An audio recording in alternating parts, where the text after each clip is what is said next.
Journey to Self-Realization. Collected Talks and Essays on Realizing God in Daily Life by Paramahansa Yogananda. Introduction. In Journey to Self-Realization, Paramahansa Yogananda offers enlightening counsel to all who are seeking to better understand themselves and their true purpose in life.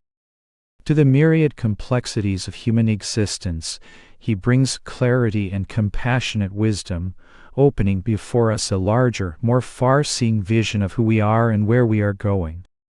Self-realization, Paramahansa Yogananda tells us, is the knowing, in body, mind, and soul, that we are one with the omnipresence of God, that we do not have to pray that it come to us, that we are not merely near it at all times, but that God's omnipresence is our omnipresence, that we are just as much a part of Him now as we ever will be. All we have to do is improve our knowing.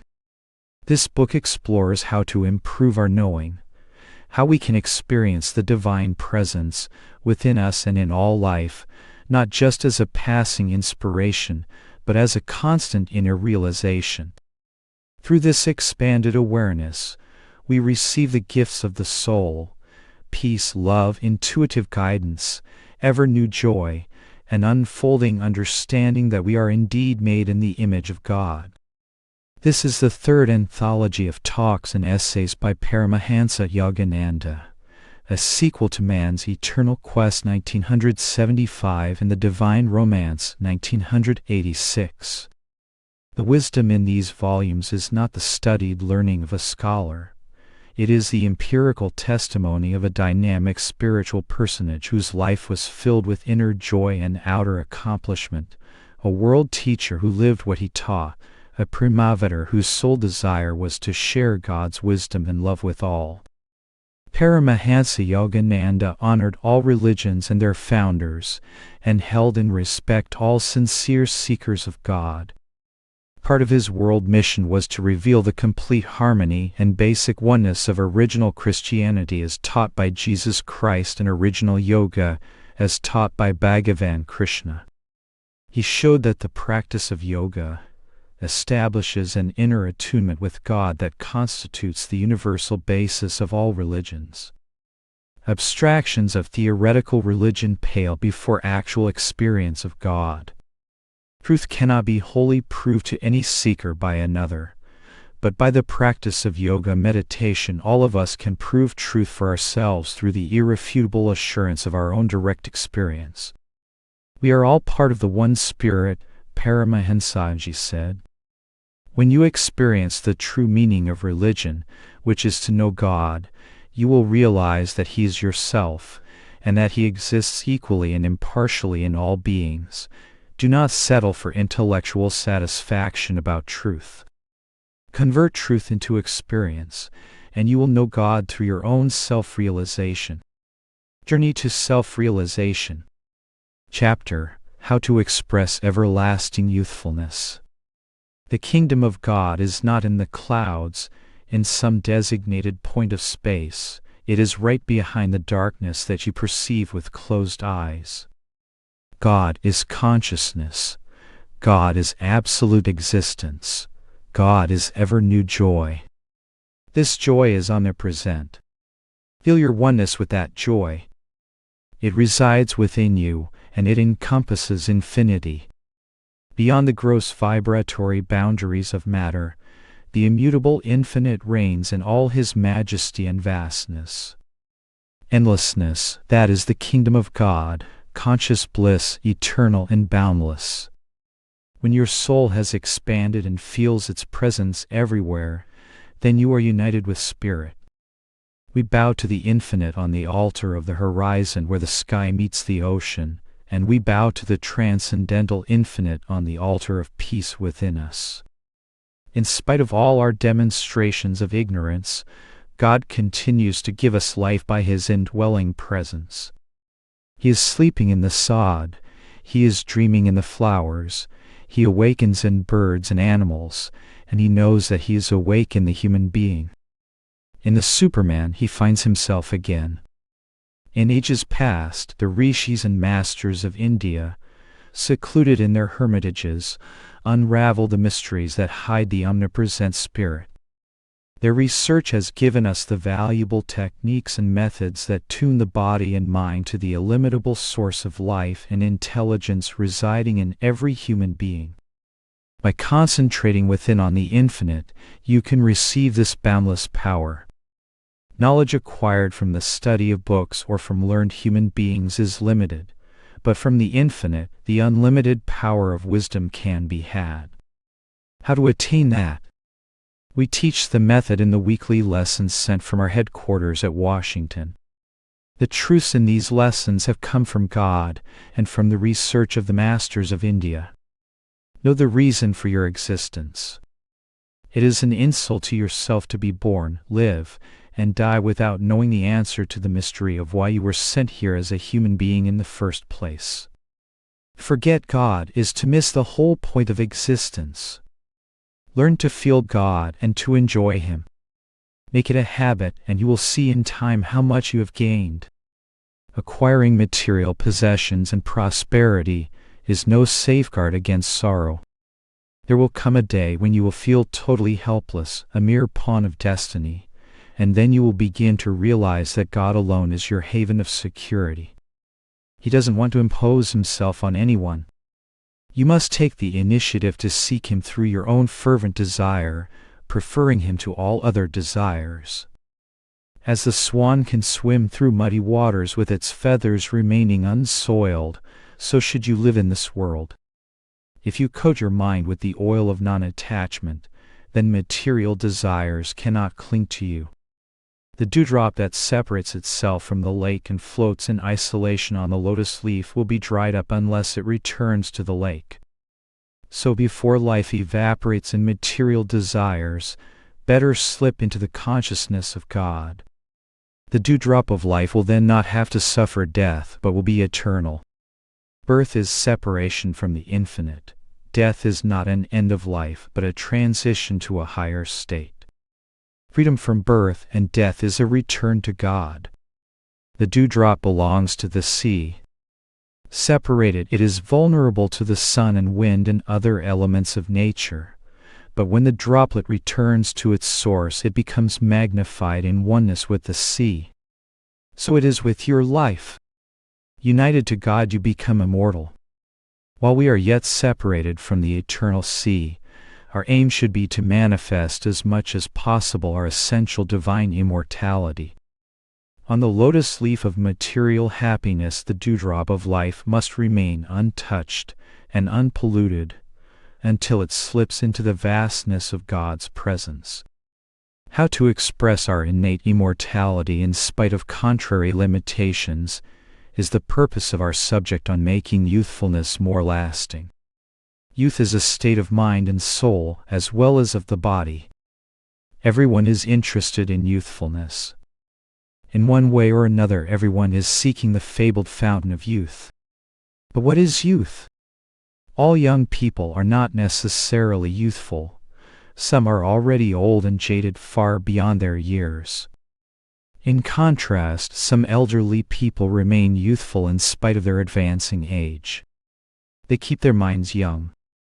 Their smiles trickle down from their souls into their bodies and faces. Their very lifeblood throbs with the joy of being. And then there are those dull, lifeless persons who are as good as dead before they die, and they don't even know it. They are the walking dead. You see many people like that. Negative, critical, moody, dispirited. There is no excuse for a wrong state of mind. You must be always positive-minded, cheerful, smiling, vibrant. By all means, practice this mental youthfulness that comes from the core of your being. Thus, the age of the body has no real connection with youthfulness. It is the state of the mind and the expression of the soul that make a person youthful. The definition of youth is that state of body, mind, and soul in which one feels the acme, the zenith of joy and power. If you want to, you can retain that state indefinitely. Conversely, by carelessness, you can lose it very easily. Let us first approach this subject from the mental standpoint. The mind is the controller. That is, it is at the controls of this body. Body itself is designed by the mind. We are the sum total of the consciousness we ourselves have created over a period of incarnations. This mind, or consciousness, is the supreme force that governs all voluntary and involuntary activities of this bodily factory with its multifarious outputs. The 5 mental states of the consciousness. We judge our condition as desirable or undesirable by the degree of happiness therein, or by the lack of it. Accordingly, there are 5 mental states: happiness, sorrow, indifference, peace, and true joy. Waves whipped up in the middle of the ocean by a storm rise high, recede into a hollow, and then rise again, one after the other, until the storm ceases and the waves dissolve in the sea. Likewise with the mind. The mental peaks are life's alternating joys and sorrows. The hollows in between are indifference or boredom. These are the first 3 mental states. You can usually recognize a person's mental state by his face. If you ask a person whose face registers happiness what has made him happy, you will find that some desire had been satisfied. He got a raise, he accomplished something he wanted to do, or was otherwise gratified. A desire fulfilled gives joy. When you see a person with a glum or sour face, his expression tells you that he has met with some disappointment. A desire contradicted produces unhappiness. The desire for health is contradicted by pain. The desire for money is contradicted by poverty, and so on. Then there are the people in between. Ask them, are you happy? No. Are you sad? No. They are in the middle, neither on the crest of the wave of happiness, nor on the clashing wave of sadness. They are in the intermediate hollow. That is the neutral state of indifference. One cannot remain indefinitely on the crests of either buoyant happiness or turbulent sorrow, or in the dumps of boredom. In this world of competing dualities, the ordinary being is tossed up and down, rising on a wave of joy, sinking into the trough of indifference, and then getting tumbled by a wave of sorrow. They little know anything beyond these states of consciousness. To be thus jostled about is to surrender free will to a seemingly capricious destiny.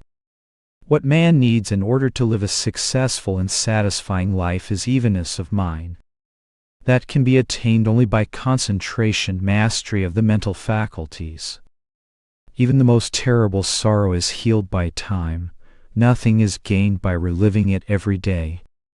Sorrowing for someone who is gone does not help him or yourself, nor does it change that sad fact. Making yourself miserable by nurturing an inferiority complex or punishing yourself for past mistakes or failures will not get you anywhere. It paralyzes your mental faculties. Never allow yourself to get into negative mental ruts.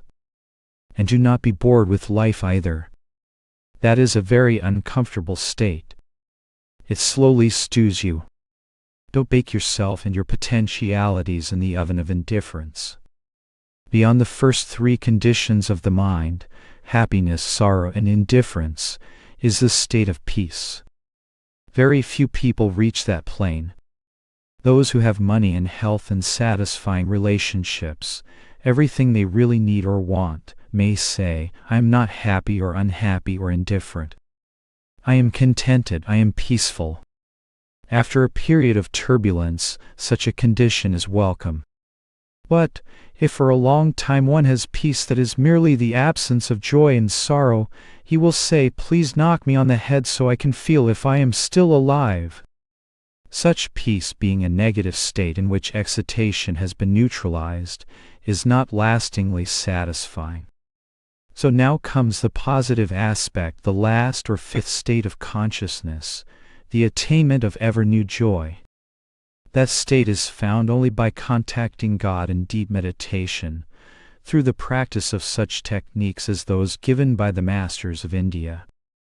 That all-fulfilling joy will never grow stale. How to describe it? If for 10 days you were not permitted to sleep, but were forced to stay awake, and then allowed to fall asleep, The joy you feel at that moment, compounded 1,000,000 times over, would not begin to express the joy that I am speaking about. Jesus and other divine ones spoke of that joy. Saint Francis and Sri Chaitanya knew that joy. Why else would saints deprive themselves of material gain, except that they found something greater? This path of self-realization doesn't tell you to cast aside everything of this world, but it does urge you to give up lesser, obstructing things for the superior, lastingly fulfilling true joy in life. The time has come for you to know and understand the purpose of religion, how to contact that supernal joy, which is God, the great and eternal Comforter. If you can find that joy, and if you can retain that joy all the time, no matter what happens in your life, you will stand unshaken amidst the crash of breaking worlds. So that is the first law of retaining youth. You must have a happy state of mind, a state that is untouched by the events of life. In that joy, not even death can shake you. How could Jesus say, in the face of crucifixion, "Father, forgive them, for they know not what they do," unless he had that inner joy which even the tortures of the flesh could not take from him? In that steadfast mental foundation he could, with his dying breath, express love for those who were the instruments of the death of his body. That is the invulnerable state you must strive to cultivate. Learn to smile sincerely in all circumstances. Seeking God in meditation is the direct way to attain a joyous and youthful state of mind. There are additional practices that will also help to nurture mental youthfulness. First of all, learn to smile, sincere smiles. Wherever you are, no matter how trying the circumstances, smile from your heart. Harbor no form of anger or malice. Try to give genuine smiles to all, friends, family, strangers alike. Half the secret of youthfulness lies in that. If you have a contagious smile that wells up from your true inner being, you are youthful. I often say that if you can't smile, then stand before a mirror and train yourself to smile by pulling the corners of the mouth up. The day you make up your mind to smile, you will see that everything seems to conspire to try to make you cry. That is life. The day you make up your mind to be patient and forgiving, it will seem that others suddenly become harder to get along with. That is life. We are often crucified by others, but their meanness should not affect our resolutions to be kind. Let others pursue their way, you be bigger and adhere to your way. It is not the approval of human beings that you want, but the certification of God. Once you find His pleasure, you will be happy. Try to please others insofar as you can, and try not to offend anybody, but don't let that work against your primary duty to please God first and foremost. It is not worth it. Practice your smile of mental youthfulness all the time. See how many hours at a time you can keep your balance in spite of your trials. When you can remain cheerfully even-minded always, you will find every cell of your body alive with great joy. God has blessed me these many years. Whether my smile is seen outwardly or not, divine joy is always with me now. The great river of joy is flowing beneath the sands of my consciousness. Neither the changefulness of life nor the specter of death can take that away from me. It was hard work to make that state permanent and unchanging, but it was worth it. So many people have thrown away years upon years and have not found joy. Why imitate them and go after those things that promise happiness and give unhappiness? Contact the Spirit in meditation, and you will know that what I have told you is true. You will possess a joy you will not part with, even if the whole world is offered to you in exchange. Money, sex, wine, nothing can match that supreme joy. It is an ever-burning radiance in your soul. The importance of willingness and of being less self-centered. Willingness also is important in order to retain youthfulness.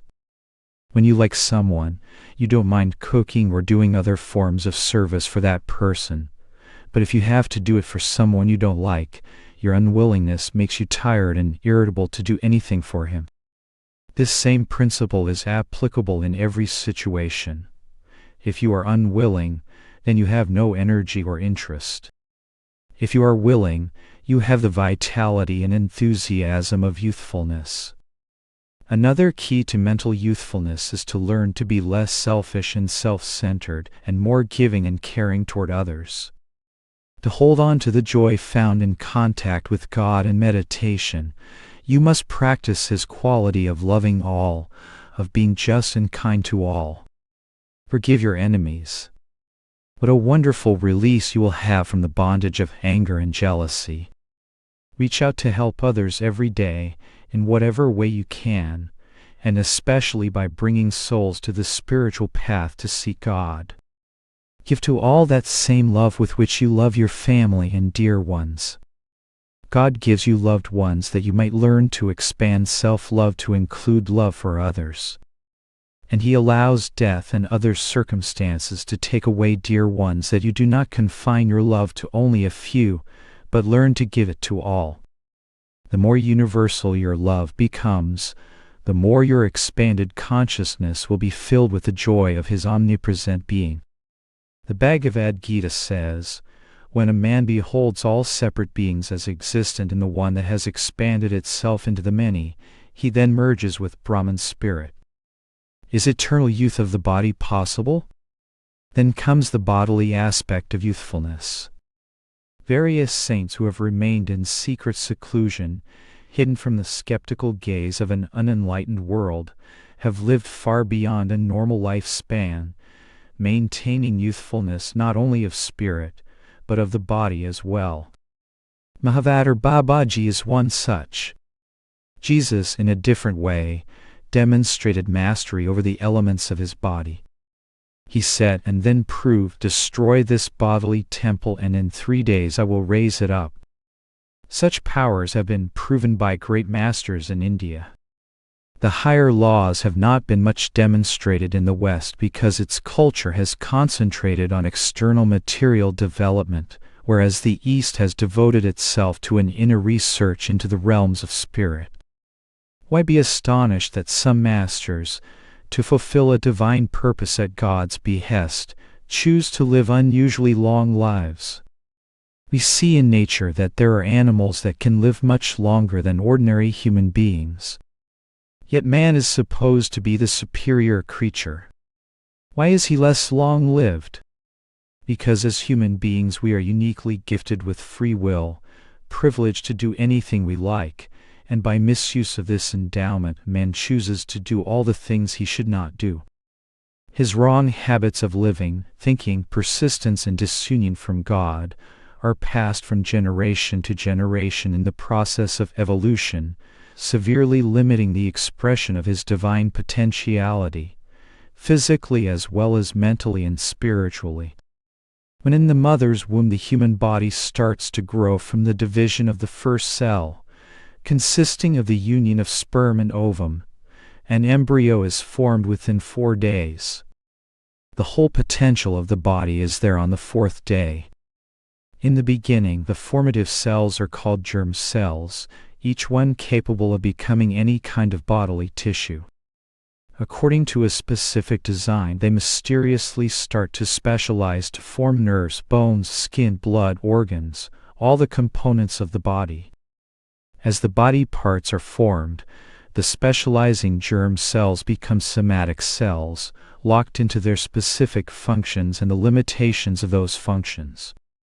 That means they do not always obey the conscious mind, because the evolutionary and individual karmic habits and thoughts of centuries are embedded deep within their composition. For example, man is able to grow 2 sets of teeth, so why can't he grow a 3rd set and a 4th? Because the very cells of our bodies are hypnotized by the evolutionary patterns of generations lodged in our brains and in the cellular makeup.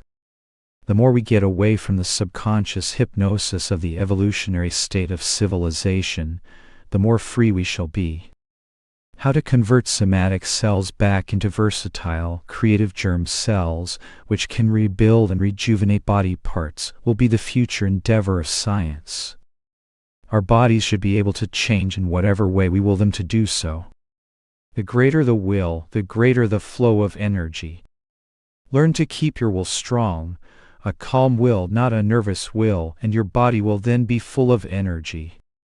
It is by the power of will that you bring energy into the body and utilize it. The greater the will, the greater the flow of energy. Learn how to draw that energy not only from food and oxygen, but from the infinite as well, because a time will come when no matter what physical measures you take, your body will be weak. Food and oxygen are useful to the body only when acted upon by the inner life current. If this grows weak from physical and mental abuse, the outer supports of life become ineffective. The methods I teach show you how to recharge every part of your body with life energy coming direct from the omnipresent vibratory power of God that surrounds you and is within you. It is that power which has created your body and which sustains it. By the practice of the energization exercises, and especially by Kriya Yoga, you can enliven your whole being with divine life. Every gram of flesh has within it enough energy to light the city of Chicago for 2 days. You feel heat and vitality in the flesh generated by that energy, but not the tremendous energy itself within the atoms of the flesh. Each atom is a dynamo of power. You can vitally recharge every cell of the body by Kriya Yoga meditation and by the exercise of will to tap the cosmic source of power. If you keep your will intact and use that will to perform all your physical and mental actions with cheerful willingness, your body and mind will remain vitally youthful. Obey the laws of God embodied in cosmic nature. Nature, cosmic creation, is the embodiment of the laws of God. So you must learn to obey these laws. Disease, mental inharmonies, and all kinds of misery are the consequences of disobedience. By misuse of free will, human beings choose to misbehave, and their actions, being contrary to divine law, later react upon the nervous system and the consciousness, creating inharmonies in body and mind. When it comes to diet, the laws of health are constantly broken. Most people dig their own graves with their knives and forks. The animals in the zoo are fed more scientifically than the average human being. You should govern your eating habits by what you should eat, and not merely by what pleases your sense of taste. Your diet should include a predominance of fresh fruits and vegetables and natural whole grains and legumes. Avoid too many refined starches and too many sweets, and greatly limit the intake of fats. These can be very injurious to health. The best candies are nature's sun-dried fruits unsulfured. Those who eat a lot of meat should break off that habit by strictly avoiding all forms of beef and pork and eating fish, poultry, or lamb only occasionally. Every piece of meat eaten should be accompanied by a large serving of lettuce. Far more preferable is a totally meatless diet that includes instead some dairy products, eggs, and vegetable protein foods. Unsalted peanuts or almonds or raw garbanzo beans, ground finely and mixed with orange juice, makes a good source of protein as a substitute for meat. Take milk in between meals, not with meals. Avoid overeating. Ingesting more than the body needs can be as harmful as wrong eating. Don't think you have to eat just because the dinner bell rings. And when you do eat, eat less. Also, learn to fast 1 day, a week, and 3 consecutive days once a month on fresh fruits or unsweetened fruit juices. Proper elimination is very important. Fresh fruits and vegetables help to clean out your body. When fasting, it is good to take a mild natural laxative in orange juice. Posture also is important to good health.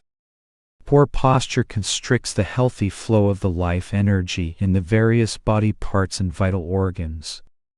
The best posture is chest out, shoulders back, stomach and abdomen in, and buttocks tucked under. Don't stand with a sway back or with hunched shoulders. Don't sit in a slump position with the spine out of alignment, hampering breathing and the free flow of life energy in the spine. Psychologically, a hunched posture suggests a defeatist attitude. Always sit and stand erect. Be master of yourself with your mind on the infinite power within and around you. Take regular exercise, such as walking every day. Learn to breathe properly, calmly and deeply, filling the lungs all the way to the lower lobes. When the system is well oxygenated by proper breathing and exercise, the life force therein vitalizes the whole body, including the brain. Lastly, in connection with the physical aspects of youthfulness, it is extremely important to conserve your power of sex. Overindulgence in sex and misuse of nature's creative force will bring on disease and old age quicker than anything else. It devitalizes the body and weakens the immune system.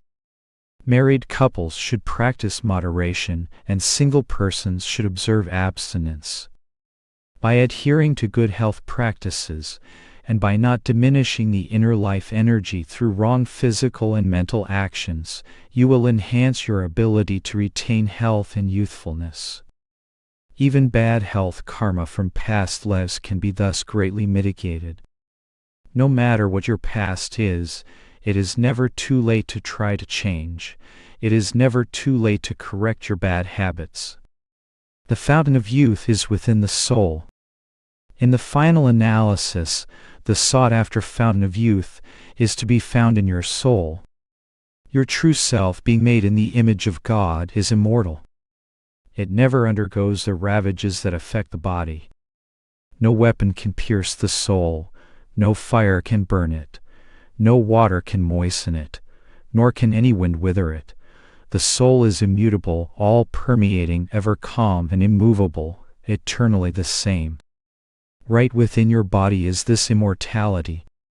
You are dreaming delusions, dreams of weakness and frailty, and thus you do not see that behind you, and within your soul, is the everlasting immutable power of God. You must realize this. If you can once attain that consciousness, then even death cannot disturb you. Those who know God have that consciousness. They know the science of the atomic structure of creation, and its source and essence in the creative thought of God. To know Him is to see the body as a part of spirit. The miracles of this realization are not to be demonstrated before the staring curiosity of people, but all God-realized saints have in some way quietly manifested that power. In your dreams, you can make yourself whatever you want to be, you can do whatever you want to do. Sometimes you are sick and sometimes rich and so on. Mind can do anything in that dream state. When you learn how to control your mind during the waking state, realizing that its power is a part of the consciousness of God, you can similarly have complete mastery over the body. Meditation upon the soul is the method by which the mind can be made to work its wonders under your control. When you find your true self, the soul, you shall see that the body is nothing but an emanation of God. Those who are sincere seekers and follow this path steadfastly shall know the mystery of the everlastingness of the soul. If you can be cheerful and even-minded in all circumstances, and do all things willingly, you can be mentally ever youthful. If, in addition, you obey health laws, and use your will to draw on the infinite cosmic energy, you can promote vital youthfulness in the body. And above all, if you know that you are immortal, made in the image of God, your whole being will glow with that eternal youthfulness, and if it is the will of God, you will not have to experience so-called death when you cast off this mortal body. And even if you do undergo the natural transition of death, it will be seen only as a peaceful dream. Make a solemn resolution to meditate every morning and before going to bed at night. First, last, and always, O Spirit, I will keep my engagement with Thee in meditation. You have blessed me to come in contact with this great truth of self-realization and its masters, that through this gateway I may find Thee. Bless me to be steadfast until I find Thee. Feel your oneness with the Father. Pray to Him that you perfect your body and mind, that in their harmonious instrumentality you may feel His presence within you. May the glory of Spirit abide with you. May His energy charge your body and mind, and His Spirit awaken within your soul. Feel His glory registering His infinite immortality in your body, mind, and soul. Chapter: Remolding Your Life. Today's subject is a very important one. Everything you hear this morning you should strive to remember and put into practice. It is so easy to be inspired momentarily and then forget much of what you heard. That is why I often employ repetition, for to penetrate the hard core of human consciousness, a truth must be repeated again and again. By such review, it gradually becomes a habitual part of one's thoughts. There is a vast difference between just listening to a lecture and applying the truths it contains. Everything my Guru Swami Sri Yuktaswar told me I put into practice. As a result of his training, I have always kept my spiritual priorities straight. I never miss three things: my meditations morning and night, my exercises, and service to others. These I religiously perform. All else of less importance I somehow manage. Living in the consciousness of God, I find many things that once seemed necessary have become unnecessary. Last night I felt no need for sleep because my awareness of God was so strong. Once in a while I would see my body asleep, but that subconscious sleep, samadhi nidra samadhi sthiti, soon slipped away and my mind and body were filled solely with the consciousness of God. These things that I tell you come from my own direct experience, and one day they will be a part of your realization.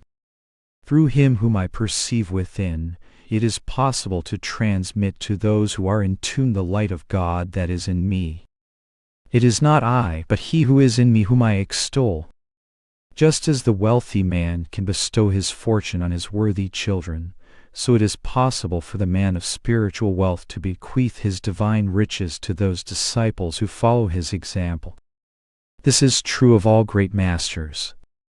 There are many instances of this transmission of spiritual consciousness, such as the mantle of Elijah that fell on Elisha, and the Holy Ghost imparted by Christ to the faithful 11 of His 12 close disciples. Many come to the spiritual path, but it is those who remain steadfast to the end who will enter the kingdom of heaven. True devotees, those who see that the murky paths of this world all lead to disillusionment, steadily pursue God, never doubting Him. It doesn't matter whether He answers or not. The devotee inwardly prays, "Lord, Thou knowest I am coming, so I care not when Thou wilt reply to me. Though I am undeserving of Thy response, yet Thou canst not refuse me when the time is right." As soon as God is convinced that you are in earnest and nothing can turn you away from Him, then through the Guru He gives you the final realization. The Guru transmits to you the light of God that flows through him. Perhaps you thought you would never know such a blessing. That supreme experience I received from my Guru. He gave me by His touch what I could not attain by the power and effort of my meditations alone. Beginning with this new year, make firm spiritual resolutions. I have made a few myself, and pray with all my heart that with the blessing of the Father and Gurudeva, I will carry these through. Life is a matrix of consciousness. We are made of the matrix of consciousness. All life was spumed out of the one source of the river of consciousness. Your individualized consciousness is thus the very foundation of your existence. All of your thoughts and actions are bubbles and droplets of the river of consciousness. The seemingly solid body is actually a mass of electromagnetic currents. Its electrons and protons are condensations of the relative positive and negative creative thoughts projected by God, which I call thoughtrons. All creation derives from these thoughtrons, the consciousness of God. What is the difference between black and white? They are two contrasting thoughts, each frozen into its particular concept, that is all. For example, black horses and white horses in a dream are nothing, but different crystallizations, relativities of the dreamer's one stream of thought. In the ultimate sense, then, all things are made of pure consciousness. Their finite appearance is the result of the relativity of consciousness. Therefore, if you want to change anything in yourself, you must change the process of thought that occasions the materialization of consciousness into different forms of matter and action. That is the only way to remold your life. The tenacity of habits. I can give a directive to my mind, and it will at once react or behave accordingly. Most people who make up their minds to stop smoking or to stop eating so many sweets will continue with those actions in spite of themselves. They do not change because their minds, like blotting paper, have soaked up habits of thought. Habit means that the mind believes it cannot get rid of a particular thought. Habit indeed is tenacious. Once you perform an action, it leaves an effect or impression on the consciousness. As a result of this influence, you are likely to repeat that action. After several repetitions, that inclination is so strengthened that the action becomes a habit. In some people, just one act is enough to form a habit because of a latent predisposition from past lives. The mind may tell you that you cannot free yourself from a particular habit, but habits are nothing but repetitions of your own thoughts, and these you have the capacity to change. The nature of habit can be understood by this analogy. Clay can be molded into a vase, and while the clay is still soft, it is easy to change the form of that vase again and again. But once it is fired in an oven, its shape becomes firmly set. So it is with your consciousness. Your thoughts are molding your actions, and your mental convictions from the repetition of those actions is the fire that hardens the thoughts into unyielding habit patterns. Why are the faces of all of you different? Because your minds are different. Your habit patterns of thoughts have molded not only your mind, but also your body. You have probably noticed that some thin people might eat 5 meals a day and yet never gain weight. And some heavy people may eat very little and yet become heavier. Why? The former, sometime in a past life, established the thought in their consciousness that they were thin, and in this life they brought that thought and tendency with them. No matter what they do, they never grow fat. It is the same with obese persons. In past lives, they left this world with the consciousness of being fat, and they brought the seed of that thought into their present existence. The whole physiology of the body responds to these karmic seed tendencies. If you want to change your constitution, then you have to say, "It is I who thought myself into being thin or heavy or sickly. Now, I will myself to be robust or whatever you so desire." If you get rid of the thought that has made you other than you want to be, you will see the body change. I can maintain my weight or as easily be thin at will. My trouble as a youth was that I was too thin. Master Swami Sri Yukteswar cured me of that consciousness, so ever since I have preferred to be heavier. Old age is a state of mind. Most people are psychological antiques. They never change year after year, always the same. Everyone has self-limiting idiosyncrasies. These were not put into your nature by God, but were created by you. These are what you must change, by remembering that these habits peculiar to your nature are nothing but manifestations of your own thoughts. If you feel that your character is not what you think it should be, remember that it was molded by none other than yourself. Certainly there are outside influences, but inner acceptance is the determining factor. If everyone says that Johnny is a bad boy, and Johnny accepts that condemnation, he may not make the effort to be good. He adopts that negative thought. But if he had refused to accept it, he could have been different. One must never give up hope of becoming better. A person is old only when he refuses to make the effort to change. That stagnant state is the only old age I recognize. When a person says again and again, "I can't change. This is the way I am," then I have to say, all right, stay that way since you have made up your mind to be like that. Try to be more pliable like children. However, even some children are old before their time because they have lacked the training and have not been given the incentive to change past life tendencies. Their mental clay is already fired in the oven, and they grow up with the same inclinations they had in childhood. On the other hand, there are aged people with whom I have talked just once, and they have changed for the better. God is not a respecter of age, for the soul is ageless. Those who are always ready to improve and expand themselves are like receptive children. Those who grow in understanding become more childlike. The great masters are like that. To be childlike doesn't mean one is wishy-washy.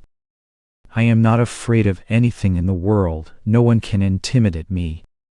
I live for God and truth, and I love everyone. If someone misunderstands me, I try to establish understanding.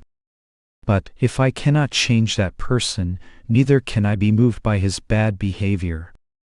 If a non-understanding person has made up his mind against you, why should you change in order to please or placate him? Stand by your principles when you are right, and be willing instantly to change yourself when you are wrong. Willpower is the instrument of change. If you have molded clay into a vase and fired it, and now you want to make that object into a tray, you cannot do so. But you can pulverize the vase and add that powder to fresh clay, and then form it into a tray. Likewise, when a bad habit is fixed in your mind and you want to change it, you will have to use your strong will to pulverize that habit and absorb it into fresh, pliable good actions that can be remolded to the desired image. Strong will means strong conviction. The minute you say to yourself, I am not bound by this habit, and mean it, the habit will be gone. Look within and determine your main characteristics.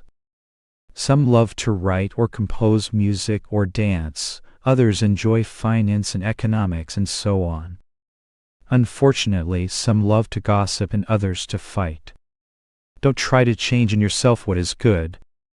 But those things you do against your will, and that make you unhappy after you have done them, are what you want to get rid of. How? Affirm with conviction before going to bed and on arising in the morning, I can change. I have the will to change. I will change. Hold to that thought throughout the day, and carry it with you into the subconscious land of sleep and the superconscious realm of meditation. Suppose your problem is that you frequently get angry, and afterwards feel very sorry for having lost your temper. Every night and morning make up your mind to avoid anger, and then watch yourself carefully. The first day may be difficult, but the second may be a little easier. Third will be easier still. After a few days you will see that victory is possible. In a year, if you keep up your effort, you will be another person. In my childhood, I used to get angry at injustices. One day I saw how foolish it was. I could not change the world in a minute by a display of wrath. I raised my hands and vowed, I will never be angry again. Since then I have never been angry within, though I can be outwardly fiery when necessary. When I came to America 20-some years ago, I saw everyone was drinking coffee, so I tasted it for the first time and gradually came to like it. Lest it become a habit, I made a rule never to drink coffee by myself. Still, there were so many invitations that I found I was drinking coffee all the time. One day, as I ate alone in a restaurant, I realized I missed the coffee. I thought so. You got me. All right, goodbye coffee habit. That was the end of it. In the past 20 years I have never touched it. Just last night some friends served coffee to me. It tasted all right, but it will never again be tempting to me. Freedom is to act for your highest welfare. You must be free, unenslaved by habits or the wish to please society or anything else. To be able to do not what you want to do, but what you should do for your own highest welfare, that is freedom. For example, temperamental people, addicted to their emotions, love to intimidate and scare the daylights out of others. I say go ahead if you must, but remember that you will have to pay for that bad behavior, no one else. Every wrong action goes against one's own well-being. It fails to give the peace and happiness expected. Sometimes it seems difficult to be good, while it is easy to be bad, and that to give up the bad things is to miss something. But I say you will not miss anything but sorrow. Do not be like the naughty child who wants to do the very thing he is told not to do. Everything that the great ones have warned against is like poison honey. I say don't taste it. You may argue, but it is sweet. Well, my reasoning is that after you have tasted the sweetness, it will destroy you. Evil was made sweet to delude you. You have to use your discrimination to distinguish between poisoned honey and that which is in your best interest. Avoid those things that will ultimately hurt you, and choose those that will give you freedom and happiness. In this new year, change your consciousness. Cultivate the right conduct and good habits that lead to freedom.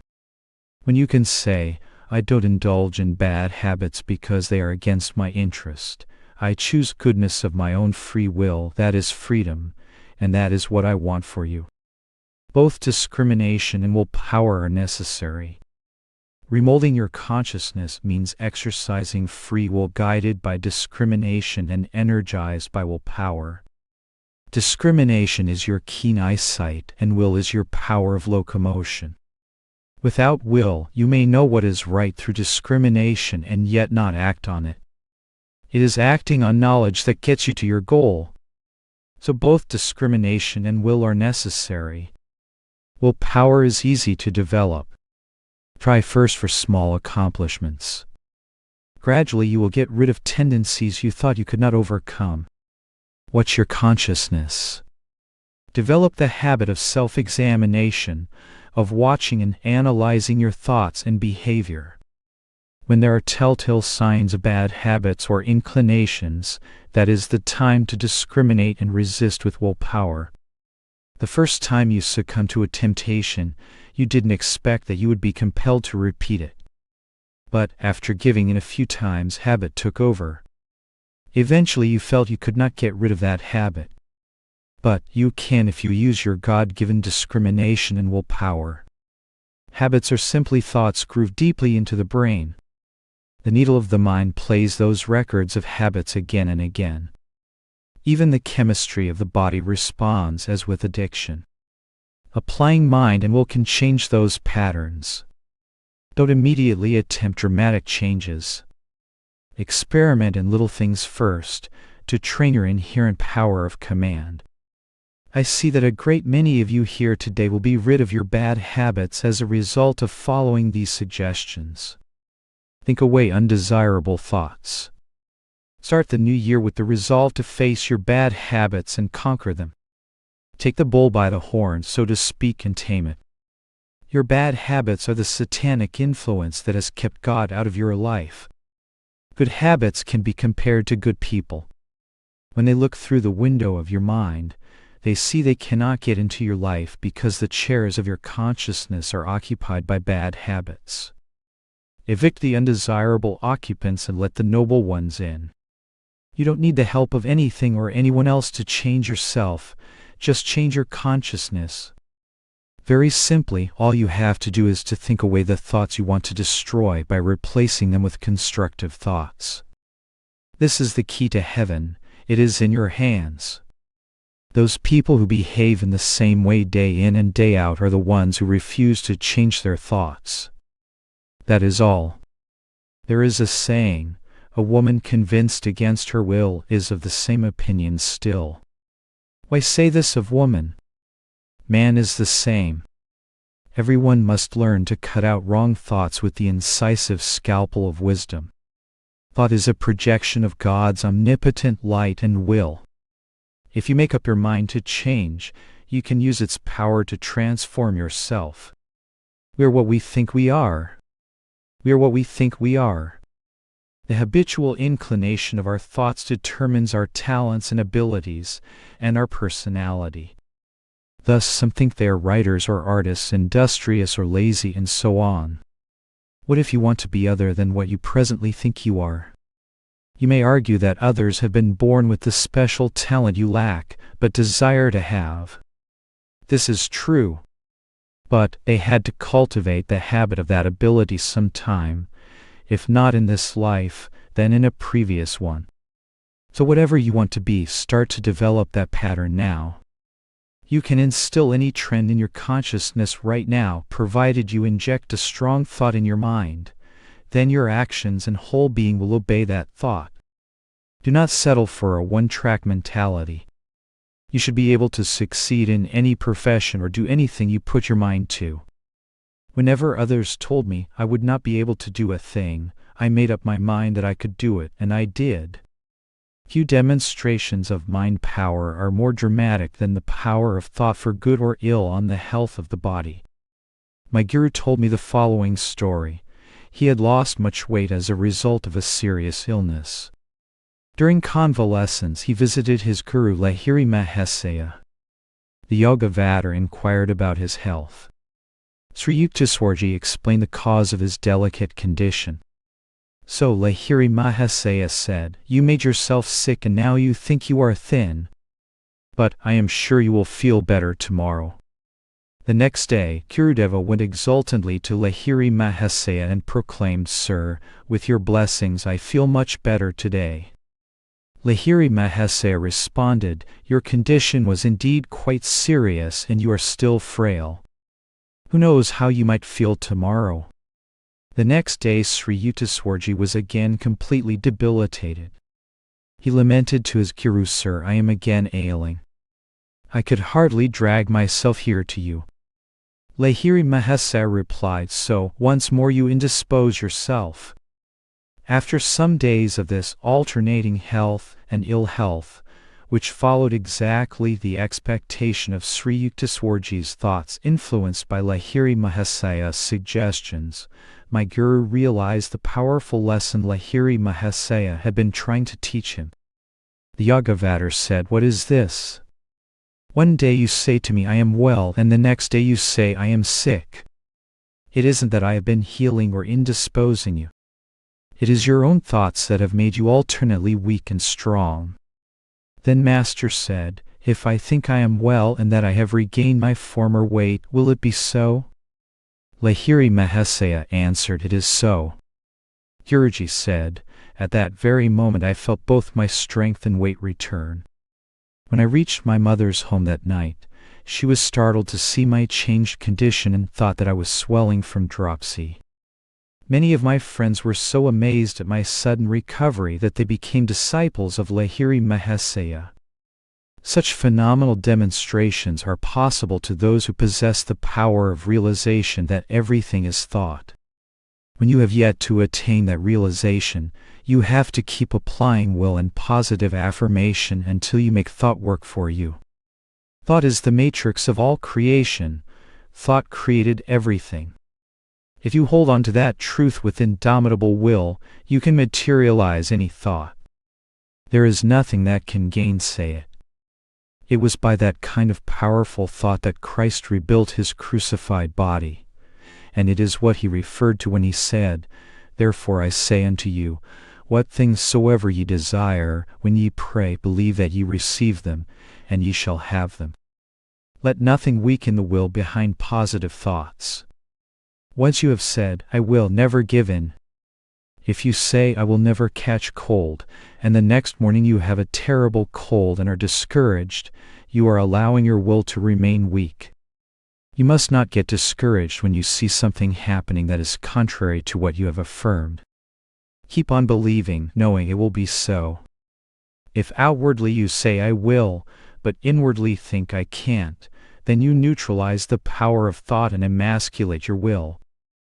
If your will has become weakened by fighting disease or other reverses, you have to take the help of someone else's will to strengthen you through their prayers and positive affirmations on your behalf. But you must also do your part to change your consciousness. That is my advice to you. Develop your willpower and positive thinking, and you will find your body, mind, and soul working to mold everything in your life according to your will. As thought is the most powerful agent in your life, provided you know how to develop and use it, never let the power of your thought be diluted by mixing with weak-minded or negative people. Unless you are very strong-minded and can instead strengthen those persons. Failures should align themselves with successful people. The weak should seek the company of those who are stronger. People who have no self-control should associate with those who are self-disciplined. The greedy man, for example, should eat with the men of self-control. With such an example before him, he will begin to reason, I also can control my appetite. Change your consciousness from mortality to divinity.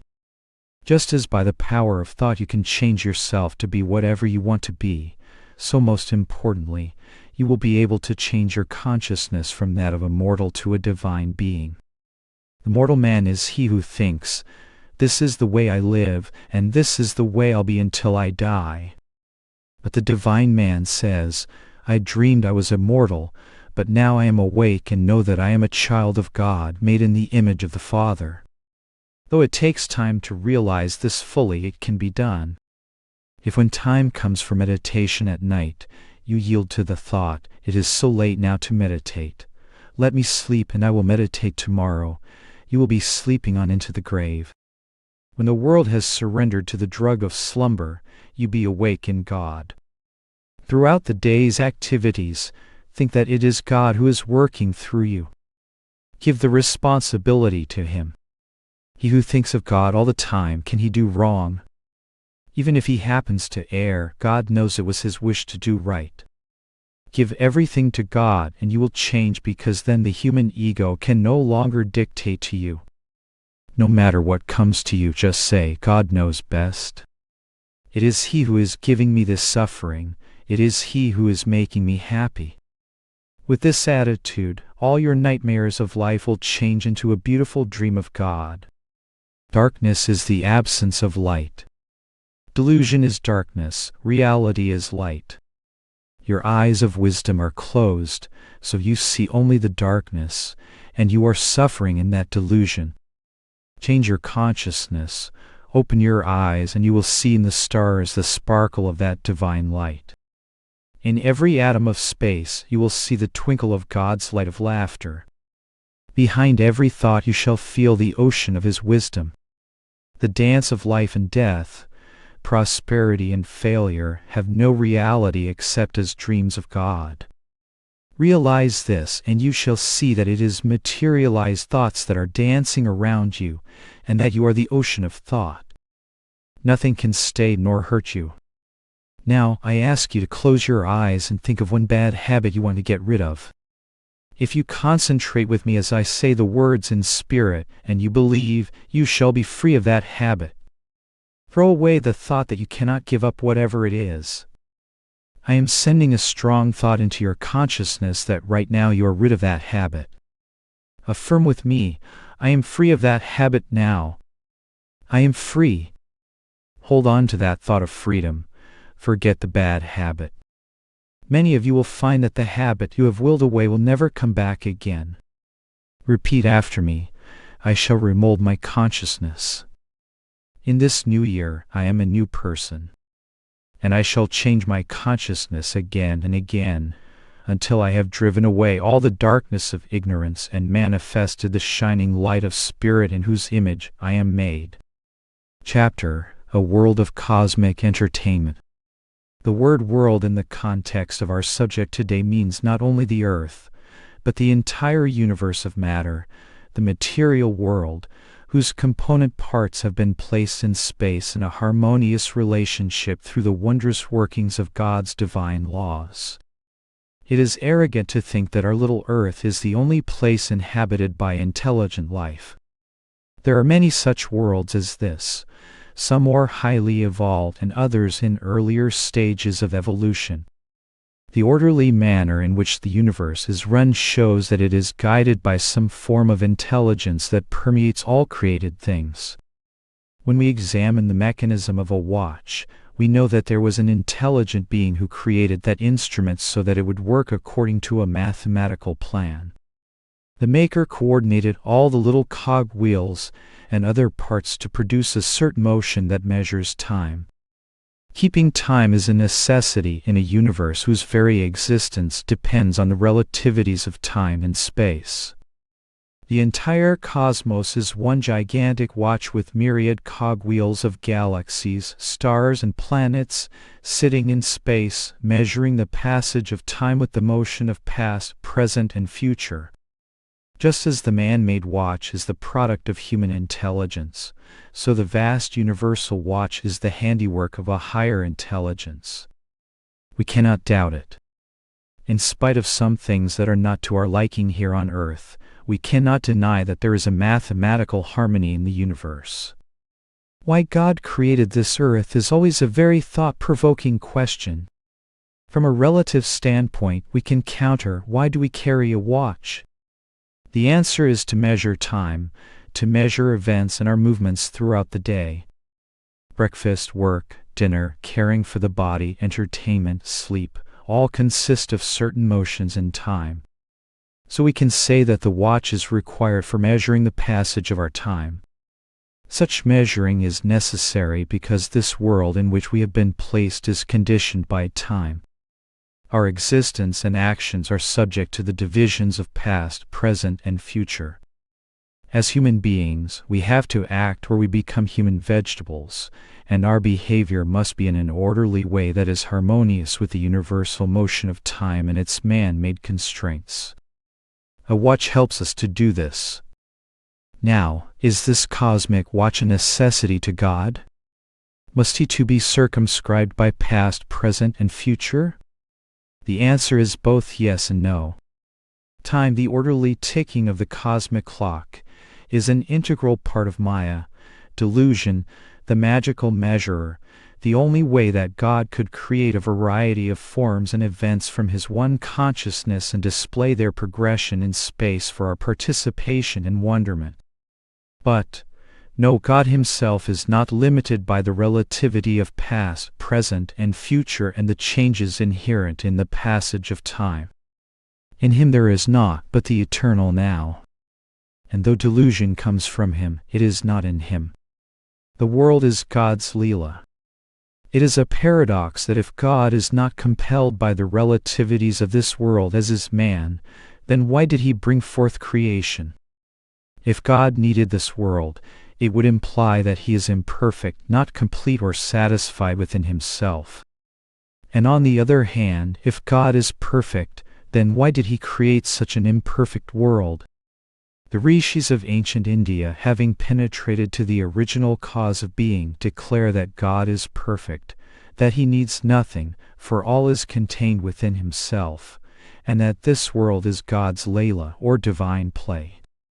The Lord, it seems like a little child, loves to play, and his Leela is the endless variety of ever-changing creation. I used to reason in this way. God was infinite omniscient bliss, but being alone, there was no one but him to enjoy that bliss. So he said, let me create a universe and divide myself into many souls that they may play with me in my unfolding drama. By his magical measuring power of Maya he became dual, spirit and nature, man and woman, positive and negative. But even though he has created the universe out of delusion, he himself is not deluded by it. He knows that everything is but a diversification of his one cosmic consciousness. Experiences of the senses and emotions, the dramas of war and peace, sickness and health, life and death, all are happening in God as the dreamer creator of all things, but he is unaffected by them. One part of his infinite being ever remains transcendent, beyond vibratory dualities. Their God is inactive. When he vibrates his consciousness with thoughts of diversity, he becomes immanent and omnipresent as the creator in the finite vibratory realm of infinity. There he is active. Vibration brings forth objects and beings interacting in space and the motions of time. just as vibrations of man's consciousness bring forth dreams in sleep. God created this dream universe for entertaining Himself in us. The only objection I have to God's Leela is this: Lord, why did you permit suffering to be a part of the play? Pain is so ugly and torturing. Existence then is no longer entertainment but a tragedy. That is where the intercession of the saints comes in. They remind us that God is all-powerful, and if we unite ourselves with Him, we will no longer be hurt in this playhouse of His. It is we who inflict pain on ourselves if we transgress the divine laws on which He rests the whole universe. Our salvation is to unite with Him. Unless we attune ourselves to God and know thereby that this world is but a cosmic entertainment, we are bound to suffer. It seems that suffering is a necessary discipline to remind us to seek union with God. Then, like Him, we will be entertained by this fantastic play. It is wondrous to think deeply of these things. I delve in these realms all the time. Even as I speak to you, I am seeing these truths. It would indeed be terrible if an almighty being had thrown us into this delusive earthly existence without an escape or the ability to realize what He realizes. But this is not the case. There is an outlet. Every night in deep sleep you unconsciously forget this world, it is no more for you. And every time you meditate deeply, you are consciously transcendent, the world doesn't exist for you. Thus do the saints say that to unite ourselves with God is the only way we can understand that this world is not something to which we should give much importance. Look upon life as a movie. In this world there is a constant repetition of history, of warfare and trouble. If we are objective, we begin to behold events as a sort of continuous cosmic motion picture wherein the same basic story is played over and over again, only in different times and places with different characters. You wouldn't sit through the same movie repeatedly, it would soon lose its interest. So we can grant to the Heavenly Father that He has provided for changes in history and contrasts in good and evil to give variety to the entertainment in this cosmic movie house. We can say that God should never have created this world in which there is so much trouble. But, on the other hand, the saints say that if you knew you were God's, you wouldn't mind it. If you watch a movie, you like a lot of action rather than something dull, don't you? That is the way you should enjoy this world. Look upon life as a movie, and then you will know why God created it. Our problem is that we forget to see it as God's entertainment. Through Scripture, God has said that we are made in His image. As such, we could behold this world drama as a movie, even as He does if we but look to that soul perfection within and realize our unity with the divine. Then this cosmic movie, with its horrors of disease and poverty and atomic bombs, will appear to us only as real as the anomalies we experience in a movie house. When we have finished seeing the motion picture, we know that nobody was killed, nobody was suffering. In fact, that truth is the only answer I see when I look at the drama of life. It is nothing but an electrical shadow show, a play of light and shadows. Everything is the vibration of God's consciousness condensed into electromagnetic images. The essence of those images cannot be severed by a sword, nor burned, nor drowned, nor suffer pain of any sort. It is not born, nor does it die. It only passes through a few changes. If we could watch this world as God watches it, and as the saints do, we would be free from the seeming reality of this dreaming. In that consciousness I can understand that this world was created for entertainment, and that it is not necessary either to God or to us. Awaken from the cosmic dream. You can understand life as God's cosmic dream movie if you analyze the dream movies you create every night in sleep. Sometimes you have nightmares and sometimes you have lovely dreams. How real they seem not only to you, but also to those beings in your dream. But, when you wake up you know that they were not real, and you can laugh at that unreality. Of course, everyone prefers beautiful dreams to nightmares. I remind God of this. If we must participate in your dreams, Lord, we like beautiful dreams of health and smiles instead of nightmares of disease or mental suffering. But the trouble is, as long as you will love beautiful dreams and fear nightmares, giving reality to any dream happenings, when nightmares come you will suffer. Therefore the masters say, awake from both the beautiful dreams and the nightmares. If you are attached to human happiness, you are in for a lot of trouble, because nightmares are inevitable along with the beautiful dreams. But, if you will think of a dream as a dream, whether it is enjoyable or dreadful, you will have peace. When you realize that life is a dream, then you are free. That is the philosophy the great masters of India teach, that this world, this creation, is the dream of God. Just as when you are half awake and can see a dream and know you are dreaming, yet apart from it, that is how God feels this universe. On one side he is awake in ever new bliss, and on another side he is dreaming this universe. That is how you should look upon this world. Then you will know why he created it, and you will not ascribe these dream conditions to your soul. If you pass through a nightmare, you know that it is no more than a bad dream. If you can live in the world in that consciousness, you will not suffer. That is what Kriya Yoga will give to you. That is what self-realization fellowship lessons will do for you if you practice them faithfully. It is on these teachings that you should concentrate, not on my personality or any other personality. And it is not a matter of merely reading these truths, but of practicing them. Reading does not make you wise, realization does. That is why I don't read much. I keep my mind always here at the Christ consciousness Qutes the center. In the omnipresent light of cosmic intelligence, how different the world appears. Sometimes I see everything as electrical images. There is no weight or mass to the body. Reading the wonders of science will not make you a sage, for there is so much more to be known. Read from the book of life that is hidden within, in the omniscience of the soul, just behind the darkness of closed eyes. Discover that boundless realm of reality.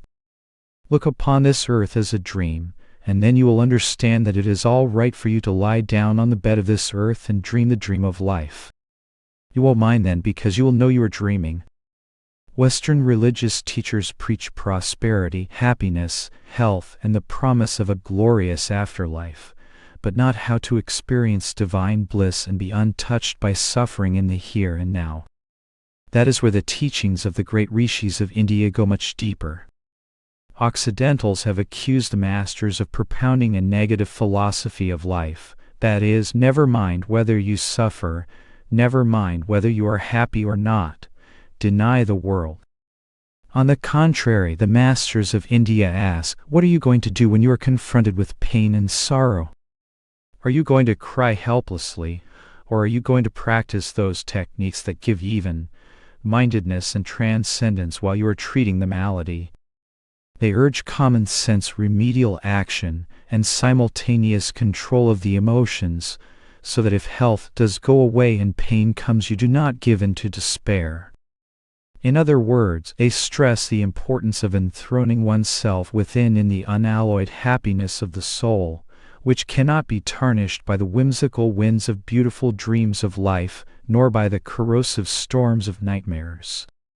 Those who habitually cling to material consciousness do not want to make the effort required to reach that state of invulnerability.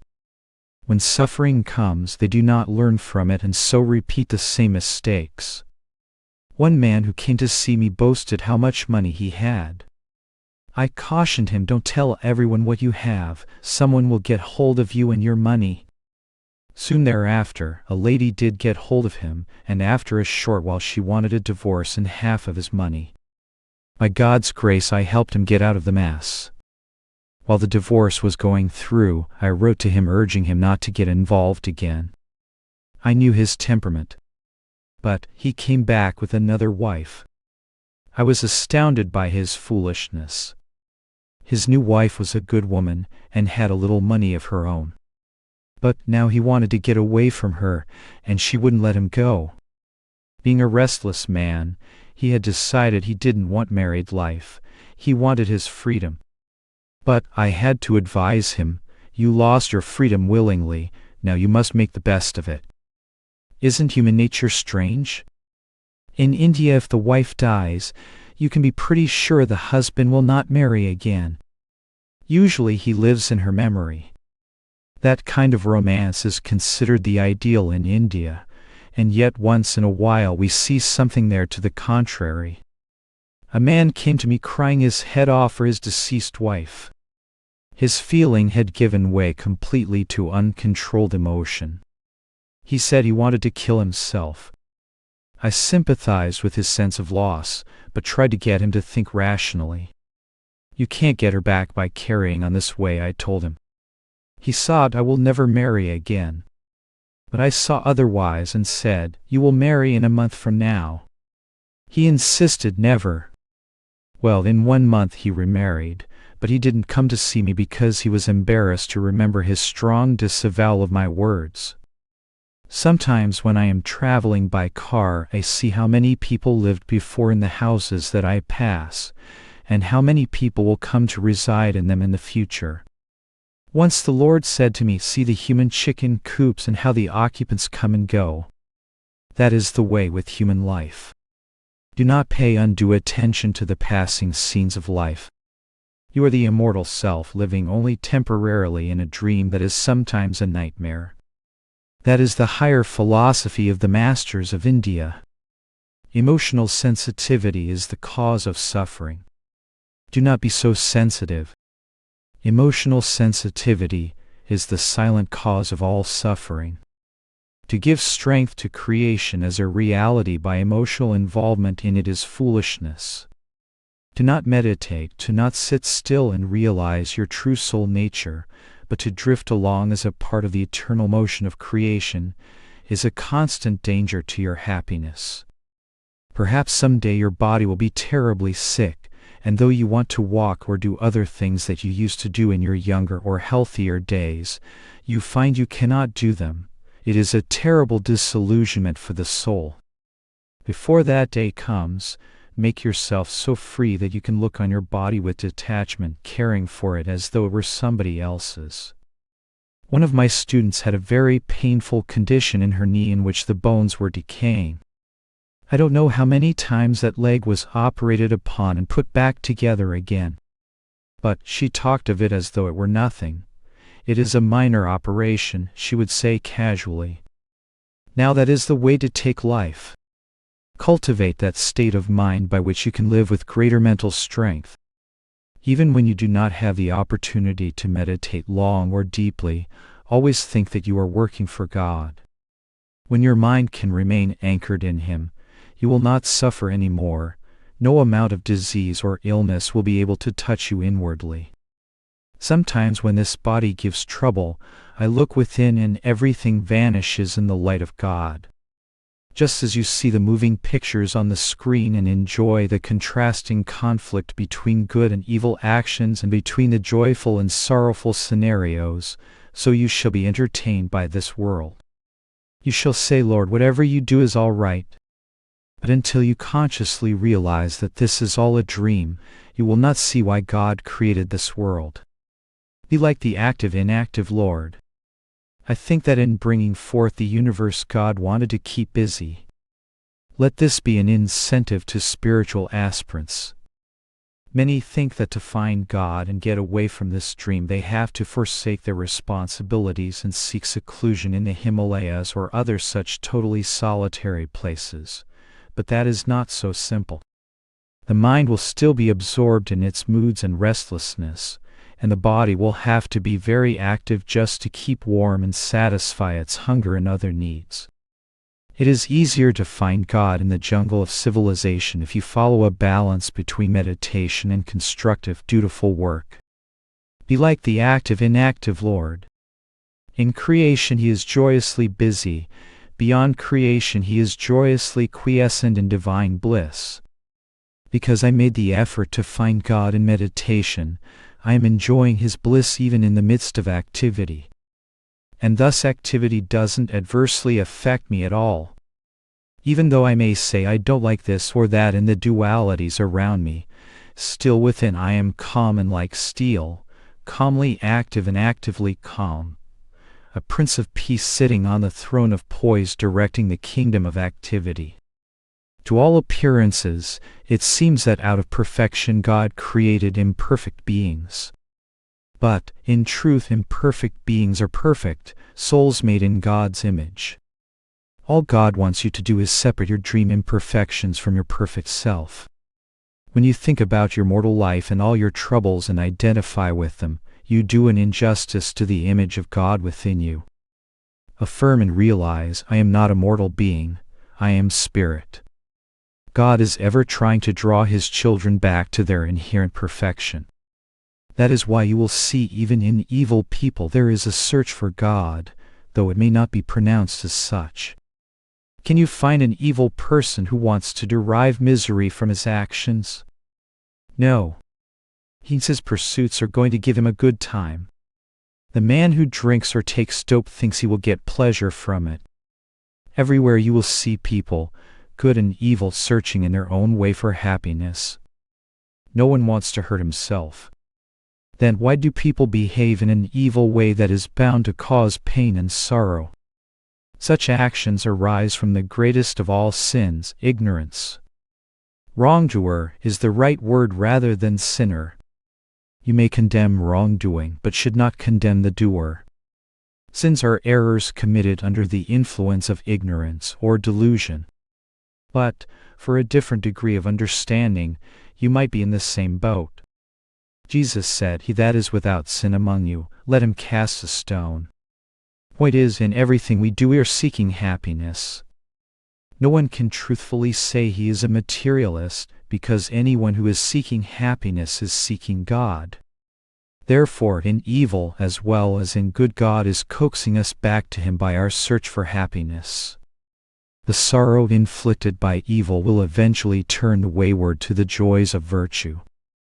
Since life is inherently a medley of good and evil, of beautiful dreams and nightmares, we should seek out and help to create the beautiful dreams and not get caught up in the frightful nightmares. In the diversity of creation there is an inherent unity. From His one consciousness, God created the many. And now He is trying to bring the many back into oneness again. When the storm is upon the ocean, it creates innumerable waves. When the storm dies down, the waves sink back into the ocean. In the diversity of creation there is an inherent unity, as the ocean is the essence of the waves.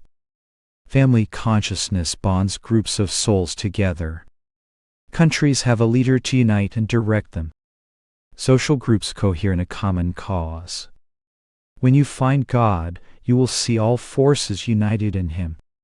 Then life is sweet and death a dream. Health is sweet and sickness a dream. Praise is sweet and blame a dream, when thy song flows through me. You will have a whole different picture of life.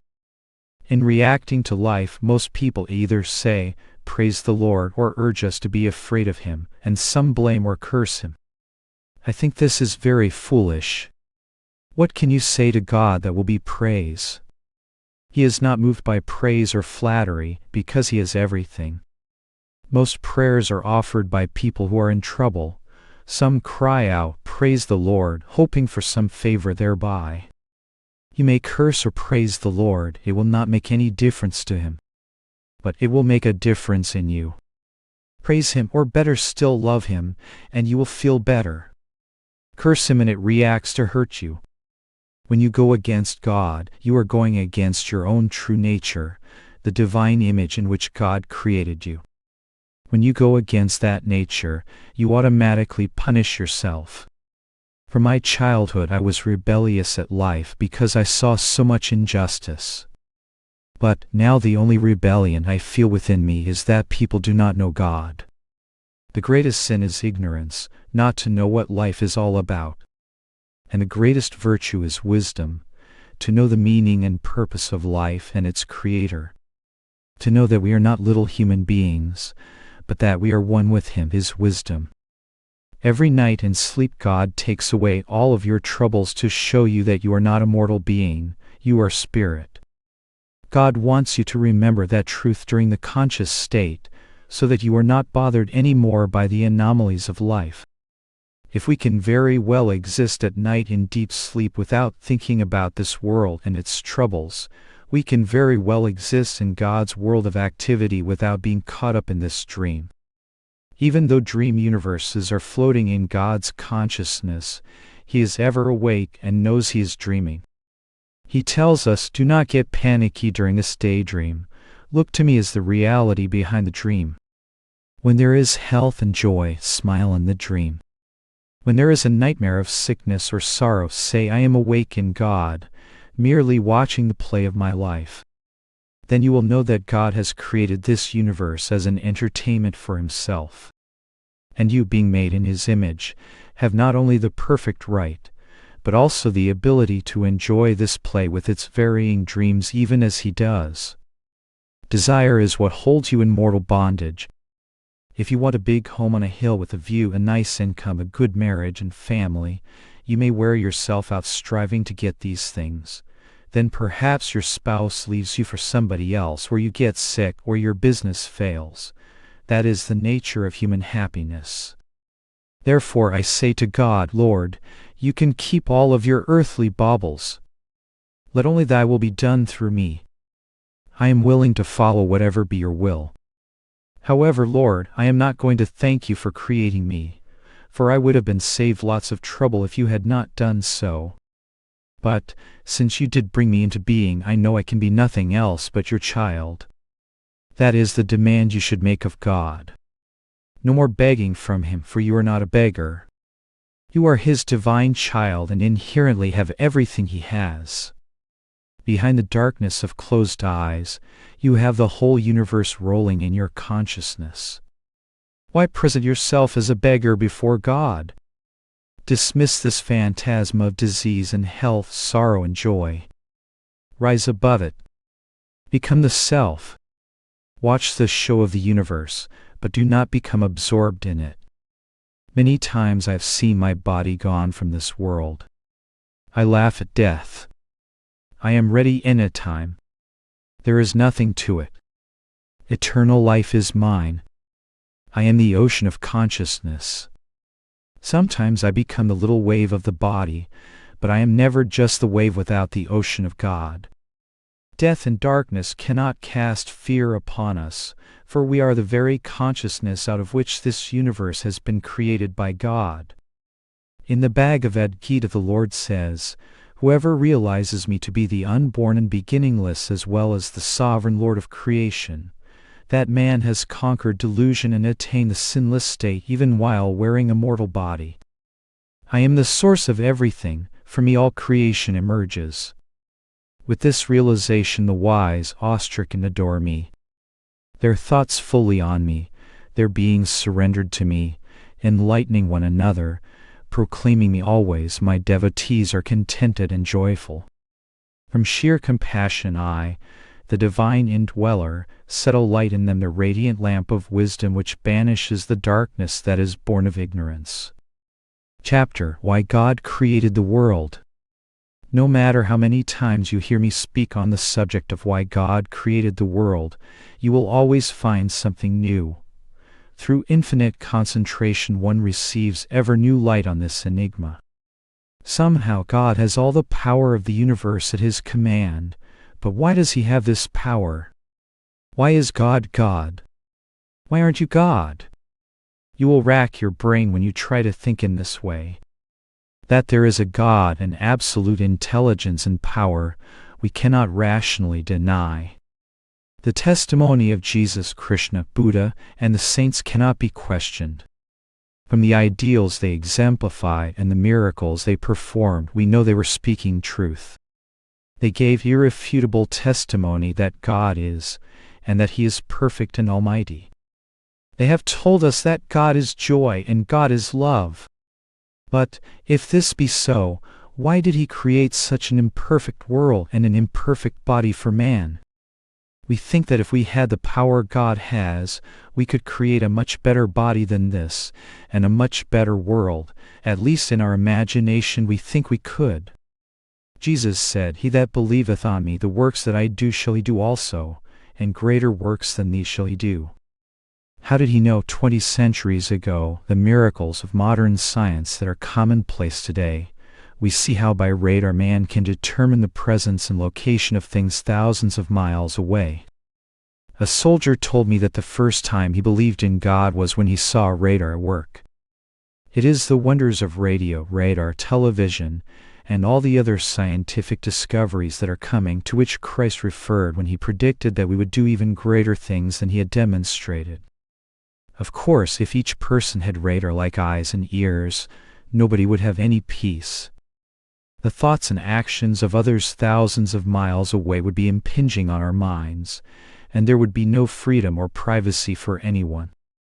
Since there is doubtless some dirt in every home, we have no right to intrude on one another and gossip about our findings.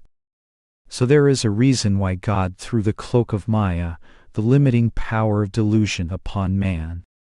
Man's power is nothing compared to God's. It seems that as soon as man gains power, he misuses it.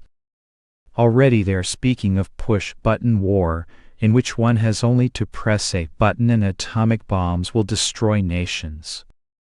Just imagine New York City with all its millions of people can be finished with one bomb. God has given great power to man that he might use it rightly. Even so, man's power is nothing compared to God's, because this whole world is an atomic bomb that God holds in his hands. If any individual or the leader of any nation thinks he can get away with using bombs, he is very much mistaken, for the words of Christ are still true. All they that take the sword shall perish with the sword. If aggressive countries fight one another, they shall be wiped away, and the meek nations shall inherit the earth. We must use spiritual force, not atomic bombs, or we are going to perish. It is evident that in the storehouse of nature are hidden many secrets. Though the atomic bomb is a terrible thing, still it shows that there are inconceivable powers locked in the heart of nature. Powers that man has yet to discover. And behind all these is a God. There is an infinite intelligence that governs all creation. That intelligence works through divine law that cooperates with good and punishes evil.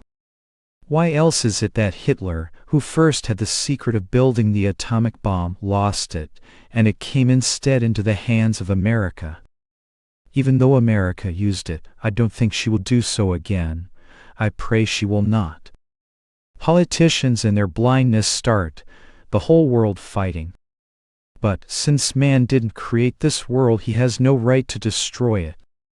Why then did God in his almightiness create such an imperfect world and give man the power to destroy? If you were God, you would know exactly what is going on and why this universe was created as it is. When you are reading a very interesting novel, you see good and evil contradicting each other, and you think it is terrible when evil is winning. For instance, in one chapter the hero is about to be killed, but in the next everything is straightened out and he is saved. You must understand that each life is a master novel written by God. It is not up to you to try to fathom it. You will be defeated by the limitations of your Maya-deluded intelligence. First conquer delusion and become one with God, then you will realize why he created this world. But we do have a right to ask him why. And there are many, many reasons. First of all, it could not be that this earth is a necessity to him, because in that case God would be imperfect. He would have something to attain from it.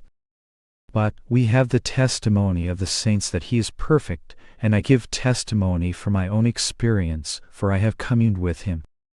Even though I had had visions and other spiritual experiences before I met my Guru, Swami Sri Yukteswarji, I told him I wouldn't talk about God to others unless I knew him. When I saw those visions I had experienced coming true, I knew that a being was guiding me, and I began to see him in all things. This world is God's hobby. Since God is perfect and this earth is not a necessity for his evolution, it is therefore a sort of hobby to God. For example, there are two kinds of artists. One type is the commercial artist who makes art pay, and the other type is one who creates gossamer wings of art with no market value simply for the personal enjoyment of it. Now we cannot think of God as commercial, for he has nothing to gain from his art of creation. Similarly, wealthy people sometimes take up special hobbies that are expensive because they can afford them. I met such a man in Cincinnati. He had a big farm as his hobby. When I visited there as his guest, I said, "Your farm is not paying for itself, is it?" He replied, "That's right. This egg I am eating cost me 90 cents. I could get one in the market for a few pennies. So this world is God's hobby. But it is not any fun for those who are suffering in it. I often say to the Lord, if you wanted a hobby, why did you create pain and cancer and terrible emotions as part of it?" Of course I am not in the world to dictate to the Lord. I know that. But I humbly fight with him. He laughs at me and says in the last chapter, all will know the answer to these questions. Well, I know the answer, but I argue on behalf of those who don't. It may be a play to you, Lord, but it is misery and death to those who don't know it is just a play. Two people marry and think they have found perfect love, and then one of them dies. What a tragedy. Or someone who has made lots of money thinks he is happy and then sees the stock market crash, and in despair jumps out the window. How terrible! And in the sense traps of sex, wine, and money there is temptation not only from outside, but from within. How is man going to justify all this? And why are there gangsters and persons who are insane and all kinds of dreadful goings-on, Lord? Why are there germs that kill so many people every year? If the bones of those who die of disease were heaped together, the pile would be as high as the Himalayas, and yet it is a hobby to you, God. What about those who are victims of your hobby? And the Lord says, I have made all men in my image. If you know you are a part of me, you can live in this world and enjoy it as I do. That is the ultimate answer. We do not see this world as God sees it, seeing with the open eyes of wisdom and calmness. I will give you an example of how things went wrong in creation. If right now in this room I suddenly close my eyes and start dancing wildly, forgetting everything around me and the limitations of my blindness, you will call out to me, "Be careful. You will fall or bump something." But I insist, "No, I am all right." Then I do stumble and fall and break my leg, and I cry and ask, "Why did this happen to me?" You will answer, "Well, why did you close your eyes and try to dance in the darkness?" Then I reply, "Oh my goodness. Why did I dance with my eyes closed?" Because your eyes are closed, you cannot help thinking this world is terrible. But, if you keep open your eyes of wisdom and calmness, you will see there is a lot of enjoyment in this world, just as though you are watching a motion picture. When you go to a movie, you like to see a happy picture, or one that makes you feel good because life itself is so troublesome. But, according to the cosmic motion picture theory of this earth drama, the historic revolutions and wars and man's troubles are justified, because if you go to a picture show every day and see only love scenes, you would get tired of them. You would want to see some action, some contrast and excitement. Therefore God is justified in creating the dualities of this earth. He didn't want this drama to be stale. If there were only angels, it would be a very tiresome play. Where there is a villain and a hero, it is more entertaining. The contrasts were made to help us realize that this drama is only a cosmic movie, and that by translating our consciousness into God's consciousness, we could look upon this earth as He does. But I wouldn't want to be the villain, for crime doesn't pay, especially before the inexorable cosmic law. I would rather be somewhere sitting under a tree, absorbed in meditation on God, or be busy serving others to make them comfortable with true peace and happiness. For although life is governed by a cosmic plan, we have freedom to change our part in the drama. Point is, if you learn to see this world as a picture show, you will find nothing wrong with it. The only thing I complain about is that pain makes this picture seem so real. You wouldn't mind your hand being taken off if you didn't feel any pain and if you could put it back in place again. Some saints have shown that this is possible. For example, Jesus carried out his prophecy when he said, "Destroy this temple, the body, and in 3 days I will raise it up." And when Peter cut off the ear of the centurion, Christ restored it. By knowing the Lord Jesus had the power to remake the body. Science concentrates on making more material comforts for man, but when disease comes and the doctor says it is all over, you can't do anything about it. And then how do you feel? Helpless. But the masters say you don't have to feel that way. This world will seem an unjust creation if you keep your eyes of wisdom closed. You must realize that you are God's child, and if you are in tune with Him, you will see this earth as a picture, as God's hobby. Then you can live in this world without being affected by it all. It is those who take it too seriously who suffer. And because of that suffering, they don't understand why God created this earth. When a mother hears of the loss of somebody else's baby, she feels sympathetic. But when it is her own baby, she suffers great anguish. When you transform your consciousness into divine consciousness, so that you feel for everyone else's well-being as you feel for yourself, when all the world becomes your greater self, you will become completely dissociated from the sufferings of your little body. You will behold creation as a sort of dramatic experience in which nothing can hurt you. Free choice, God's greatest gift. We can say that God made this earth not only as a hobby, but also because He wanted to make perfect souls that would evolve back to Him. He sent them out under the cloak of delusion or Maya, but endowed with freedom. That is the greatest gift of God. He has not denied mankind the free choice that He Himself has. He has given man freedom to be good or evil, to do exactly as he pleases, even to deny God. Both good and evil exist, but nobody compels you to be evil unless you choose to practice evil, and nobody can compel you to be good unless you want to be good. God created us with the ability to exercise His gifts of intelligence and free choice, by which we can choose to go back to Him. God certainly means to take us back when we are ready to go. We are like the biblical prodigal son, and God is continuously calling to us to come home. The ideal of every human life should be to be good, to be happy, and to find God. You will never be happy unless you do find God. That is why Jesus said, "Seek ye first the kingdom of God." That is the purpose of our existence, that we strive to become good, to become perfect, and to use our free will to choose good instead of evil. God has given to us all the power we need to do so. The mind is like an elastic band. The more you pull, the more it stretches. The mind elastic will never break. Every time you feel limitations, close your eyes and say to yourself, "I am the infinite," and you will see what power you have. No joy of the senses, no joy of possession can match the joy of God. Though He had everything from eternity to eternity, He began to think, "I am all-powerful and joy itself, but there is no one else to enjoy me."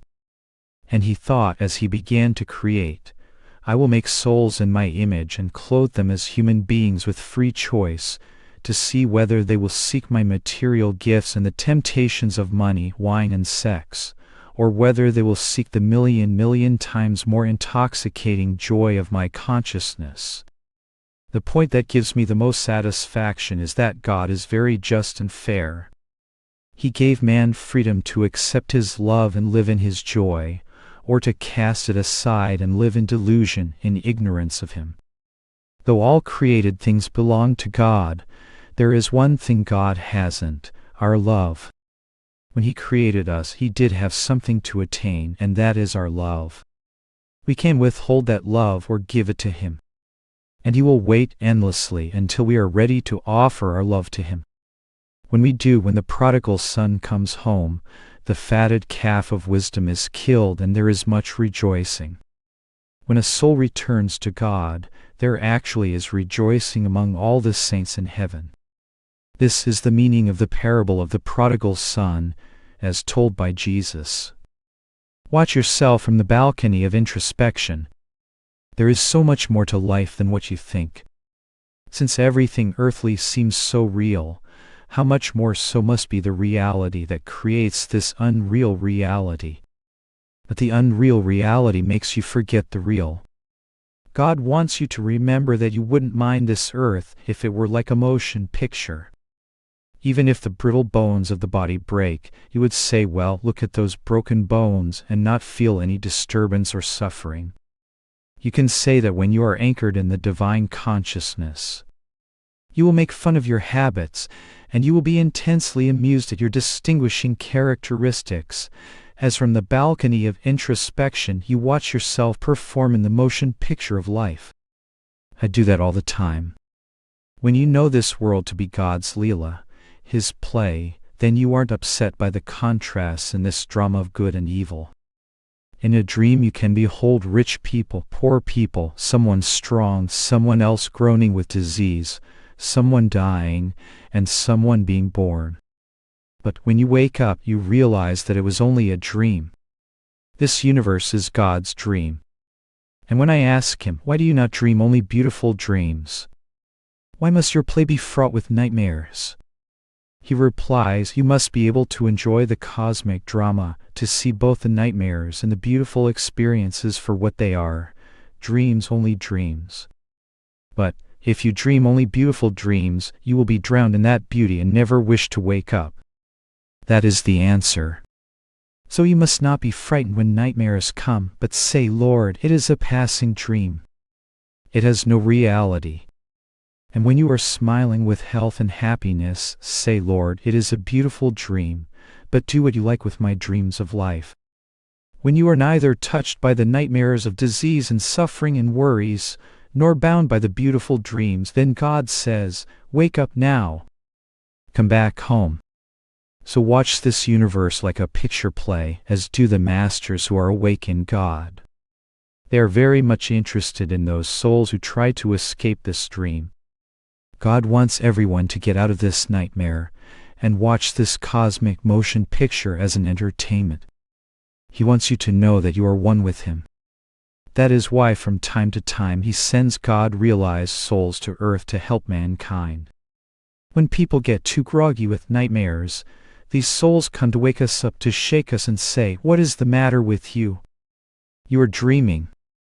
And you cry, no, my leg is broken, or I am suffering with disease, or I am drowned in poverty. But when, through the blessings of the Great Ones, you open your eyes, you see it as a dream. Separate the unreal from the real. As a little boy, I used to dream that a tiger was after me. I would cry out that the tiger had caught my leg. Mother would come and shake me from my dream and say, see, there is nothing wrong. There is no tiger. Your leg is all right. As a result of that childhood dream, I had the first wonderful experience that God gave to me. The last time I had that dream, I said, that is an old trick. There is no tiger after my leg. And I quickly jumped out of the dream. It went away and never returned. From that time on I was watchful, even in dreams, to separate the unreal from the real. Saints are those who are half awake and half dreaming, on one side awake in God, and on the other side dreaming the dream of incarnation. But they can quickly get out of this dream. When my body feels some hurt or pain, I focus my eyes and my mind here at the Kutastha, or Christ Consciousness Center, between the eyebrows, and then I feel no pain, and in a little while I don't even see or feel the body. So remember, God is dreaming this world. And if we are in tune with Him, we will live a divinely intoxicated life and nothing will disturb us. We will watch this cosmic picture as we watch the films in a movie house without being hurt. God created us that we may dream as He does, enjoying this dream, and all its contrasting experiences, as an entertainment without being affected by it, absorbed in His eternal joy. Chapter: How God is Pulling Us Back to Him. A compilation from 2 talks on the same subject delivered, respectively, at the Self-Realization Fellowship Temples in Hollywood and San Diego, California, August 11, 1946. All paths are paths to God, because, ultimately, there is no other place for the soul to go. Everything has come out of God and must go back to Him. Even in evil, man is seeking happiness. Worldly happiness inevitably leads to disillusionment, but those who go on seeking, throwing away one after the other, the shining glass bits of pleasures of the world, will at long last find the diamond of true happiness in God. Satisfaction will never come from anything less than God. Since the various paths of life take you to God eventually in the set course of evolution, if you have self-control and lead a normal, rational life and try to seek true happiness, it is all right to keep on in this average way. But it may take you many, many incarnations. It is better to make a conscientious effort to hasten your attainment of God. The saints and ascetics would not go to all of the hard work that they do unless they found inspiration within it, the inspiration of joy. Unattracted to the sensory world, the yogi experiences the ever-new joy inherent in the self. Engaged in divine union of the soul with spirit, he attains bliss indestructible. Most people are not awakened to the fact that God Himself is what they truly want, first and last. Bread the men of the world seek after, but seek ye first the kingdom of God.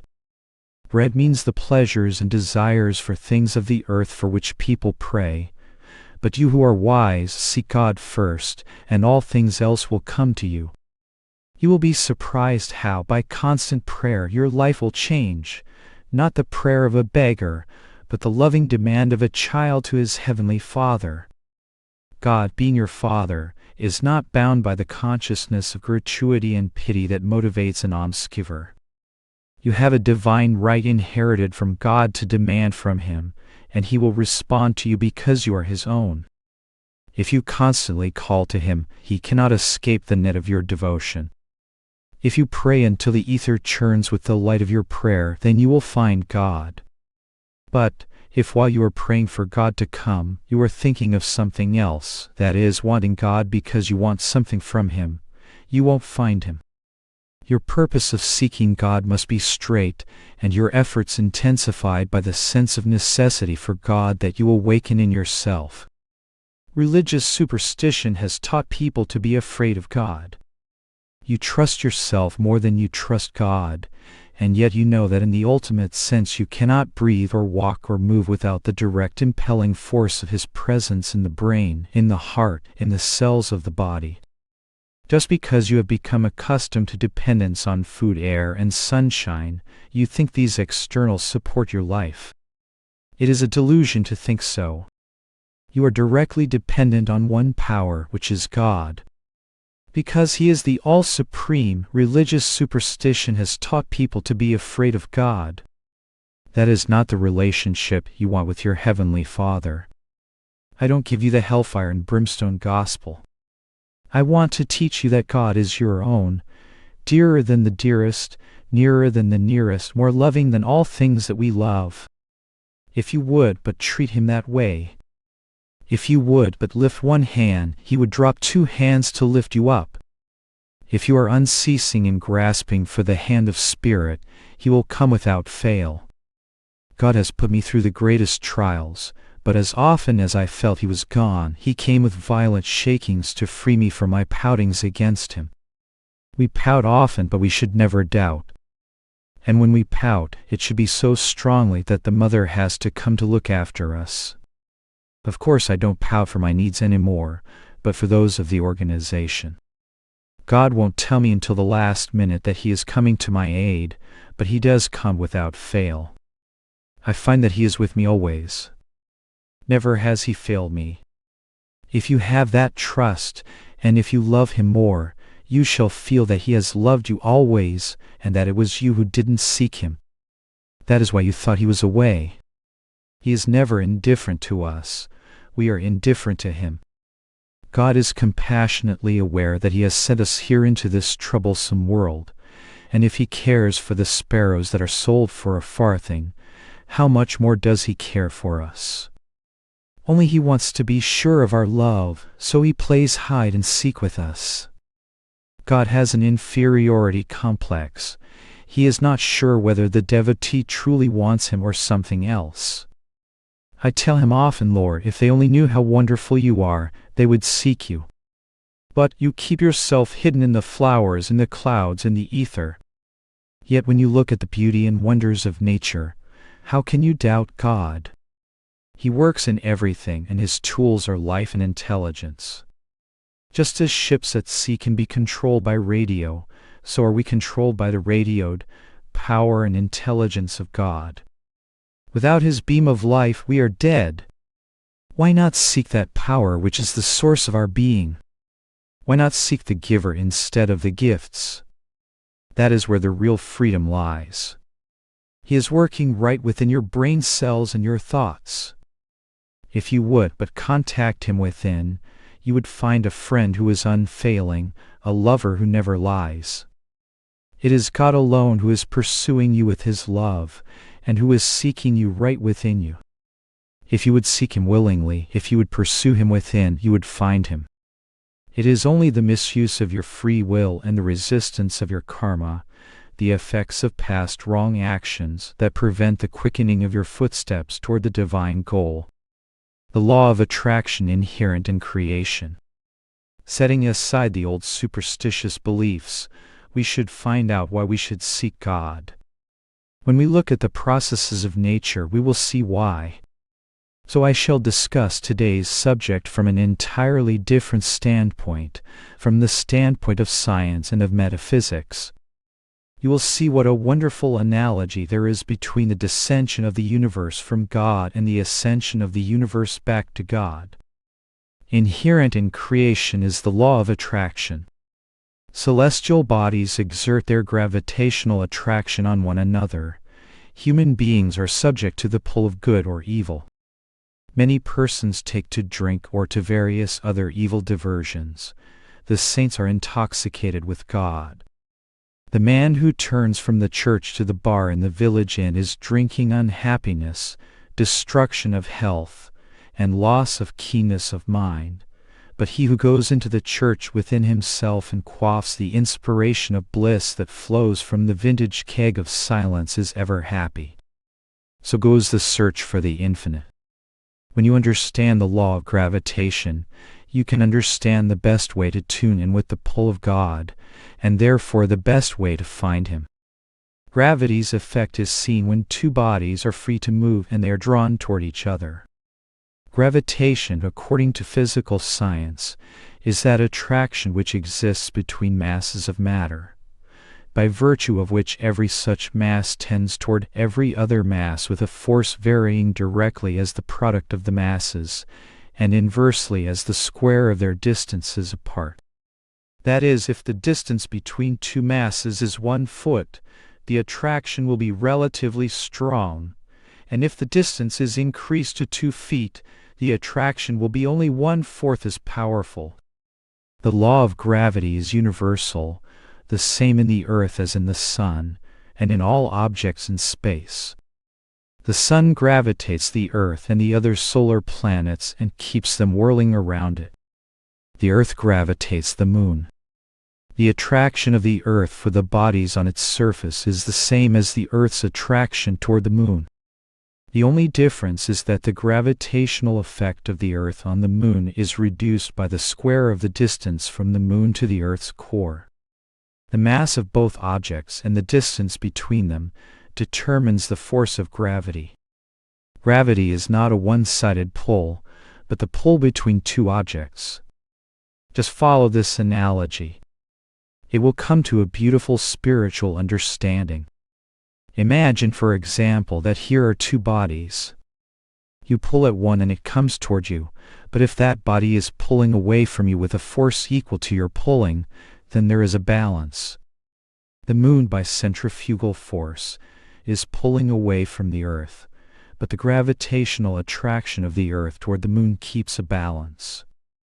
It is evident that the same force of gravity has given balance to the entire universe, so that the pull exerted by each object on every other maintains an orderly balance. Otherwise all things would have flown apart in infinite space. On the other hand, if gravity were the sole force at work in the cosmos, everything would have melted into one mass of matter. God's forces of attraction and repulsion at work in cosmic creation.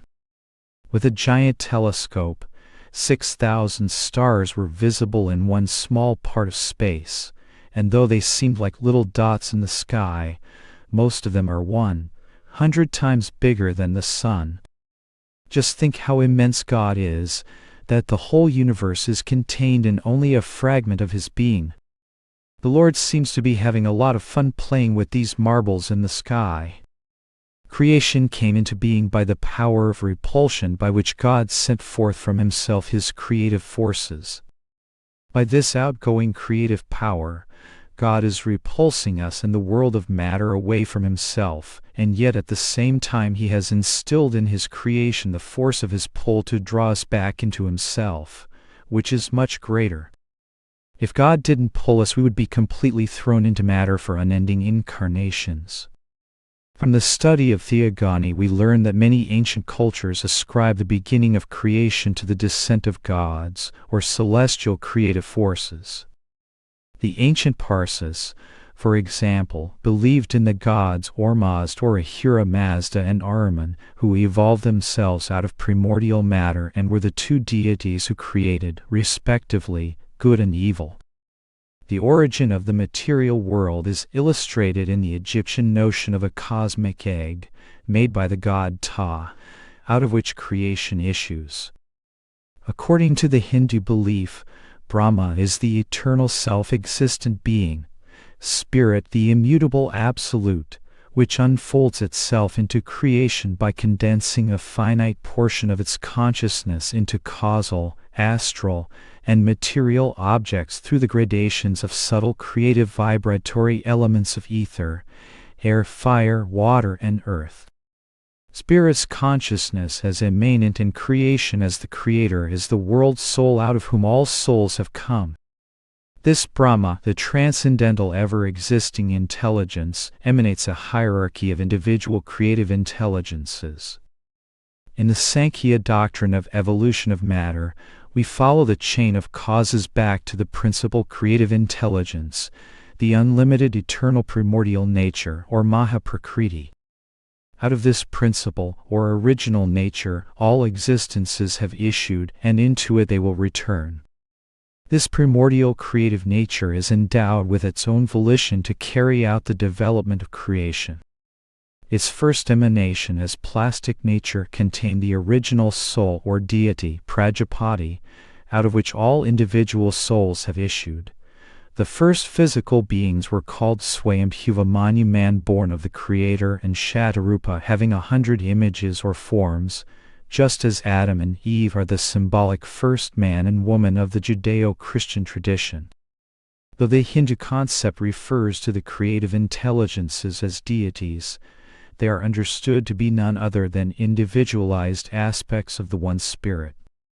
God transforms Himself into these intelligences and then into matter and human beings, just as our consciousness can transform itself into a dreamland wherein we can see and experience everything as though it were real, human beings, earth scenes, plants, animals, and so on.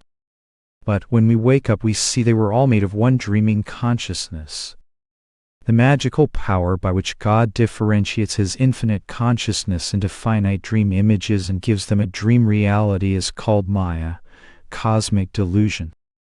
A tug of gravitation exists between God and Maya and man. God is pulling man and Maya is pulling man, and man is free to move toward either. God and man, God and cosmic delusion, are all pulling on each other. God is pulling creation, including man, toward himself, and material man and nature are pulling away from God. Whatever exerts a gravitational pull toward God is good. Whatever pulls beings away from God is evil. There is a sort of balance when neither good nor evil predominate. But sometimes that balance is lost, as when man turns toward evil and pulls far away from God so that he feels less and less attraction to the divine. But no one can pull away from God completely. The stronger gravity of God will gradually draw the soul back to him again, though it may take innumerable incarnations to do so. When you shoot an arrow, it travels with its force until that force dissipates and gravity causes it to fall back to earth. In the same way, we were propelled from God, and our desires are the force that keeps us moving away from Him, coursing through the sky of reincarnations.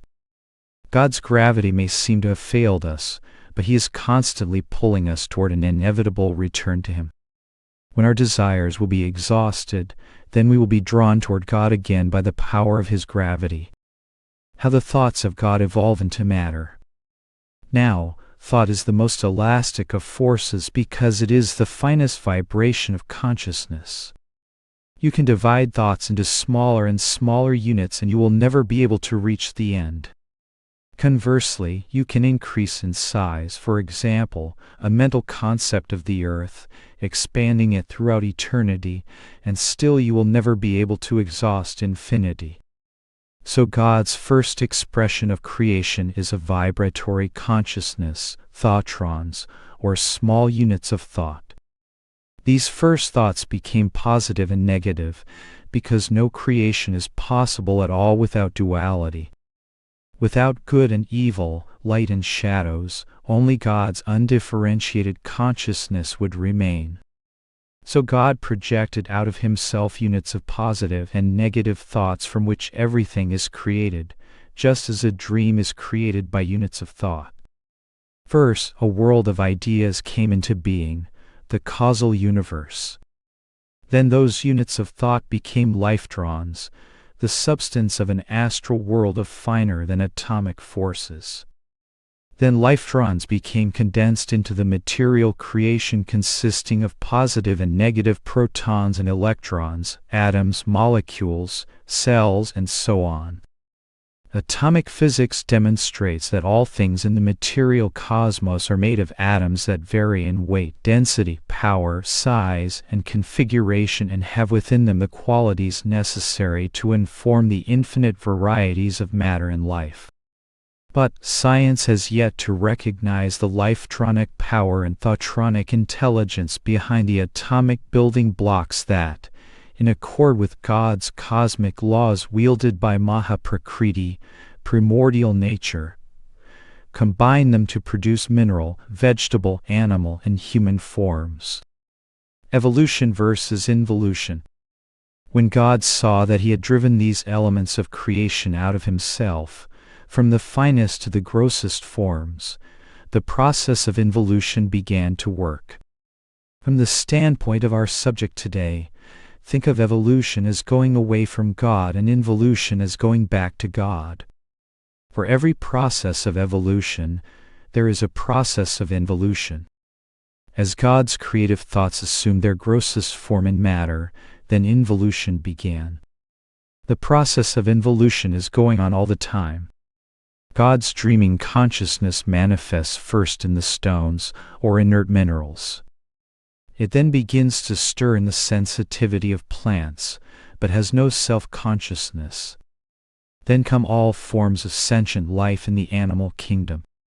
The innate vitality and consciousness then finds expression in man, with his superior intelligent power to reason and discriminate. And finally, in the Superman, the superconsciousness of God is fully reflected. Thus does creation go away from God and then come back to Him again. God will give salvation not only to man, but to the planets, the earth, the stars, everything that has worked so hard for billions of years to provide a stage for a cosmic dream drama. Going back to God by the involutionary procedure of nature is a very slow process. But the discriminating man eventually asks, why wait millions of years before I can return to God? He reasons that he didn't ask to be created in the first place, that God created him without his permission and therefore he should release him. He refuses to wait longer. When that desire comes, man has made the first definitive turn back to God. When you truly want to be released from this earth dream, there is no power that can stop you from attaining liberation. Never doubt it. Your salvation is not to be achieved. It is already yours because you are made in the image of God, but you have to know this. You have forgotten it. The musk deer madly seeks the fragrant musk everywhere, and in its frantic search carelessly slips to its death from the high mountain crags. Had the foolish deer only turned its nose to the musk pouch within itself, it would have found that which it sought. Similarly, we have only to turn within ourselves to find our salvation in the realization that our true self, the soul, is made in God's image, manifesting the divine qualities inherent in the 5 stages of the soul's return to God. Man has evolved through eons. In order to quicken his evolution, his involution back to God, he has to make an effort to stimulate the process of natural evolution. He does this outwardly to better his physical existence. For example, man was created by nature to use his feet for locomotion. The process was too slow and too limited in distance, so he used animals to ride on. Then he invented the car and the airplane and so on. Now, why shouldn't we likewise accelerate our soul's evolution? The soul of man has to ascend through the 5 states, or stages of evolution, previously described before he gets back to God: mineral, plant, animal, man, and Superman. He is to accumulate unto himself the divine qualities inherent in each stage. 1. He must be transparent like the gems, without spots of defective perception. He has to develop their crystalline character by removing the mental blemishes in his otherwise sparkling mentality. His thinking and perception should have gem-like clarity that will undistortedly reflect the divine mind. This means his sensations must be pure. Misuse or overindulgence of any sense creates flaws in the sensibilities. But, if the gem of one's sentient mentality is unclouded, one then develops spiritual sensitivity. 2. The spiritually progressive man is consciously sensitive to life and his surroundings, like the sensitive response of plants to their environment. But, as the sensitivity of plants abhors harshness, the spiritually sensitive being shuns the coarseness of material things and finds himself gravitating toward God, as plants turn toward the sun. 3. Then comes the vitality of animals. Though they may have great strength and will power, they do not know how to use these energies intelligently. The progressive man must be full of vitality like the animal, but employ the animal's strong will, not for avaricious purposes, but to govern activity with self-control and to have mastery over the life force. When the vital force is always engaged in something good and worthwhile, and is not dissipated in bad habits or the abuse of sex, then man is going toward God. But, as soon as he gives in to plainly indiscriminate animalistic instincts, he is going toward matter. That is the common happening we see everywhere. The yogi, on the other hand, learns how to use vitality and will with wisdom. He is not weak. He is a master of self-control. He knows how to relax and throw the searchlight of vitality within to reveal the presence of spirit. The reversal of the life force from matter to spirit is called pranayama. By withdrawing the life current from externals through Kriya Yoga, the consciousness begins inwardly to awaken to its higher nature in God. 4. The rational man thereby becomes a thoughtful, discriminative being, ever progressive in his power to think and reason clearly.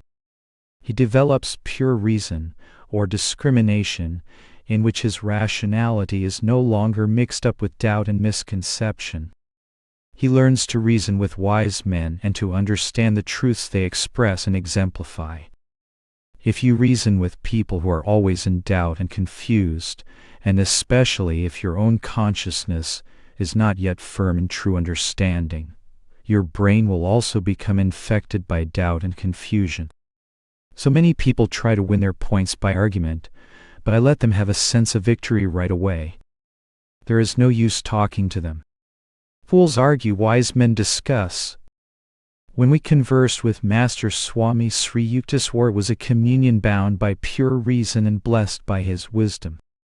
The masters cling to truth, not theories. But most people are enslaved by emotion and circumscribed by their own opinions. If two people really want to find truth, they can agree very quickly. It is only by developing both pure reason and pure feeling that you can reach God and truth. In the ordinary man, reason is uppermost and feeling is hidden. In the average woman, feeling is uppermost with reason hidden. If you have too much feeling, it becomes emotion and will take you into the meshes of matter, and too much reason becomes rationalization, which also takes you into delusive matter. When you balance reason and feeling by meditation, you will come to God and truth perceptions. By an interchange of these qualities, man and woman can help to balance in each other pure reason and pure feeling, thus helping each other toward union with God. But marriage is not the only way. By successful meditation, one attains this balance within himself or herself, for it is already there, hidden in the soul. 5. After developing the balanced reason and feeling of the discriminative stage, the last state of involution is to be attained, the pure intuition and omniscience of the Superman. He is intuitively progressive in feeling his soul and spirit. He must then fully lift his consciousness from the body and materiality to his original omnipresent state. The freed soul is back once more with God. You can develop in yourself all these finer qualities by which God is processing matter once again into spirit. You can hasten this process in your own body by spiritualizing it through meditation and Kriya Yoga. You will see your body changing into a mass of light, atoms of condensed electromagnetic energy. When you gravitate toward God, those luminous atoms are realized to be naught else than the vibratory thoughts of God, the compressed consciousness of spirit, the paths of knowledge, devotion, and action. Of different prescribed paths that lead to God, I will show you how the law of spiritual gravity is applied to the ways of knowledge, devotion, and action. According to how you apply the principles of these paths, you are pulled either by spirit or by matter. The path of knowledge or reason. If you program yourself with theoretical knowledge, you will become a walking Victrola, able to repeat lofty phrases and to be considered a learned being, but your knowledge will be unsupported by your own realization or spiritual attainment. Such intellectualization keeps the ego tied to the physical faculties of mind and its relation to matter. Theoretical knowledge cannot give you realization about God. So don't waste your time on too much theory. Those who do so become lost in the jungle of reason and never get beyond mere theories. In the process of reasoning they never perceive truth, for truth is beyond reason. Most intellectualists thus become bound by their own conclusions. If you use your power of reason only to make money and seek material gain, again you will gravitate toward matter. So the masters say, do not use your God-given reason to become more and more mixed up in the labyrinth of matter and in the egoistic limitations of the intellect. With the power of discrimination, study and apply truth until it becomes your own intuitive realization. When you develop your intuition, you will feel the presence of God and His omniscience within you. That is called esoteric reason or jnana yoga. The path of devotion. If you have pure devotion, you will feel the pull of God and will find Him. But, again, there are two pulls in this path also, two forces pulling you: devotion to God and devotion to matter. Even death tries to remind us that it is foolish to be lured by material attractions. The miser is devoted to objects of matter and remains attached to them to the end, even though he at last has to leave everything behind. Yet, to his final breath, he is just as devoted to material things as the yogi is to God. But, the yogi reasons, matter is external and possession of its objects is short-lived. Why should I concentrate on the little temporal things and exclude eternity? Devotion to God alone is the only way to everlasting fulfillment. The consciousness of the worldly man is circumscribed. He is devoted to his body, his surroundings, and his family. His attachment says us for and no more. He should rather use that family affection as a lesson in learning to expand his love. As soon as you love not only your family, but give that love to all, you are going toward God. That is why Jesus said, "Love thy neighbor as thyself." To use family affection for all, to give to the world the same love you have for self and family, is gravitation toward God. Lessen the consciousness of family, property, and all material attachments and begin to re-express the omnipresence you have lost. In loving God, do not lose your devotion in emotion. This sometimes happens on the path of devotion. I was surprised to find holy rollers in this country. It began with certain sects in India. But, when devotion is expressed in physical emotion, the pure quality of love is lost in the external expenditure of the life energy in the muscles. When the body and mind gravitate toward God, they become calm and quiet. The consciousness and life force become interiorized when one is inwardly with God. True devotion is like a plummet that sinks into the sea bottom of the perception of God. That is Bhakti Yoga, the path of action. Some persons have a natural inclination to be active. They love the motion of working and serving. If you work for your own self, you are pulled toward matter. But, if you work with the thought of doing everything for God, you are pulled toward God. When your activity centers only on making money for material advantages for yourself and your loved ones, or on any activity with a selfish end, you are going away from God. Thus do most people engage their energies and their attachments, and their desires for more and more material acquisitions. But as soon as your active energy is used to seek God, you move toward Him. You see again this constant pull from God and from matter. One side says make money for material satisfaction, and the other side says find satisfaction in seeking God, in serving God, and in acquiring monetary success to help God's work of uplifting others spiritually, mentally, and physically. When you act for material gain, you are yielding to the gravitational pull of matter. When you are acting for God, you are linked to the gravitational pull of God.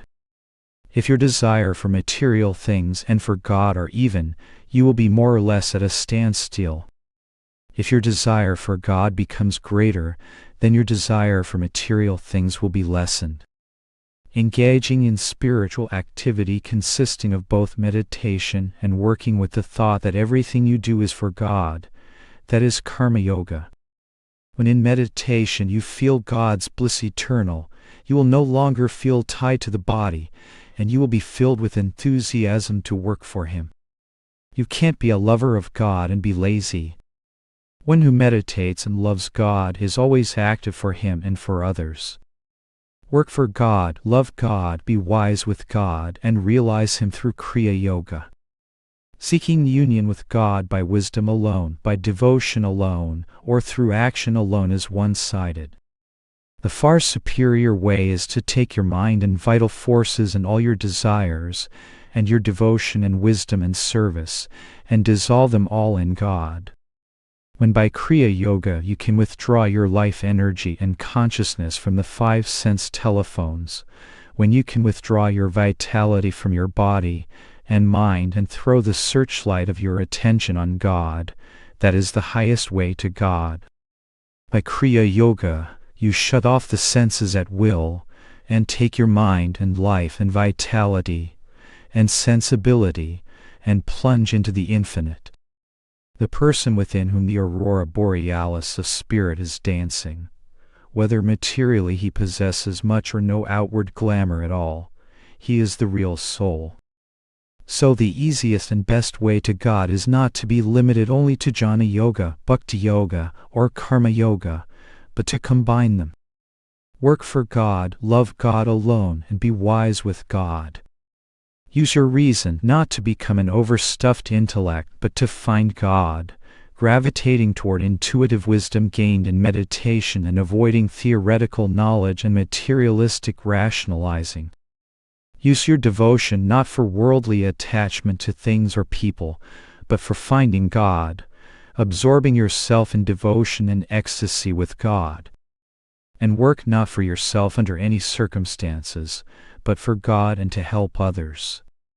The culmination of these lies in following the direct highway to God through practicing Kriya Yoga, listening to the cosmic sound of God's voice of Aum, quieting the heart and breath which draw you toward body consciousness, and seeing His great light of omnipresence. Worshipping in the church or temple is a good habit, provided you learn from that inspiration to go into your own temple of meditation and ecstasy within. In the deepest hours of the night and in the quiet of the dawn, enter your inner cathedral and talk to your thought audiences, rousing all of them to be devoted to the infinite. And on the grand organ in your temple of peace the great Aum will be played. Start tonight to meditate earnestly. Do not wander aimlessly. Go straight to God. You have closed the gates to heaven by gravitating toward matter and the body. Gravitate toward Him who is constantly pulling you. Go back to God. Remember, the kingdom of God is within you. If you meditate and seek Him with wisdom, devotion, and good actions, you will surely find Him. Chapter: Acquiring Attunement with the Source of Success. Very few people realize that divine law governs all actions and determines the effects thereof. Thus, the destiny of each individual is directed not by chance, but according to the causes he himself sets into motion. By spiritual realization, every circumstance of one's life can be scientifically traced to a specific cause or pattern of causes. But, because the ordinary person does not perceive how the law of action and reaction is governing his life, he believes that what comes to him is in large part a matter of happenstance and fate. He often says, "This was my good luck," or "That's my unfortunate lot." There is no luck that one has not created before in this or other incarnations, and there is no hapless fate except what has been predestined, by one's own actions, here in the present or way in the past, sometimes many lives before entering the portals of this life. These self-created causes are why some people are born poor and others rich, some healthy and others sickly, and so on. Otherwise, where is the justice of God, if He made all of His children equal, and then consigned some to live in favorable circumstances and others in unfavorable conditions? The law of cause and effect that governs our lives is what we call karma. Karma means action, and it also means the fruits or effects of our actions. These effects, for good or ill, are what make it so hard for people to change themselves or their circumstances. There is no other explanation for the inequalities among humans that does not deny the justice of God. And without justice, I would say there is no use in living. If then your successes or failures have more or less been determined by yourself in the past, is there no remedy by which you can alter your present conditions? Yes, there is. Reason and will have been given to you. There is no difficulty that cannot be solved, provided you believe you have more power than your troubles, and you use that power to shatter your impediments. You have to make the scientific effort necessary to succeed. Success means to create at will what you need. The typical concept of success focuses on having a lot of money. But real success means to have the power to create at will what you need, the power to acquire those things that are truly necessary for your absolute existence and happiness. It is important, therefore, to understand in what lies real necessity, to know the difference between needs and wants. If the perception of needs is boiled down, then the necessities for a happy life can be easily met. The ideal of balanced living is a middle path between the ideas of the East and the West. The East says, meditate on God, never mind what you don't have. I think that is too extreme. At the other extreme, the West says, you must have a nice car and house and new clothes and everything that will make you comfortable and keep you entertained. It doesn't matter whether you can afford it or not. Luxury is the goal in the West. It is a habit, and the law of habit makes one bound to his accustomed ways. Simple living does not mean poverty or poverty consciousness. There are destitute people whose lives are miserable. That is not the ideal of simple living. Simplicity means to be free of desires and attachments, and supremely happy within. It requires a masterful mind and a very strong will to live simply. It entails neither hardship nor deprivation, but the wisdom to work for and be content with what you truly need. To spend money on foolish things, even if you have the means to do so, is weakness. Practice self-control and reduce your wants to purposeful necessities. And do not live beyond your means. That is the first lesson to learn if you want to be prosperous. Spend less than your income, otherwise, you will never be satisfied and happy. Above all, hold to the thought, my happiness is unconditional, I can do without anything.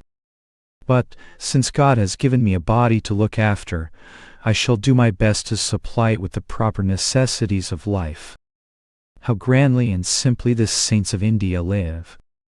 Possessing little, they are wealthy beyond the riches of kings. All nature begins to synchronize with them. Their complete inner satisfaction is what you should create within yourself, to learn to be happy with whatever you have. Of course, modern living requires more necessities than does residing in a hermit's hut. But instead of carrying with you through life an attachment to a lot of possessions, you should cultivate the power to acquire what you need when you need it. If you haven't that power, you are poor no matter how much you possess. Even a Henry Ford or a Rockefeller may be said to be poor by that standard, because needs do not consist only of physical necessities. No amount of money can assure health or happiness. Prosperity means uniform fulfillment for body, mind, and soul. Imagine George Eastman, who invented the Kodak, had every material thing that anyone could desire. Think of it. He had luxury, but there was something wrong with his prosperity, for which reason his existence was intolerable to himself. Consequently, he ended his life by sending a bullet through his head. Happiness can never come merely from wealth and possessions. Jesus Christ did not have any money, but he had the unlimited prosperity of God at his command. He demonstrated this many times, as on the occasion when he fed 5,000 with 5 loaves of bread. And even when death came, its cruelty could not take away what he had inside. To the end he thought first of others. Father, forgive them, for they know not what they do. To be all round prosperous, you must follow the example of Jesus and not that of unscrupulous businessmen. If you learn to apply the divine law of prosperity, it will wait on you.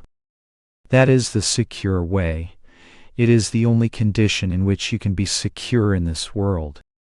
That wealth no robber can steal, it is the security that everyone needs. Cultivate prosperity in order to help others. The law of prosperity cannot be manipulated by man for his own selfish advantage. The working of that law is controlled by God, and he doesn't permit his laws to be bent or broken arbitrarily. If man works in harmony with the divine law of success, he receives abundance. If by wrong actions he disrupts its generous flow into his life, he punishes himself.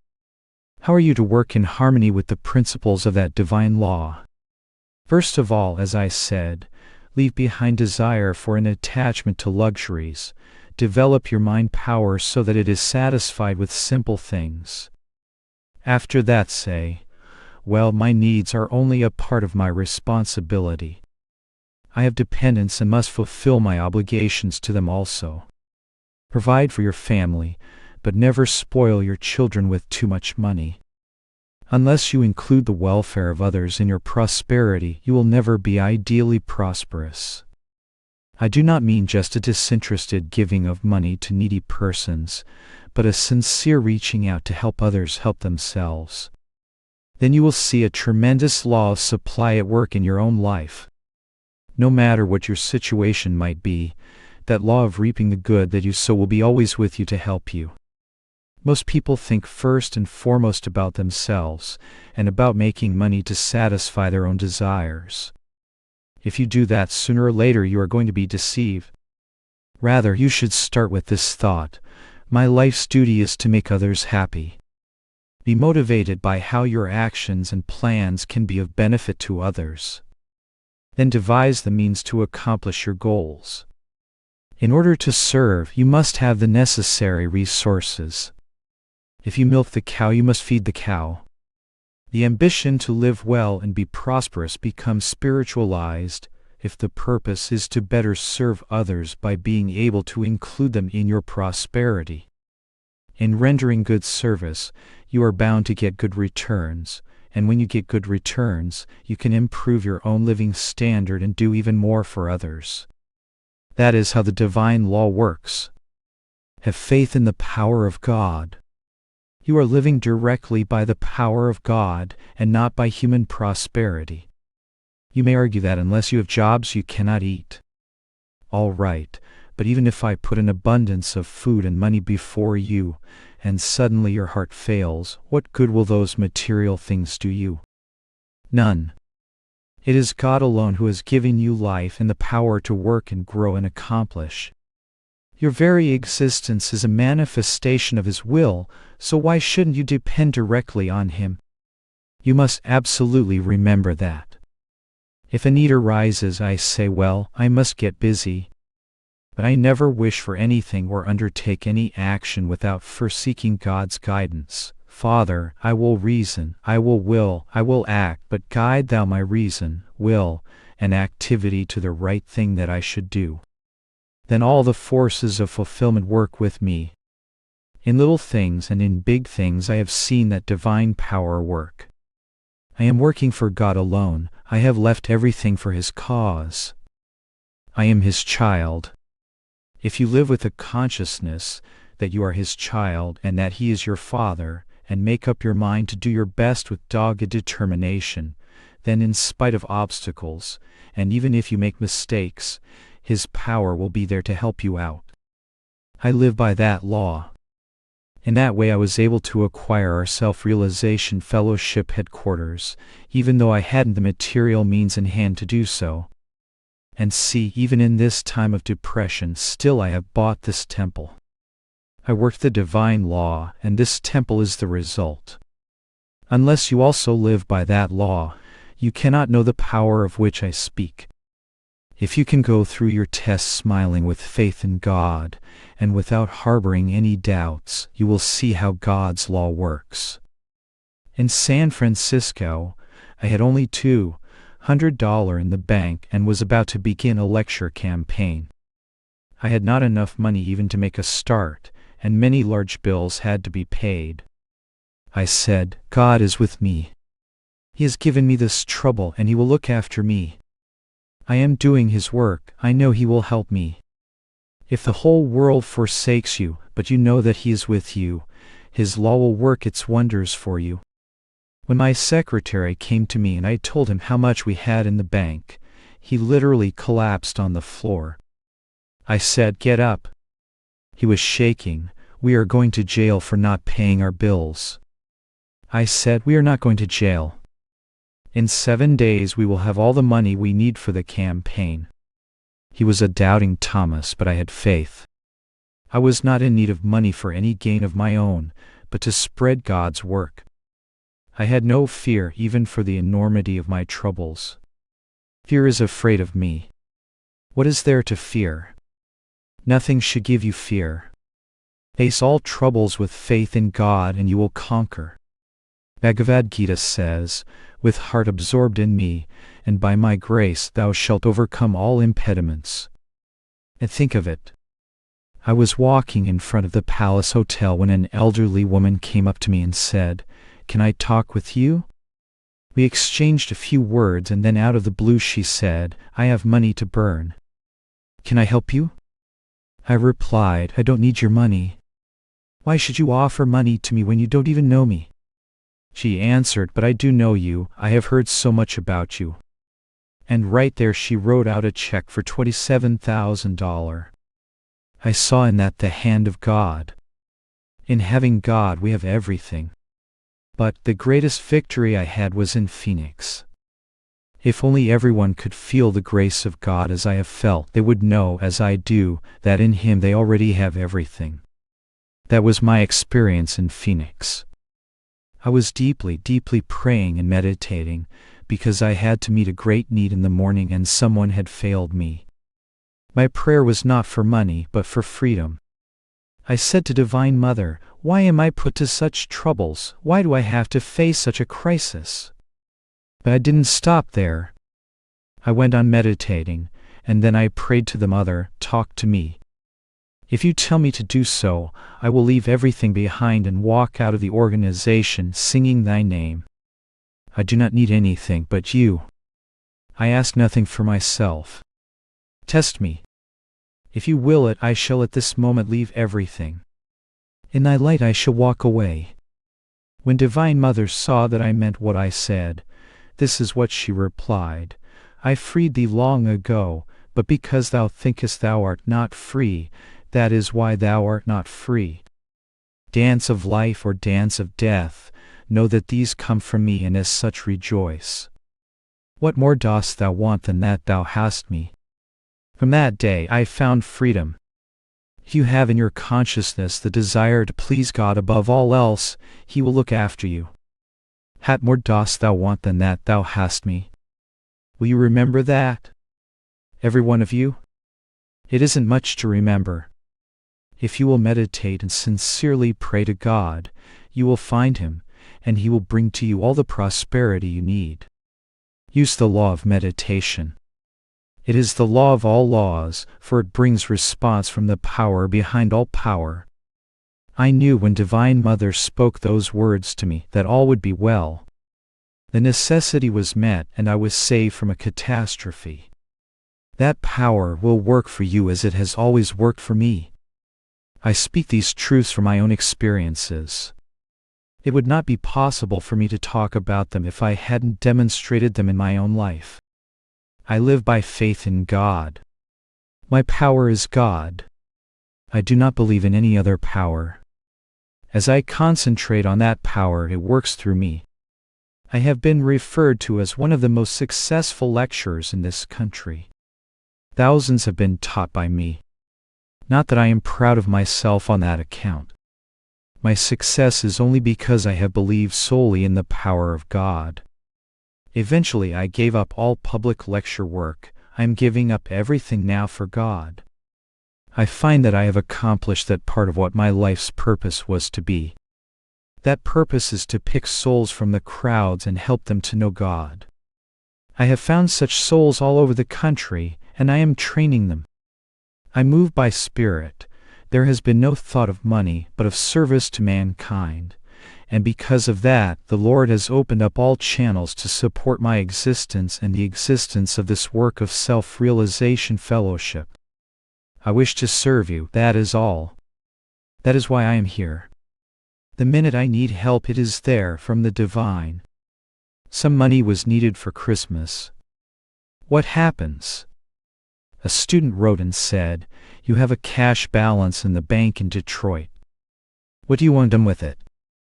I said, "Send it immediately." My need was fulfilled at the right time. That power of God is working with you also. You will see it is so if you have faith and know that prosperity comes not from material sources but from God. Seek God contact and He will guide you. The Lord doesn't tell you that you do not have to think for yourself, nor that you need not use your initiative. You have to do your part.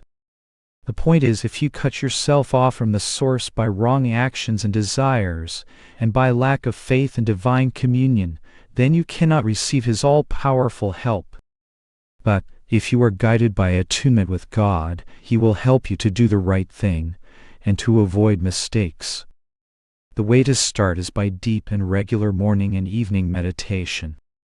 The more you meditate, the more you will realize there is something behind the kingdom of ordinary consciousness where a great peace and happiness reign. Practice the presence of this peace and happiness, for it is the first proof of God contact. It is the conscious realization of truth within yourself. That is what you need. That is how to worship truth, for we can worship only what we know. Most people worship God as something intangible, but when you begin to worship Him as real, through your own inner perception, you will feel increasingly the presence of His power in your life.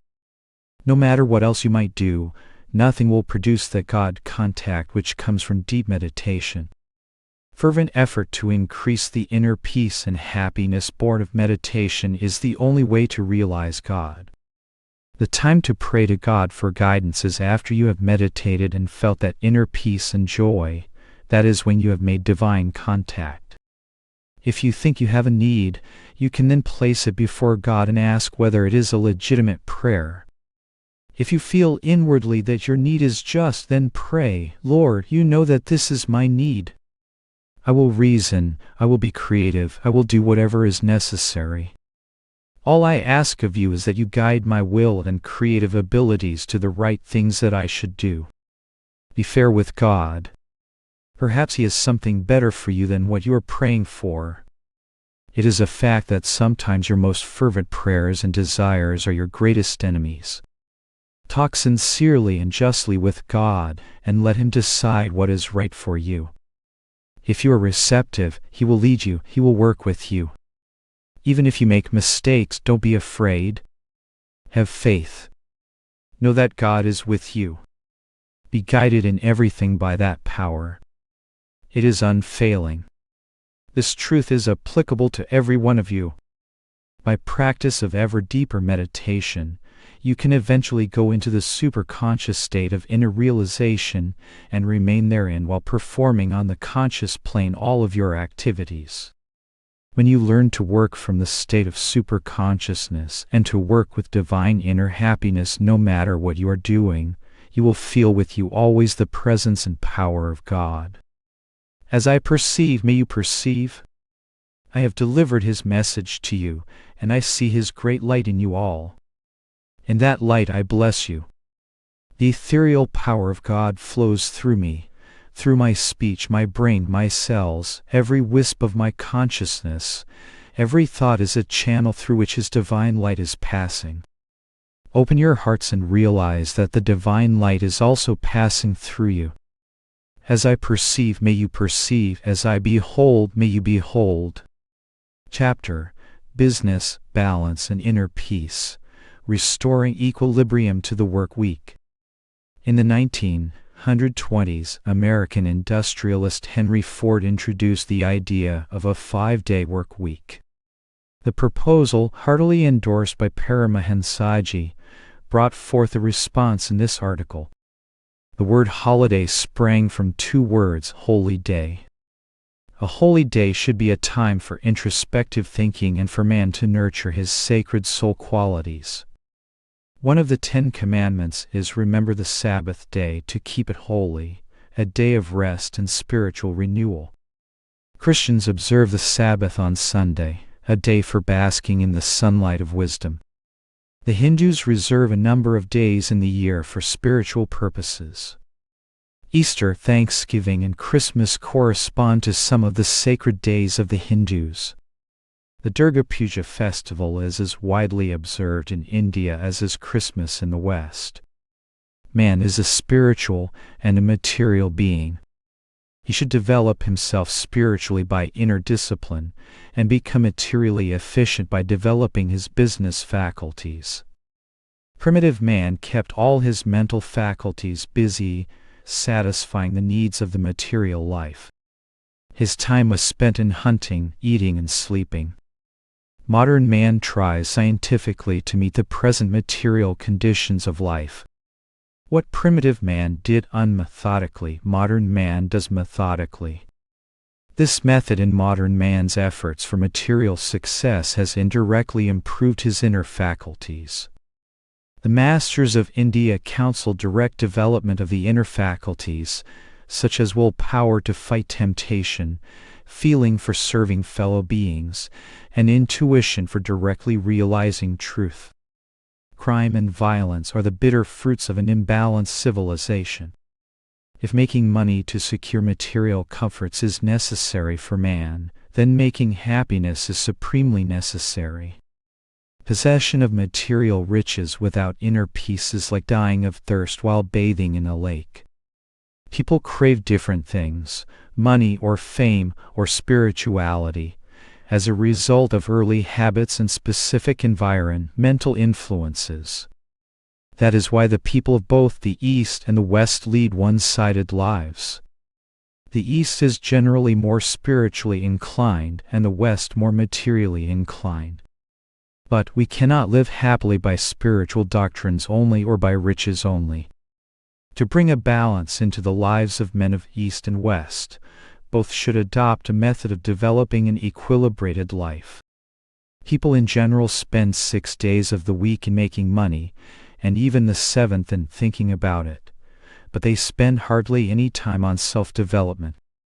One reason the West has so much crime, so many murders and robberies in spite of its developed civilization, is that people are too busy securing the commodities of material comfort and have no time to reflect on the practical value of following moral and spiritual principles. If material poverty is to be avoided, spiritual poverty is to be abhorred, for the latter is the underlying cause of all human suffering. A practical spiritual man is a happy man, and only a happy man is a successful man. 100% material prosperity among the inhabitants of a city will not prevent murders and crime. Following the universal principles of mutual service, spontaneous cooperation, love for the spiritual life, and disciplining the human sense cravings is wholly necessary for the harmonious, happy, healthy, prosperous life of any community. Official records annually show that almost $1 billion are stolen by young men and women ranging in age from 15 to 30. We have the New York newspapers report that 400,000 more meals were served in the jails this year than last year. Why is all this? Because the ordinary man's attention is not yet fixed on the vital problems of the art of living. Why not use some of the money spent for erecting and maintaining jails to create how-to-live schools, which will prevent children from becoming criminals? Criminal offenders grown worse in jails are let loose in healthy society for further spread of the bacteria of crime. Most persons will say, "Oh, I am too busy with my business to think about the art of living." We all know about that. Someday we will come to it, but what we are interested in right now is money. But what purpose would money serve if one succeeds in making millions at the cost of a complete nervous breakdown and loss of poise and happiness? Spiritualizing ambition with the ideal of service. Since God has given us hunger, and since we have a physical body to look after, we must have money, and we should earn it honestly and scientifically by serving the right needs of our fellow beings. Business life need not be a material life. Business ambition can be spiritualized. Business is nothing but serving others materially in the best possible way. Those stores that start out with the idea of only making money are readily recognized as commercial money-making dens. The stores that concentrate on serving customers with the best articles at the minimum cost will succeed and will also advance the moral development of the world. I have never forgotten the remark of a fine salesman in a large shop where I was selecting an overcoat for myself. "Sir," he said, "I am not trying just to sell you something. I am trying to find out exactly what you need." He did not try to sell me the most expensive overcoat. He showed me a less expensive one that exactly suited me in every way. I was pleased to get what I needed at a reasonable price. Thus he secured in me a permanent customer for his company. People should spiritualize their business ambitions by starting out with the idea of serving the proper needs of their fellow beings. Not only should man make money by serving, and thereby get something for himself in return, but should also work for the sake of acquiring money to use in creating institutions that will serve public needs. When one has made a great deal of money, and simultaneously helped his workers and associates to become more prosperous, and then uses his wealth for helping others to help themselves, that is spiritualizing ambition. Wealthy parents who leave too much money for their children choke the evolutional development of self-created, self-earned success and happiness in their offspring. Even the brainy man must exercise ambition, or he does injustice to himself by crippling his faculties. By injuring himself he sets a bad example, and thus hinders the progress of humanity. That is why I agree with Mr. Henry Ford in helping people to help themselves, and not in humiliating, slave-breeding charity.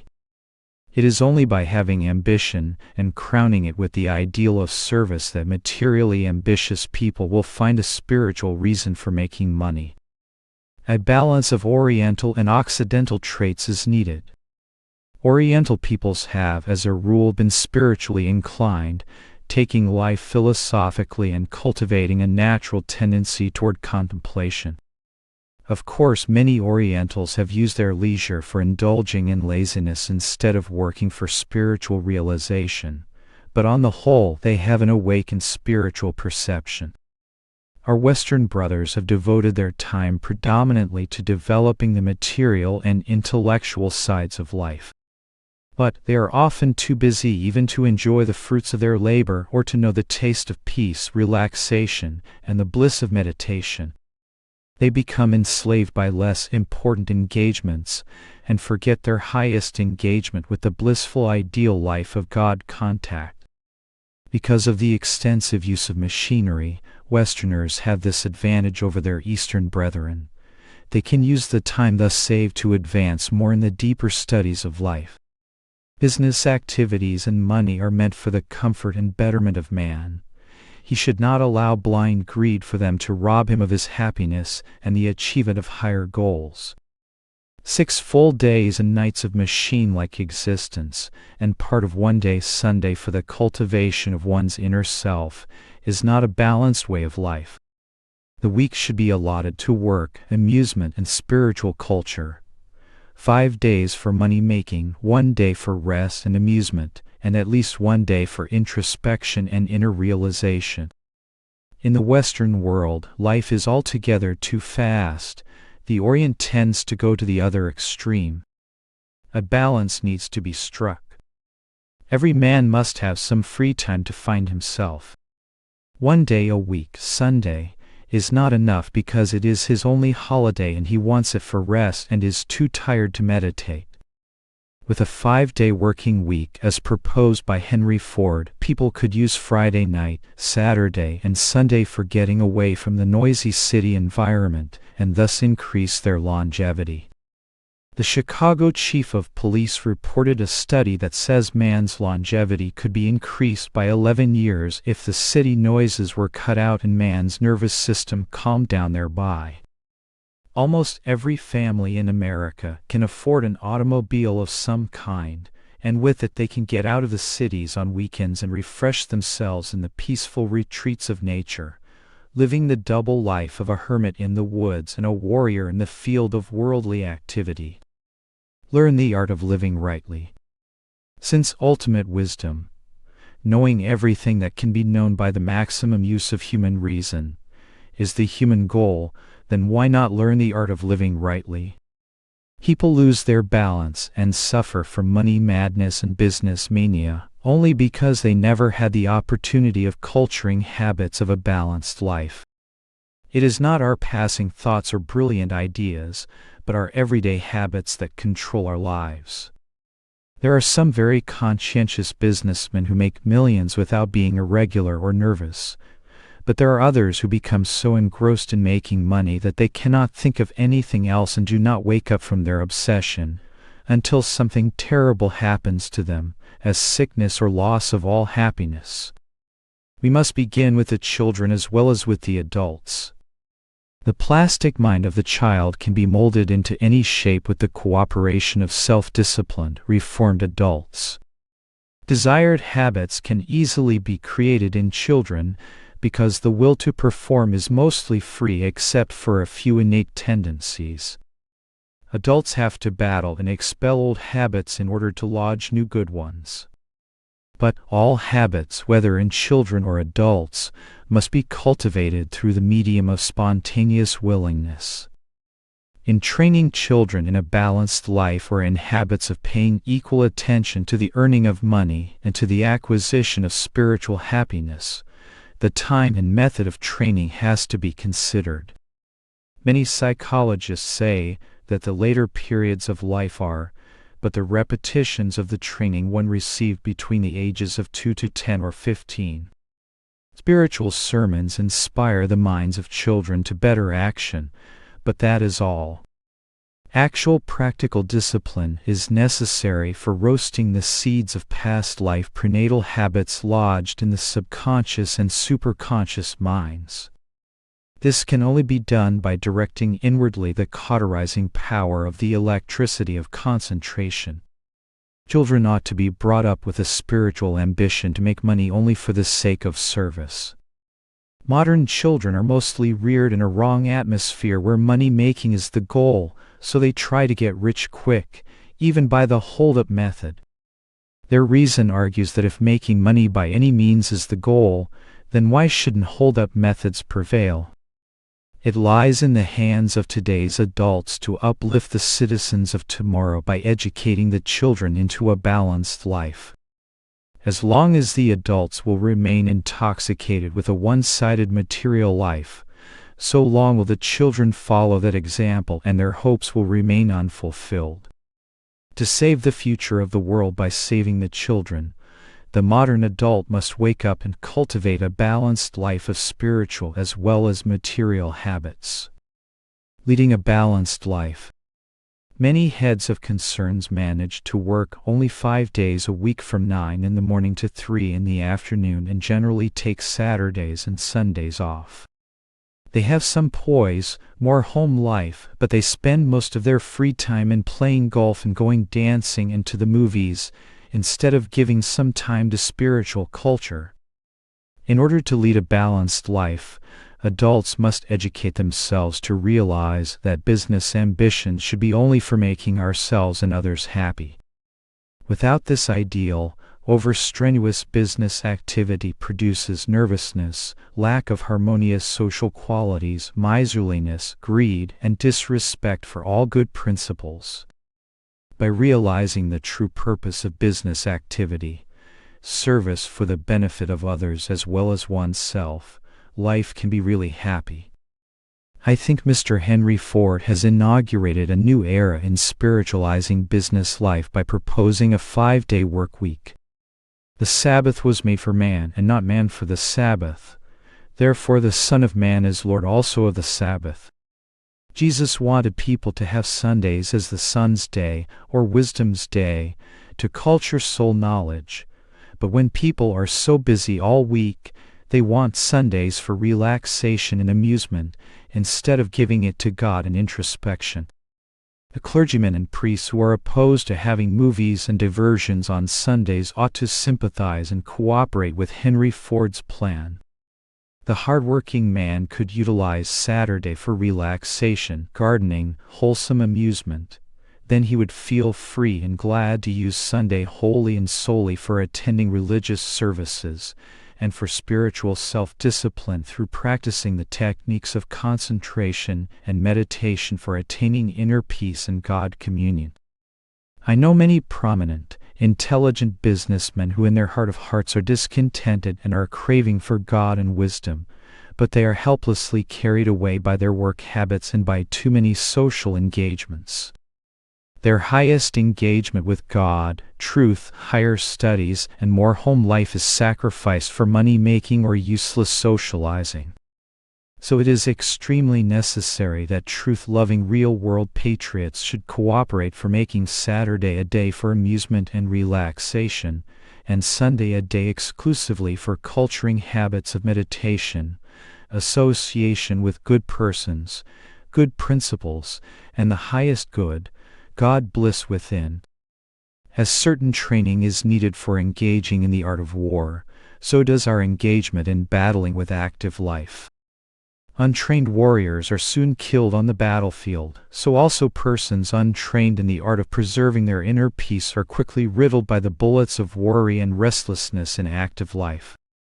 Man's great need is to find more time to enjoy nature, to simplify his life and his imaginary necessities, to enjoy the true needs of his existence, to learn to know his children and friends better, and most of all, to know himself and the God who made him.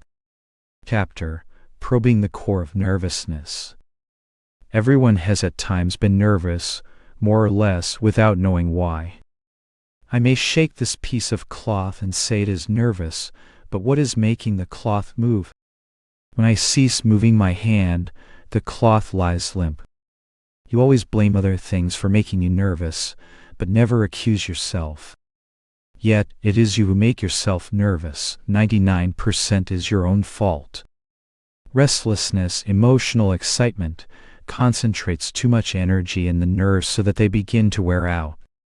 After years and years, the adverse effects of that nervousness begin to show. The nerves are very tough. God made them so because they have to last a lifetime, but it is necessary to give them proper care. When you stop overloading the nervous system, as when you are in deep sleep or a state of calmness in meditation, you are not nervous at all. In meditative ecstasy, the nerves become highly rested and rejuvenated. Healthy nerves essential for a healthy body. Nerves are like wires connecting all parts of a factory. If the wires become worn or burned out, then the whole factory or certain affected areas of it cannot function. Similarly, the nervous system enlivens all parts of the body, including the perceptive, cognitive, and responsive functions of the five senses. If the nerves are destroyed, then transaction with the world is also destroyed. There are two systems of nerves: the central nervous system in the brain, medulla, and spinal cord, and out of that the peripheral system, which connects the nerve centers to the different organs of the body and carries energy to them.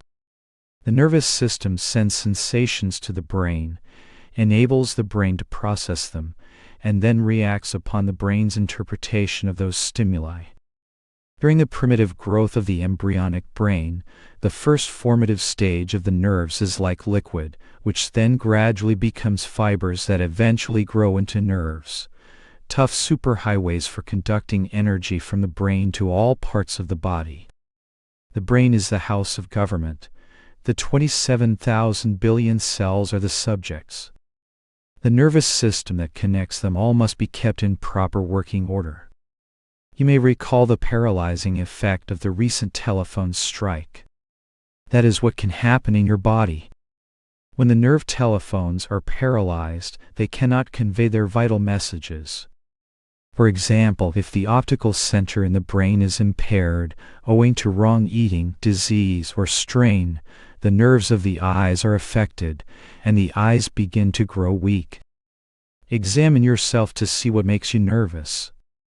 Most nervous diseases are due to overexcitation of the mind.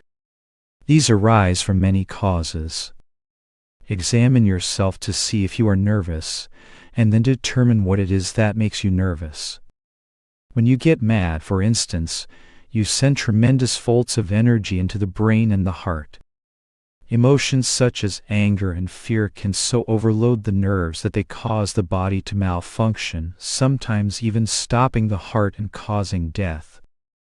If you pass 1,000,000 volts of current through a small wire that can stand only a few volts, the wire will be burned out.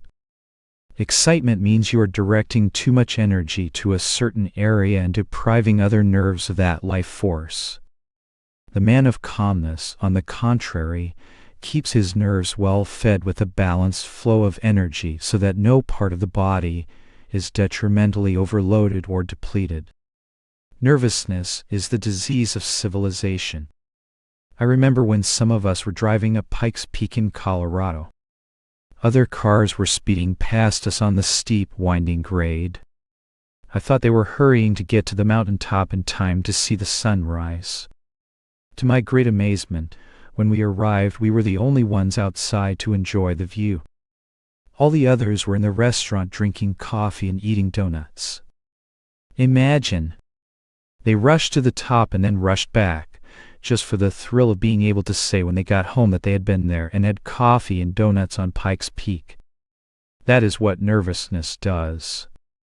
We should take time to enjoy things, the beauties of God's creation, the many blessings of life, but avoid undue excitement, restlessness, and sudden emotions, which burn up the nervous system. Talking too much, including the habit of engaging in long conversations on the telephone, creates nervousness. Habitual twitching, such as drumming the fingers or moving the toes, burns energy in the nerves. Another cause of nervousness, though you may not be aware of it, is the noise of the radio or television going on for hours at a time. All sounds cause the nerves to react. A study conducted in the police department in Chicago showed that if human beings were not subjected to the bombardment of the sounds of modern living, which are especially harsh in cities, they could live years longer. Learn to enjoy silence. Don't listen to the radio or television for hours on end or have them blaring mindlessly in the background all the time. There is enough television, of saints and music of the spheres going on throughout the cosmos that you don't need to listen to canned music or watch canned pictures. Through the calmness of inner silence, learn to tune into God's wondrous cosmic programs. Learn to control your emotions. Another major cause of nervousness is unkind speech. Never gossip or talk against others. Be busy reforming yourself. Practice kind speech. Don't be quarrelsome. If your husband or wife gets angry and rouses your ire, take a little walk and cool off before responding. If he or she speaks sharply, don't retort in the same way. It is better to remain quiet until the temper has cooled down. Avoid being stubborn or patronizing, but at the same time refrain from involving yourself in a quarrel. Wait until you both have regained calm reason. Never let anyone rob you of your peace, and do not steal away the peace of others by your verbal misbehavior. The misuse of speech is one of the most injurious of all weapons. You may say something in anger or high emotion that you do not really mean, and then feel sorry afterward, but for 20 years or longer the other person remembers it. In this respect, memory is a bad thing. The power to remember is a blessing if used in the right way, but harmful if used as a repository of the bad things that have been done to us. If your wife screeches at you and you shout back, you will suffer twice as much, once from her harsh words and again from your own. You primarily harm yourself. By the time you get through, you will feel that there is nothing left of you. This is why there are so many divorces. Frankly, people should not marry until they have learned to have some control of their emotions. The schools should educate young students in this art, and in how to develop calmness and concentration. The American home is breaking up because these things are not taught, neither at home nor in the schools. How can two people who are habituated to nervous activity live together without almost destroying each other with their nervousness? In the beginning of a marriage, the bride and groom are carried along on the emotions of excitement and passion. But, after a while, when these inevitably start to wane, the true natures of the couple begin to come out and the quarreling and disillusionments set in. The heart requires true love, friendship, and above all peace. When through emotion peace is destroyed, it is a desecration of the bodily temple. A healthy nervous system is what will maintain in proper order all the bodily organs and feelings. And to keep the nervous system healthy, it is important to remain free from devastating emotions such as fear, anger, greed, jealousy. Cast off fear. What is there to be afraid of? Even a little bit of fear, such as senseless apprehension of the dark or worrying about things that might happen, affects the nerves more than you can imagine. Why dread even death? God allows it to happen to everybody, so it cannot be bad. That is a very consoling thought to hold on to. Death is just like a refreshing sleep, and you are not afraid of sleep, are you? Death is complete rest. God gives you death to release you from all of your troubles here, and then to provide you with a fresh start in a new incarnation. To be caught up in emotion is to forget God. To be caught up in fear, anger, greed, or any violent or impulsive emotion is to forget God. If your senses which govern your emotions are under your control, you are a saint. No one knows better than yourself whether you are a master of your senses or a slave to them. Remember, anything that overrules your self-control leads your nervous system to destruction. The greedy man eats, and the man of self-control eats. One eats for the well-being of his body, and the other overeats for sensual gratification. If one's love is concentrated more on God and less on the senses, then all sensory abuse will be overcome. When tempted, pray to the Lord, make thyself more tempting than temptation. No matter how you test me, Lord, I shall cling to you. When your nervous system is filled with peaceful, loving thoughts of God, your nerves become recharged with His power. Krishna said, when the feeling chitta is absolutely subjugated and is calmly established in the self, the soul, the yogi, thus devoid of attachment to all desires, is spoken of as the God united. Movie stars and other professional entertainers are considered the beautiful people of America. But why are their personal lives so often in a shambles of unhappiness and multiple divorces? Most of them live too much on nervous energy concentrated in the senses. Overeating, promiscuous sex, the intoxication of wine and drugs, all produces pseudo-happiness. In God alone one finds fulfillment of all desires. In God alone one finds ever new joy, which can never be attained through the instrumentality of any of the senses. If you are in the grip of any abuse of the senses, and this means any one of them, continuously affirm your freedom. I am not enslaved by this habit. My love for God is supreme, greater than for anything else. Desire and attachment feed nervousness. Desire and attachment feed the disease of nervousness. By the time you have acquired the things you crave, you are worn out. Desireless non-attachment is freedom from the tyranny of enslavement to possessions. Everyone says how beautiful Encinitas is. I like it because on the altar of the horizon of the ocean and blue sky I see God. When the hermitage was given to me for 7 days I delighted in it. Then I gave it to God, inwardly free myself from all sense of possession. Now I enjoy it through the joy of others. All the things that India sadly lacked and that I had wished for her, I see you have here in America, but still you are not happy. Now I pray that India does not become too westernized. Both India and America express extremes. There needs to be balance, American civilization modified with the spirituality of India. Every nation wants the material advantages that America has. And the spiritual consciousness that every nation needs is found in India. I think that life in America is becoming more simplified, which is good. It takes too much time and energy to keep too many possessions in good order. The truth of the matter is that the more unnecessary necessities you have, the less peace you have, and the less you are possessed by possessions, the more happiness you have. The way to develop spiritually is to live simply, live quietly, study good books, never read cheap novels, practice calmness through control of the senses and emotions, and meditate much of the time. California, with its equable climate and natural endowments, is an ideal place to lead a simple life, and here will be a great spiritual resurgence. Right attitude toward wealth. People shy away from the idea of renunciation, yet they renounce so many things of true value, not the least of which are peace of mind and even sometimes their very lives, for the sake of money, which is perishable. Wealth may be taken away from you, or you may be taken away from it by death. You cannot take it with you.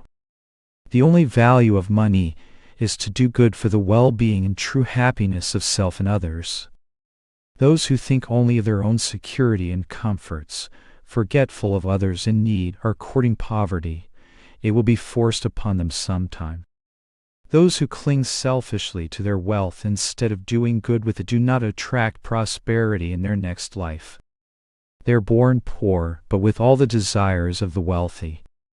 But those who share their good fortune attract wealth and abundance wherever they go. Jesus spoke of this principle when he said, "Sell all that thou hast, and distribute unto the poor, and thou shalt have treasure in heaven." If you learn to share with others, you will see that God is ever with you. He will never leave you, and you will never go without. Depend upon Him, and He will look after you. Do not forget that your very life is directly sustained by the power of God. When you remember that your reason, will, and activity are dependent upon Him, you will be guided by God, and you will realize that your life is one with His infinite life. He who is motivated by selfish desires neglects his assigned role in helping the drama of God's creation. He who lives only for himself, creating webs of desires, becomes entangled in those webs. But he who acts and works for God is free. You do not know why you are here on earth, or why you are a man or a woman, or why you are the way you are. You are not here merely to have your own way. You are here to do God's will. To work for yourself is to be bound by life. To work for God is to be free. Learn to be very active in this world, doing constructive work, but when you are through with your duties, turn off your nervous motor. Retire to the center of your being, which is calmness. Mentally affirm to yourself, "I am calm. I am not a mere nervous mechanism, I am spirit. Though I dwell in this body, I am untouched by it." If you have a calm nervous system, you will have success in everything you undertake, and above all, you will succeed with God. The nervous system connects you to the world and to God. The nervous system has two duties. The nerves allow you to interact with the world, and as the yogis of ancient times discovered, the nerves also serve to connect you with God. The life force in man's body ordinarily flows outward from the brain and spine through the nerves to the senses and their external experiences. When in yoga meditation that energy is reversed to flow inward, it draws the consciousness to the subtle spiritual cerebrospinal centers of divine perception and God realization. Nervousness, the overstimulation of the nerves, ties the consciousness to the body. Calmness conduces to God communion. When you turn off external nervous energy and calm yourself in meditation, and the life force retires from the senses to the cerebrospinal centers of spiritual perception, your nervous system is then connected with superconsciousness, and you have God. You are in the land of light, which is beyond the subconscious realm of sleep. Sleep is an unconscious way of turning off life energy from the nerves. You therefore get some rest during slumber, but you do not have the conscious experience of bliss that the superconscious state produces. When you awaken from sleep, you are just the same as you were before sleep. But, if you can cross the subconscious realm into the superconscious land of light, you will have the most wonderful experiences, and these produce lasting spiritual changes in consciousness. The more you can remain in that interiorized state of bliss in meditation, the more you will feel that joy with you all the time, even in the midst of activities. The spiritual physiology that makes man unique. There is a spiritual physiology underlying the nervous system that makes man a unique vehicle for the highest stages of the evolution of consciousness. Man's brain, being larger than that of most animals, with the exception of the elephant and the whale, and being more complex, contains the greatest capacity for thought. This makes the human brain a proper instrument for man, whose consciousness is the most highly evolved of all creatures. Man alone is capable of advanced levels of discrimination, and ultimately, of God realization. The greater the amount of thought, for example, in man as contrasted with animals, the greater the complexity of the cerebral convolutions. The fissures of these convolutions are about 1 inch deep in the adult brain. The gray matter of the convoluted surface of the brain is where our sensory motor thought processes are lodged. In early stages of the developing fetus, the brain is more like a marble dome. The awareness and responses of the fetus increase with the developing complexity of the convolutions. The mind, the source of thought and discrimination, is a process of consciousness, not physiology. It triggers the physiology. Now, you will find very interesting how God has made this physical body. It is a deep and vast subject, so just a few points I will touch on. The gray matter on the surface of the brain is the receptacle of nerve impulses. This is where all the nerve cells and electrical vibrations are located. When you decide to move any part of your body, your hands, fingers, eyes, for example, this creates electrical impulses in the cells of the gray matter, which are transmitted through the motor nerves to the body part that you want to move. As that part moves, another electrical current is sent back to the brain via the sensory nerves. These electrical impulses stimulate the nerve cells in the gray matter, and more energy-giving oxygen is drawn from the blood vessels in the membranes surrounding the brain. An exercise that is very good to stimulate the energy in the brain is to rap the head gently, but firmly with the knuckles. This is especially helpful if done in the morning as you begin your day, or anytime you feel brain lag. The spiritual eye, epitome of creation. Underlying the gray matter in the brain is white matter, which is spoken of as passive. Construction of the brain has a correspondence with the single or spiritual eye in man. In fact, this eye of astral light, which can be seen in meditation, is an epitome of the creative energy and consciousness of which man's body is formed and by which it is enlivened. Jesus said, "The light of the body is the eye. If therefore thine eye be single, thy whole body shall be full of light." The spiritual eye is perceived as a golden aura, surrounding a sphere of blue, in the middle of which is a 5-pointed star of white light. When you look in a mirror at your 2 eyes, you see they are patterned after the spiritual eye, the outer aura or white of the eye, the inner circle or iris, and the central star or pupil. The point of origin of the single eye is in a subtle spiritual center in the medulla oblongata at the base of the brain, where it joins the spine. The energy from this single eye divides at the medulla and pours through the brain into the 2 physical eyes, through which the world of duality is perceived. Spiritual eye with its 3 lights, or 3 different rays, one within the other like an extending telescopic lens, has all-seeing spherical vision. Through the gold ray, the deeply meditating yogi beholds all matter, and the mass of radiation, the vibratory cosmic energy permeating the universe. Penetrating the blue light, the yogi will realize the Christ or Krishna consciousness, the Kutesa or infinite intelligence of God, the only begotten Son, or reflection of God, which is present in all creation.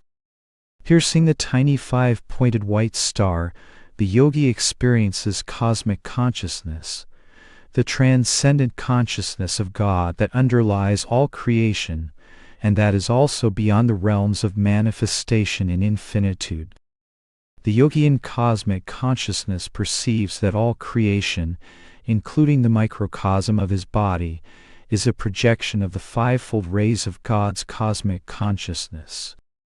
The divine Creator's cosmic consciousness, his pure reflected intelligence in creation as Christ or Krishna consciousness, and his active creative power as cosmic vibration are thus the very essence of all manifestations. Gold, blue, and white, the colors of the radiations of this holy trinity of God in creation, are therefore the most spiritual of all colors. White reflecting the transcendent God consciousness, blue reflecting the Christ or Krishna consciousness, and gold or red, a transformation of gold reflecting the radiation or energy present in the cosmos. Throughout history, man has instinctively associated white with purity and spirituality, blue with tranquil omnipresence, as in the blue sky or heavens, and gold or red with energy. How the intricate human body evolves from spirit. Colored rays of the spiritual eye, through a complex transformation known to yogis, form the physical body of man, the microcosm. The golden rays of cosmic energy, for example, are strongly inherent in the vital red blood and are manifested in the electric current that flows through the nerves. The blue rays are a predominant factor in the gray matter of the brain, which provides a medium for the expression of thoughts through sensory motor activity. Just as on the universal scale Christ consciousness provides the medium that upholds all of nature's activities. And the white rays are the predominant factor in the white matter of the brain, in which God's transcendent cosmic consciousness is insulated. The nerve tissues are cylindrical in form. If you see a diagram of the nervous system, it is like a web of projecting rays, pathways of electrical energy without which there is no life in the body. The underlying spiritual physiology relates to the projected thoughts of God. The first manifestation of God the Creator is thought, intelligence itself. When God began to think, the body of man, it produced tentacles of thought. A thought is a linear projection. These became rays. The rays became fibers, and the fibers became nerves through which energy is conducted throughout the nervous system to the 27,000 billion bodily cells. I became aware of these various corollaries as I read a little bit of physiology. God was showing me at the same time his deeper science. It is so interesting to see the marvelous evolution of complex matter from the singular consciousness of spirit. How intricate it is, and yet so simple when you see that everything is God. It is all upheld by the power of his thought. On a little piece of thought rests the cosmic lot. Color is important in your life. In the creation of the body of man, the rays of the spiritual eye first form the astral body, the rainbow-hued body of life energy that is the blueprint and enlivening power of the material body. Because the material body is a condensation of the multicolored rays of light of the life-giving astral body, color is important in your life. The point is, you are affected by color because colors are manifestations of specific vibrations. You should always try to wear and to surround yourself with colors that are harmonious to your nature. And for the reasons I have mentioned, gold, blue, and white are good for the nervous system. Of course, for a change you should use other colors as well. But generally it is good to have some of these particularly beneficial colors around you. You will find your nervous system will be much calmer. Though it is quite all right now and then, for variety to vary the colors you use, and that you feel harmonious with. Radical changes can affect you.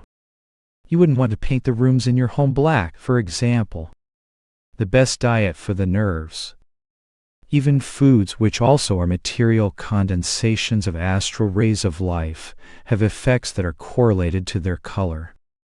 Various kinds of natural white foods are good for the nervous system. They benefit the white matter of the brain. Berries are good for the gray matter of the brain, that is, blueberries or blackberries, which are really purple. Most fruits are golden color or variants of gold, such as red and orange. As gold is the color of the creative vibratory energy in matter, such fruits help the muscles, the blood, and the tissues. Goat's milk, unbleached almonds, and raisins are very good for the nervous system. But all forms of meat of higher animals, especially beef and pork, are harmful to the nervous system. They are hyperstimulating and cause aggressiveness.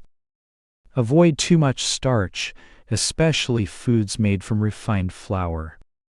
Eat whole grains, cottage cheese, and plenty of fruits, fruit juices, and fresh vegetables.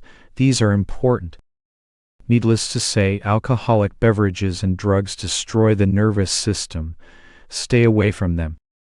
A yogic drink that is very good for the nervous system is made by adding crushed rock candy and fresh lime juice to a glass of water. It should be thoroughly mixed and evenly blended so that the taste is equally sweet and sour. I have recommended this to many people with excellent results. Another beneficial practice when you are very nervous is to take a cold bath. I once told this to a newspaperman. He said, "Well, if I did that every time I was nervous, I would have to carry a bathtub with me all the time." I said, "Not necessary. Take a large piece of ice and rub it all over the body, especially over all the openings of the body. With this yoga technique, you will find that your nerves will become much calmer." Attunement with God, greatest cure for nervousness. Remember that the greatest healing of nervousness takes place when we attune our lives to God. The highest commandments given to man are to love God with all your heart, and with all your soul, and with all your mind, and with all your strength, and secondly, to love your neighbor as yourself. If you follow these, everything will come in its own way, and in the right way. It is not enough just to be a strict moralist. Stones and goats do not break moral laws. Still, they do not know God. But when you love God deeply enough, even if you are the greatest of sinners, you will be transformed and redeemed. The great Saint Mirabai said, "To find the Divine One, the only indispensable is love." That truth touched me deeply. All the prophets observe these two foremost commandments. Loving God with all your heart means to love Him with the love that you feel for the person who is dearest to you, with the love of the mother or father for the child, or the lover for the beloved. Give that kind of unconditional love to God. Loving God with all your soul means you can truly love Him when through deep meditation you know yourself as a soul, a child of God, made in His image. Loving God with all your mind means that when you are praying, your whole attention is on Him, not distracted by restless thoughts. In meditation, think only of God. Don't let the mind wander to everything else but God. That is why yoga is important. It enables you to concentrate. When by yoga you withdraw the restless life force from the sense nerves and become interiorized in the thought of God, then you are loving Him with all of your strength. The whole of your being is concentrated in Him. Live like a god and you will attract godly friends. Lastly, learn to love your neighbor as yourself. Remember, you are here on earth in this lifetime for just a little while. You have come here before numerous incarnations, interacting with many different souls. Who are your real relatives? To the wise man, everyone is his relative, everyone is his neighbor. Of course, the wise man discriminates, knowing that though the sun shines equally on the diamond and the charcoal, it is the diamond that beautifully reflects the sunlight. One should seek and associate with the highest diamond-like mentalities. Take time to find true friends. Good souls attract good souls. Live like gods and you will attract godly friends. Live like animals on the sensual plane and you will attract animalistic companions. Do not mix closely with those who lower your ideals and create materialistic nervousness in you, but at the same time do not exclude anyone from your love. In addition, be not only a giver of love, but also a peacemaker, that wherever you go you bring harmony, calmness, and upliftment. No one wants to be around a skunk, everyone avoids it. The nervous man, he who is always restless, irritable, emotional, similarly repulses others. We do not want to be human skunks. We want to be like the rose, which even if crushed exudes its sweet fragrance. Be a human rose, spreading the essence of peace wherever you go. Kriya Yoga gives the true experience of religion. Your life will reflect spiritual consciousness if you meditate. Since the publication of my book Autobiography of a Yogi, everyone is asking about Kriya Yoga. That is my purpose. I didn't come to give theological abstractions, but a technique whereby those who are sincere can truly know God, not just theorize about Him. I want you all to develop on this path of self-realization and draw others to this highway of Kriya Yoga. The practice of Kriya gives the true experience of religion, which cannot be had by just talking about God. Jesus said, "Why call ye me Lord, Lord, and do not the things which I say?" When by Kriya Yoga I open my spiritual eye, the whole world drops away from my consciousness, and God is with me. And why not? I am His child. Saint Ignatius said, "God seeks willing hearts that He may give His bounties to them. That is most beautiful, and that is what I believe." God seeks willing hearts for the bestowal of His gifts. He is willing to give us everything, but we are not willing to make the effort to be receptive. He looks in our hearts, and if they are filled with something else, He does not come. But when you can truthfully say to Him, "Lord, there is nothing in my heart but Thee," He will come. For a while He will play hide and seek with you, but if you are persistent, you will begin to see wonderful things happening mysteriously that you know come from God. In time, you will receive His clear response in the form of direct answers to your prayers or in visions of the saints. Then at last He will come to you openly. You will be able to talk to Him. You will be able to commune with Him. Nervousness will never again be able to touch you once you are permanently anchored in the realization of God's presence. Chapter: What is truth? Truth is a very ambiguous word. It is a difficult concept to explain. Everyone has convictions they swear to as truth. But, among countless differing ideas, what is really true? Truth is relative and truth is absolute. It passes through many evolutions in the relative stages before it reaches the absolute state. For example, two people are discussing a business venture. One makes a proposal that is sure to bring success, and the other person makes a counter-proposal that accomplishes the same goal, but has additional advantages. But then a third person comes along and has an even better idea. Each method was true in its own right, but in a relative sense. Truth is that which gives permanent happiness. In the absolute sense, anything that contradicts true happiness is untruth, and that which gives permanent happiness is truth. Permanent happiness refers not to the temporary thrill that comes with material success and pleasure, but to the joy found in the soul's attunement with God. By this standard, you can judge any action you perform as to its projected end result, whether or not that action will promote lasting happiness.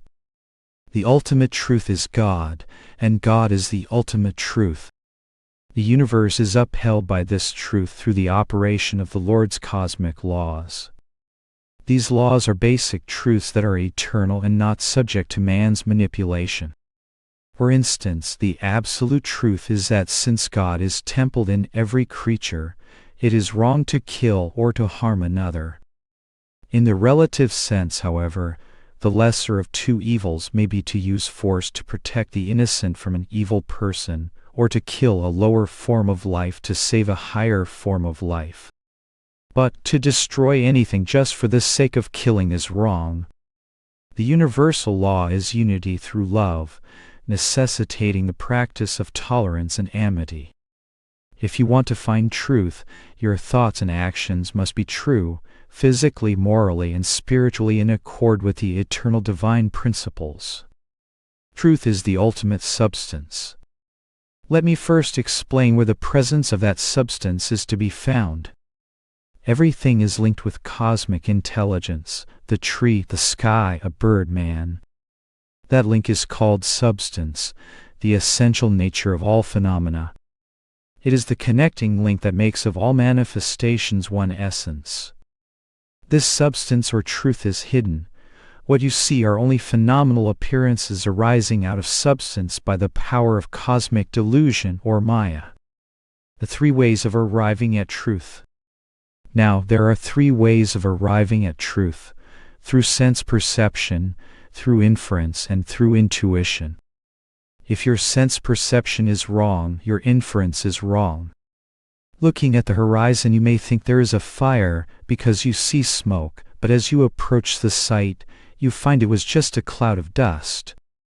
In order to apprehend the truth of anything, you depend on your sight, hearing, smell, taste, or touch, plus the power of the mind. These, however, could not be ultimate proof of the truth, because if the senses lie, the mind will lie.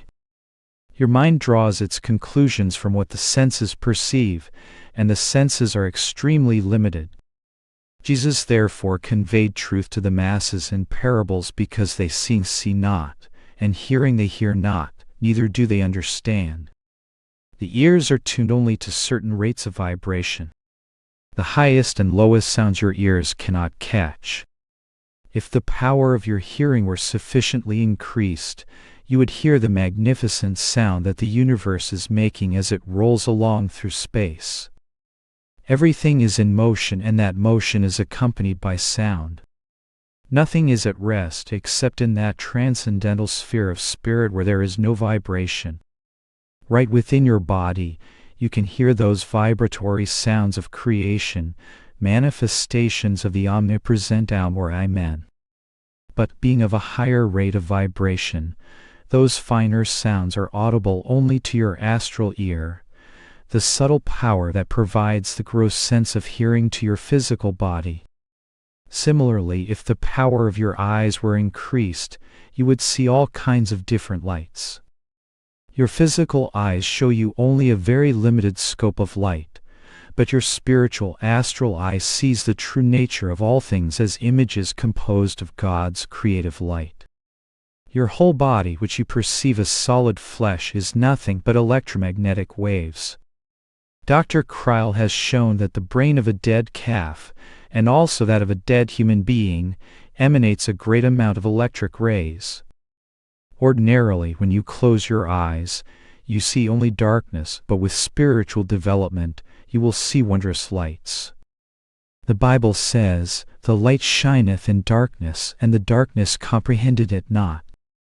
These are fundamental truths that you do not perceive because your senses are all tuned only to a limited range of certain gross vibrations.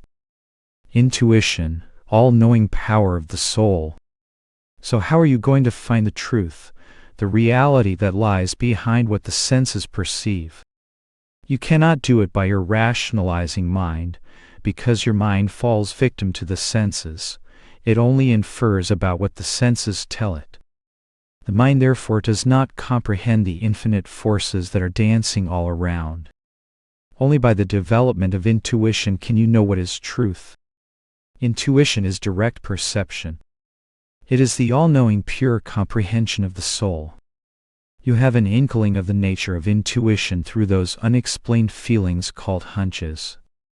A hunch is undeveloped intuition, something you know without the medium of the senses or inference, some truth that comes of itself.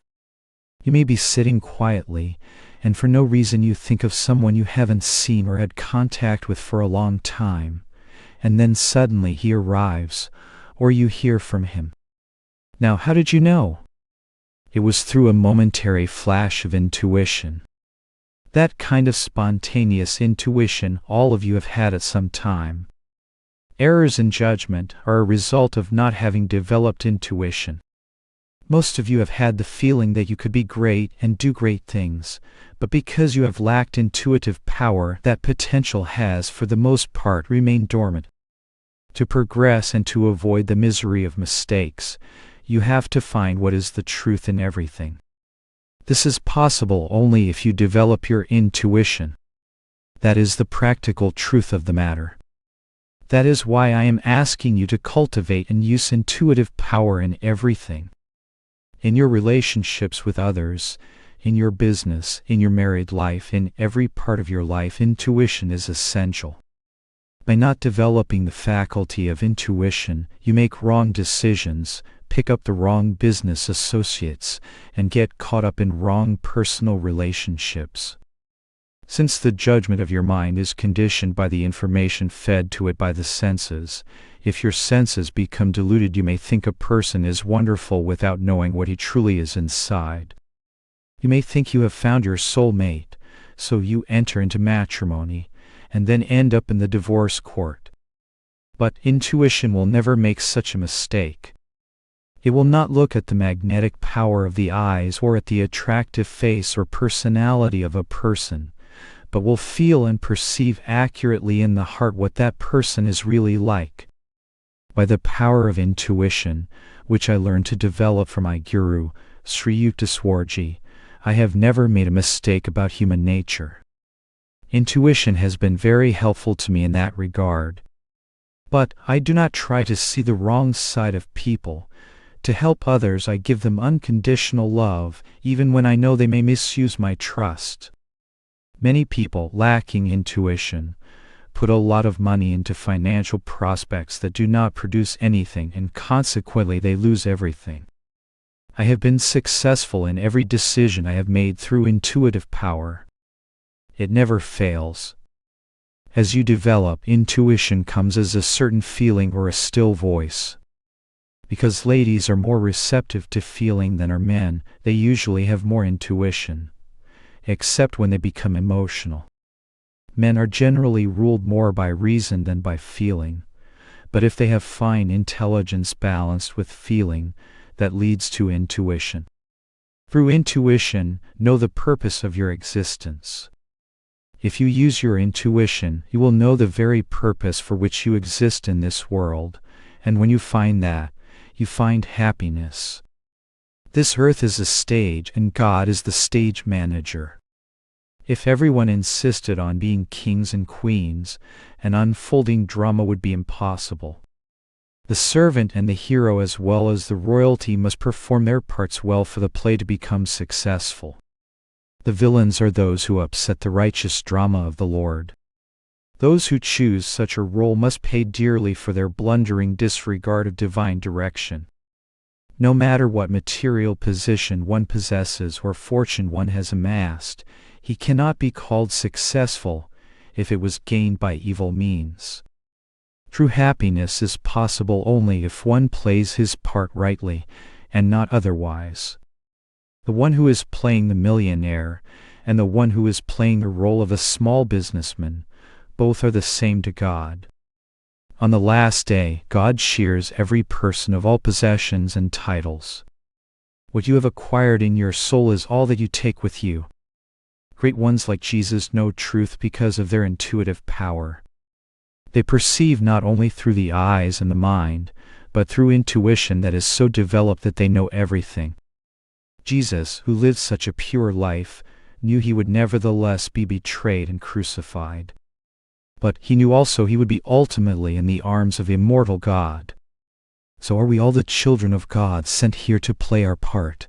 It is not the part, but how we play it that concerns God. Never be discouraged when your role is difficult. When you will be through with your acting, you will be received as a child of God. Until then, you will not be wholly free. Intuition develops through meditation. The only way to know and to live in truth is to develop the power of intuition. Then you will see that life has a meaning and that no matter what you are doing, the inner voice is guiding you. That voice has long been drowned in the mire of untrue thoughts. The surest way to liberate the expression of intuition is by meditation, early in the morning and before going to bed at night. As you keep your engagements for business and for everything else that you think of as important, so should you not forget your engagement with God. You may think you are too busy, but suppose God were too busy to give you life. You would drop in your tracks. To keep your daily appointment with God, you must reserve the time for Him. Meditate and pray deeply and wait for His response. If you repeatedly call on Him with ever deeper concentration, He will answer your prayer. A joy and peace will strike your heart. When that comes, you know that you are communing with God. If you make the effort, you shall contact that power. Give yourself that opportunity. You cannot succeed unless you try. If you spend your life in constant excitement, you will never know true happiness. Live simply and take life more easily. Happiness lies in giving yourself time to think and to introspect. Be alone once in a while and remain more in silence. If the radio is going all the time or other stimuli are constantly bombarding the senses, it truly affects the nerves and creates nervousness. And don't think so much about reforming others. Reform yourself first. The greatest field of victory is your own home. If you are an angel at home, you can be an angel everywhere. The sweetness of your voice, the peace of your behavior is needed in your own household more than anywhere else. Attain the power that never fails. When you contact God, intuitive perception of truth will guide you in everything you do.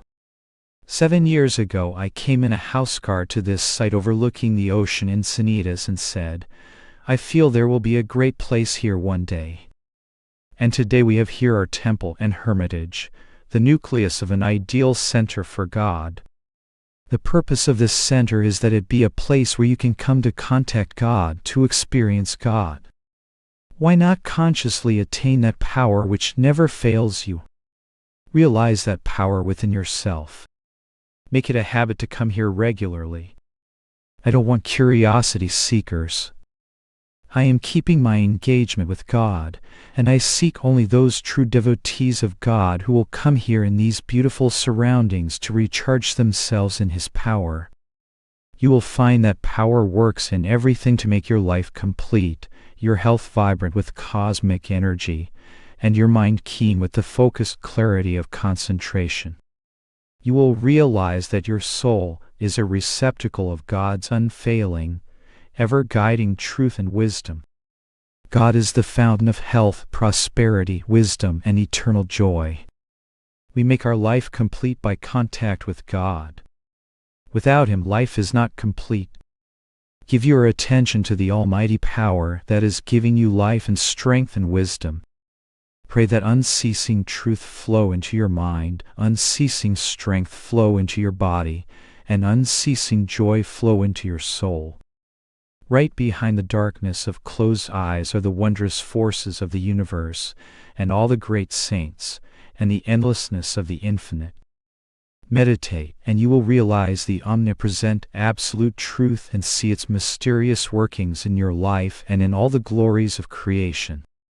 O Arjuna, understand that knowledge to be sattvic pure truth by which the one indestructible spirit is perceived in all beings, undivided in the divided. Chapter: The Omnipresent Consciousness of Christ and Krishna.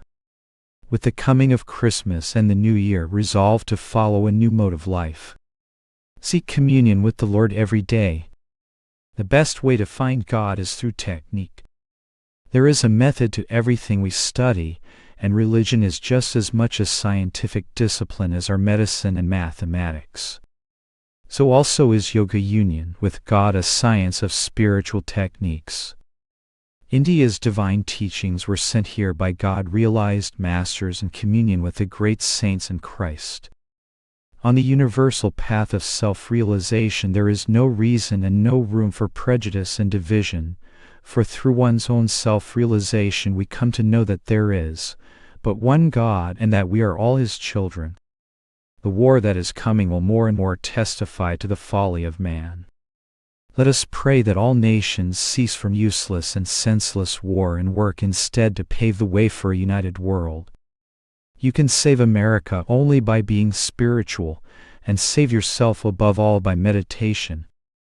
Once in a while you must get away from the world and meditate. Make use of your time to seek God. I am telling you today of the omnipresent Christ or Krishna consciousness through which He may be found. An ordinary man is conscious chiefly of sensory impressions. He sees through his eyes and hears through his ears, and gradually he expands his mind by reasoning about the reports of the senses. Man has great mental powers if he would develop them.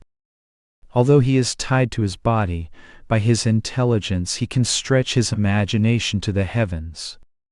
He can discover that the light of a star which has been dead millions of years is still traveling to reach the earth. But, no matter how he develops mentally, man is still subject to the limitations of his physical body. If a stone hits him, he is finished. Jesus proved by spiritual development a great scientific truth. The body is indestructible energy. It is not the physical solid that it seems. By modern definition, the physical vehicle of man is essentially an electromagnetic wave. If the body of a 180-pound man were placed in certain acids, it would dissolve completely. Where would it have gone? Seemingly evaporated, that body would have become a mass of gases. Its total atomic weight would still be 180 pounds. The only difference when a body has been broken up into its component atoms is that you cannot see it anymore with the physical eyes. Only scientific instruments can detect its presence as atomic vapors. The disappearance of the body does not mean that it has become non-existent. It has merely changed form, remaining hidden somewhere in the ether. Metaphysically, the body may be viewed as a thought in the mind of God.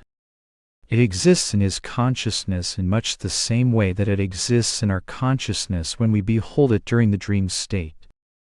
Our dreaming consciousness creates a body form out of concentrated thought and energy.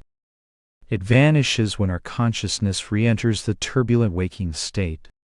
Jesus had attained that consciousness wherein he knew by direct realization that the body is only a mass of energy. Because he had realized this, and not merely imagined it, he was able to resurrect his body after its crucifixion. Earlier, when one of his followers had cut off the ear of a servant of the high priest, Jesus put his hand on the wound and made the ear whole again. Modern science has yet to discover how this is done. The ultimate goal is to realize that the body, and all else in this universe, is essentially spirit. The ordinary man is not aware of this. Jesus the Christ was. One needs to understand Jesus in the light of his spiritual experience of the cosmic consciousness of the Heavenly Father present in all creation. His name was Jesus. His title was Christ, an ancient term that corresponds to the Sanskrit kutastha, the consciousness that is in every atom. He was Jesus the Christ. More than 3,000 years ago, before the time of Jesus, there was born in India a great avatar whose family name was Yadava. Krishna or Christ-na was his spiritual title, and it means the same as Christ, the divine consciousness that is omnipresent in creation. He was Yadava the Krishna. The scriptures tell of the wonderful powers of Christ and Krishna, showing that their consciousness was not tied to the body like the ordinary man's. Jesus and Yadava had expanded their consciousness beyond the confines of the fleshly human form to include the universe, their cosmic body. They were attuned to the divine consciousness that is simultaneously present in every atom.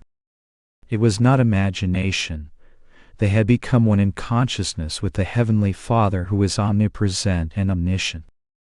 That expansion of consciousness which Jesus and Yadava experienced had to be learned. All men can similarly expand their consciousness to infinity through devotion and scientific meditation on the Lord. God is a spirit, and they that worship him must worship him in spirit. So Jesus Christ means Jesus whose consciousness fills the entire universe. When his friend Lazarus died in Bethany, and Jesus in another place said to his disciples, "Lazarus sleepeth," he didn't know this through any human informant. It was the universal Christ consciousness manifesting in him that enabled him to feel himself present not only in his own body, but in the body of Lazarus. He referred to this omnipresent intelligence when he said, "Are not 2 sparrows sold for a farthing? And one of them shall not fall on the ground without the sight of your Father. If you close your eyes and ask 10 people to touch you, you know exactly when and where each touch falls." God similarly feels and sees everywhere in his great cosmos. Jesus Christ and Yadava Krishna had attained that omnipresent consciousness. Jesus therefore realized that his body was a creation of God's mind, and being in tune with that cosmic consciousness, was able to recreate his body 3 days after it had been crucified and laid away in a tomb. Krishna had the same power and performed many similar spiritual feats. On one occasion he held a mountain aloft over the village where he was. Many such miracles are thought to be merely legends, but most of them are true. Krishna was one of the greatest yogis of India. Yoga teaches that body control by which you can understand that the flesh is simply condensed energy. And what is energy but the product of God's thought? He concentrated or thought, and there was energy. The universe consists of materialized thoughts. Suppose I dream that I have created man and water and earth, and when I wake up I find that I have not created anything except ideas. Similarly, the difference between solids, liquids, and gases is only a difference in God's thought. Jesus understood this, and because he was attuned to the divine consciousness, he could walk on water and change water into wine. He beheld the body and the water as projected thoughts of God, and realized that it was a simple matter for one thought the water to uphold another thought his body. If you fall asleep and dream, you might see yourself walking on the water as Jesus did. Why doesn't the body and the dream drown in the dream ocean? Because both are merely thoughts. So once you realize, as Jesus did, that there is essentially nothing in the universe but mind or consciousness, you can do anything. The body is a materialized thought, and the ocean is a materialized thought, and you can put one thought on another. Jesus and Krishna can appear to you in response to the call of your heartfelt devotion. The invisible will become visible, just as steam vapor can by a process of condensation be frozen into a solid piece of ice. The intangible God can be similarly frozen by your devotion into the visible form of Krishna or Jesus or any saint whom you yearn to behold. It is not necessary to see Christ in form when you meditate on him, though he can be seen in form. My theme today is the spiritual Christ. In order to know that Jesus, you must know his spirit. His body was like any other man's, but his spirit was in the whole universe. You can't imagine this. Close your eyes for a moment. You do not see your body anymore. Yet in your mind you can travel millions of miles in any direction without the use of your body. Mind is the creator of everything. When you know the nature of the mind, you have control of everything, for all is mind. These beautiful buildings and grounds sprang from thought. Nothing exists but that it came out of the cosmic mind. Therefore remember Christ as the universal consciousness that beholds us from the stars, that is aware of even the tiniest grain of sand on the shore. I hear his song in the bird and in the voice of the wind. I see his beauteous form in the sky and in the mountains and the ocean. Every thought I think comes from the consciousness of Christ. During each cosmic cycle of creation, spirit divides itself into the Trinity. In the role of the Father, Spirit is the creator of the universe. As he thought, there came into being the electrons and atoms, and they began to condense into vapor, and the vapor into water, and the water into solids. Thus Spirit projected out of itself the cosmic creation. This is his form, his body. The intelligence throughout the cosmos is called Christ intelligence or Kutesa Chaitanya. This is the only begotten Son, or reflection of the Father's intelligence present in all creation. Jesus and Krishna were in tune with that consciousness. Correspondence of the Trinity in Hindu and Christian scriptures. The Holy Trinity of the Christian scriptures, Father, Son, and Holy Ghost, corresponds with the Trinity of the Hindu scriptures, Aum Tat Sat. God the Father is Sat, Spirit beyond all creation. The Son is Tat, the Kutesa Chaitanya or Christ intelligence present in all creation. The Holy Ghost is Aum or Amen, the word or cosmic vibration that structures creation. When at the end of a creative cycle God dissolves everything within himself, there is only one principle, Spirit, ever existing, ever conscious, ever new bliss. But in each new creative cycle, Spirit again projects itself as the Trinity, Father, Son, and Holy Ghost. Man is an epitome of the whole creation. The material universe is the vast body of God. The cosmic electrical energy is the astral form of God, and the soul or life in everything is the essence of God. Everything has life, even a stone can feel pain. The consciousness in a piece of tin can be deadened with chloroform. These seemingly inanimate objects feel pleasure and pain, and the life in them can be killed. Expand your consciousness and know the real Christ. To find the real Christ, you must expand your consciousness as Jesus did. When you learn to feel for others as you do for yourself, you grow spiritually. When you share with all families the same kindred spirit that you feel with the family in which you were born, you are growing. When you are proud of all nations as you are of your own country, you are growing. And when you are ready to sacrifice self-love for the greater love of all mankind, then you have grown. That is what God wants you to do. Every nation that goes against the principle of love for mankind will suffer terribly. The Father is trying to establish oneness in the universe, and that can come only through love for all. We must grow spiritually. We must love all nations as our own. I feel you all as my own. I would do as much for you all as I would do for India. And if it were necessary for me to go to war for you in a righteous war, I would do it. You should banish all prejudice from your mind. Remember, God has taken the form of every race and nationality. He is in the Negro and the Hindu and the Jews and all others. Real Christianity means that you become Christ-like, loving all impartially. Let this coming Christmas be your greatest. Make it a religious Christmas. That is what we do. Self-Realization Fellowship members around the world observe the 24th of December as a day of meditation, of communing with the Christ. Get away from everyone else and pray with all your soul. See what happens to you when you go deep and meditate long. That is the way to worship Jesus in spirit. The physical way of practicing what Christ taught is to behave toward all as the children of your own Father, and the spiritual way is to meditate until you feel the vast joy of God through the Christ consciousness.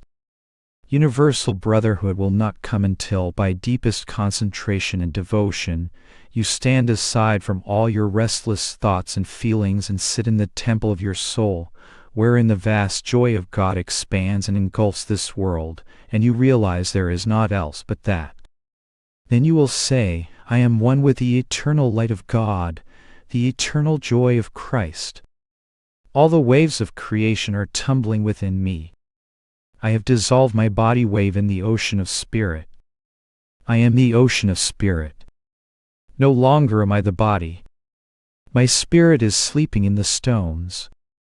I am dreaming in the flowers, and I am singing in the birds. I am thinking in man, and in the Superman I know that I am. In this state you realize that fire cannot destroy you, that earth and grass and sky are all your blood relations. Then like a spirit you walk on earth, no more afraid of the tumultuous waves of creation. This is my message to you. Meditate every night until you can banish all your mundane thoughts and desires. Know ye not that ye are the temple of God, and that the Spirit of God dwelleth in you? God made you all blessed, created in His image. You have forgotten that and have identified yourself with your body. But Jesus came to tell mankind, don't be afraid of the frailty of your body. Rise above it by meditation and be one with the Spirit. My greatest wish for you is this: may the love and perception of Christ come within your consciousness. He waits to receive but one Christmas present, the gift of your love. Tie it with golden strings of your devotion, and on Christmas Day, you will find Christ Himself has come to receive it from you. Once He accepts your love, He gives Himself unto you. That gift shall be everlasting. And if you receive Him as the Christ consciousness, even when all the gifts of this earth are gone, you shall be immortal, safe in the bosom of Christ and Krishna. After a brief meditation, Paramahansa led the congregation in the following prayer: I will adorn the tree of life with the stars of my good thoughts, and I shall lay at Christ's feet my best gift of love tied with golden threads of devotion. May Christ receive it, and may I receive His love this Christmastide. I will try my utmost to make myself ready that Christ may be born within my consciousness. During this Christmas, and in the new year, I make a solemn resolution to change my life, that it may become more Christ-like. I will try to rise above all prejudices and love the people of all nations as Christ and Krishna love them, as children of God. Heavenly Father, bless my life. Bless all nations. May they desist from war and come together in a united world, with truth guiding us. Heavenly Father, Jesus Christ, Jadava Krishna, Mahavatar Babaji, Lahiri Mahasaya Swami Sriyutiswarji, Guru Preceptor, we surrender our bodies, minds, and souls unto Thee. Make us like Christ. Aum. Peace. Amen. Chapter: Spiritual Selfishness versus Evil Selfishness. The soul is the true self, the pure manifestation of spirit within you. The ego is the pseudo-self, the soul responding to the world of duality while in a state of identification with the limited instruments of the physical body and mind. For the purpose of discussion, let us say that anything you do for the benefit of yourself, either as the soul or the ego, may be called selfishness. In this usage, evil selfishness is that which you think you are doing for the good of yourself, but which goes against the interest of your true self. Good selfishness, spiritual selfishness, consists of those actions by which the pure self within you can be realized. It helps you continuously to manifest the perfection of that innate image of spirit. Selfishness is characterized by different gradations. The actions of a child are performed more or less unthinkingly. When he sees somebody else playing with different toys, he wants to possess them. He wants to eat this thing or to do that thing because he sees someone else enjoying it. This is unconscious selfishness. I watched this reaction in my own childhood. When I was very little and saw others playing with something, my first thought was to possess it. But soon I found that whenever I wanted something, there was always somebody else trying to get it or hold on to it. So I began to exert my strong will to possess what I wanted. But, when this brought about fights with others, I wondered if it was right to assume such an attitude. My mother used to say, when giving some special treat of food to me, share this with somebody else. Initially, my reaction was that she was trying to give me less. But, immediately I began to picture in my mind, well, if I like this food so much, maybe somebody else would also like it. So I decided I should share. Then came the thought, if I share with everybody, there will be nothing at all left for me. That began to puzzle me. But my experience was that if I shared with others, then I enjoyed more. The joy received from sharing was even greater than the joy I got from the thing I had shared. That is why I have always parted with whatever I have loved. Whenever some possession was wanted or needed by somebody else, my mind would say, "Well, he is sick with this desire. You are healed of your wish for it, so now let him have that benefit." One by one I gave away everything that came to me, and my joy was multiplied. When I wanted something and got it, I enjoyed, and when I gave it to somebody else, I enjoyed it again. No desire has ever been permitted to take possession of my soul. That would be contrary to the ideal of spiritual selfishness for the welfare of my true self. Never love anything so much that it possesses you. The idea of possession is a false notion. Whatever you give out, you will attract in kind. What you are will show in your countenance and actions, and others will feel the underlying vibration and respond accordingly. If you set an example of evil selfishness, others will want to take everything from you.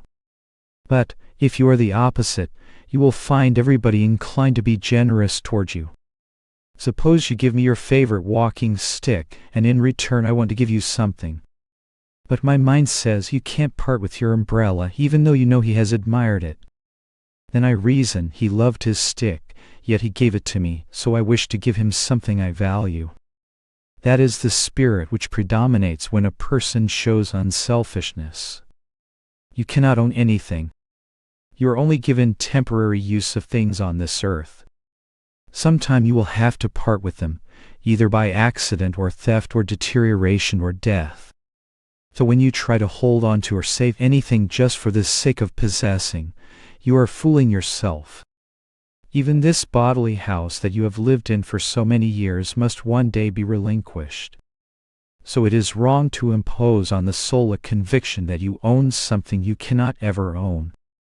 When something is given to you, know that it is yours only for a little while, and be willing to share it with others. Great trouble lies in coveting more than you need. The Gita says that person realizes peace who, relinquishing all desires, exists without craving and is unidentified with the mortal ego and its sense of mindness. No doubt you must have necessary necessities such as food, clothing, and some material security, but in aspiring after these, omit unnecessary necessities, the nagging desires that crave more and more. The world family is your greater self. Always have in your mind the ideal that while you are laboring for your own needs, you will help others acquire what they need, and will share with those less fortunate what you receive. Remember that you are a part of the world family, and you cannot exist without it. What would life be like without the carpenter or inventor or farmer? Through interchange, God wants us to think of others. It is a grave error to live only for oneself. Whenever you think of your own happiness, think also of giving happiness to others. You are not asked to give away everything for the welfare of your world family. That is impossible. But you should have consideration for others even as you have for yourself. God intended that man should thereby be truly spiritually selfish, serving his greater self in others. But the first and often the last thought of the ordinary man is for himself. Self-preservation is a strong instinct.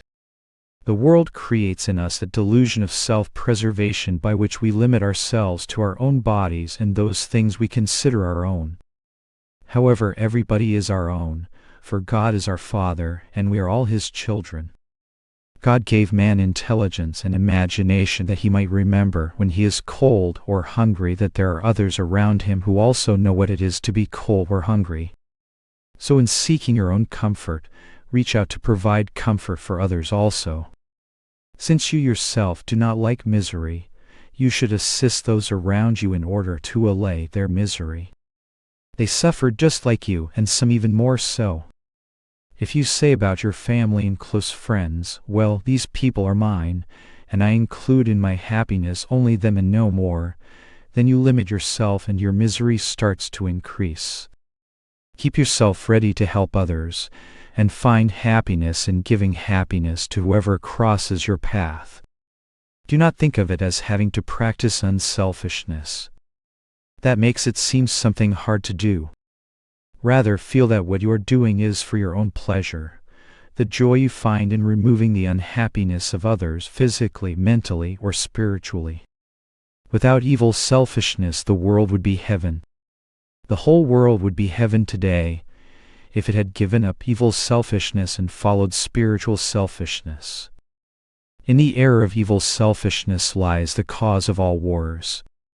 First came stone clubs, and then bows and arrows to protect one's own selfishness against the selfishness of others. Then guns were invented, then machine guns, and now bombs and poisonous gases, all to protect the selfishness of one group of people against the selfishness of another group. Man's potential destructive power has grown much more than his constructive power. The boil of evil selfishness must eventually come to a head. But more bodies will have to be broken before man comes to the realization that national selfishness is just as evil as personal selfishness. A nation is built of small communities, and they are built of individuals. The right ideals must begin with the individuals, and you must begin with yourself.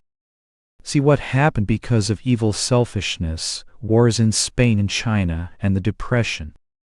This country, America first, had national selfishness in which for years she enjoyed prosperity. Similarly, India in her golden age was extremely prosperous. But the karmic consequences of selfishness and pride, resulting in the misuse of the caste system, caused India to lose her freedom. America must not abuse her freedom nor forget her spiritual ideals of equality, or she could suffer a similar karmic fate. Prejudice based on race and skin color is one of the worst forms of selfishness.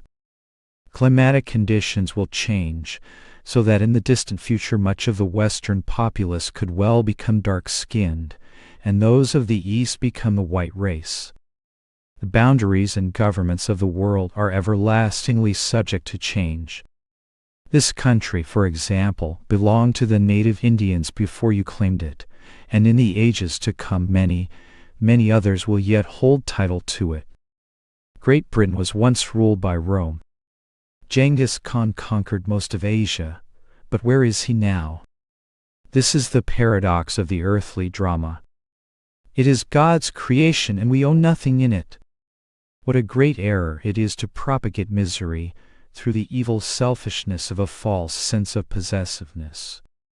Selfishness that seeks happiness with no consideration for the happiness of others, or that tramples on and destroys the rightful interests of others for its own ends, proliferates unhappiness. That is what is happening in America today. Everybody had good jobs and there was plenty. But now the big industries are taking prosperity from the little ones, and the little ones are trying to undercut the big ones. Profiteering is a great mistake. Communism, which on the surface expounds the good of the masses, will not work because it is based on suppression and force. But what Jesus and all truly great ones teach is unselfishness based on spiritual willingness to share. That method avoids evil individual selfishness in business and communities. When your neighbors and your nation will be your own self, then you will have spiritual selfishness. If you look only to the welfare of the hands and feet and do not look after your head, your brain will not work to guide your motor skills. You must harmonize the working of the entire body. Similarly, the brain's executives of the nations must work harmoniously with the hands and feet labor. When they are divided in their interests, there is bound to be disorder and suffering. You do not want labor to take control, for then you will have communism, and you do not want the capitalists to have sole rule, for then you will have dictatorship. There must be a balance, and that equilibrium will never be perfect without individual unselfishness. The joy in being unselfish. Jesus Christ gave up his body for all, but he is enjoying eternal life. In being unselfish, he was looking after his spiritual selfishness. You also must be able to give up your evil selfishness for a higher selfishness. Use your imagination. Materially, you will not lose anything. Mentally, you will not lose anything. But by evil selfishness, you will lose everything. In this world, there are two teachers. If you take God as your mentor, you will have a wonderful time. But if you choose the devil as your guide, you will have bullets of misery. The key word for most people as they go through life is myself. The spiritual man, on the other hand, thinks equally of others. Those who think only of themselves attract enmity from their associates. But those who are thoughtful find others wanting to be thoughtful of them. If there are 100 people in a town and each one is trying to take from the other, each one has 99 enemies. But if each one is trying to help the other, each one has 99 friends. I have lived that way. I haven't lost anything by giving up everything. I have gained. The words of Jesus are wonderful. Everyone that hath forsaken all for my name's sake shall receive 100-fold, and shall inherit everlasting life. No matter what I have given up, much more has been given to me. I want nothing now because what I have is far greater than anything the world can give to me. Everything man wants is for the purpose of acquiring happiness. So when you have true happiness with you all the time, you do not want or need the conditions of happiness. As regards material things, I have no bank account of my own. My security in this world lies in the goodwill of men. I do not believe in any other earthly security. If one is enthroned in the hearts of his fellow beings, that is the greatest kingship. By being unselfish, wholly unattached, you will be truly happy. If you set that example, others in your family or neighborhood or business will follow you. Start with that spiritual selfishness in your life. Do away with evil selfishness, which is the root cause of all trouble, whether individual or national. Unselfishness expands the consciousness. As soon as you think kindly of somebody else, your consciousness has expanded. When you think of your neighbor, a part of your being goes forth with that thought. And it is not only thinking that is necessary, but being prepared to act on that thought. Even if you have an enemy, he is your neighbor. Do not exclude anyone's happiness from the vision of your mind. In marriage is a lesson in unselfishness. Two individuals learn to share with each other. Then children come and the parents share with them. But it again becomes selfish if they think only of their own little family, us four and no more. In time, loved ones will be taken away. It is a reminder that the purpose of human relationships is to stretch the consciousness by sacrificing for others and sharing with others. There is so much happiness in being unselfish. It is the greatest happiness, for in unselfishness you guard your own happiness. My goal is the happiness of others for the happiness of myself. You can never know the joy of that achievement unless by unselfishness you include others when you think of your own happiness. Not only those who are related to you, but all. Look at Gandhi. He had money, position, but he gave up everything. And his wife followed him, not even demanding a few bonds for the security of herself and her sons. They gave up all and lived for others. Having nothing, they have everything. Gandhi has set a supreme example of humility and unselfishness in this age. Jesus said, "Whosoever shall exalt himself shall be abased." Egotism and selfishness must be destroyed out and out.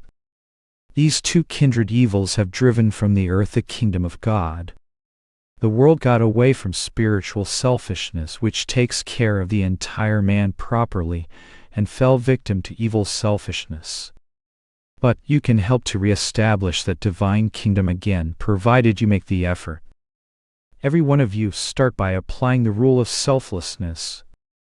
Live it. Don't be afraid for yourself. Suffer a little if it is necessary, but don't give up that ideal of unselfishness. Live for others, don't think first of yourself. Show the example by giving to others. This doesn't mean that you are to reduce yourself to poverty. It means to be caring and sharing. Serve others with truth through your example. Live the principles of truth in your life, and by your example and deeds share those ideals. You cannot teach unselfishness to others unless you yourself are unselfish. Start it yourself, then others will follow suit. I have given my life to serving others with truth. I used to travel and speak before huge audiences. But I know I can better serve all through my writings. Crowds can be drawn, but they do not necessarily come to find God. Rather, they come for a period of spiritual relaxation and inspiration. I am seeking souls who have a real desire for God. That is why I have always emphasized the necessity of communing with God. This is of the utmost importance. All those on this path of self-realization who will seek God in earnestness, with serious attention and continuity of devotion, and with steadiness of meditation, will find Him. Meditate. Meditate and meditate. That is your watchword. God drowns self-realization if ever it becomes an organization that is only eager to fill halls and draw crowds of people without having, foremost, the desire to give them self-realization. I have done all this organizational work because it was the wish of the Masters. I am not personally seeking anything from anybody. When I leave this earth and this body, nothing will belong to me. Therefore, I have mentally and materially renounced everything now for God. All I want from you is that you live the life of God. Learn to love God with all your heart, mind, soul, and strength, and to love your neighbor as yourself. You do not need any other commandments if you follow those too. What is the meaning of loving God with all your heart and with all your mind, soul, and strength? Heart means what you feel, mind means concentration, soul means divine communion and meditation, and strength means to place all your energy on God. Therefore, love God with all your feeling and with all your concentration in meditation, reversing the searchlights of your energy and attention from the body and the world back to God. You cannot love God truly without meditation, because only by meditating can you know yourself as the soul, in which lies your true eternal relationship with God. Create in your hearts a throne of supreme love for God. There is naught else for which I live, no other ambition, but to love Him, to talk of Him, and to teach others the way to know Him. I want nothing, I ask nothing else of you. Whenever God brings me here to these meetings, it is my privilege to be with you, to speak of Him, and to love Him with you. It is so wonderful to love God, and to love all as a part of God. To find Him you must feel His love in all. There is no greater force than love. If at any time you clash with others, give love to them mentally. I love my enemies because I feel them as my friends. By feeling God, you cannot hate anybody. What would happen to us if God became angry at our misdeeds? If you remain calm when others try to hurt you, then you are a God. The great God whom I worship on the altar of the sky and ocean, and on the altar of my own consciousness, He is manifest everywhere and in everyone. Him I embrace in all of His infinite forms. Chapter, Did we meet before? Did we meet before? Certainly. Long ago, in the bosom of the ether where we were created as souls, we all were sleeping beneath the shroud of God's wisdom. When He awoke us, we wandered away from Him like the prodigal son in the Bible story, and forgot our divine kinship with one another. We became strangers. Having left our home in God, we are lone travelers of destiny on this earth. Do you realize how far away you have roamed, and that you have been wandering for many incarnations? How many it is hard to tell. Yet now and then certain experiences, places, and faces awaken in you an inner feeling of familiarity that whispers of past knowing. Each soul is omniscient, but its external body-identified ego nature becomes limited to its present name, family, and environment. On that day when your soul shall remember its divine origin, your consciousness will live again in the great mansion of spirit, and you will know everything that is in spirit, just as you now know your little earthly home and family. It is a most wonderful experience to meet and recognize someone you knew before, someone with whom you have traveled the same pathway of life in former incarnations. All those in my family I knew from past lives. And every now and then I meet others who were known to me in previous incarnations, such as friends of my childhood. Though they have nothing in common with my present life, they are souls I had known before. Even before I had left India to come to this country, and later when I first arrived in Boston, I was aware that there were many true friends of past lives that I would meet again here. I recognize distinctly those whom I have known before when I meet them in this life. To some of them I have said, "At last I have found you again, because we have been together before. Why have you waited so long?" I look for those who were to come here to be with me in God's work. Every day I call for them, "Where are you who were walking with me before?" Suddenly I see a face in the crowd, and I say to myself, "There is one who has heard my call." Even now as I look at your faces I cannot but think that sometime somewhere in the dim distant past you heard my voice. And the call of that voice has brought you here. Why else out of millions were you prompted to come if not that God has picked you? Some souls, those who are slightly awakened from the slumber of ignorance that veils memories of past lives, will stop and think, "Yes, I know what he is saying. Somewhere I have heard his voice before. It is not unfamiliar to me."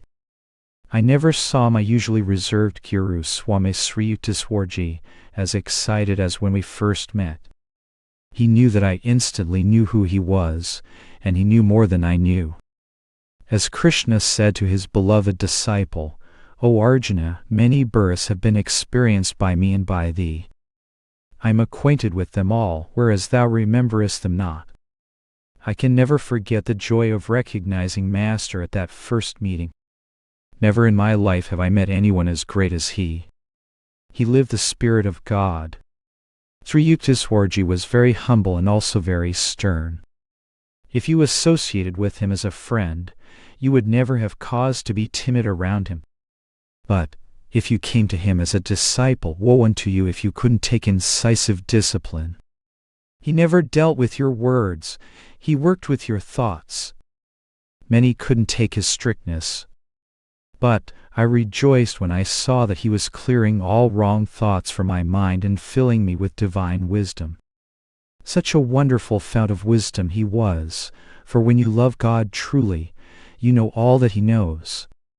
Master was a true lover of God. Many lives needed to build the mansion of friendship. So, in one sense you are a stranger traveling alone through this world. Not one whom you think yours is yours. Isn't that true? No one is owned by another. Our karmic destinies have each their individual course, and no one can own or control anyone else. But in a different sense, you are not alone in this world. There are some close relationships that endure and from which we draw support and joy. Who are these souls who are close to you? They are not always those born in your family, but those with whom you feel an inner tie of deep friendship. For instance, there are those around me here in the ashrams. I have nurtured them with my ideals. They reflect my thoughts and my perceptions. They are considerate of me and I of them. I have planted my life in them, and the divine friendship we share is an eternal bond in God. The foundation of friendship is not secured in one life. Many lives are needed to build the mansion of friendship. It is built with souls you have known before, life after life. That is why from among the throngs Jesus called his disciples to him one by one, those whom he had known before. They met again in the bosom of eternal friendship. Recognizing those you knew before. How can you recognize those you knew before? In a crowd of strangers, sometimes there is one whom you feel at first meeting you have known long ago. Others you never feel close to, no matter how much you associate with them. If you are unhampered by prejudices and not deluded by sexual attraction, and you find souls whose faces and personalities draw you much more strongly than others, it is likely that you knew those souls before. A little test will also help to determine which ones are true friends of the past. You may have a lot of so-called friends, and they will tell you that you are wonderful and agree with everything you say. Such persons want you for something for their own benefit. True friends want nothing from you except the joy of your presence. Sometimes the test of friends is in how they behave toward you when you have done something that happens to rouse or contradict them. Those who are your own will never be vengeful or forsake you, even though there may be disagreements. Those who are your true friends in other lives will have an unconditional love for you. No matter what you do, they will always be your friends. Anyone who loves you unconditionally is someone you knew before. That kind of friend you should be also. In analyzing who are your friends of past lives, you can also tell by the attunement you share with one another. As you gradually concentrate your consciousness on developing true friendship with another, you find that you begin to know how that person will feel or respond even before he reacts. If you can do this after only a short acquaintance, certainly you knew that person before. These are some of the signs by which we know who our past friends are.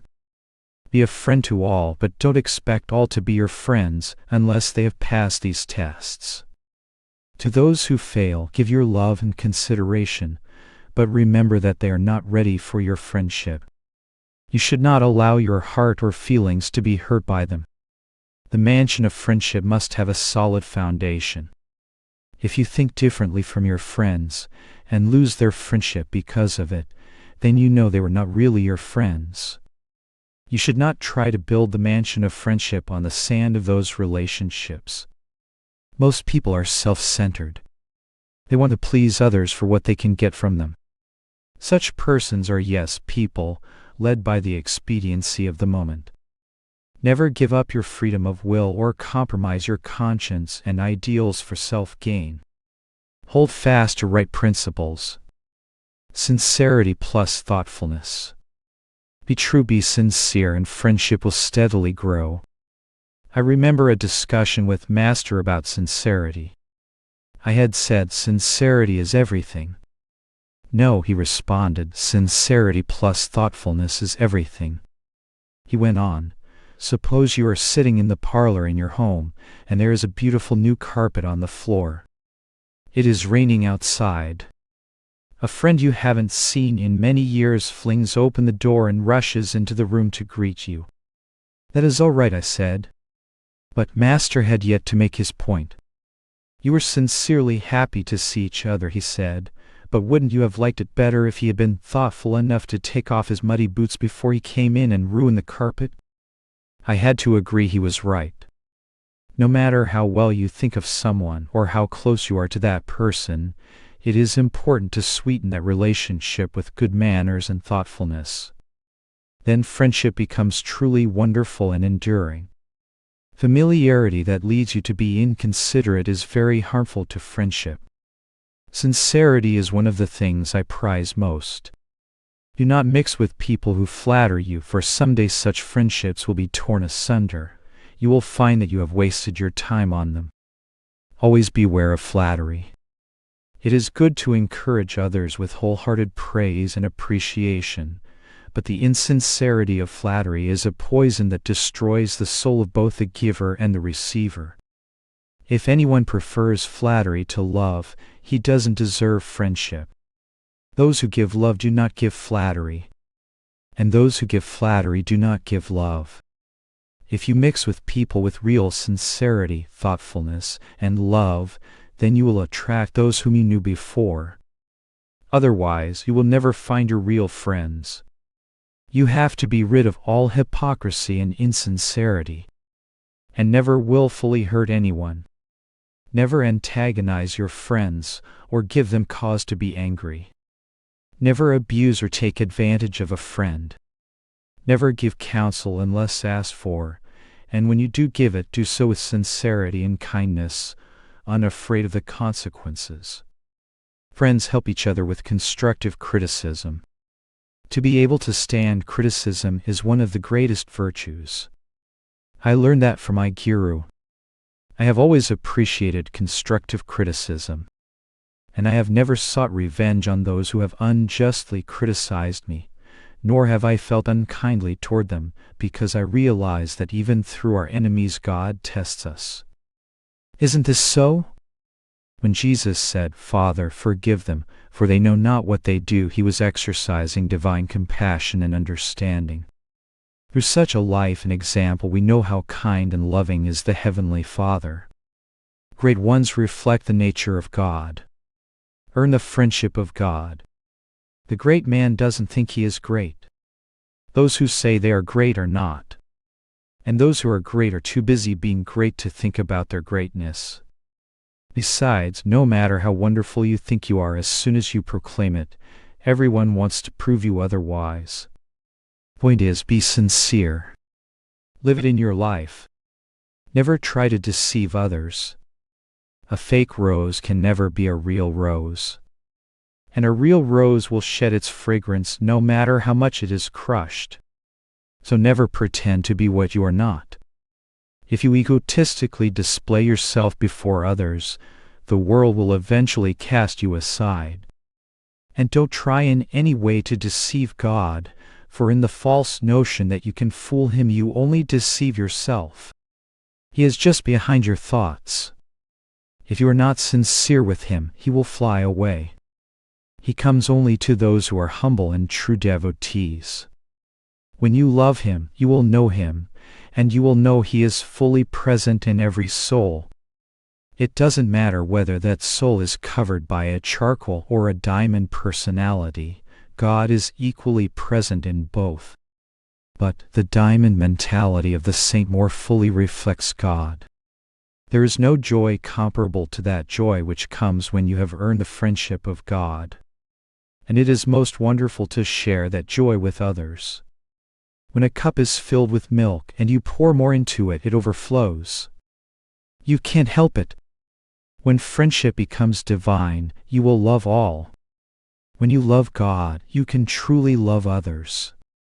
Your perception of souls is pure, like a crystal clear mirror. Whoever comes before you will be reflected there as he really is. Many years ago I met George Eastman, the inventor of the Kodak. Outwardly, he appeared cold like steel. He was well known for his philanthropies, and like other men of great wealth, no doubt had cause to wonder about the motives of others he met. He didn't know what I was after.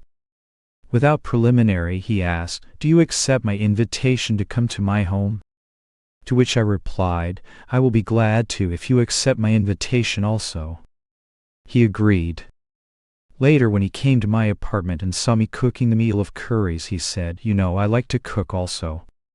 We became a little more friendly. Then I remarked casually, "Mr. Eastman, isn't it true that most rich men have no real friends? I want to meet you as a friend, not as a man of wealth." He smiled. From that moment, and during our 2-hour visit, I saw a different Eastman, the real Eastman, because I understood him and met him on the plane of sincere friendship. The next day he sent me a camera, which I have to this day. When you unconditionally love your friends, you will see that divine friendship in them. In my earthly father, and in so many souls on this path, I found that kind of friendship. When we develop friendship with true souls, one day the friend of all will come and reside in that mansion of friendship. And as you develop true divine friendship, one day you will love all as Christ was the friend of all. Please pray with me, O Lord, in the noble character of true friends is thy wisdom. In their laughter is thy great smile. In the twinkle in their eyes thou art looking at me. In their voices thou art speaking to me. And in their love thou art loving me. Peace. Amen. Chapter: The Art of Getting Along in This World. With the dawning of each experience as we pass along the pathway of life, we must learn to live more consciously, more understandingly, if we are to get along in a better way in this world. As we survey world civilizations and explore the deep nooks of past civilizations, we have a very large outlook before us. We find that man is both an individual and a gregarious animal. Every human being is endowed with the desire for an individual life and a social life. He has individualistic tendencies, as well as tendencies to form into clans. Even in the earliest savages, there was the idea of gathering together as a group. In ordinary life, too much social interaction does not give much happiness, and neither does too much individual exclusiveness. God wants us to maintain evenness in balancing our individual and our social life. The individualistic and collective principles in man come from God. He is very individualistic. Apart from the stars and the universes and the thoughts of men, beyond all sensations and dreams, transcending all perceptions of matter, the Lord exists by himself, alone, having no other company, complete within himself, satisfied in his own self. Where no sun or moon or fire shines, that is my supreme abode. It is said that the omnipotent God so loves his eternal silence that he does not want even a little ray of light or tremor of vibration to disturb him there. In that region of darkless dark and soundless sound, the uncreated nothingness, the absolute essence of everything, he exists by himself, all sufficient unto himself. No doubt it is easy for him to get along with himself. He has no one with whom he can disagree. But, at the same time, one part of God is not secluded at all. He is collectively active in the flowers and in the birds and fishes and in all forms of life on this planet, in the millions of human beings and in every creature. And he is very busy in the electromagnetic laws of the universe and in the copious laws he has set forth to govern the sphere of manifestation. So in this sense he is not individualistic, and he has to get along with the diversity in his creation, this vast variety in which he himself is contradicting himself. He is the uncreated and the created, the Brahma of which the Hindu sings. In the ultimate perception, there is no difference at all amongst God's diverse creations, though there seems to be contrary dissimilarity, as between man and beast and tiger and its prey. Still God is able to get along with all experiences in the material, delusive panorama of this world. He is harmony in eclectic activity as well as harmony within himself as an individual. He wants us similarly to learn to get along with our own self and with others. Importance of getting along with yourself. To be able to get along with yourself is marvelous. Most people know how difficult it is to get along with others. But, have you ever given thought to getting along with yourself? That is most difficult. Separate your psychological perceptions from yourself and you will see how you are constantly fighting with yourself. You do not like anyone or anything if you do not like yourself. If one does not get along with himself, how could he be expected to get along with others? Getting along with self is the most important point in getting along in this world. So first and foremost you must learn truly to appreciate and love yourself. But, when I say love yourself, I do not mean love for your egotism, selfishness, and self-interest. It is instinct, of course, in man to save himself in the face of danger. Self-preservation is the law of life. Love yourself because you are a child of God with divine potentials. It is your love and concern for this potential self that inspires and inspirates unfoldment of your true soul nature. You cannot get away from yourself, even if you fly away from civilization to the farthest corner of the earth. That is why God wants you to correct yourself where you are. Some people live in the worst circumstances, and are wonderful in their ability to get along with themselves. Others have every opportunity in the world, but they cannot get along with themselves. They are constantly at war within. You must not wait for your circumstances to change. If you wait for that, you will never make any progress. Say to yourself, I am all right in spite of my environment. If I want to meditate, I will find a way to meditate in spite of my surroundings. If I want to study to improve my mind, I will do so regardless of outer conditions. I knew a remarkable man in India who was versed in 18 languages, yet he was so poor that he couldn't even afford a lamp to read by. So he used to go to the street corner and read under the streetlight. Where there is a will, there is a way. There is no excuse that you cannot correct yourself despite any outer conditions. You are the only one who knows whether you can get along with yourself, for you hide yourself very cleverly from others. That is why it is up to you to strive every day to find out whether you are at peace with yourself. Master Swami Sri Yukteswar used to say, "Learn to behave." In that lies great inner peace and happiness. When you learn to get along with yourself, you will know how to get along with everybody. That is what I learned. That is what Jesus demonstrated. He could say, "Father, forgive them," for he had found that peace within himself. Your conscience will help you get along with yourself. There are several practices that are necessary in order to know how to get along with yourself. 1. Anyone who is extremely emotional or is restless with bad habits can never get along with himself. If your conscience tells you all the time that you are doing wrong, how on earth can you expect to get along with yourself? And when you meet others, you will find that they will not extend their trust and their goodwill toward you, because a person who goes against his conscience mistrusts himself, and that reflects in his character. Man's conscience speaks to him all the time and is constantly prodding him to change and to behave rightly. It is true, of course, that you can blunt your conscience. But it will not remain blunt forever. If nothing else, the laws of one's country will disturb the complacency of those whose conscience becomes completely dulled through misuse of free will. Criminals find out that their conscienceless acts did not pay. So always listen to your conscience, the voice of your inner self. It is there to help you get along with yourself. Even-mindedness, the right foundation for one's existence. Secondly, evenness of mind must be practiced. No matter what experiences you face in life, do so with an even mind. Evenness of mind, evenness of disposition brings great happiness, not only to yourself but to others. That does not mean you should be spineless or without enthusiasm. It means you should practice calmness.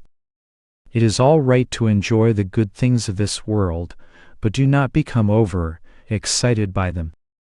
And when sorrows come, accept them manfully, and think how to overcome them instead of permitting yourself to become distressed and restless, losing your calmness within.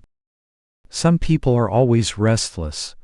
Only a few are most of the time calm and even-minded regardless of circumstances.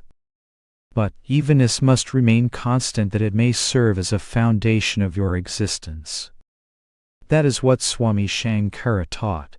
Be thou always of even mind if thou dost want the even-minded Lord to adorn the altar of your soul. Without that even-mindedness one can never find God. To stop and think how well Jesus Christ got along with himself. That is how he could get along so well with the diversity in the multitudes. He behaved toward everyone and under all circumstances with the same evenness of mind, even during his greatest trial of crucifixion. The relativities of existence, birth and death, pleasure and pain have been overcome, even here in this world, by those of fixed equal-mindedness. Thereby are they enthroned in spirit, verily the taintless, the perfectly balanced spirit. We should study the lives of truly great ones. When we understand them, we will know how similarly to pattern our lives. Deep thinking, a corridor to God, and intuitive perception. The next point in getting along with yourself is control of your thoughts. Learn to practice deep thinking. Learn the art of concentration, so that when you put your mind on a particular thought, your attention does not become restless, hopping from one idea to another. Most people live on the surface of life. But it is by deep-sea diving in the ocean of thought that you receive the pearls of knowledge. Deep thinkers are happy people because they can get away mentally from the disturbances of their environment. The average person has no escape. He is always living on the surface like the fish that is easily caught by the fisherman. By practice, cultivate the habit of deep thinking. Take a difficult problem and ponder it. Go as deep into thought about that subject as you can. If you go deep enough, a solution will be forthcoming. And in that inner depth, a sense of peace will come over your soul. Why? Because in every deep thinking state is a corridor to the kingdom of God. Without deep thinking, concentration of the mind, one will never find the way to God. Even profound thinkers who do not know God are nevertheless happy within themselves because they have made a deep inroad into intuitive perception and to God without consciously doing so. Those who are capable of thinking very deeply about different subjects, yet do not consciously connect with God, may fail in divine perception because they became hidebound in their thought. No one can find God without consciously seeking Him. But deep thinkers are at least nearer to God than those who live superficially in ignorance. There is no sin greater than ignorance. That is why I say, do not pass your time in idleness. Do something useful in life, something worthwhile, constructive, that will deepen and broaden your consciousness, and you will be nearer to God. Those who think deeply get along better with themselves and with others. Because of their ability to explore the depths of thought, they know how to act when confronted with a difficult circumstance. Deep thinking is a mental preparedness by which you can surmount circumstances in a divine way. Common sense puts deep thinking into action. Along with deep thinking, you have to develop common sense, that is, sense that is common to all, an intuitive sense. Well, my husband was very sick, so I began to think very deeply about it. And by the time I had concluded my deep thinking and decided to call the doctor, my husband had passed on. That kind of thinking is not helpful. One must use common sense. It is essential that you know how to put your deep thinking into action. And no one can teach you common sense. It is an intuitive feeling that readily tells you what to do. Common sense is present in every soul, but very few people know how to develop their ability to tap that source of discrimination. You need to cultivate that power by which you can find out the right course of action in any given situation. Control desires and the habit of wasting time. Lastly, in order to get along with yourself, you must control desires. So-called merriment means burning all candles at once.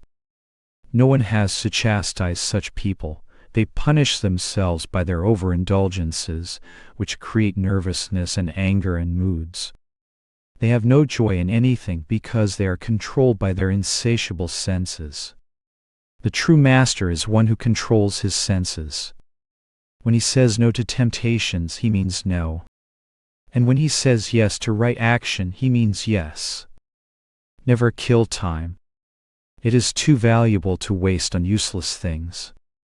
I never learned to play cards or checkers or any such thing because I saw they are just a means of killing time. Life is too precious to squander. God consciousness has to be cultivated.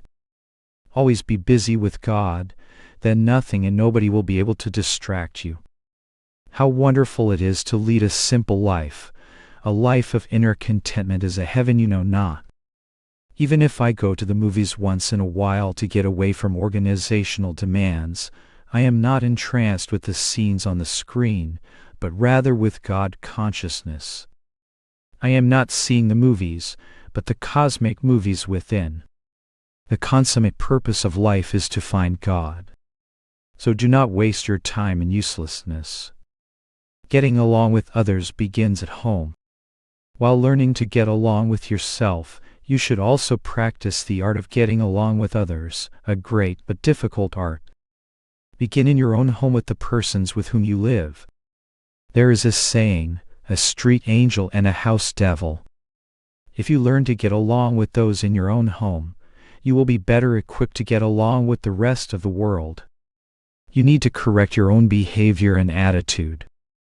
If you instead try to escape from those who rile you, Your temper and passions will nevertheless cling to you. Wherever you go, you will continue to have difficulties. Why not cure your difficulties here and now? First of all, whenever you have problems with others, look to yourself. Blame yourself if that is where the fault lies. Do deep thinking and see if your behavior is right. See if you deserve the criticism of others. And remember, example speaks louder than words. If you want to change someone else, change yourself first. If you want to teach someone else to get along with others, set the example. Getting along with human beings means getting along with God, provided those human beings are not behaving unjustly toward you. Jesus was unjustly persecuted. But if persons justly criticize you, that means you have yet to make greater effort to correct yourself. Do not sacrifice your ideals to please others. Getting along with people does not mean agreeing with everybody, and it does not mean that you should sacrifice your ideals for their sake. That is not the kind of getting along that I mean. But you can maintain your ideals without being offensive.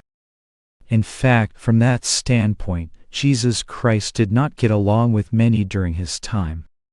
But he maintained his ideals without being repugnant.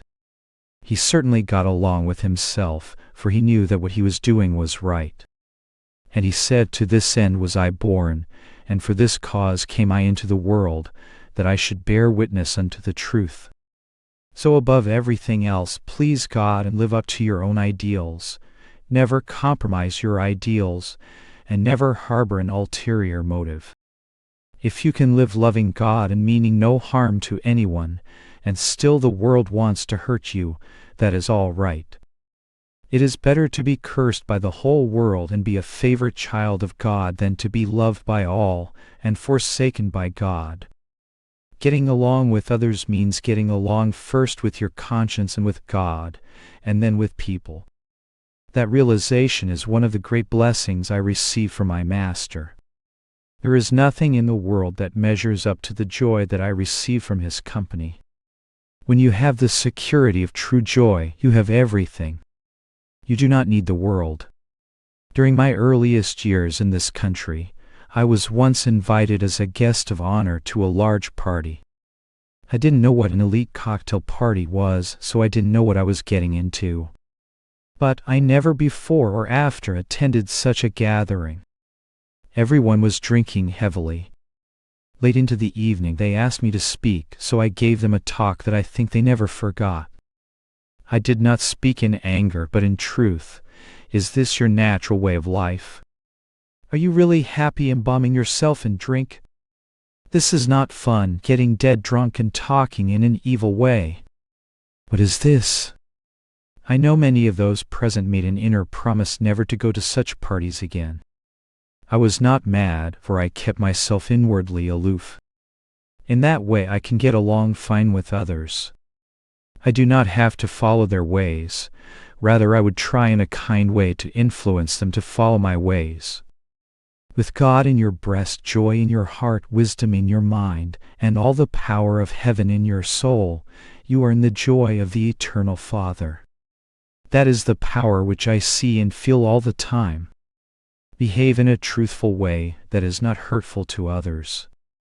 If you cannot get along with others because of your ideals, then it is best to get away from those naysayers. If your goodness becomes a torture to others, stay away from them. You should not feel you have to beat others over the head with a club to make them follow. If they do not want to follow you, let them go their way. But always be willing to share your understanding with those who are seeking and who are thirsty for the nectar of the soul. Make them happy. Smile from the soul. Develop the habit of being pleasant. I do not mean that you should smile always like a Cheshire cat. Such a smile means nothing, it is shallow. But a smile that registers deep in the heart and expresses itself in the face is marvelous. It comes from being sincere. Sometimes those who are much in the public smile in a lifeless, practiced way, while inside they are thinking of something else. There is nothing inside to make their smile real. But the smile that reflects from the soul is very attractive. Few people can resist an individual with such a sincere smile. There are some persons who are chronic sourpusses, and many are hard-boiled, rigid in their reactions toward others. How to get along with such persons? First, make sure that no matter what the provocation, nobody will be able to get you mad. That is one of the primary steps in learning how to get along with others. No matter what happens, let no one get your goat. It is difficult for those who have no self-control, but it is the easiest thing to do if you make up your mind. Do not boast that you never get angry, just practice it to the best of your ability. If you proclaim it, people have a tendency to take advantage of you. And do not be outwardly docile while seething dangerously inside. Under no circumstances let anyone make you angry enough to do something that you will rue later on. Most people who lose their temper regret afterward what they have done. Affirm with conviction, I have perfect possession of my emotions. Persons who do not have their emotions under control are their own worst enemies. Every unfulfilled desire rouses their ire. When anyone can make you mad, it is because some desire within you has been contradicted. Otherwise, no one could make you angry. There is a time to remain quiet but firm. In your efforts to get along with others, do not be a doormat or everyone will want to run your life for you. If they cannot dominate you, they get angry, and if you listen to them and do their bidding, you become spineless. Then how are you to behave? When you find resistance to your ideals, the best way is to just remain quiet but firm. Say nothing. Do not get angry. Verbal punch after punch you may get, but do not permit it to provoke you. Refuse to quarrel. Eventually those persons will understand that you do not mean to anger them, but at the same time you have your own good reasons for not wanting to do what they request of you. When people lose their tempers, get away from them until they are calmer. If you can get together and talk out your problems, it is wonderful. Communication is vital. But, if anyone just wants to fight, simply say, I am going to take a little walk. Then return and be prepared to discuss. But if the person still wants to fight, go out again and take a longer walk. Refuse to fight. No one can quarrel with you if you non-cooperate. Never supply more fuel to anyone's anger. The angry person is satisfied only if he can make you angry too. I can work with anyone, though I don't care to be with those who don't know how to live in harmony. When someone has made up his mind to win a point, let him have the victory. It is a hollow victory. Don't argue. Great men seldom argue. They smile and say, I don't think so, but they don't fight. Use tact. Persons are not unfeeling stones. Learn to use tact with people. That does not mean you should be a hypocrite. It means consideration of others. You are not a stone. You are a thinking, conscious being, and you do not want to treat others as though they were unfeeling stones. Do not openly resist the desires of others. The person who always busies himself with the affairs of others is both a cause and an object of difficulties. If a person can take it, and if it will do some good, then speak out. But, sometimes the recipient does not like it and will defiantly do exactly what you don't want him to do. When you can get along with others, you are like a fragrant flower. As you pass by a garden, sometimes you smell the fragrance of roses or orange blossoms and you think, oh, how sweet they are. That is how great souls are. When you come into their company, the perfume of their lives touches you. It is a fragrance that uplifts your soul. But, when you are around a foul odor, you do not like to remain there. When someone has a malodorous temperament of anger and quarrelsomeness, you don't want to be around that person. Those who are always inharmonious are of that type. They are like human skunks exuding an obnoxious odor. In a religious organization, two classes of people are clearly distinguishable: those who are trying to change themselves for the better, and those who are quarrelsome and start trouble by trying to change everybody but themselves. The latter seem to take pleasure in trying to make others uncomfortable. I remember in the early days in Boston we were planning a banquet. 2 middle-aged ladies were real crackerjacks in gossiping. Unsuspectingly, I had given them charge of the banquet. But someone said to me, "Beware of these two. They have caused much trouble for other teachers." That put me on guard to watch their behavior.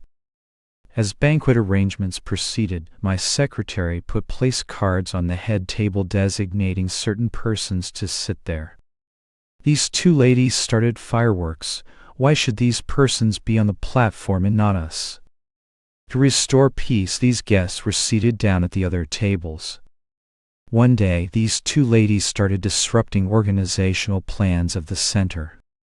Their intention was to be the leaders of the work in Boston. So I called them aside. "Do you accept me as your spiritual teacher?" They said, "Yes." I said, "Will you listen to me?" They said, "Absolutely." They thought I was going to place them in positions of importance. After a little while I saw them separately, and I told each of them what I described as a secret and asked them to promise they would not divulge that information. They agreed. After a few days each one had secretly told many others what I had told her. When they realized what was happening, a feud broke out between the 2 of them. I then distanced myself from them.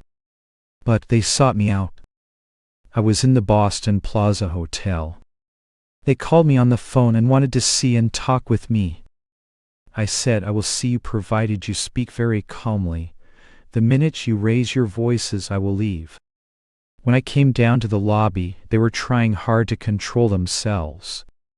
They said, "What is the idea of telling the secret to each of us?" I answered, "To show you that you cannot be trusted, that you are disloyal, and that you love to fight and to gossip. By this means I have convinced you about your wrong behavior. I told you something that was of no importance, just to see if you were capable of keeping a confidence or if you would give in to your habit of stirring up trouble with your gossiping. The fault did not lie in the teachers who have come to this town and whom you have criticized so freely. The fault is in your own natures. I asked one thing of you and you could not keep your word. Do you realize how your reputation makes you disliked in this city? Now the trouble you give to others has come back to hurt only you.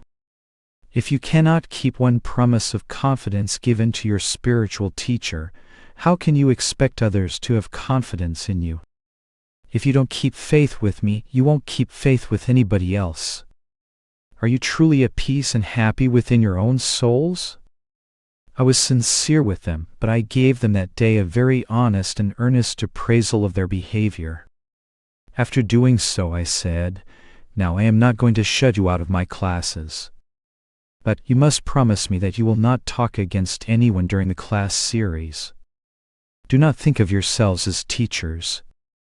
As long as there is prideful desire to teach, you are not qualified to teach. First you yourself must live it. If you do that, others will follow your example." And do you know that hour after hour, they attended the classes and didn't once disturb anyone? They were the meekest of students. You see, I got along with them all right because I did not get angry. I used tact to bring them to the sudden realization of their mental weaknesses. But getting along with others cannot be done only by tact. It also requires example, calmness, evenness of mind, sincerity, joy, doing everything in an honorable way, not clinging to pride and egotism, and not governing your actions by what everybody else does, but doing those things that please God. Find your peace by meditating regularly and deeply, and you will be surprised to see how your relationships with others improve. Also develop your power of usefulness. That is love. Think about that. Learn to be serviceful to others, useful with positive thoughts, useful with your speech, useful with constructive suggestions. But do not give advice where it is not wanted. If your suggestions are unwelcome, have the control to remain silent. And when sometimes you do good to others, and then can no longer help them in a material way, If they become inimical because they continue to expect from you, never mind. Go on doing what is right. Do the best you can and forget it. Be sincere, never resort to flattery. Be sincere with everyone. You can get along with most people if you flatter them. But that destroys the character of both the giver and the receiver. Praise is not harmful if it is sincerely meant. Everyone likes encouragement and to be praised for one's good qualities and actions, if that recognition is sincere. But when someone gives flattery in order to get something in return, that is wrong. If my love is not sufficient, I shall not bribe anybody with flattery. There was once a wealthy student from Milwaukee, a Mr. R, who came to stay at Washington. This was during a difficult early period when we had very little money to support the work. He came to learn, but soon developed the habit of trying to teach everybody else instead. I called him to my study and said, "I prohibit you from giving any more money to the organization. I gave you my love, but you want flattery from me. You came here to learn, but now you want to teach us." He became angry. I said, "Don't think you have fooled me because I have remained quiet. All you need is a good dose of flattery and then you think you are all right. But I will not give you flattery." Tears came in his eyes and he said, "But everything here will go to pieces. The magazine will be stopped and Mount Washington will not last unless you take money from me." I replied, "What of it?" He was angry for a long time, predicting that everything would fall apart without him. "But," I said, "maybe not." Then I cautioned him, "Beware, you are making dire predictions. But I say unto you that if you go on in this way, all your money will be taken away from you." He left Mount Washington and later joined another society. They flattered him and gave him an important position, and then divested him of all his money. He had to go back to where he started. What would we have been if we had accepted money from that man? I would have had to close my eyes to his evil ways, and this I could never have done. Right after that experience, one of the greatest friends and devotees came into the organization. That was Saint Lin. "I have seen great things in my life. Everything that you give up for God, He knows. What is it if by flattery you gain friends and followers if God is not there? You are forsaken by the world for insincerity, and forsaken by God as well, going at death into the depths of the astral world without any assurance from your conscience, nor from God, nor from man. Relationships that are based on an exchange of sincerity and respect are wonderful. Do not sully friendship by becoming too familiar with anyone. Familiarity breeds contempt. No one has been able to be over-familiar with me. Disrespect and taking someone for granted severely jeopardize a relationship. Whenever you mix with people, mix respectfully with love and sincerity. When you feel like being alone, get away from people, be by yourself. Do not keep company with people unless you are prepared to give them your full attention. In that regard, when I am with others, I mix with concentration, with attention, with love. But when I am alone with my God. Do not make a habit of associating with people uselessly. When it is worthwhile, it is all right. I like to be with people in worthwhile activities and uplifting exchanges of friendship, but not in anything that is a source of inharmony. Keep your distance from whatever or whoever creates inharmony. Come for truth that flows from my soul. I wish these truths were taught in childhood. They should be dinned into the ears of your children. Lessons learned early in life make lasting impressions. In my own childhood, one day, I made up my mind that I would never get angry, and I have never broken that vow. Sometimes I have talked sharply, but inwardly I am never angry with anyone. I don't like to speak forcefully, but I do it sometimes because an individual may better remember what is said to him with firmness. I have great peace within myself. If you are a man of peace, no one can steal that tranquility from you, unless you yourself carelessly relinquish it. From that inner center of peace I teach with the principle of love and kindness. It is the better way. If that is misunderstood by anyone, I leave that person alone. I remain silent. You come here for pure truth that flows from my soul. And if even one person receives this truth and is changed, I shall have done more good than if thousands came rocking with emotion. I seek nothing of you but your joy in God. And you seek nothing from me but God's wisdom and joy. A spiritual man will get along with everybody, even if they may not always get along with him, because he will understand and sympathize and try to bring them to God. Jesus said, "Heaven and earth shall pass away, but my words shall not pass away." Prepare yourselves now to be instruments of truth. I used to tell the students in my school in India that they must not only speak truth and expect forgiveness, but that they must speak truth and willingly accept any unpleasant consequences. Make the effort to get along with others through kindness, love, and compassion, but whenever untruth comes, stand firmly against it. Never cooperate with untruth. Ask yourself if you are getting along with God. My master was a great soul. Such souls you will read about when I have completed my book. He never brought his ideals down to the level of his disciples. He was firm and uncompromising. But he used to tell me that my ways were softer than his. I understood him. And what he did for me, no words of this world can ever possibly describe. I would rather be trampled by his scoldings and be enthroned in a castle without God. I always told him my foremost craving was to get along with God.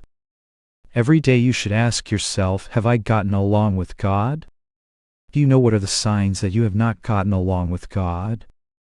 They are restlessness, unhappiness, and an uneasy conscience. But if you are getting along with God, your conscience is at rest, and you are drunk with inner happiness and contentment all the time. I have no other desire but to be in that happiness and to give those living waters of joy to whoever comes to me. The more you get along with God, the more you will be able to get along with the world. The world may forsake you for a little while, but it will come back to you. And when you are gone from this earth, those who had turned away will say, "He has left footprints, following which we too will reach our home of eternal contentment." So strive always to keep your thoughts tuned to the Absolute. There is no happiness in any pursuit like the happiness you find in seeking God. Surround yourself with good thoughts, that those thoughts may help you to be closer to God. This truth has come here to last forever because it has been transplanted into some great souls. What we build in the souls of men is eternal. It is to your advantage to follow this truth, for you will see in it such freedom that no tongue can describe. Spiritual things are intangible in the beginning, but they become more tangible than all things else as you go along the path. I am interested in your soul, and if you try to develop yourself, you will find here an infinite treasure of truth. If you study these teachings, you will know that they are not the result of imagination. They are the direct perception of truth which has come through me and my great gurus. And remember to spread this message wherever you go. The greatest way that you can spread it is by your example. And then help others with good thoughts of truth. Those who will persevere to the end will find freedom in God. To meet God at the end of the trail is a great consolation. It does not matter whether we go through trials or disappointments in life if at last we all meet Him. We belong to Him, and in Him we will find the fulfillment of all our dreams. So we must never be discouraged no matter how life treats us. Repeat with me, Lord, thy joy alone is mine, that only is mine. Now let us pray together. Heavenly Father, teach me how to get along with Thee. And with Thine understanding may I get along with all. Bless me that wherever I am I may exemplify Thy message. Teach me to do every day, with sincerity and strict adherence to Thy laws, the things that please Thee and that help others with Thy peace, harmony, and understanding. Peace. Amen. Chapter: The Psychology of Touchiness. Mastering the art of not being touchy, of avoiding oversensitivity, is important in the development of spiritual consciousness. An analysis of the psychology of touchiness shows that it is the result of misunderstanding, inferiority complex, and an ungoverned ego. Sensitiveness expresses itself in a lack of control over the nervous system. A thought of being offended runs through the mind and the nerves rebel against it. In reacting, some persons seethe inwardly with anger or hurt feelings and show no irritation outwardly. Others express their emotions in an obvious and instant reaction in the muscles of their eyes and face, and often in a sharp retort of their tongue as well. In either case, to be touchy is to make oneself miserable, and to create a negative vibration that also adversely affects others. To be able always to spread an aura of goodness and peace should be the motive of life. Even if there is good reason for being excited because of mistreatment, one who instead controls himself in such a situation is master of himself. It is a common trait of human beings to be touchy. And when this irrational emotion comes, it blinds the eyes of wisdom. Even though the touchy person may be in the wrong, he perceives himself as thinking rightly, acting rightly, feeling rightly. It is when the scales of ignorance fall away from the inner sight that one is able to measure exactly the good points and the weak points of oneself and others without the prejudice and intolerance of the emotional ego. One then worships only what is good and remains transcendently indifferent to what is psychologically unwholesome. Many persons think that they should pity themselves when criticized, and that sensitiveness brings a little relief. But such people are like the opium addict. Every time he takes the drug, he becomes more steeped in the habit. Be as firm as steel against sensitiveness. Never be touchy or harbor self-pity. An oversensitive person frequently suffers in vain. Generally, nobody has any idea that he has a grievance, much less what it is. So he feels further hurt in his self-created isolation. Nothing is accomplished by silently brooding over some perceived offense. It is best to remove by self-mastery the cause that produces such sensitiveness.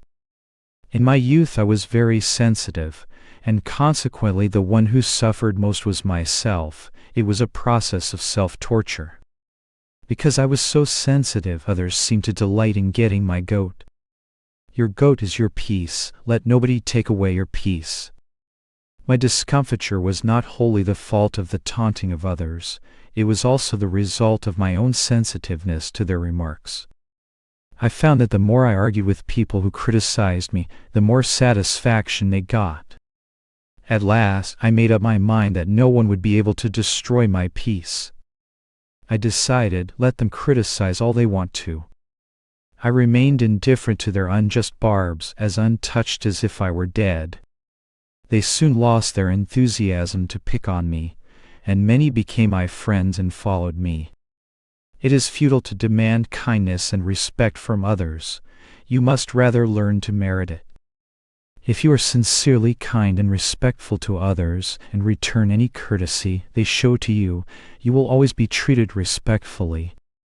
And do not paralyze the goodwill of others by being touchy when they offer constructive criticism. Cooperate whenever anybody tries to help you. My master Swami Sri Yuktiswarji was very strict with me. He watched every nuance of my thoughts and freely corrected me. He was harsh at times, but it was always for my highest good. Many did not survive his sharp discipline, but I did, and words cannot thank him enough for undertaking the task of molding my life with his wisdom. Persons with well-developed spirituality can clearly see the faults in others. When a clear-sighted well-wisher tries sincerely to help you, that person should not be looked upon as one who wants to exercise lordship over you, but rather as one who is trying to give you understanding and strength to see and conquer your weaknesses. You should cooperate. Be courteous and kind, and if you start to sink into the mood of touchiness, immediately control yourself. Intelligent people, those who possess true understanding, always leave non-understanding persons alone. They do not want to waste their time and effort in dissembling with those who have no ears or willingness to hear. Within my inner heart, I never let myself become touchy. I am at peace with myself. It is when you are not at peace with yourself that you become touchy. This is to be small. To be great is to be big-hearted no matter how others hurt you.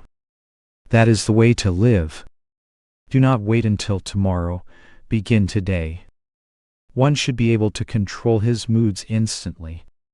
To let the fire of sensitiveness eat into one's heart, and to keep it smoldering there, will burn away the fibers of inner peace.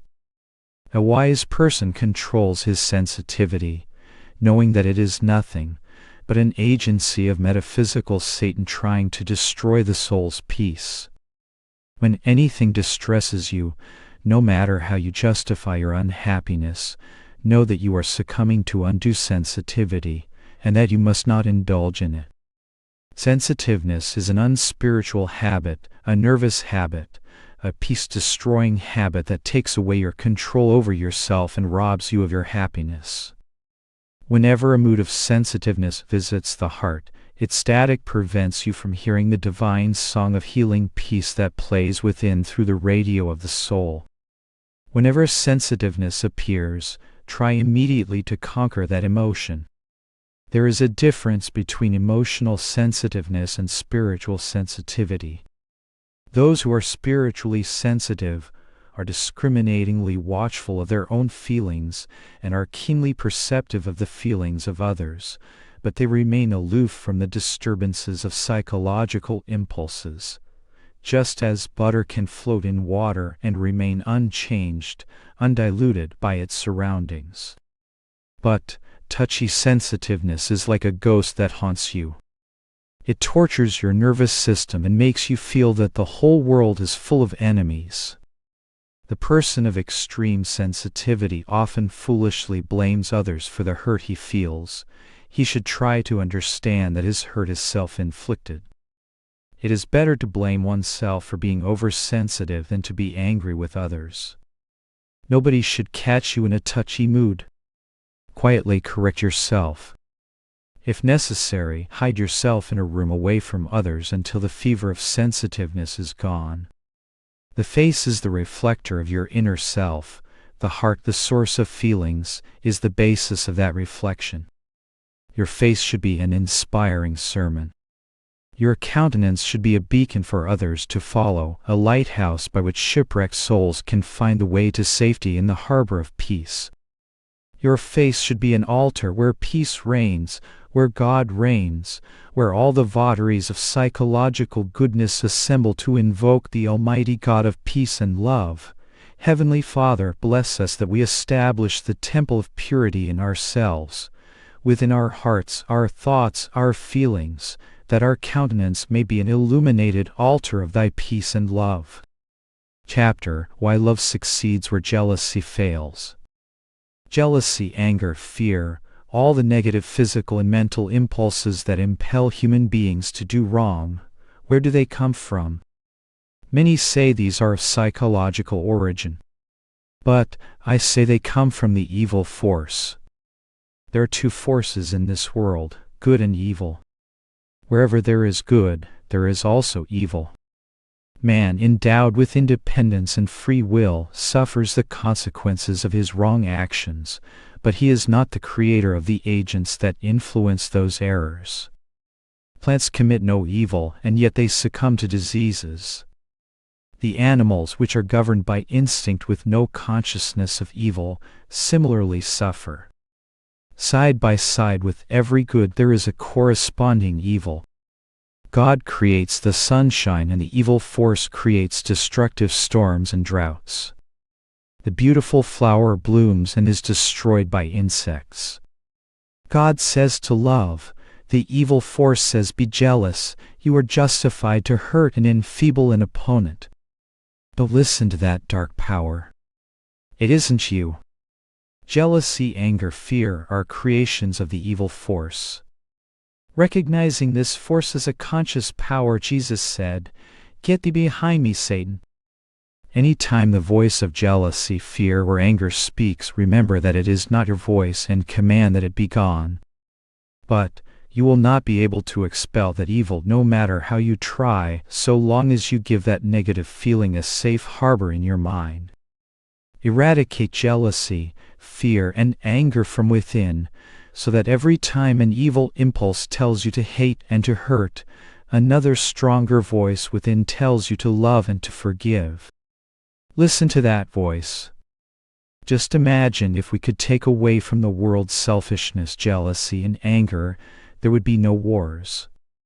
But these destructive perpetrators are tenacious and constantly fight with goodness for supremacy. God speaks of peace, and the evil force urges restlessness and discord. God is trying to coax you into actions of love. The evil force is trying to lure you to fight. You are a free agent, you can choose as you please. Whenever you are jealous, you are in collusion with the cosmic delusion of Satan. Whenever you are angry, Satan is guiding you. The voice of fear is his evil voice. But whenever you are filled with love and forgiveness, God is with you. Help him to work through you. He cannot do so unless you help him. All relationships should be grounded in friendship. The followers of Satan have but one reward: misery. The followers of God have blissful peace. He finds peace who knows me, as the infinite Lord of creation, and as the good friend of all creatures. Heed the voice of love within. Live love, practice it within and without. Wherever you go, give love and understanding. Become like a flower whose fragrance overpowers the noxious vapors of jealousy, fear, and anger. Spread the fragrance of divine love and friendship to all with whom you come in contact. Those who refine their spiritual sensitiveness will feel the awakening of universal Christ consciousness in their expanding love.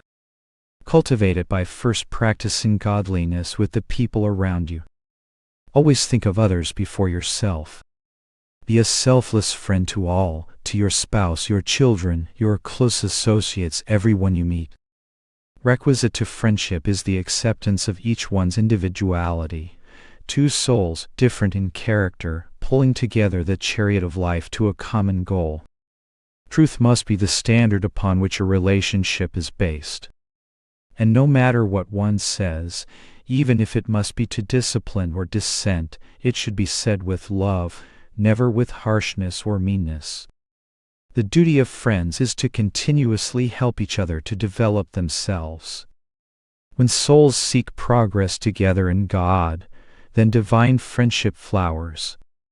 If the qualities of the heart are spiritualized and perfected with sincere friends, and that circle of love is expanded until it is all-inclusive, then one finds the friend of all friends, the divine friend behind all relationships.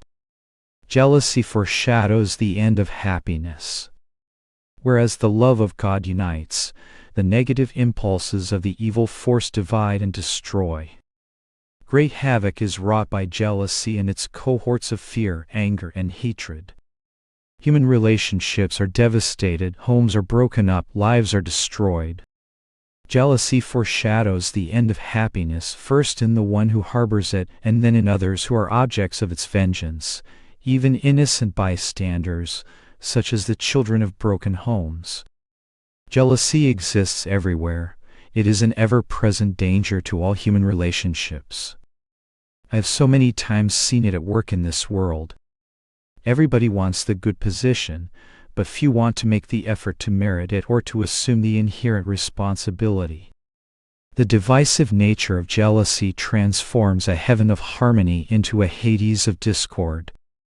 One jealous person can generate so much trouble. When possible, try to avoid giving anyone cause for jealousy.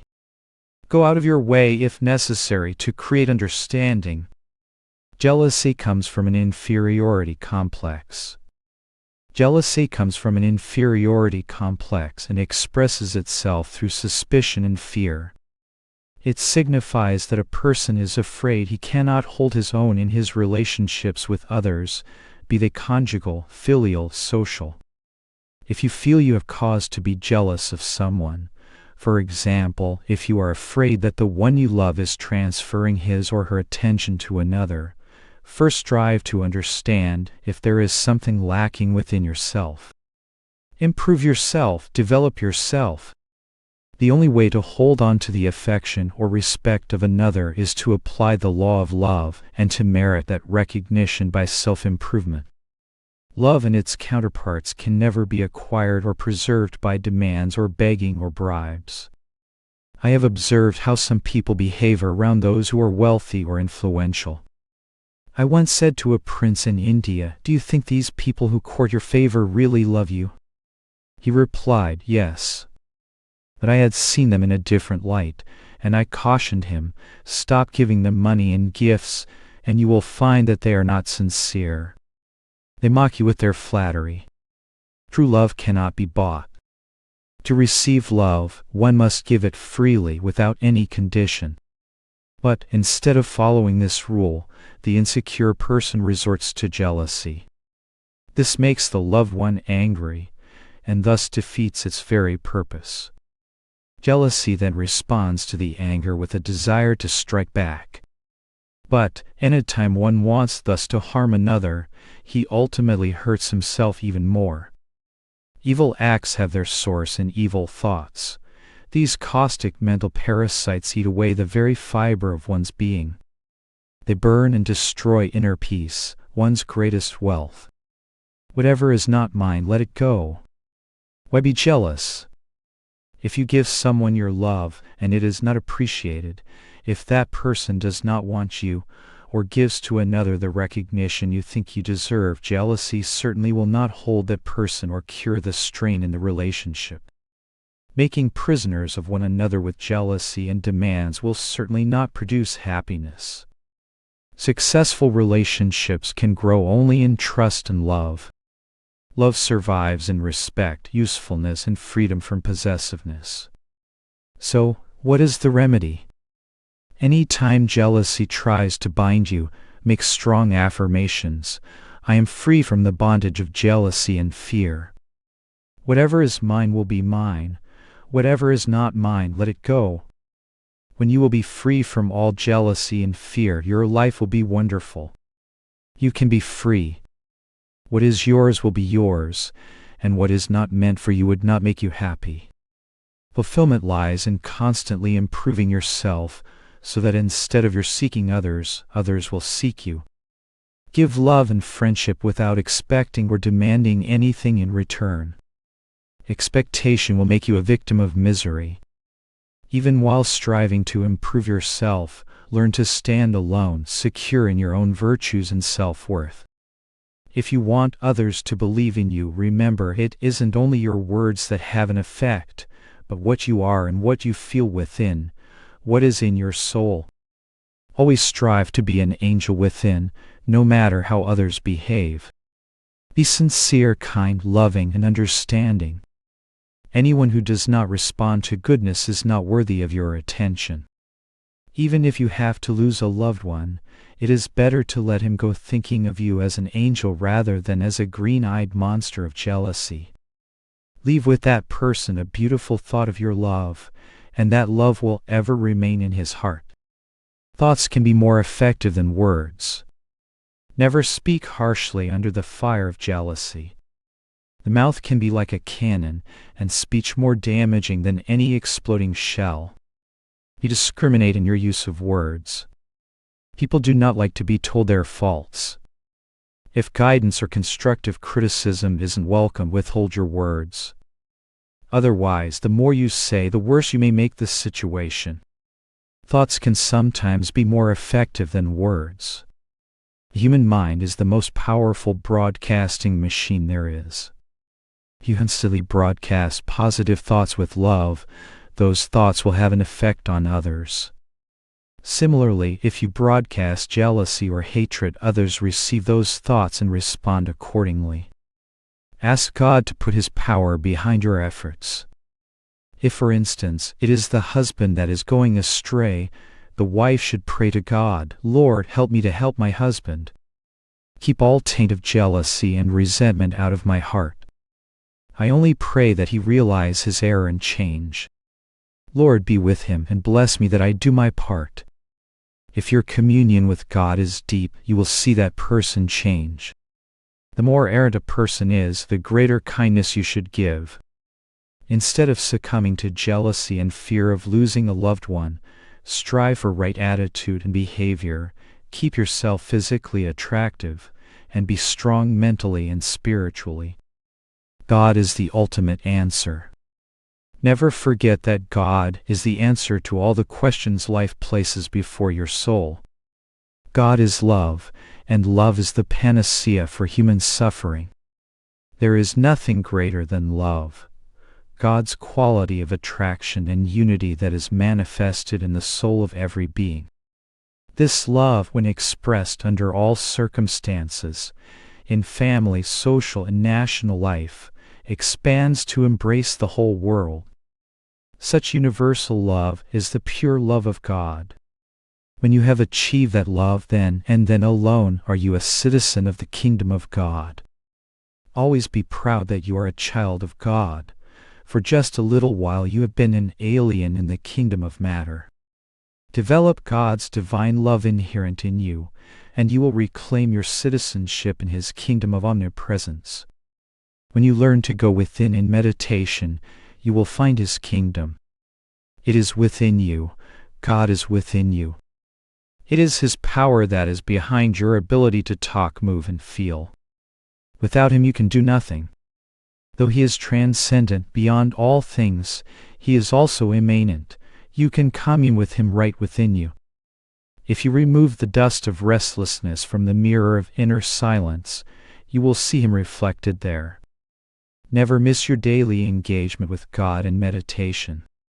Those who are wise make it their business to contact Him. If you are sincere, you shall know God in this life, and to know Him is to be free. Diamond mentalities reflect the light of God. You know in your heart that you are not happy with the present state of your life. There is only one direct route to happiness, and that is to contact God. Naught shelters thee who wilt not shelter me. God is the one who will never forsake you. The way to find Him is to follow someone who knows Him. Attune yourself with the great ones who commune with Him. Only they can show you God. I searched for many, many years in India, where they specialize in the science of God realization, until at last I found my Guru Swami Sri Yuktiswar, who had attained the contact of God. The law of cause and effect governs all human beings. Just by the act of coming here to these services, see how much you change. Study the self-realization fellowship lessons, and you will find the answers you are seeking. That new understanding will change your whole life. Those who are not yet on the path, but who want to know more, should apply for these instructions and learn to meditate. Then meditate regularly. Have the determination and perseverance to follow the path of self-realization absolutely and completely. You will find emancipation, and the influence of your life will show others the way to emancipate themselves.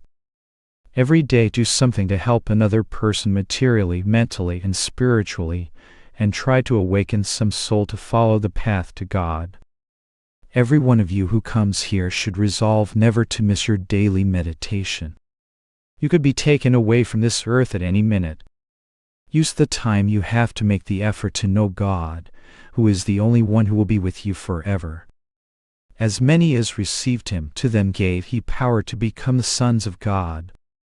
The sun shines equally on a piece of charcoal and a diamond placed side by side in the sunlight, but the diamond reflects the light while the charcoal does not. Those who have become spiritual diamonds reflect the sunlight of God's consciousness. They become sons of God. The great masters are the diamond mentalities after whom we should pattern our lives. To follow them is to find quick and direct exit to divine liberation. The effectiveness of single-hearted devotion. Most of you here today were born Americans. You do not know what you were before this incarnation or what nationality you may be in the next life, but you have always been and always will be the child of God. The time has come to merge our differences and unite in God. Break the ramparts of his silence. He remains hidden because he knows most people don't want him. But if you make up your mind to contact him, he will respond. If you are determined to find him, you will know him. No one can give him to you, just as no one else can eat your food for you. You must make the effort. Jesus said, "The harvest truly is plenteous, but the laborers are few." In the early morning and before going to bed at night, talk to God again and again in the language of your heart. Reveal thyself, reveal thyself. Why do you hide from me? Go on praying to him with determination and devotion until you lose yourself in the thought of God. Refuse to become discouraged or impatient. Then during the day's activities, keep the thought of him in the depths of your consciousness. You know how sometimes, no matter what you are doing, there is one thought revolving in your mind like a dynamo, its power generating the desired result. That is the way you should ceaselessly think of God. As Krishna says in the Bhagavad Gita, I am easily reached by that yogi who is single-hearted, who remembers me daily, continually, his mind intensely focused only on me. Very early in my life, I learned the effectiveness of that single-heartedness.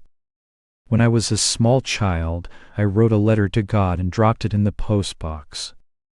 Every day I waited anxiously with tear-filled eyes for his answer. No reply came through the mail. But I never gave up the thought that he must answer that letter. Then one night, in a great light, I received his response, written in letters of gold, that he will ever protect me and be with me. When you contact God, you will see that in all departments of your life a silent friend is helping. We love anyone who is useful to us. Therefore we should love God supremely because he is useful as nobody else is. We love our parents and friends because of what they do for us. But no one can be as useful to us as God, for he can resurrect our souls and free us from all human bondage. With the following words, Paramahansa led the congregation in a period of chanting and meditation. Mentally call to God with all the fervor and sincerity of your hearts. Consciously invoke him in the temple of silence, and in deeper meditation find him in the temple of ecstasy and bliss. Chant with the consciousness that God is here. Through your thoughts and feelings, send him your love with all your heart, mind, soul, and strength. Through the intuition of your soul, feel the manifestation of God bursting through the clouds of your restlessness as great peace and joy. Peace and joy are the voices of God that have long slumbered beneath your ignorance, ignored and forgotten in the din of human passions. The kingdom of God is just behind the darkness of closed eyes, and the first gate that opens to it is your peace. Exhale and relax and feel this peace spread everywhere within and without. Immerse yourself in that peace. Inhale deeply. Exhale. Now forget your breath. Repeat after me, Father, hushed are the sounds of the world and the heavens. I am in the temple of quietness. Thine eternal kingdom of peace is spread tier upon tier before my gaze. May this infinite kingdom, long hidden behind the darkness, remain manifest within me. Peace fills my body, peace fills my heart and dwells within my love, peace within, without, everywhere. God is peace. I am his child. I am peace. God and I are one. Infinite peace surrounds my life and permeates all the moments of my existence.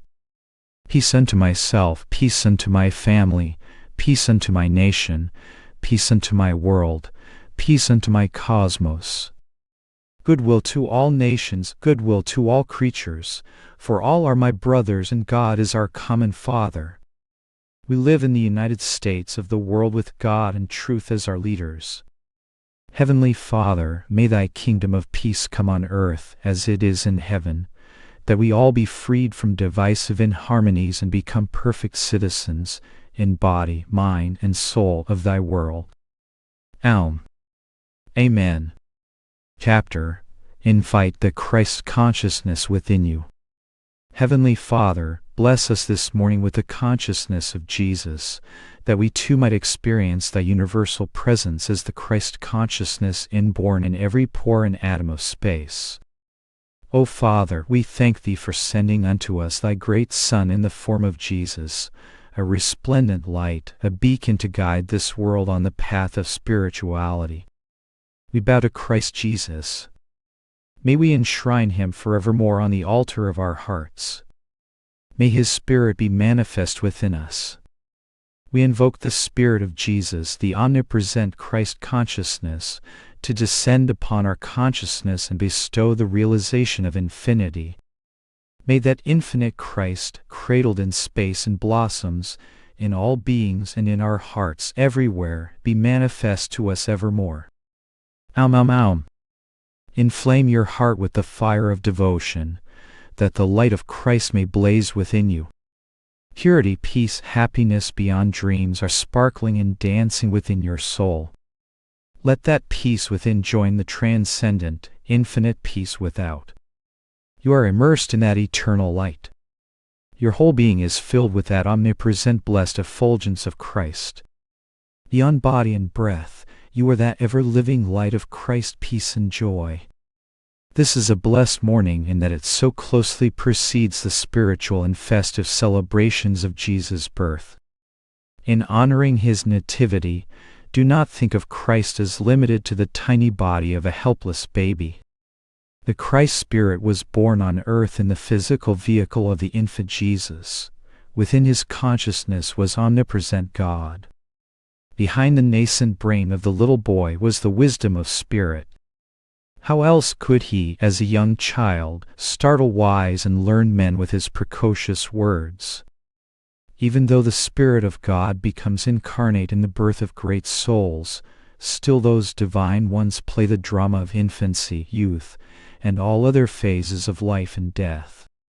But it is to be remembered that behind their mortal consciousness is the immutable Christ consciousness, the ever-pure reflection of spirit, which the sages in India call Kutastha Chaitanya or Krishna consciousness. This conception of Jesus very few people have. If you know Christ in reality, you will know how to bring his universal spirit into your own consciousness. The proper observance of Christmas. What is the significance of celebrating the sacred birth of Christ on a certain day? It is not just to provide an opportunity for festivity and gift-giving. It is especially and distinctly to revive in our thoughts the inspiration of his perfect qualities. If you hold a portrait before you, the image reminds you of the salient characteristics of that person. So is a day of remembrance when properly observed. It is sad when people forget the purpose of Christmas. Millions are thinking only of the material side of this holy season. We shall not be among them. Tomorrow we are going to have our meditation day. From 10 to 6 o'clock we will be meditating on Christ. To feel his presence and his consciousness is our purpose. Christ has remained unknown to men. They have kept the gates of their devotion closed, locked with material desires, so that Christ cannot enter. When those portals are opened with love for Christ, he will come. I want everyone to take the spiritual celebration of Christmas seriously. Our aim is nothing less than to bring Christ into our consciousness. The justice of God. St. John said, "But as many as received him, to them gave he power to become the sons of God, even to them that believe on his name, which were born not of blood, nor of the will of the flesh, nor of the will of man, but of God."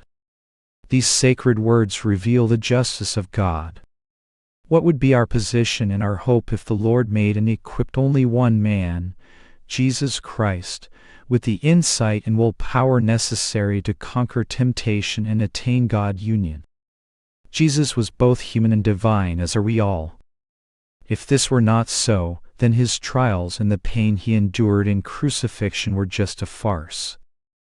Rather, he was a perfect type and an ideal model that all God's seekers may follow in shouldering their own crosses. How could we be expected to overcome the myriad temptations of mire unless we too are made in the image of God and are as much chosen and loved by Him as was Jesus? The primary difference between Jesus and most other beings is that He conquered the tests that they have yet to go through. He attained the divinity of Christ consciousness by continuous effort and will power to overcome all mortal temptations and attachments. That Jesus was like us gives us courage and the desire to be like Him. What an extreme test Jesus faced in surrendering Himself to be crucified. Patanjali points out that even great saints feel attachment to the body on the last day and are loath to leave it.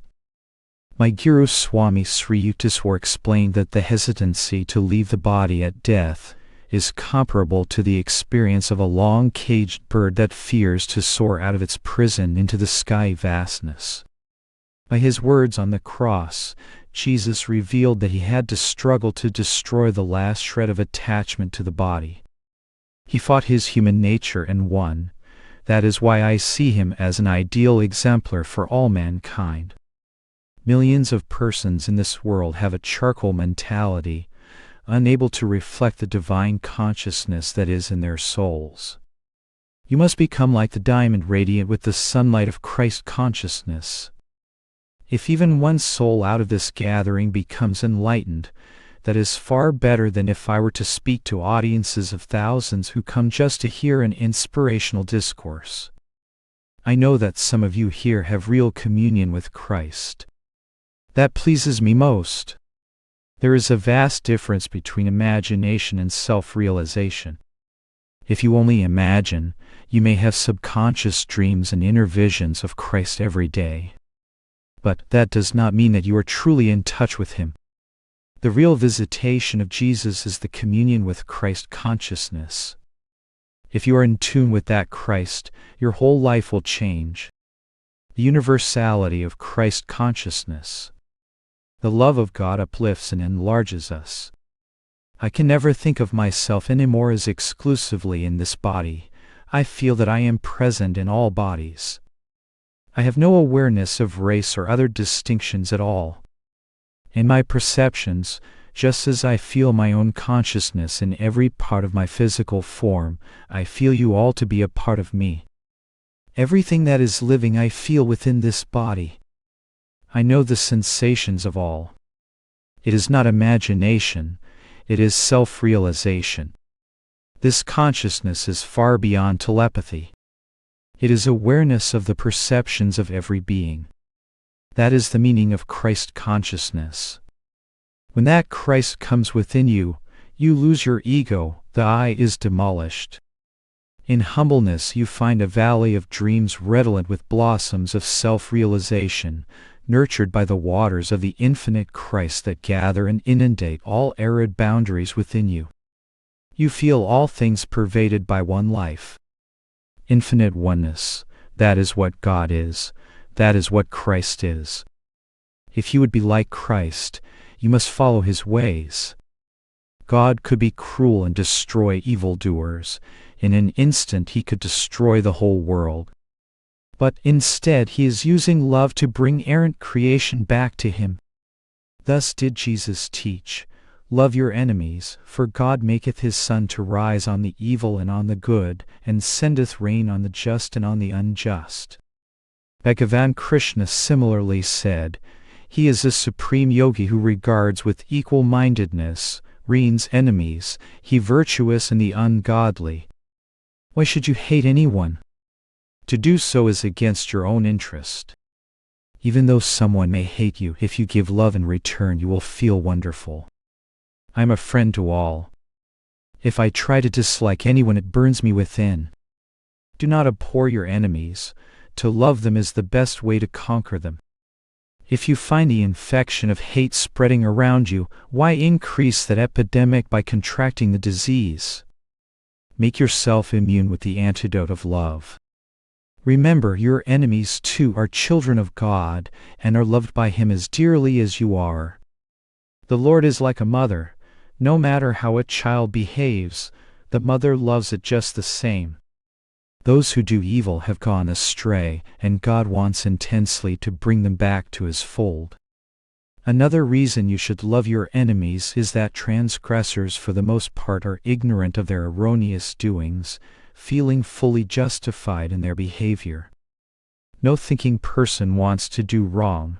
Most people simply do not realize the error of their ways. They act on impulse with no clear vision or power of reflection. That is why they know not what they do. Such persons actually do great harm to themselves, and therefore should be objects of our sympathy. It generally requires far more strength and purity of mind to love than to hate. But a sage finds it easier to love than to hate, because he beholds his self-spirit united in all creatures and all creatures in the spirit. He sees all beings as a part of his greater self, indissolubly bound together by the universal Christ consciousness. To bring divine awareness into our human consciousness, we must outgrow the limited conventional conception of Christ. To me, Christmas is a thought of spiritual grandeur, a realization that our minds are an altar of Christ, the universal intelligence in all creation. Who is the devotee that really knows what Christ is? To human vision, He is the little babe born in Bethlehem and the Savior who healed the sick and raised the dead. To divine vision, He is the Christ awareness in all space and in every atom. You should aspire to know that Christ within you. Banish every prejudice and love all beings. See Christ in them, because they are a part of your real self. How can you hate your own self dwelling in any form? If you do, it shows that you do not know Christ, the Christ consciousness that is just behind your human mind and feelings. When you hold a wrong thought about anybody, you obliterate Christ from your inner vision. Christ is born in the cradle of tenderness. Greater than the destructive force of hate is the compassionate power of love. Whatever you say or do to others, let it be with love. Harm no one. Judge not others. Hate none, love all, behold Christ in all. Whatever blessings you have, desire that all should have. The things you own are not really yours, they are given for your use temporarily. When death comes, they will be taken from you. Banish the consciousness of possession. Share with all, then you naturally attract good to yourself. Give and you shall receive. Many times I have been left without a cent, but I always rely on the bank of God. His prosperity and His power are with me. That is the utmost security. First, you must carefully prepare your consciousness in order to bring Christ into your body temple. Then wherever you go, whatever be your need, the universal law will work with you. Love all countries and all races. Think of everything in terms of universality. Do not be interested only in your own country. Love all nations. Mankind cannot afford warring and fighting within itself. There should be a common striving to establish the consciousness of Christ's love and unity in the hearts of all. It is foolish to create divisions among nationalities and races and religions. Every church is a church of God, every place of worship is a temple of God, and every human being is a child of God. If you believe in Christ and in what He stood for, how can you feel differently? Christ must be invited through devotional meditation into a cathedral of inner silence. The newborn Christ consciousness must be awakened in the cradle of each heart. So instead of taking this coming Christmas as just an occasion for material happiness, make your own heart a cradle wherein Christ can be born. If you want really to feel Christ and know Him, meditate. Christ is within you, and you can realize this truth by using the ancient yoga techniques of meditation. There is no instrument other than deep meditation that can detect the presence of that almighty grace within. Still the body, withdraw energy from the senses into the brain, calm the heart. Christ will be there. You will feel the divine joy of the infinite Christ. If that joy is lacking, there is some spiritual kink in your mental frame of mind that you must straighten out.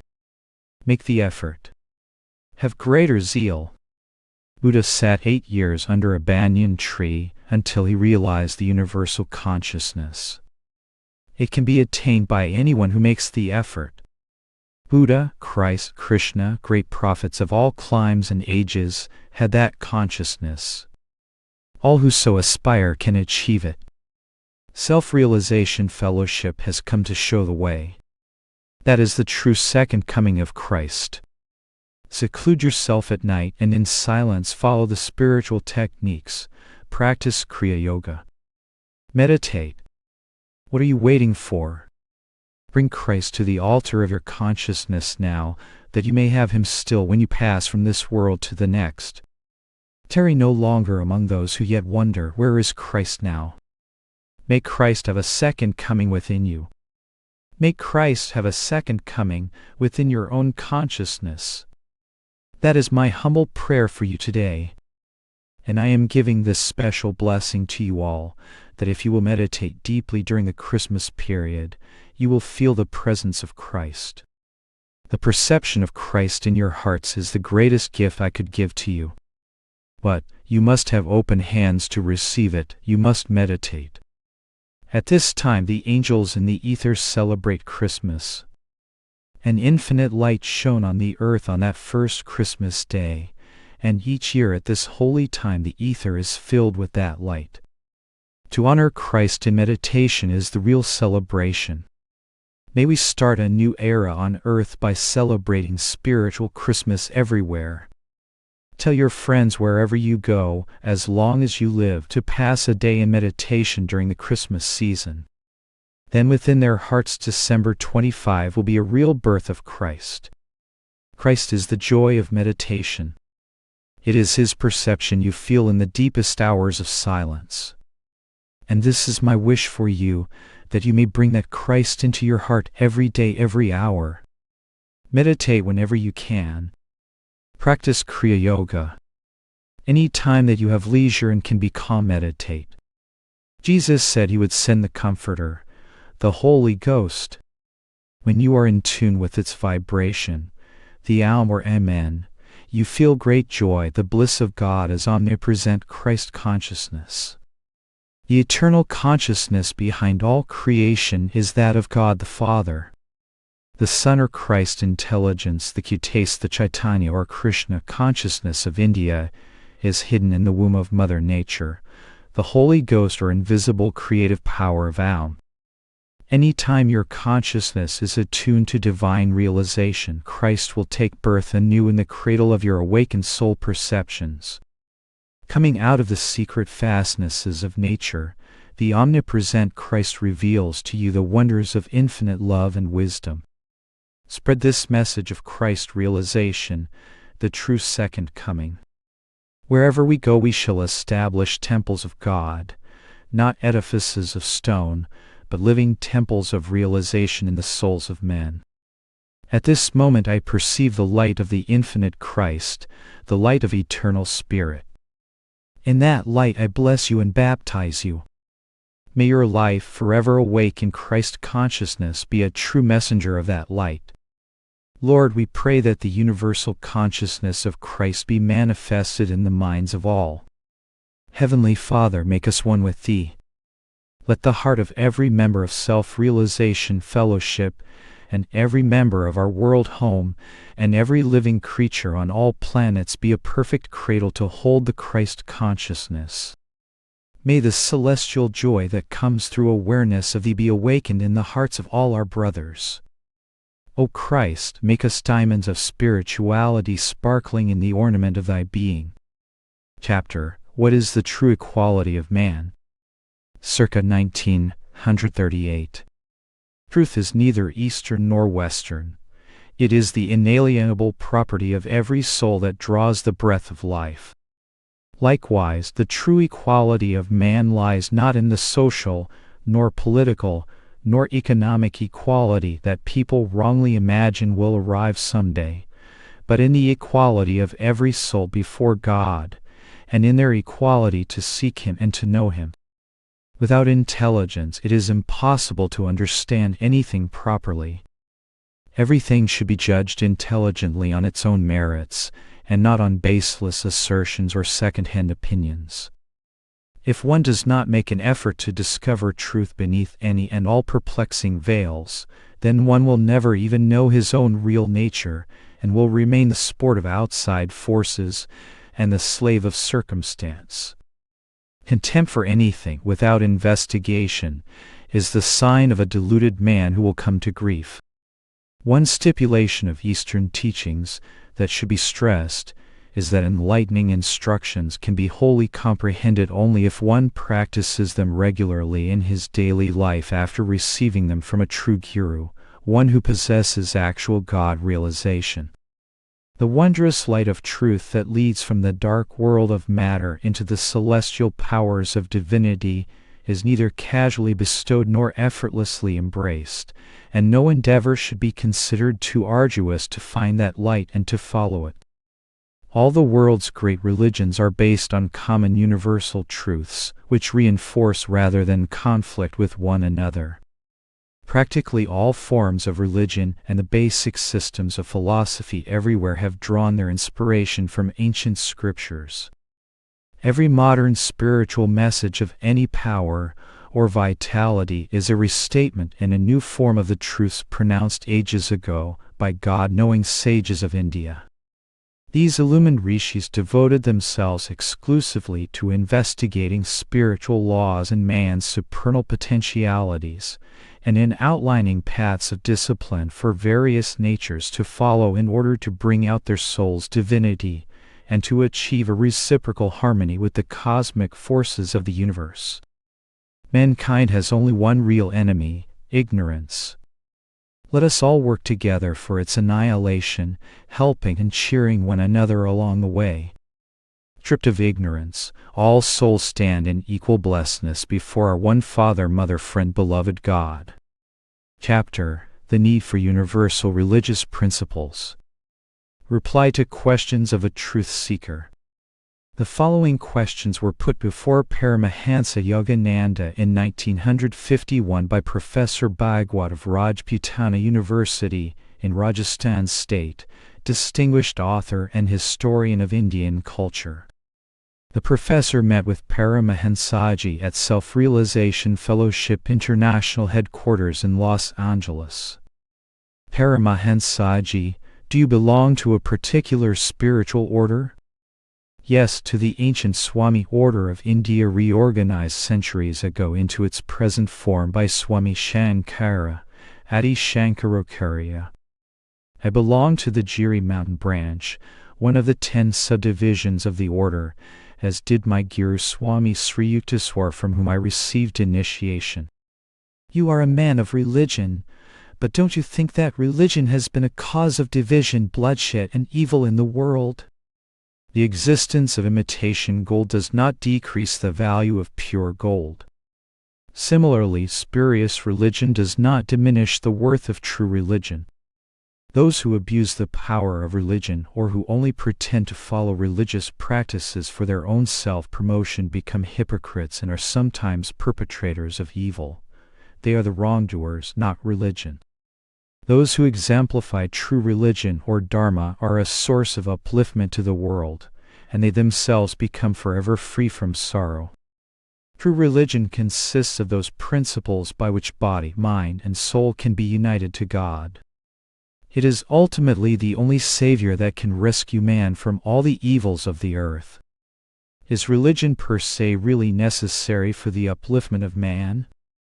When he joins a particular faith or order, does he not rather circumscribe himself and thus create barriers between himself and those of other creeds? Dogmatic religions are bypaths, sometimes blind alleys leading nowhere. But even so, a fairly good dogmatic religion can lead the sincere seeker to the highway of true religion, which in turn leads to God. That highway is yoga, the scientific process by which every soul reunites with spirit. In the Bhagavad Gita, Yoga is proclaimed greater than all other paths, greater than those of devotion, wisdom, and righteous action. Yoga is the science of how man descended from spirit into flesh and became identified with the body and its senses and possessions, and how he can reason to God. The experience, or realization, of truth that comes from yoga practice provides proof of the underlying unity of all religions found in the perception of their one common denominator, God. Should religion take the form of an organized entity, such as Buddhism or Christianity, or should it rather be one of individual intuitive faith? Organized religion is the hive, realization is the honey. Both are necessary. But it often happens that when organized religion concentrates on the outward tenets and ceremonial aspects, it becomes a dogmatic empty hive. At the opposite extreme, some yogis in the Himalayas gather the honey of God realization in their hearts without providing hives of organized religion through which others might share that divine nectar. That is selfish. If organized religion is backed by great savants, it does much good in the world.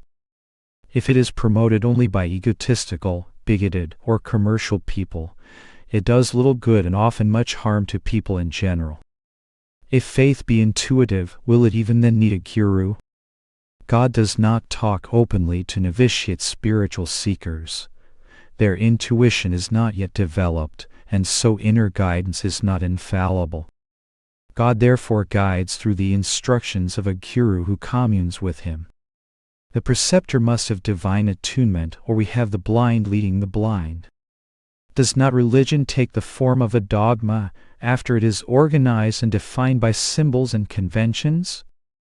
Just as the nut is hidden within the shell, so is true religion hidden in the distorting dogmatic formalities of religion. But, as a nutshell can be opened by a nutcracker and the meat found inside, so deep spiritual seekers by the nutcracker of intuitive meditation on religious ideals can break the dogmatic shell and get at the inner hidden truth. A crow may peck vainly at a hard walnut shell and never get at the meat. Similarly, shallow spiritual seekers bite unsuccessfully at the dogmatic shell of religion without ever getting to the kernel of truth.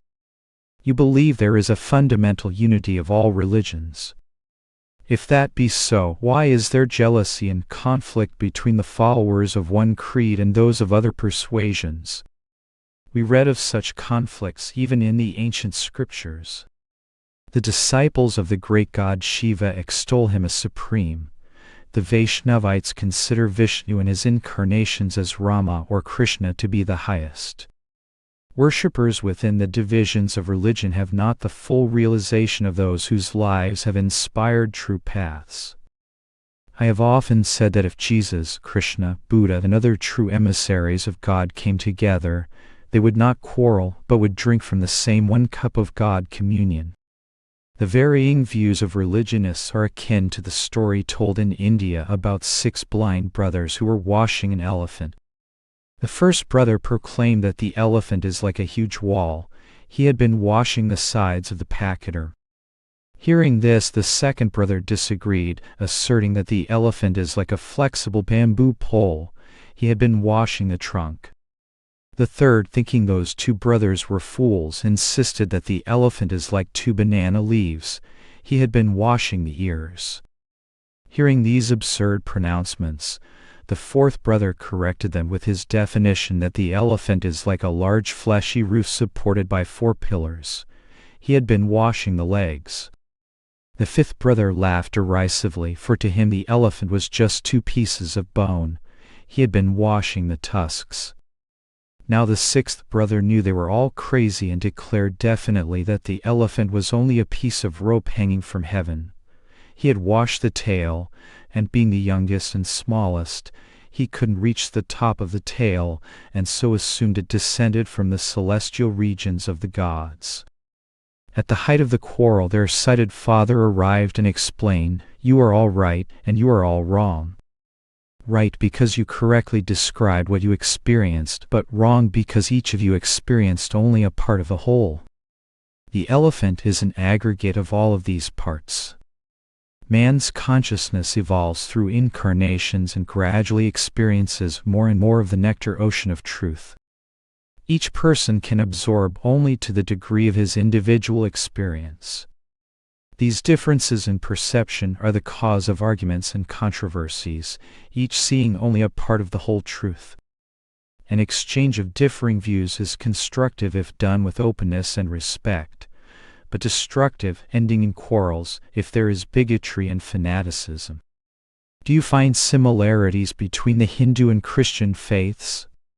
The Bhagavad Gita and the Christian Bible, especially the New Testament, I consider the greatest of all scriptures because they both point out the same yoga highway to God. The Bhagavad Gita teaches, "He is a man of realization who sees spirit equally in all." And the Bible says, "Know ye not that ye are the temple of God, and that the Spirit of God dwelleth in you?" The revelation of St. John in the Bible is an allegory of the same principles of yoga cited in the Gita. My Guru sent me to the West especially to show the underlying yoga highway to God to be found in both the Bible and the Bhagavad Gita. Do you think Americans are God-fearing people? Can they indeed have faith in God, the unknown infinite, in view of their emphasis on material living? I find the Americans, who have achieved the most in material accomplishments, are reaching out more to real spiritual ideals, whereas in some European and Asiatic countries, due to famine, disease, and lack of necessities, people are inclining more toward materialism. Do Westerners really understand the Indian philosophy you teach? How is it that you chose America, of all places, as the base of your organizational activities? Yoga is scientific, and Americans respond to that approach to God. They have had plenty of materialism and dogmatism. America and other countries in the West are ready and eager for proven methods that provide a practical experience of God. When I met my Guru in Benares, he told me that my destiny was to show the people of the West the unity of their religion with that of India. My mission in India is also progressing. Do you promote the yoga system of Patanjali or that of the Bhagavad Gita? If we had the time now, I could show you how all the warriors mentioned in the Bhagavad Gita are allegorical representations of the same yogic principles mentioned in Patanjali's Yoga Sutras. For example, the Pandava twins, Nakula and Sahadeva, represent yama and niyama, the proscriptive and prescriptive rules to be followed. Arjuna represents fiery self-control. Bhima represents pranayama, control of life and breath, and Yudhisthira, he who is calm in battle, represents calmness or intuitive discrimination. The opposing Kurus, who stole the kingdom of the righteous Pandavas, represent the negative qualities and forces to be overcome by the aspiring yogi. The Gita truths, having been written earlier, were elucidated in concise sutras by Patanjali. His work is a masterful condensation of the yoga science. Do you think that in the attainment of the ultimate Hatha Yoga plays an important role? Do you advocate Hatha Yoga practices? Hatha Yoga postures, or asanas, are very beneficial for young people. If they start at an early age, when they grow up they can sit in one posture and go deep into meditation for a long time without the bodies causing discomfort or disturbance. All the gymnastics of the postures, however, cannot be practiced by most adults whose bodies are no longer supple. Older persons who lack discrimination in trying to practice the asanas may injure themselves, and if they try to meditate in a difficult, painful posture, the mind will be more on the pain than on God. So, as far as the asanas themselves are concerned, I advocate them for all who are young. The asanas help them to remain exceptionally youthful and healthy, as can be seen in the boys and young monks and nuns who reside in our ashrams. But they are taught in addition Kriya Yoga for God communion. Kriya Yoga, introduced in this present age by Sri Shyama Karan Lahiri Mahasaya, is the highest of all techniques of Raja Yoga. You can read about Kriya Yoga, which I have explained in some detail in my autobiography of a yogi. Do you think that Hatha Yoga practices in themselves engender spiritual powers and realization? No, Hatha Yoga only disciplines the body and keeps it healthy and ready for spiritual advancement by Raja Yoga, meditation for God communion. Do you approve of the various orders of Shaktas and Tantrikas, or of any of them? They all originally had some good in them when correctly understood in their pure scriptural form, but as practiced today, they are mostly bad because they advocate fantastic methods that are not suitable to the common man. Some Tantrikas who know the spiritual seed words, vibratory mantras, by which they can attune their consciousness to see visions of deities, personifications of God's divine powers, and thence ultimately commune with God, are very good. But Tantrikas who indulge in sex, wine, and evil practices are not good. The Tantrikas say that not suppression, but satiety of the senses leads to bliss. Do you agree with this idea? The Tantrikas do not say that. Certain followers of Tantra try to develop self-mastery by engaging in sex, eating meat, and drinking wine while remaining mentally unattached to those actions. Persons who are licentious in their habits might find some good in the basic aspects of practicing moderation and mental control. But yogis usually condemn this path, for most seekers merely find in it an excuse to indulge their baser instincts and lusts rather than to attain self-control. The path of inner renunciation and scientific meditation for contact of God as bliss advocated by the Bhagavad Gita is the supreme path. It enables even the weak seeker of truth to withdraw from the tempting scenes of his weakness and gives him a taste of the inner divine bliss, which, by comparison, he will find far more satisfying than the pleasures of material indulgences. Is there really a God, personal or infinite, that creates and destroys the universe? Has not man in his fear and greed created such a being after his own image, rather than that a divine creator formed man after his image? The presence of so much evil and suffering in the world would seem to support this view. Man's view of the universe is perversely limited by the circumscriptions of his limited mind and senses. Thus he sees created things, but not their essence nor their creator. In a motion picture, we see the villain and the hero projected on the screen by the same beam of light. The movie villain was created that by contrast we may love and be inspired by the hero. By analyzing the movie, that both the villain and the hero and the events that revolve around them are created by the same principle, we understand that no harm has taken place. Everything was a portrayal of shadows and light. The same is true about God's ever-changing motion picture of creation. Savants who realize their oneness with God see creation as a motion picture of forces emanating from Him. Man, though created in the image of God, a soul that is an individualized part of Him, has become identified with the light and shadow relativities of cosmic delusion, or Maya. When he uses his free choice to adopt those actions by which he frees himself from attachment to Maya, he understands the true nature of creation and its creator. In his deluded state, however, man's consciousness of God is limited or expanded according to the greater or lesser degree of his delusion. The man of full realization knows God as ever existing, ever conscious, ever new bliss, and that all contrasting illusions evolve from this one underlying cosmic consciousness. God created the various kinds of faculties and potentialities at work in man and in all creation, but man as an individualized part of God endowed with free will becomes engrossed in delusion by misuse of those faculties. In doing so, he himself creates the good or evil role he plays in the cosmic drama, and thereby influences the trend of good or evil events. When man ceases to identify himself with the body and matter, he realizes he is made in the image of God, not before. The enlightened man works with God for the strengthening of good in the world and for the divine upliftment of others. Is it essential that there be a God? Something cannot come out of nothing.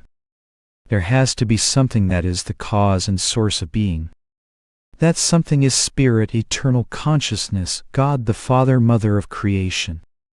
As the waves of the ocean cannot exist without the ocean, so soul waves, or individualized expressions of being, could not exist without the ocean of God's presence. So long as soul waves play with the storm of delusion, they rise out of the sea and are shattered and broken. That is why it is essential to return to the calm deeps of the oceanic bosom of God. What is bliss, the final emancipation? Is not man born once and his individuality lost forever in death? Man lives in one body and with one name only once. He never reincarnates again with the same form and identity. A person may wear a garment for some time and then discard it, never to use it again. Similarly, the soul wears a different body in each of many lifetimes until, through reincarnation and spiritual evolution, it ascends back to spirit. Thus you live only once as any particular person, but the soul, the eternal you, lives through numerous reincarnations, carrying with it the cumulative personality and karmic tendencies of its past existences. The mind or sentient consciousness in man is subject to alternating waves that agitate the soul and keep it separate from God. The wave of sorrow, the wave of pleasure, and the wave of indifference or boredom. When these waves, created by the storm of delusion, have been dispelled by yoga, man experiences the negative state of peace, or the absence of these agitations. By deeper yoga practice and meditation, he goes beyond the veil of peace and experiences the positive state of ever-new bliss. Sorrow, pleasure, and indifference are transitory experiences of the incarnate soul, but the state of bliss is an integral part of the self, and as such is eternal. It is ever new, it never grows stale. Having once attained this bliss, man never again seeks anything else. When he re-identifies with his soul as individualized, ever-existing, ever-conscious, ever-new bliss, he then merges with the all-pervading, ever-existing, ever-conscious, ever-new bliss of spirit, even as a droplet returns to the sea. Still, that individuality is never lost. That portion of spirit eternally retains its memory of that individualized existence. From what I have seen of your work, I feel that you have a good and devoted following. Have you had to make an effort to create it? Does a magnet make an effort to draw the iron? There is a natural attraction, according to the affinity of the iron and the power of the magnet. Of course, the iron must be near enough to the magnet to be drawn. So is the relationship between guru and disciple. It is a question of the recipiency of the disciple and the spiritual power of the preceptor to inspire and draw him to God. Jesus said, "No man can come to me except the Father which hath sent me draw him." The omniscient God brings shallow seekers in contact with lesser teachings and spiritual books. From these they derive some benefit commensurate with their degree of spiritual desire and understanding. But deep seekers of God are brought by him into contact with fully realized gurus who are able to commune with God and to serve as channels in imparting divine guidance. It is their duty to introduce the devotee to God. So it is ultimately God who brings together guru and disciple, but there is also a desire on their part to come together. Through earnest spiritual longing, the disciple, perhaps unconsciously at first, seeks the guru, one who can lead him to God. And the true guru, when he intuitively knows a disciple sent by God, makes an effort to draw him, and goes out of his way to help him. The true disciple, finding a true guru, becomes magnetically attracted to him and recognizes him as the one sent by God. This is the law. Perhaps you will agree that the world is facing a crisis. What is the cause of it, and what is the remedy? All nations have to follow the influence of the ascending and descending yugas. The present world crisis is due to the upward climb of Dwapara Yuga, In order for the world to become better, evil must be expunged. The forces of evil will cause their own destruction, thus assuring survival of the righteous nations. The conflict between good and evil has been going on since the dawn of history. But, as the world is moving upward through the Dwapara Yuga, the electrical or atomic age, there is greater potential not only for good, but also for destruction through the misuse of technology by those who are greedy and desire power. In keeping with the influence of Dwapara Yuga, technology is rapidly moving the general populace to higher levels of achievement.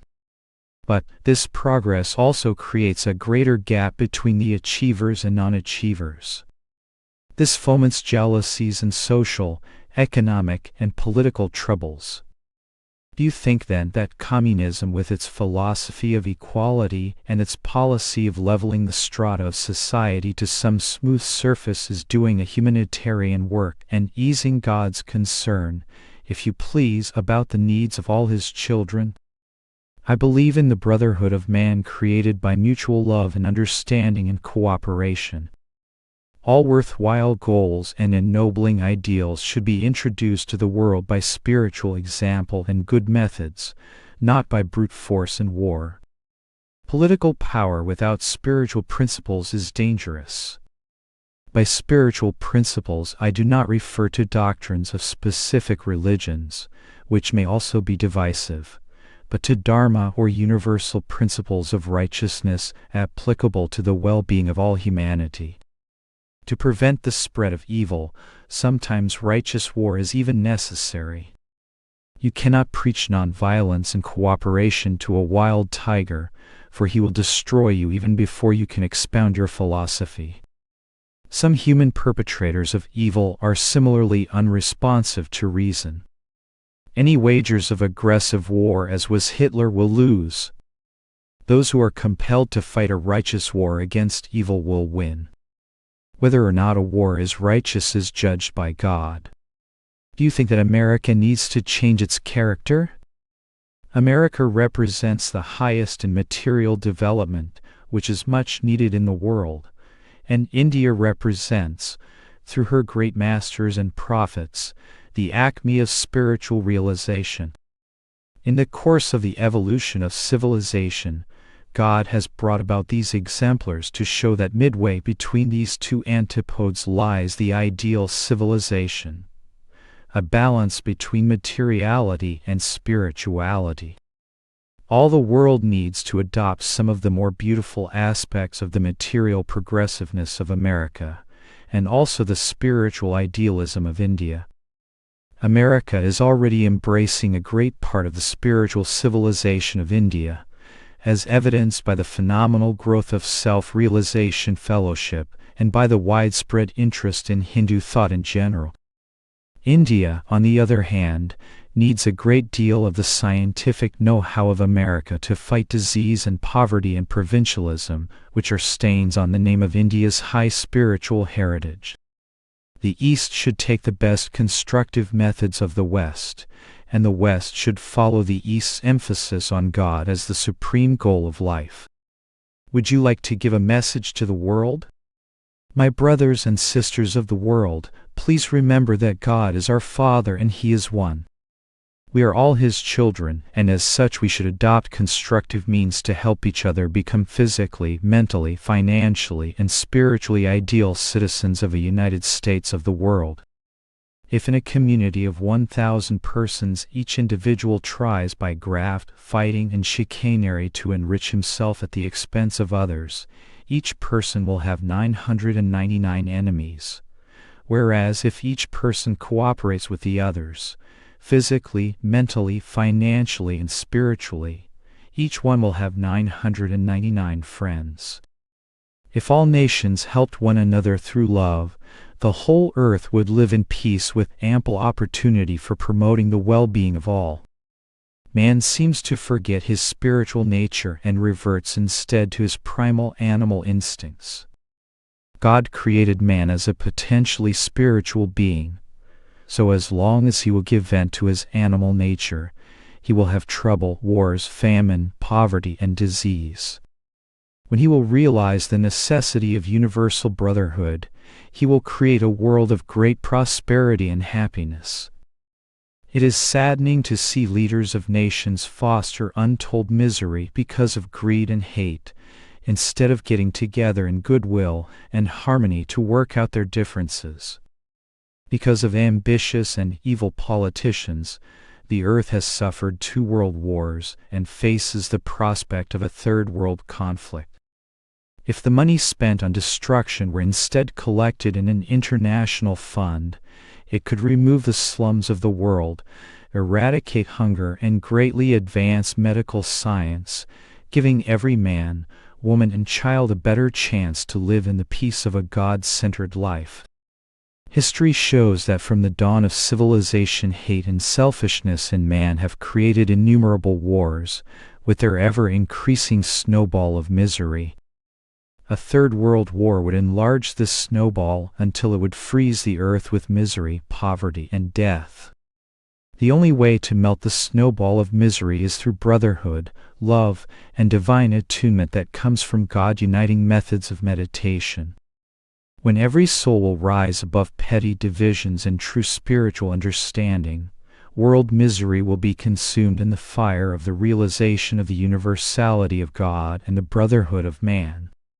Such media as radio and television and air travel have brought us all together as never before. We must learn that it can no longer be Asia for Asiatics, Europe for Europeans, America for Americans, and so on, but a United States of the world under God, in which each human being can be an ideal citizen of the globe with every opportunity for fulfillment in body, mind, and soul. That would be my message, my plea to the world. Chapter: Mahatma Gandhi, Apostle of Peace. In 1935, Paramahansa visited Mahatma Gandhi at his hermitage in Wardha, India. At that time, the Mahatma requested initiation into Kriya Yoga. 10 years earlier, Gandhiji had paid a visit to Paramahansaji's Yagoda Satsanga school for boys in Ranchi. Expressing keen interest in the balanced curriculum of the Yagoda program, he inscribed in the guest book a gracious tribute.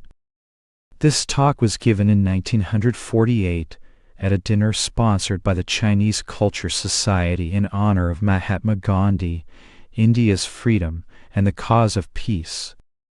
On this occasion, Paramahansaji and Dr. Hugh Macbeth were speakers. Following are highlights from Paramahansaji's tribute. 2 kinds of prophets come into the world. There are qualitative prophets who mold their faithful disciples into great souls. And there are quantitative prophets who influence the masses, so that vast multitudes are inspired and receive some light from the presence of such a master. Some masters do both, but by these qualitative and quantitative standards we may judge all the prophets of the world. Qualitatively speaking, I have met many great Christ-like masters with whom I have lived and about whom I have written in my book, Autobiography of a Yogi. But quantitatively speaking, I think that since the time of Christ there has been no single individual whose life and ideals have influenced the masses more than Mahatma Gandhi's. Christ's teaching of loving enemies was never better demonstrated in the life of one individual in modern times than in the life of Mahatma Gandhi.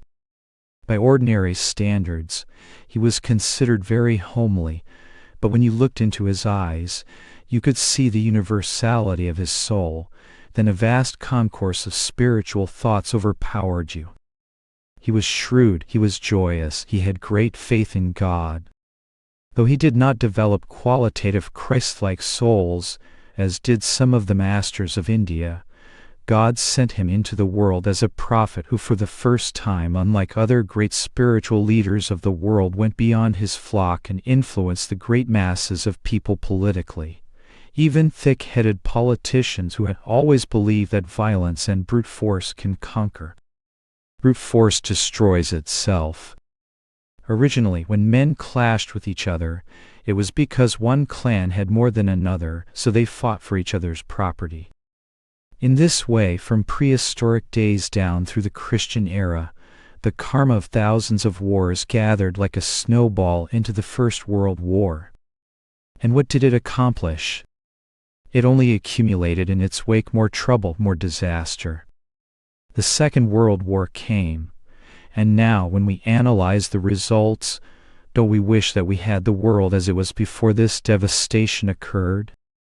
As Jesus Christ and Gandhi said, if you use the sword, you will fall by the sword. Man's use of the atom. The snowball of bad karma is growing bigger and bigger, and now the politicians are speaking again of war. Why? They should know very well they will not be safe, not even in the White House or the Kremlin, because the atomic bomb has spread the threat of devastation everywhere, affecting combatants and non-combatants alike. On the other hand, we can see that the Lord has given unto man, through the great scientists, the use of atoms, and we know now that the latent power in droplets of water could furnish the city of Chicago with enough electricity to keep it running for 3 days. If constructively used, this atomic energy could bring the millennium. It could eradicate all the slums of the world. Man would not have to work more than 2 hours a day. But remember, nothing can bring about the constructive use of atom power unless man realizes that he is not a brute, entitled to use brute violence, and concentrates instead on brotherhood. Only brotherhood, the warmth of brotherhood, can melt the colossal ever-increasing snowball of war karma. So this is the time to preach brotherhood. No matter how dark you think the picture is, do not be too discouraged. I know there is a God who gives to the nations of the world what is for their good. They reap good or bad results according to their karma, and very few realize that the good karma of America and the good karma of India are on the ascendant. Let me remind you that no power on earth can destroy the idealism of India and the spiritual democracy of America. I know that the atomic bomb is a very bad thing, but I know also that it is better in the hands of America than in the hands of anybody else. I wish and pray that America will never again use the atomic bomb, but will destroy the need for all bombs and thus stop the growing snowball of bad karma, war karma, that is destroying the fraternal warmth of the world. Only by love, by adhering to the principles of Christ and Mahatma Gandhi, can this be done. Gandhi's treasure. Mahatma Gandhi was laughed at by his enemies, scoffed at by ignorant people. Many cartoons have been drawn to ridicule him.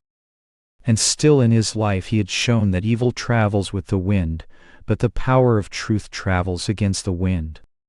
He demonstrated that. I was talking once to a band of students who criticized Mahatma Gandhi because he did not provide any financial security in the form of bonds for his wife or children, and his son recently announced, "Father has not left us anything." I am going to write to him, "Your father has left to you, to us, to all the millions of people in India, and to every nation, the riches of the spiritual truth he proved, that political freedom can come to 400 million not by the sword nor by the firing of a single shot, but by the power of love." Mahatma Gandhi's son has received freedom. All India has received freedom by spiritual means through Gandhi. Mahatma Gandhi has left a richer world today, a world in which the practical power of these spiritual truths of love and understanding, which was laughed at before, has been effectively demonstrated before the mouths of cannons. Once in Bombay, the native soldiers of the Indian Army revolted and were firing on and killing English people. It is alleged that Churchill threatened to send an army to bomb India out of existence. Then Mahatma Gandhi wrote to him saying, "You don't need to do that. I will stop them." And he went to them amidst the shots that were being fired. They stopped firing and he said, "Peace unto you. You will not gain freedom by killing a few British people. Conquer them by the greater force of love." They remained peaceful, and Mahatma Gandhi by his appeal got the British to forgive the native insurrectionists. I said that after the war India would be free. It was predicted in our magazine East West. I was laughed at for saying this, and for declaring that this World War Roman II was being fought for the freedom of India and all downtrodden nations. Yet it has come true. India would never have been free if this war had not come about. God did not bring about this war, but because people believe in war and create karmic causes, there is war. God does not need to use atomic bombs and miracles to destroy the devil. The devils kill themselves by using power wrongly. But we find that Mahatma Gandhi conquered by the literal application of the methods of Jesus Christ. Facing death. Never has any religious or political leader been so honored at his death as Gandhi. He is even more powerful today than when he was alive. He retained his powers and exemplified his teachings to the very end. Only 1 week before his death, he was the target of a bomb, which barely missed him, but he asked his followers not to be hard on the traitors. He said that God was keeping him there to do a little more work, and that when it was done, God would take him away. The night before his death, he told his grandniece, Abha, bring the important letters.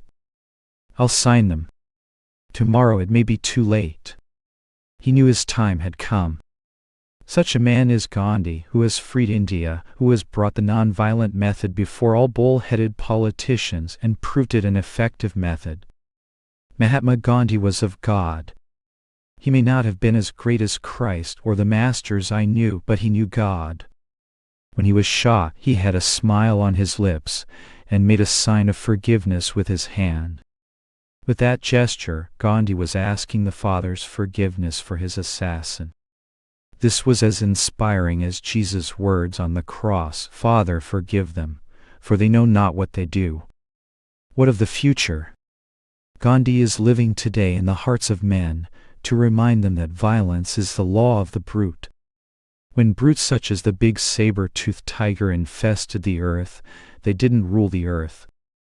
Man, by superior intellectual power, overcame larger, more powerful creatures, even without being equipped with machine guns. The President and Stalin should remember that if the strong destroy each other, the meek shall inherit the earth. The spiritually meek shall never be destroyed. Their weapon is Christ's method, loving the enemy and conquering the enemy by love.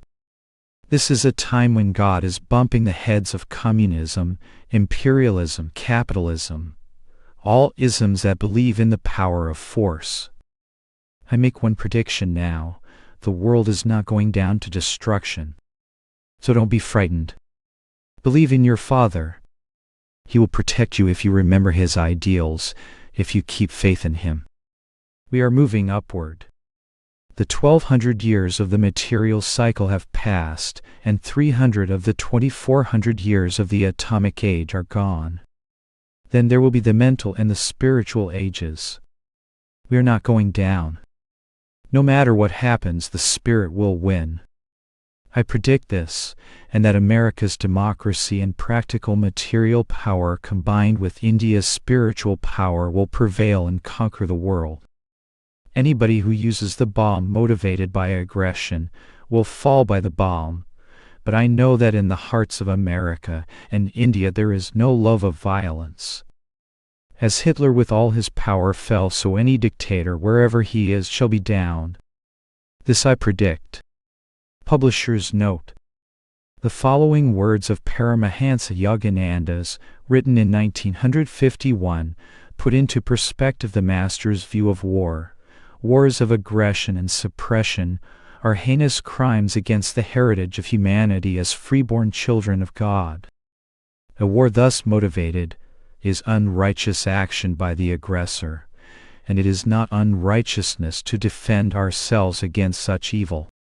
To protect one's country and its helpless citizens against evil is righteous action. Spiritual power is the greatest force. It should be the bulwark behind every form of resistance and defense.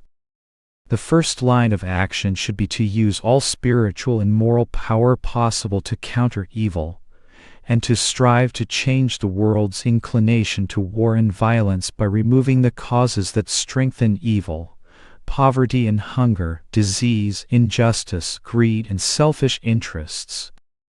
If in the last, evil force has to be met with righteous force, the Bhagavad Gita advises the Kshatriya, the soldier, to not waver, but fulfill bravely his God-given duty. Chapter: Nations Beware. 1937. Why do world suffering and world misery arise? When people all over the earth are happy and prosperous, they are in tune with God, and the entire vibrations of the earth in relation with the planets are harmonious. But, as soon as one nation starts fighting with another, or selfish industrial gourmands try to devour all prosperity for themselves, it brings depression.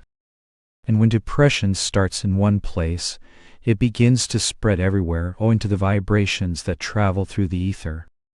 The last World War I created wrong vibrations in Europe first, which then spread all over the earth, and where there was no war, influenza appeared.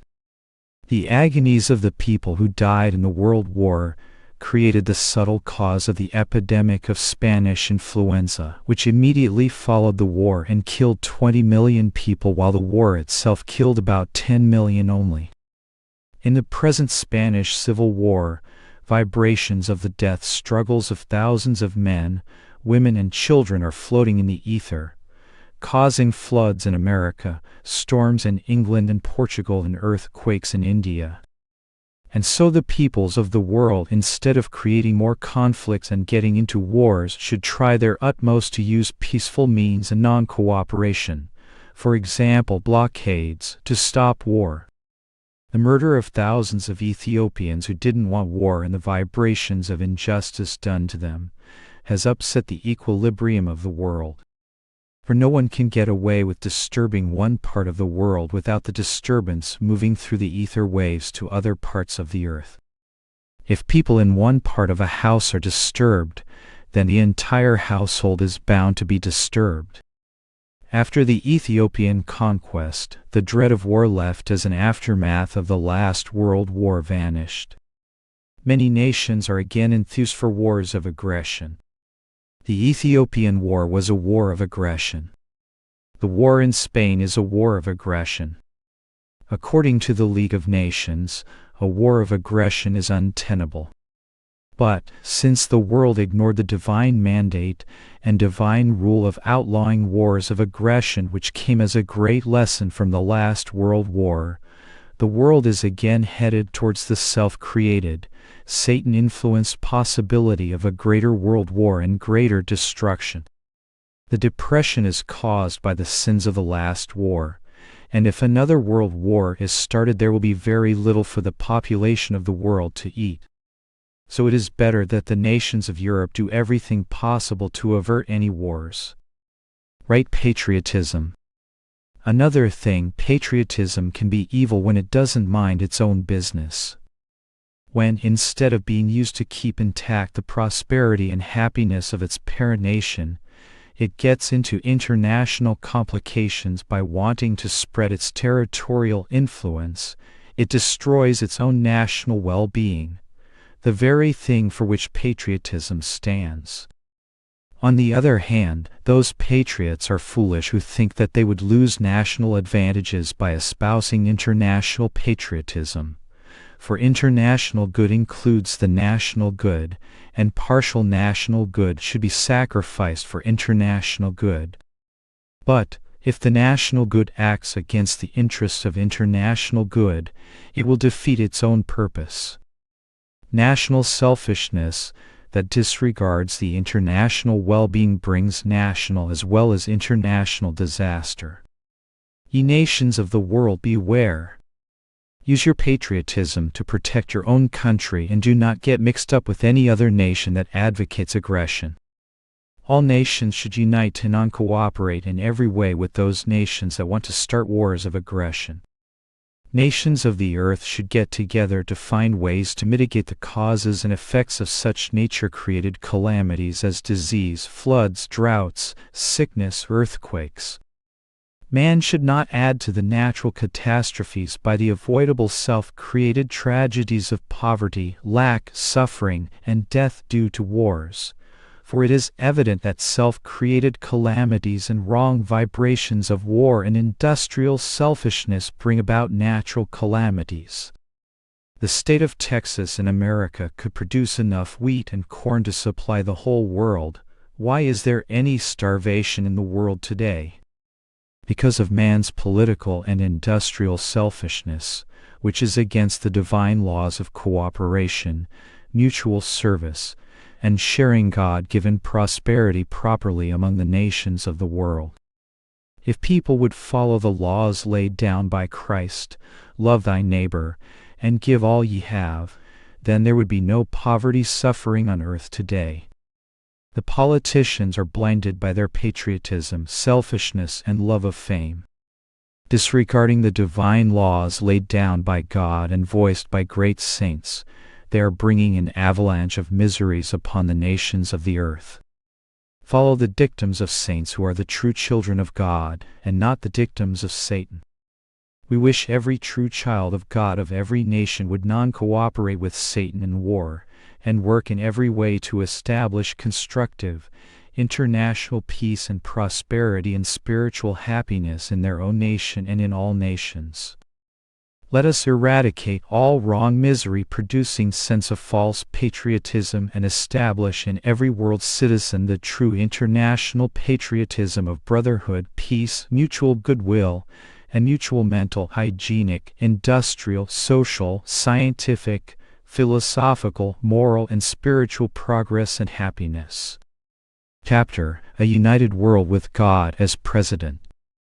I am so very happy that all of you are here today. I wish the dais were large enough so that all who have helped to make India House a reality could be up here with us. It is a day of rejoicing made possible by my boys, the monks of Self-Realization Fellowship, who have built this place. Here the people of East and West can have a cultural exchange of intellectual and philosophical experiences. Now, Orient-wise, we will meditate. Please sit upright. Exhale your breath twice, remain calm. Do not concentrate on respiration or muscular movement, relax completely.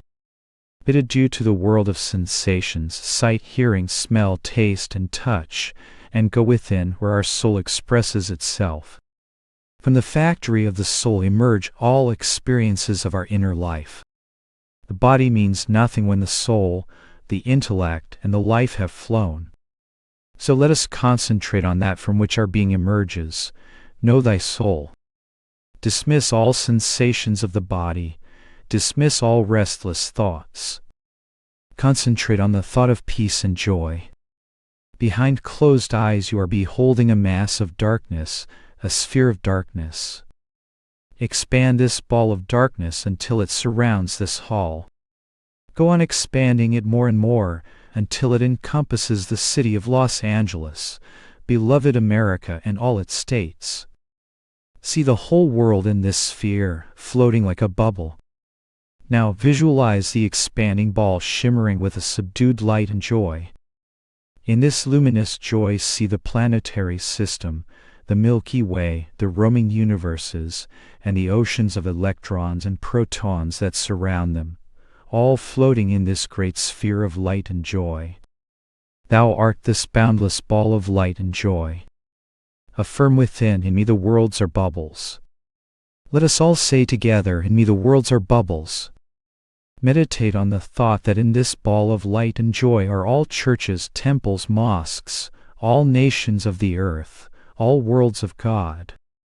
In that universal consciousness we want God to guide us to establish here on earth a United States of the world, through brotherhood and peace, so that here and in the hereafter we shall realize we are one with God, made in His image. We are no longer the little human beings we see through our physical eyes. Our inner eye of intuition is open. Heavenly Father, in this meditation we find Thine omnipresence. Though Thou hast limited us in this cage of the body, still with closed eyes we behold, through the eye of intuition, infinitude above, infinitude below, infinitude on the left and the right, everywhere. Therein we know that we are made in Thine image, even as Jesus Christ and the great masters realized this. Expand your love to all nations. The great ones are the models. Though their bodies were finite, they realized within that they were a part of the infinite ocean, that all individualized forms are the waves of the cosmic sea. In this world we circumscribe ourselves within a little family. When we love our neighbors, we become bigger. When we love our country, we become bigger still. When we love all nations, we become even bigger. And when we are one with God in the hereafter, or by deep meditation while we are still here in the body, we realize truly that the ocean is the wave, and the wave is the ocean. I love India because it was there I learned to love God and all beautiful things. But that love I do not keep for one nation alone, for this whole world is my India now. I love America as I love India, for she has been my second home. India and America represent the best of the East and the West. I believe a cultural exchange between the people of India and America will bring about a solution to the unsolved problems of the world. All mankind will become true citizens of the globe, with the United States of the world established in every heart, and God as president. This statement may be utopian, but what have most politicians done? They have brought wars and wars and more wars. I have no boundaries. I know God is our Father, and we are all His children. The true spirit of America, and the true democracy, is that in which all nations find unity, as in India all religions find unity. Not long after I came to America, I asked a Hindu college student, "What do you think of the Americans?" Evidently he considered himself on a very high seat above them, for he told me, "They are like little children." "Oh," I replied, "then I am going to get along with them very well, for if such is the kingdom of God, as Jesus said, become a smile millionaire." I believe in America, because I know America does not institute a single war just for selfishness. America has given generously to the whole world. I have watched this very carefully. All the things I wanted for India, I find that American people have. But one thing I noticed, even in the villages in India where people had perhaps only a little handful of rice to eat, those people had smiles in them that many American millionaires don't have. As I pass along the streets of America, I look into the thoughts of the people, and all I see, dollar bills swirling in their brains. If I had a few more dollars, I'd be happy. Money is necessary. There hasn't been a saint who didn't use it in some manner for the necessities of life or for the well-being of others. But money alone isn't enough. I have met many millionaires, but I found they were not happy. Happiness lies in first becoming a smile millionaire. Against all odds, you must try to smile from within. That will do you good. The time to smile is not only when everything goes right, but also when everything goes wrong. That is what the East teaches. And if you can't smile, stand before a mirror and pull on your cheek so that the corners of the mouth will turn up. When I hear, "Oh, he was a millionaire and a very successful man, but he died of heart failure," I want to be an Easterner and sit on the banks of the Ganges and meditate. But when I see the poverty of India, then I want to be an American and get busy with science and machines to alleviate human suffering. Being made in the image of God, we have the power to use our individuality and our will to do great things. This is a wonderful ability God has given us. Every time you look at your body of flesh and bones, you see yourself as small and limited. If even a little thing happens to your body, if you start sneezing or if you hit your hand hard and break it, you realize your smallness. But when you close your eyes in meditation, you see the vastness of your consciousness. You see that you are in the center of eternity. Concentrate there. Take a little time in the morning and the evening just to close your eyes and say, "I am the infinite, I am His child." The wave is a bulge of the ocean. My consciousness is a bulge of the great cosmic consciousness. I am afraid of nothing. I am spirit. That is the teaching of the East. You need that realization. Finding God gives great comfort and happiness. If you keep a little time for God, it will give you great comfort and happiness. That is why Jesus said, "Love the Lord thy God with all thy heart." If you are saying the Lord's Prayer, but thinking of a chicken dinner or a duck roast, the Lord knows that you don't want Him, so He doesn't come. Concentrate on God alone, without whose power you cannot move. Just as ships at sea can be moved by radio-activated power, so God moves us by His power, which flows into the medulla oblongata. When the divine power leaves the body, you are dead. Why don't you think of the source of that power? God does not deny you comforts. Jesus said, "But seek ye first the kingdom of God." Why? Because the nest of all happiness lies there. And all these things shall be added unto you. Neither be ye of doubtful mind. I own nothing, yet I have everything. Sometimes I have given away my last dollar. But I was never left out. God has always provided for me. I am very rich in that respect, even though poor outside, poor not by compulsion but of my own willingness. If I have my Father with me, what riches more can I want? That is the teaching of the East. That is what all Americans need to remember. Behind the dollar, behind all your efforts, is that great power. And if that power wishes you to have the right job, the right anything, you will have it tomorrow, if you are in tune with God. Everything was given to me that way. And I gave it all away to the cause, that I be not a slave to anyone or anything. I never call myself a preceptor or a master or a guru. I only know that I killed myself, and I find none else within me, but the Heavenly Father. When you will kill your ego, you will find the same being within you. As all lamps of a city are lighted by one dynamo, so all of us are lighted by God. Know ye not that ye are the temple of God, and that the Spirit of God dwelleth in you? Why do you think that Jesus Christ was recognized as the Son of God? Because He was our example, as the great masters were. Unless you become like Christ, there is no meaning to these words, but as many as received Him, to them gave He power to become the sons of God. The diamond and the charcoal are both made of carbon. But the diamond receives the light and reflects it, the charcoal doesn't. Charcoal mentalities are those who are always complaining. The world is bad, I have a headache, I want this, I don't have that, I can't succeed. Always the negative spirit.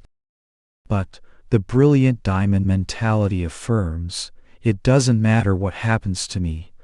I shall make my way, for God is with me. Such a one receives the light, and ultimately, through material, mental, and spiritual evolution, he becomes like the Father. Do not in any way minimize the power of the little wave that has been battered by the big waves. Somebody needs to say to it, "Little wave, what's the matter with you? Don't you see that the whole ocean is behind you? You are a bulge of the great ocean. Don't look to your little body, look within." The meditation that I gave you is of utmost importance.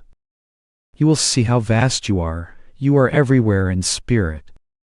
So my friends, remember this, the East should be your preceptor in spiritual things, not minor superstitions. And the Easterner should realize that God has not spared the East suffering just because of its spirituality. The Orientals should consider the wonderful Americans, who have succeeded in driving away malaria and many other diseases, as their preceptor in material things. By the constructive exchange of the best of East and West, we shall build a United States of the world with God as our president. Chapter: Is God a dictator? The question that is today's subject has perhaps never before been the topic of a spiritual lecture. I ask God all kinds of questions, He is never dismayed. And no matter what the question is, the Divine Being always gives me the most wonderful answer. You too can speak openly to God. If you will remember that, you will find great satisfaction in the understanding you will receive from him about the anomalies of life that have mystified you. Man came on earth uniquely endowed with individuality and free will. He was put here to evolve his intelligence, and thereby rediscover and express his true nature, the soul, a reflection of spirit. He was to gradually develop his innate intelligence, not merely through books or lectures and sermons, but also through his own efforts to exercise his mind and improve the quality of his thoughts and actions. The Bible tells us that we are made in the image of God. But that image is certainly not apparent in all men. Though the light of God is in all equally, we cannot deny that it is more manifest in some than in others. If the light of God were fully manifest in all people, then human beings would remain constantly in their native state of perfection. But we see that in most people there is room for improvement. They have yet to evolve to a higher level of intelligence. The flexibility of human life shows that there is a divine power lodged in all. That some show greater development than their fellow beings simply indicates that they have made more effort. You may ask, well, if divine intelligence is in all, why are some people born morons? To answer that fully, we would have to look into their past incarnations for those unwise actions that brought about this sad result. But there is no question that every man is made in the image of omniscient God. And if the hopeless condition in the brain of a moron were corrected, his soul would be able to manifest more of its native intelligence. The history of leadership. Looking back through history, we see that as some individuals developed more intelligence than others, they stood out from the crowd and became leaders. Their leadership was gained and secured through demonstration of physical prowess. The strongest and cleverest of the tribe became the leader. In this way, different clans developed. Gradually, to become stronger in order to accomplish common purposes, several clans united under one leader. Those leaders became kings elected according to their demonstration of physical power and intelligence. But some of them abused their position and became tyrants. They further established that their descendants were to be the successors to the crown. The right to rule by virtue of birth, rather than capacity, vitiated this form of leadership. The evil crept in because even if the kingly offspring was physically, mentally, or otherwise unqualified, he nevertheless inherited, and usually insisted on exercising, the right to rule. In some cases, incompetent heirs were manipulated by scheming ministers in their service. So we see that the system based on inheritance was defective. Some nations eventually became weary of this kind of tyranny and rebelled against their rulers. Many kings were slain and others dethroned. Then came the idea of a republic. Countries such as France and America chose to have presidents elected by the people. George Washington qualified himself for this position by all he did to help bring freedom to this land. He loved this country and had its highest interest at heart. He was a real president. Under his able leadership, this great land took its first important steps as a new nation. Lincoln, too, was an exceptional leader. But what crept in to obstruct the perfect ideal of government of the people by the people and for the people? Though presidents are elected by the citizens' vote, the system is flawed by graft and other inequities. Often the best talker gets elected. We all know how people love to eulogize their own good qualities. Such a person can also talk against others for hours and never think of the time, but he will not talk about his own faults and doesn't like to be reminded of them. Those who feel qualified to castigate others for their failings should be willing to stand up and confess their own shortcomings too. But politicians know they won't get elected that way. So sometimes they get the votes simply because of their shrewdness in putting themselves over through their speeches. Then after they get to the top, they do just as they please in spite of all their promises to the people. Voters don't really know a candidate. Usually they are not in a position to make a personal judgment of his character. They know only what they read or hear about him. If he is said to be capable and a nice person, they feel inclined to vote for him. But where is the ground for judgment? Where is the standard of truth with which to measure each politician? None has been established. Thus the masses too often are swayed by propaganda and sentiment without really knowing what is going on. Even an unworthy candidate can get votes if he has the money for a good publicity program. But it is wrong to advertise how good he is if he hasn't the qualities to back it up. The system of voting for candidates is spoiled when money, rather than merit, can make the difference in getting someone elected president, and politicians, unfortunately, have a reputation for seeking out the moneyed people for help. Worthy candidates without such contacts may remain too little known to attract the voters. Of course, to be wealthy is not necessarily to be involved in influencing elections.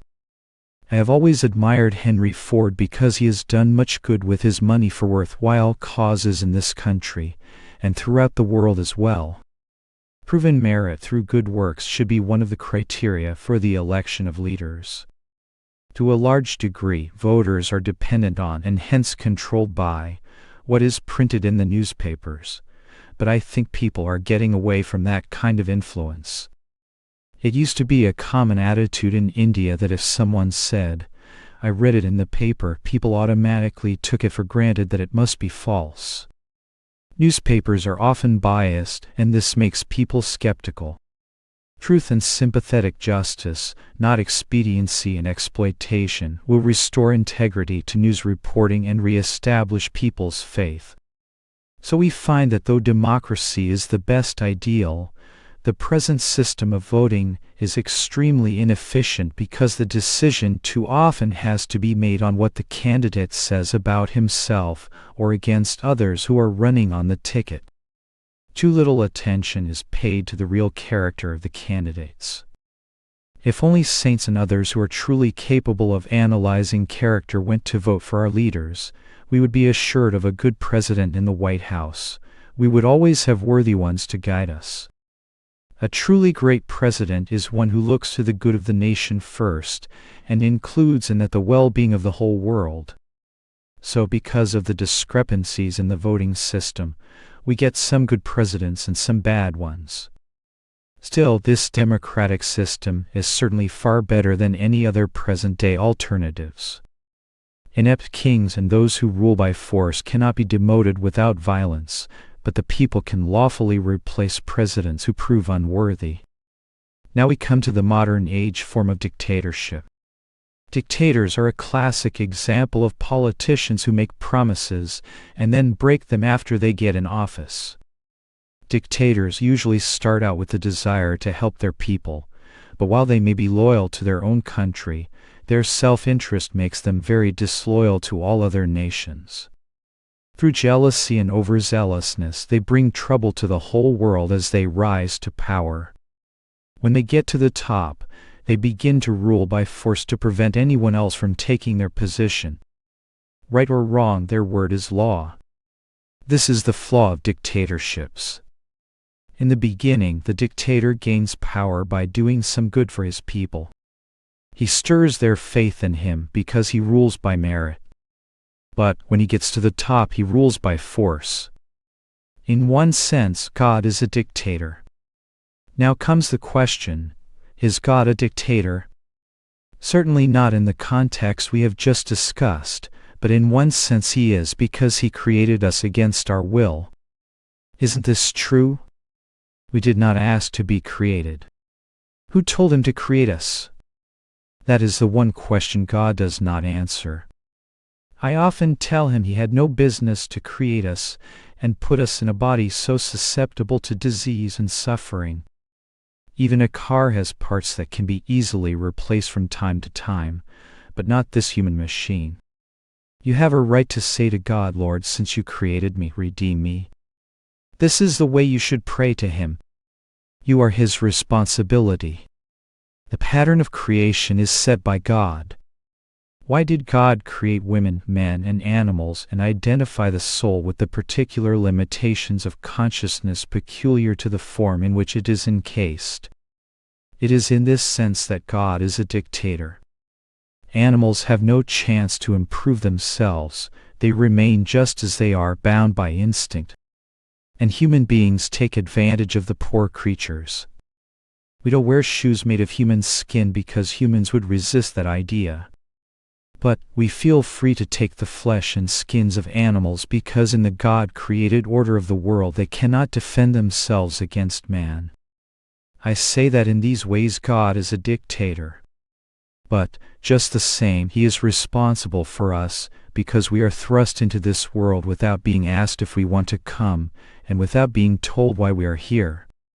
Yet we can see that His purpose must be good. This whole creation shows that it is the work of some great intelligence. There are the senses through which we perceive and relate to this world. There is food to satisfy our hunger, and we have been given the ability to look after this body and fill its other needs. Each life form follows a more or less set pattern. The average life of man is less than 100 years. The redwood tree lives up to 4,000 years. After a relatively short time, the ordinary house plant dies, no matter how carefully you look after it. Some insects live only a few hours. All this shows that there is a dictator who has ordered things as they should be. He has set the standards by which all living things are governed. Spiritual dictatorship. Now the difference between the leadership of Joseph Stalin and Mahatma Gandhi is an important one. They both rule millions of people, but Gandhi is a spiritual dictator. He leads through love, not force, and people follow him out of love, not fear. Similarly, I think God can be said to be a spiritual dictator. If He were to come on earth in human form with all His wondrous qualities unmasked, which He could very well do, everyone would follow Him without question. He does come, but in the guise of His avatars, in whom He keeps His powers partially hidden so that He might play a specific human role for the good of man. Thus God was born as Jesus, who let Himself be crucified even though He could have destroyed the world with a glance. He who could raise the dead could certainly have annihilated His enemies by the command of Spirit within Him. Followers of Jesus expected Him to be an emperor of this world. But instead He wore a crown of thorns, and by so doing He became a real emperor, ruling the hearts of millions through the ages. Where are Napoleon and Genghis Khan today? They are mere chapters in history books. But in every nation there are those who love and follow Jesus. The life of Jesus shows that God is not like the ordinary dictator. He is almighty, yet He does not use His power to destroy His enemies. You can curse God, deny Him, and call Him all the evil names you want. He will never punish you for those insults. But because you have filled your mind with evil thoughts, you won't be at peace with yourself. God refuses to dictate to His children. God has created this universe to run according to law. If we break one of the cosmic principles, we punish ourselves.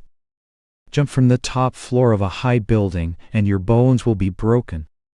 You can't ignore the law of gravity without experiencing the consequences. So in this world man can act freely only within a limited scope. If he goes against divine laws, he will punish or destroy himself. In the sense that God has established inexorable laws, He does seem to be a dictator. But the fact that He Himself remains absolutely silent and calls us only through love proves that He doesn't like that role. If God spoke to us directly, we would in that instant lose our free choice, because we would immediately feel impelled to obey Him. We couldn't resist His wise and loving influence. For the same reason, no saint has been permitted by God to exert spiritual force to change the world. Great saints have tremendous power. My Master could raise the dead, but He never used His power to force the world to change. If people are shown miracles, they will be attracted by phenomena instead of being drawn to God out of the soul's spontaneous love for Him. So God does not allow any saint to draw souls to him by the use of spiritual power in a way that imposes on the free choice of those souls. Down through the ages, in fiery speeches, prophets have warned that God himself will come out of the clouds to destroy the wicked. But God has never done that. When people are evil, when they break his divine laws, they set in motion the cosmic forces that produce the inevitable consequences of their wrong actions. Thus they punish themselves. I don't think God himself has ever come down to chastise anyone. If that were his way, he would be punishing wrongdoers right now, for he knows who is right and who is wrong in this terrible war that is going on. God is humble and has hidden himself. He doesn't want to come and say to mankind, I am God. You have to obey me. But he does try to keep us from harming ourselves by speaking to us through his laws and through great souls. Christ said, He that is least among you all, the same shall be great. He who is truly humble in the eyes of God is like God himself. Man should be taught universal patriotism. Through the misuse of our freedom, we have made our earth what it is. Once we understand this, we have the explanation of everything that takes place here. There is always plenty of money for war, but there is never enough to rid the world of slums. Do you see the false reasoning? If all world leaders were educated to be like Gandhi or Lincoln or Christ, there would be no more wars. For this reason, I submit that an important advancement toward peace would be the creation of world cities where orphans of all nations could be taken and raised together. They should be given not only academic education, but also the highest education in cultivating soul qualities and spreading by example the brotherhood of man. National patriotism based on selfishness has been the cause of many disasters and untold suffering all over the earth. Therefore we must teach, along with patriotism, the brotherhood of man. When the seeds of brotherly love take root in the hearts of people, wars will cease. Consider how much discrimination there is in the world. We have an example in America's citizenship laws. People from European countries can become citizens, even though they sometimes turn out to be gangsters. But souls like Mahatma Gandhi and other great men could not become citizens because they happen to come from disbarred nations. I never feel self-conscious about such laws. Wherever God places me, that is my country. And in loving that nation, I include the whole world. This is the ideal to be taught to all. Some worthwhile ideas from Francis Bacon. Francis Bacon wrote a perceptive treatise that gives a stimulating food for thought. He tells of a party of voyagers who had been blown off course by strong winds and found themselves in a new and unfamiliar region. They came to a wonderful island on which was cradled a beautiful city. An official wearing silken robes of azure blue came out to the ship and invited the lost travelers to stay for a time with their people. The city was a scientific utopia. Marvelous discoveries and inventions were disseminated to the citizens from a place called Solomon's House, whose members consisted of exceptionally learned men, the shooting stars of the arts and sciences. All were of noble and scientific mind, interested in truth alone. Foremost purpose of their research was to reveal for the benefit of man the wonders immanent in God's creation. The progress and well-being of this utopia were thus dependent on and guided by the finest people of the community. India in its golden age went even deeper than this, holding to the ideal that leaders of the people should be not only scientists but saints, because scientists without spiritual realization can be blind to the true highest good of the people. In those ancient times in India, wise saints advised the ruling kings. Leaders of men should be guided by great souls. The earth's problems would then be solved, because saints who love God look to the good of all, and would not institute in any country unjust laws that would foment troubles. Great saints look upon the whole world as their kingdom. Therefore the saints have always advised kings to keep harmony not only in their own country, but to help promote it in other countries as well. This requires the broadness of spiritual patriotism, which opens the borderlines of nationality to embrace all. Gandhi has said that his India consists not only of Hindus, but whoever loves India and follows truth, no matter what his nationality or religion. And when we think of Lincoln, we think of another wise and understanding man. There may be more like him today. Many a flower is born to blush unseen. Man's worthiness and desire for trustworthy leadership must be there to encourage such noble souls. Then gradually they will reveal themselves. To come back to the utopia of Francis Bacon's story, he had a royal imagination. The people of that land had an excellent practice. Representative scientists were sent at 12-year intervals to different countries all over the globe. Their mission was to learn the language and study the constructive laws, the newest discoveries, and the best customs of those nations. When they returned to their island, the highest of what they had learned was introduced into their own culture. Everyone lived in peace and harmony, willingly obeying the just laws of that land. We have to make a start somewhere. People have not been educated into this kind of unselfish thinking. That is why it is not possible yet to have a utopia on earth. True happiness for all can come only under the spiritual government of the soul. We have to make a start somewhere. In governments there should be a standard and exchange of highest wisdom. It is starting even now. In the government of India, there are certain chairs for philosophers. But this is not enough.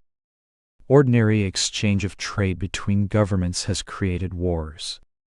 Merchants of wisdom would bring such understanding between nations that all participating countries would learn how to exchange and share material commodities without fighting. This must come to pass. Don't think that the world is going backwards. We will gradually come to this state. The war will help to clean out politics. It will bring to light many of the causes of the ills of the world. Just think, in peacetime, anyone who bombs a house is put in prison. But in war, the person who destroys masses of homes gets a medal for it. What a wonderful concept. We must begin now to put into effect new concepts, spiritual ones. Don't minimize your own abilities, for the Almighty Father is within you. The minute you recognize that power within, you will be able to do great things. The ocean consists of drops of water. If the drops were taken away, there would be no ocean. And there would be no works of God in this world without us.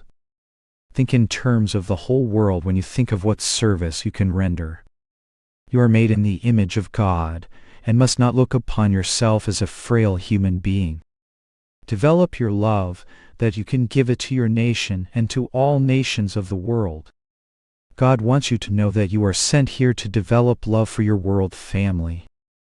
Incarnation after incarnation, death takes you away, that you may not become too clannish and too identified with only one nationality and a few loved ones. Jesus showed us the way. He loved his mother dearly, but he loved all other people of the world too. It is God who animates all beings. Two boys were watching some potatoes boiling in a pot. One said, "Look, brother, the potatoes are jumping up and down." The wiser boy said, "But it is the fire that makes them jump." God is the fire that animates all beings. You think you are doing everything. You forget that it is God who is working through you. It is God who loves through you. It is His love alone that expresses through all forms of love on earth. Friendship is the purest love of all. In that love lies the potential to love the whole world, for true friendship is unconditional. Loving your family is just the first lesson in learning to love all mankind. The world has come to the state wherein it is essential that we be schooled not only in patriotism, but also in divine brotherhood. Jesus said, "Love thy neighbor as thyself." Every nation must love every other nation as its neighbor. A dictator wouldn't give us the right to throw him out. So we may say that in creating us without our consent, God is a dictator. But, on the other hand, he is not a dictator because he has given us complete freedom to throw him out and never think of him. That is why some good people who never even think of God seem to get along all right. If God were a dictator, he would say, "Oh, there is that man. I will fix him so that he will have to think of me." But God doesn't do that. You will not suffer so long as you follow his laws, even though you have totally forgotten him. It is only when you break his laws that you punish yourself with suffering. But God's laws are subtle. It is difficult to avoid breaking them without seeking his help. So, even though God has all physical, mental, and spiritual power, he doesn't use it when we go against him. You may curse God every day of the year and he won't punish you for that. But love him and he will come to you. He is working through love to draw you back to him. Though God has given us freedom, he also realizes that we are still very much hemmed in by our own self-imposed limitations. Therefore, he has given us intelligence through which we can get out of this mess. We have no one to blame but ourselves if we don't use that intelligence rightly. Even God can't help us if we break his laws and bring suffering upon ourselves. Some people go through life dull-minded, eating and sleeping, enjoying a few pleasures, very seldom thinking deeply. So many people don't really think. They have the consciousness that material life is everything. But this life is only a passing dream. So why should you live trying to please the world? Better to try to please God first, and then you will better be able to please all. God will eventually give freedom to everyone, but it won't come to you until you have used rightly your free choice. Otherwise, there would be no point in his having given us free will. Animals have no freedom. God bound them by instinct. But in men he has implanted wisdom. Human beings have the free choice to go up or down, to become better or worse. And since he has given us this freedom, he remains silent, because he knows if he talked to us, we would be totally influenced by him. He would be able instantly to convince us against doing wrong. And if he did that, he would indeed be a dictator. So even though he is almighty, he can't do anything for us that will interfere with our free choice. Do you not see that? Therefore, because he keeps himself out of our decisions, remaining quiet, hiding his power, he is not a dictator. He knows we are in trouble, but there is no way he can redeem us unless we cooperate with him through our own effort. By our own free choice, we alone decide whether to accept him or cast him aside. You are potentially equal to God. Another thing, ordinary dictators never want anyone else to be like them. They are inimical to each other because they want to be unique and supreme. But God is not like that. He made you in his image. You are potentially equal to God since you are a part of him. Each one of us has the ability to become godly if he would cast off the eclipse of ignorance. You don't have to acquire anything, you have it already. The gold of the soul is right there within you, covered with the mud of delusion. All you have to do is scrape off that mud. So you see, on the one side God is a dictator because he created us against our will. But he is surely trying to rectify that by being a spiritual dictator. He speaks only through his laws and draws only with his love. But because he doesn't manifest himself on earth and demand to be elected as the almighty ruler, he is not a dictator. The Lord isn't campaigning for election except in the individual election of your heart. When your heart will sparkle with the light of your soul's love for spirit, when that love will destroy all the psychological prisons that have held captive your free choice, then he will come without your asking. He will say, "Your love is so dazzling, so enticing, that I would like to come to you, if you will let me." So God as a spiritual dictator will never use force, nor appear to the world and proclaim, "I am the Lord of the universe." It is only when your soul will call to God, and your heart will melt with love for him that you will know him. Chapter: Receiving God's Answers to Your Prayers. This article is a composite of introductory material written by Paramahansa Yogananda for early editions of his book, Whispers from Eternity. When Paramahansaji revised Whispers for the then forthcoming 8th edition, he wrote a basically new introduction. While the instructions in this article refer specifically to the invocations in Whispers from Eternity, the principles expressed elucidate a science of prayer that is applicable to all who seek divine aid in changing their lives through the power of prayer. God made man in His image. All those who know how to receive Him can realize the divinity sleeping within them by expanding the powers of the mind. Being children of God, we have potential dominion over all things in His universe, even as He has. The question arises, why is it that many of our wishes are not fulfilled, and that many of God's children suffer intensely? God, with His divine impartiality, could not make one child better than another. He originally made all souls alike and in His image. They also receive the greatest gifts of God, freedom of the will and power to reason and to act accordingly.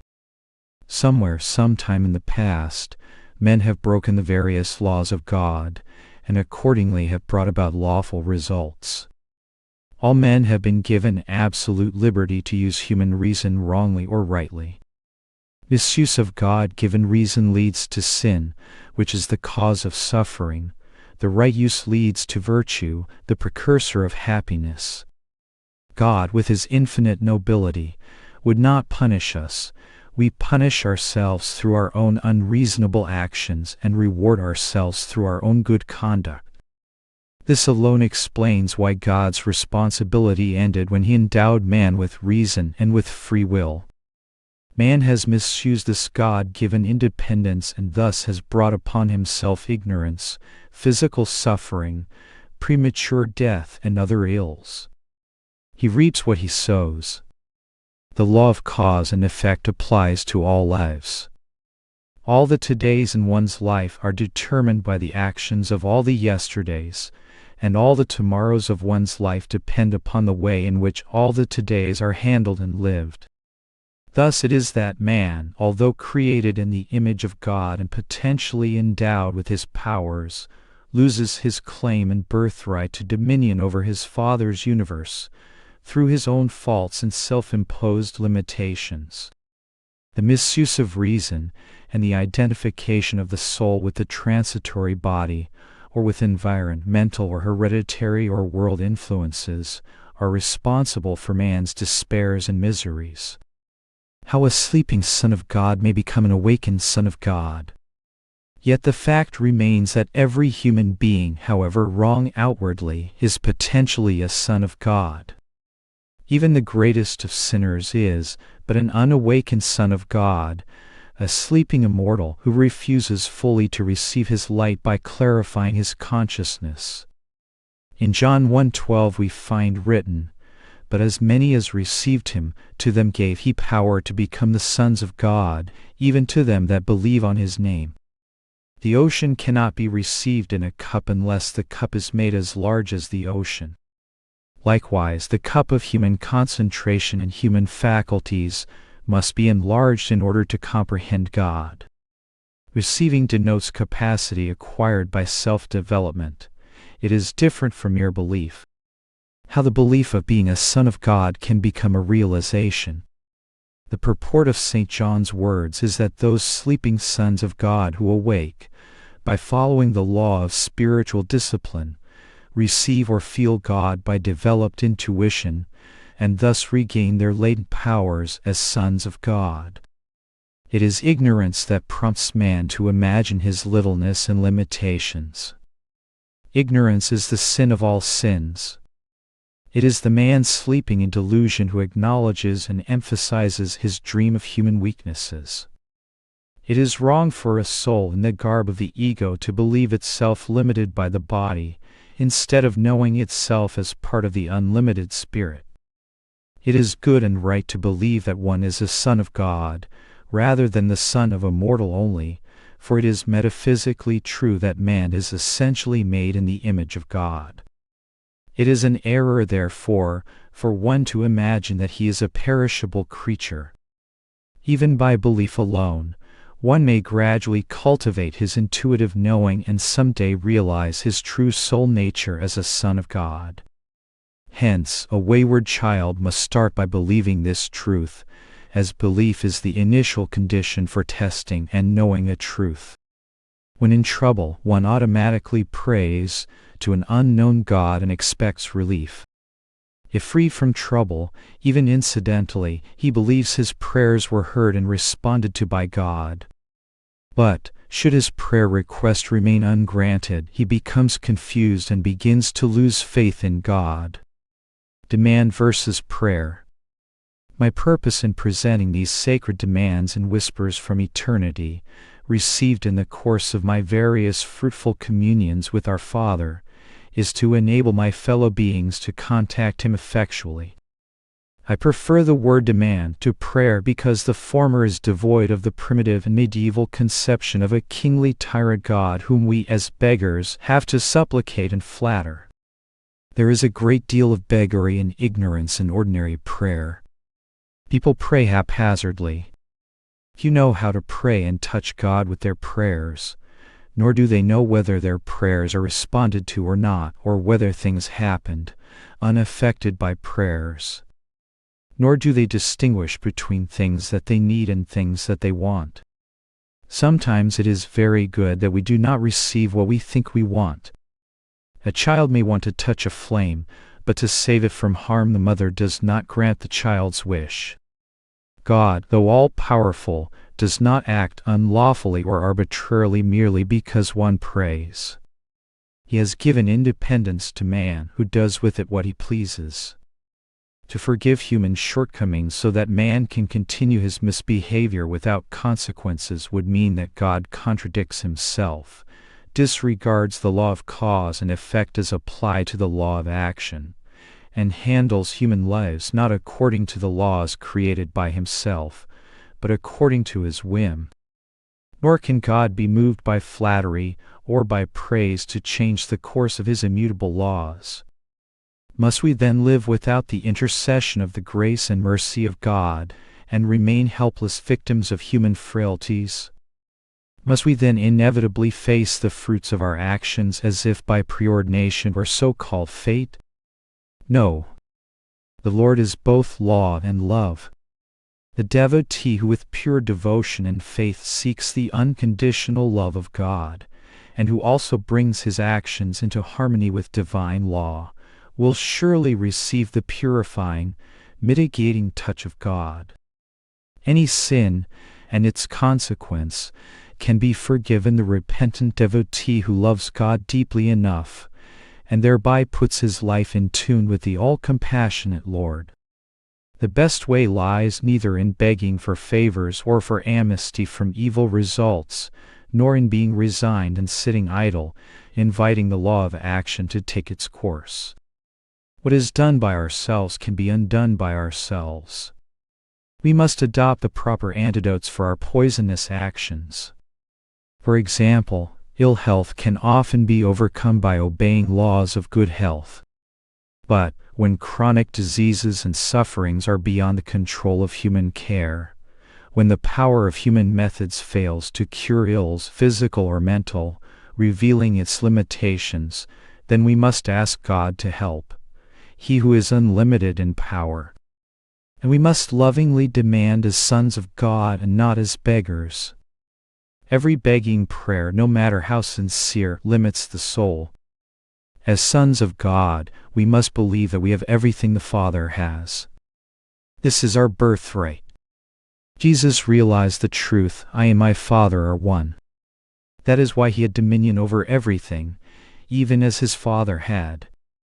Most of us beg and pray without first establishing in our own minds our divine birthright.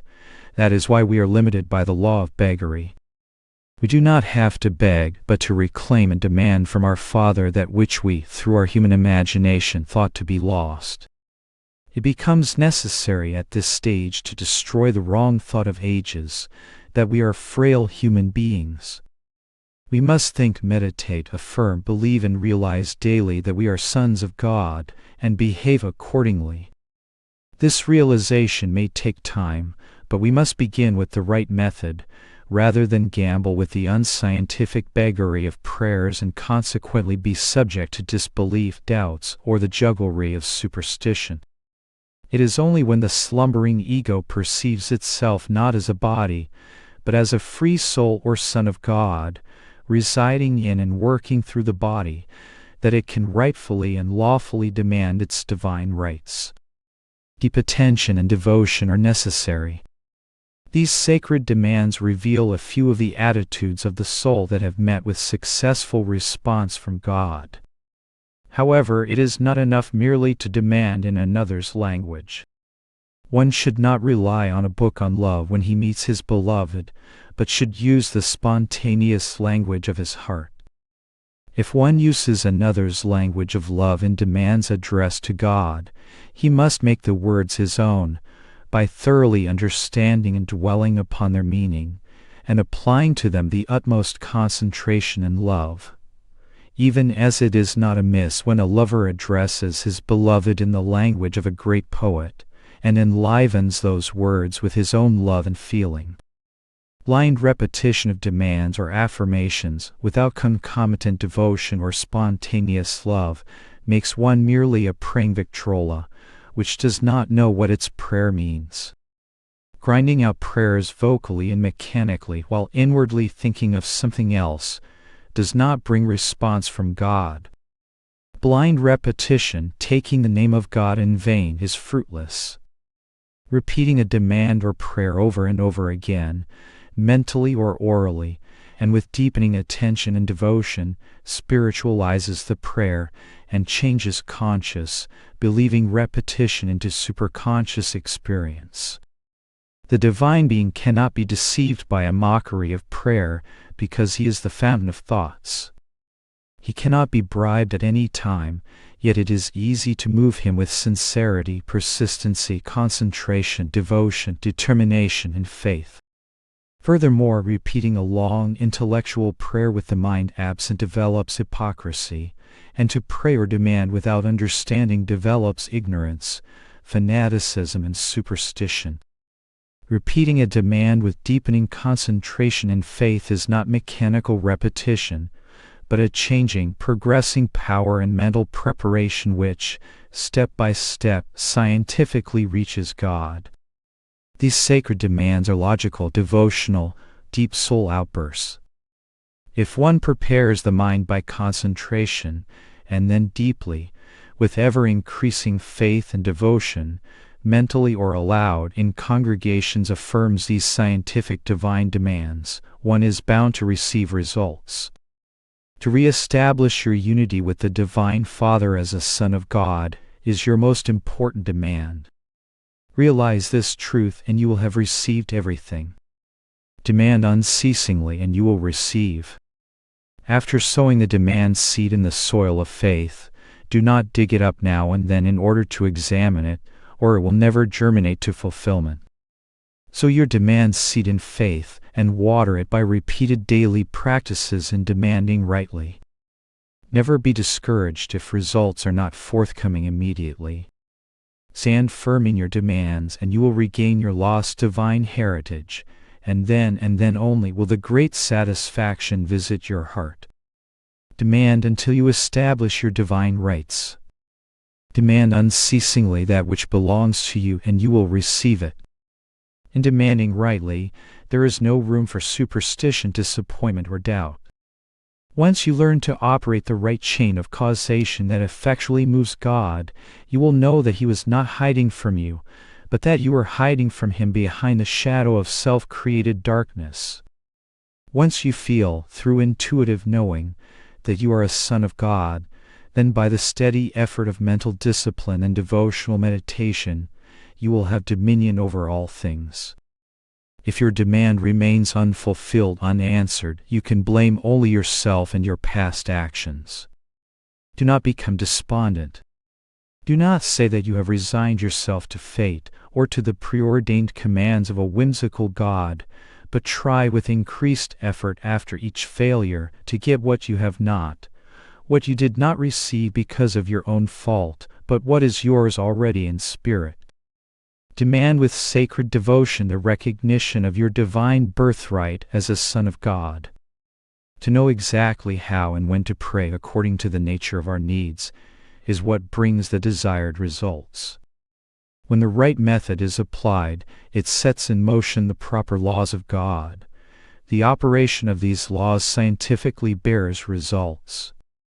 Some practical hints. Select a demand from the contents according to your need. Sitting motionless on a straight chair with spine erect, calm your mind. For as a wet match cannot be ignited, so a mind saturated with doubt and restlessness is unable to produce the fire of concentration, even when prodigious efforts are made to strike the cosmic spark. The flame of inspiration is hidden within the lines of the prayer demands in this book, but since they are presented through the mute medium of printer's ink, paper, and intellectual meanings, one must use his own intuition and devotion to bring forth their inner illumining flame. By the Christ command of your deep intuitional perception, resurrect the inmost substance of words from the sepulchre of hollow, intellectual concepts. Different minds reading this same prayer may interpret it differently. The vast ocean of truth can be measured and perceived only according to the capacity of one's own intelligence and perception. Similarly, the inspiration behind these prayer demands will be felt according to the depths of one's own intuition and feeling.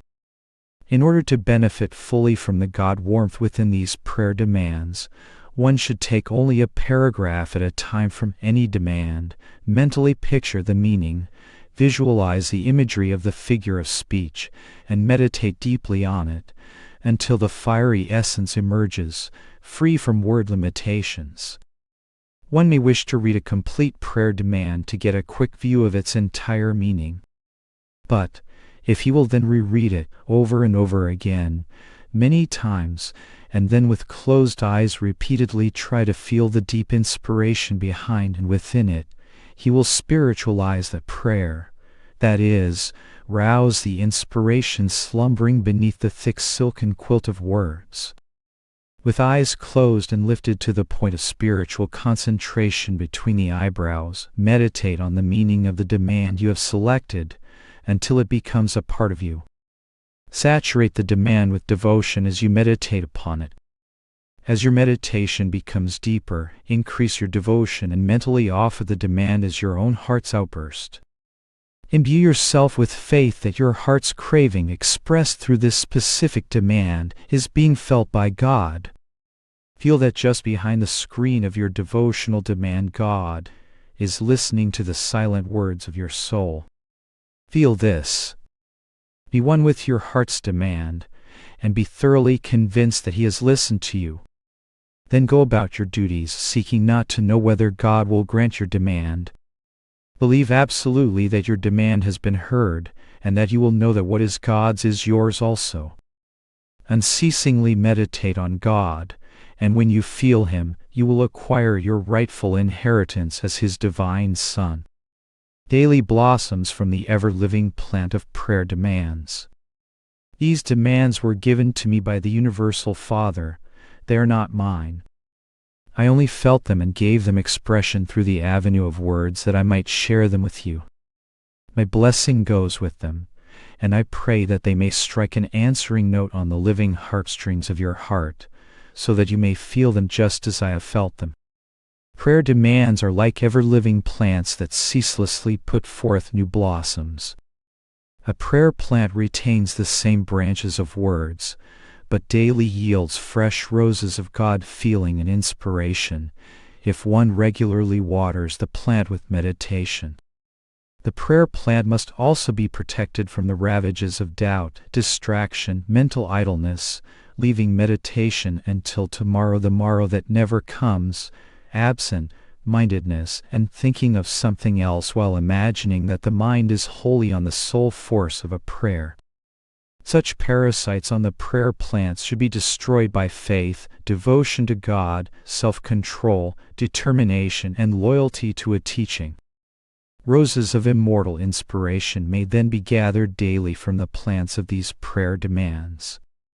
O seeker after soul awakening, be still and let God answer you through your intuition-tuned soul. Learn to know Him by knowing your true self. Chapter: The Wisdom Way to Overcome Karma. Much has been written about the law of karma.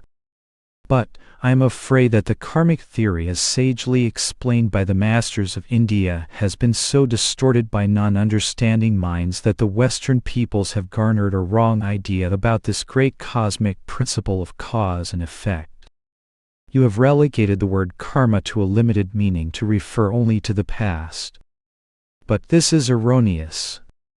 Karma, in general, means action, not merely the effects of past actions.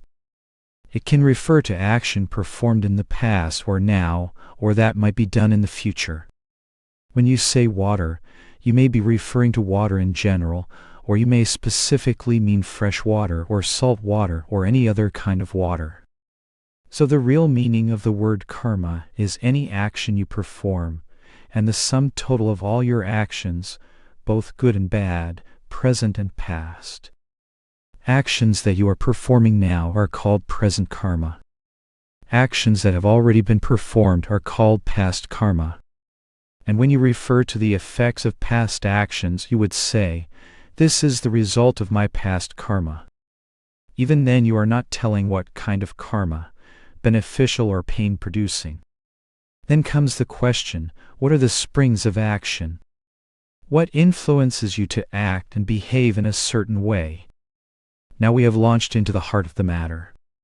You act in a certain way today, and you say, "I have been acting this way all of my life." We get into deeper water when I ask you to consider the influences on those actions. There are two ways you work, prompted by your own free choice and by influences. So many subtle influences are interwoven with your decisions that it is very difficult for you to judge which actions are performed according to your own free choice and which are performed under karmic compulsions of the past or any other influences. It is rare to see a truly free man. Most people think they are free while their minds are utterly fettered by psychological chains. These are harder to get rid of than ordinary chains, for in their subtlety they are difficult even to recognize, not to speak of how to destroy them. It requires a great deal of knowledge to cut those psychological restraints. There may be 1,000,000 years of actions of past lives pursuing you. That is why an ordinary individual finds himself so helpless to destroy the binding effects of his karma. He feels hopelessly bound by those invisible chains, influences resulting from all the actions he chose to perform in past lives, through free will or through prevailing influences. As tabloid tendencies, the actions you have performed in the past are present in the brain. Diagnosing those karmic influences is not a simple matter. But, according to your salient features, inclinations, and moods, you can detect what propensities have been trailing you and how strong an influence they are on your present life and your present actions. The influences on man's freedom of action. Now, in addition to your karma from the past, what are the influences on your present life? World civilization is one of them. In whatever era a man is born, he is influenced by the civilization of that age. If one is born in the 8th century, he is influenced by that century. You are all dressing, for example, according to the present civilization. You have more materials to choose from than in past centuries. You are thinking more of comfort and style than of mere warmth and necessity. Similarly, you are all eating now according to the present civilization. For instance, there was no talk about vitamins in the 6th century. So your present consciousness and actions or behavior are influenced by this present-day society. Then the next strong influence upon man is nationality. The soul identifies itself with the body and says, "I am American," or "I am a Hindu," and so on. It is not easy to get rid of that influence, of that identification. But why should you think that you are an American, or an Indian, or a Frenchman? And why did I used to think that I was a Hindu? You see, I say I used to think, because I am one with all mankind. I have trained myself that way, not to be prejudiced by nationality, race, or any other circumscription that limits the universality of the soul. I am subtly telling you how to overcome your karma too. Always remain universal in your attitude and habits of life. Then you become free. The soul has worn many garbs. Today you are an American, and in the next life possibly Chinese, and so on. That is why it is unwise to hate any nationality, for hate attracts just as love attracts. Anything you hate, you attract to yourself, that you may learn to overcome that prejudice. That is the law. For instance, those who hate a dark race will be born in that race, invariably. The greater the hatred, the stronger will be the karmic attraction to the object hated.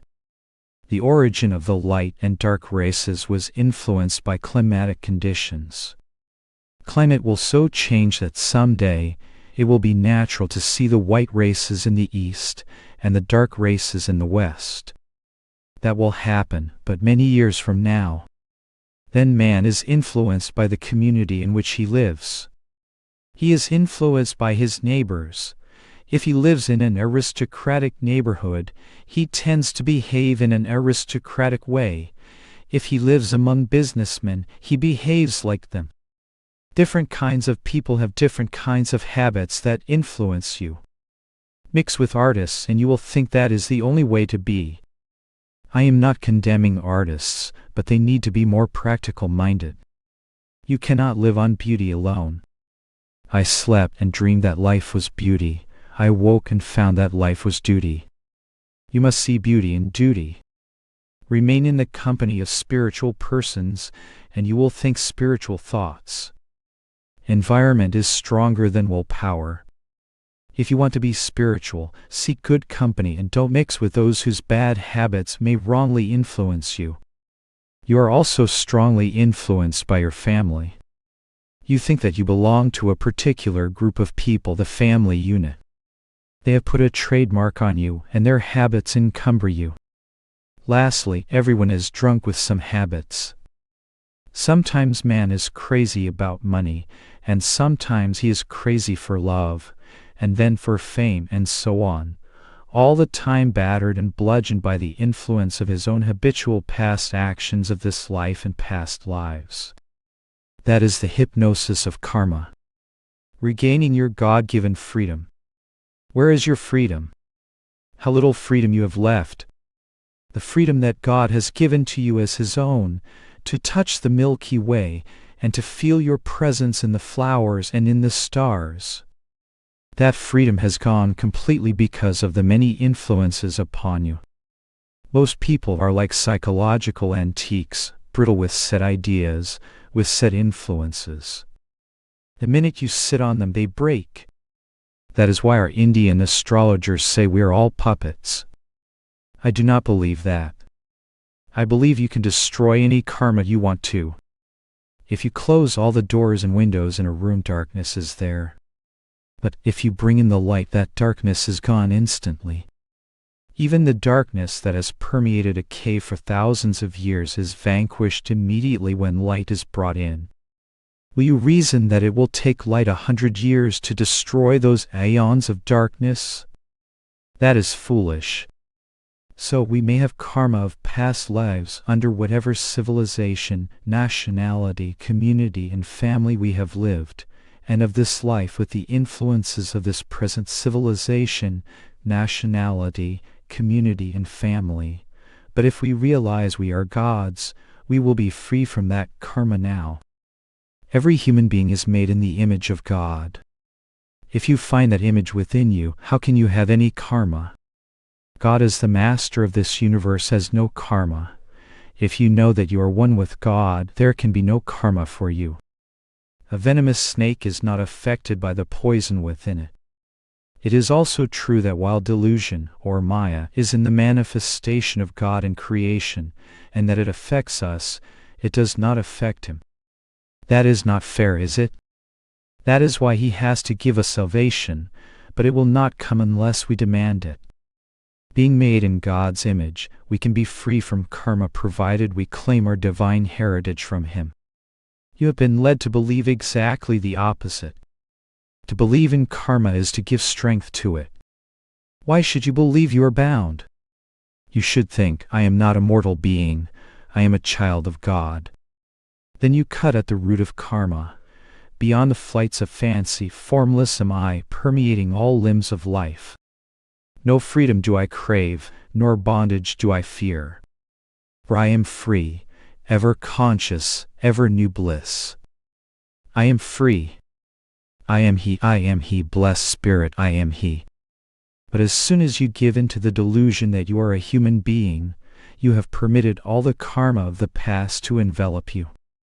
This life is a den of thieves. Its influences rob you of your divine inheritance. When you say, I don't belong here, and you make the effort to get out, you will no longer be an unwilling captive.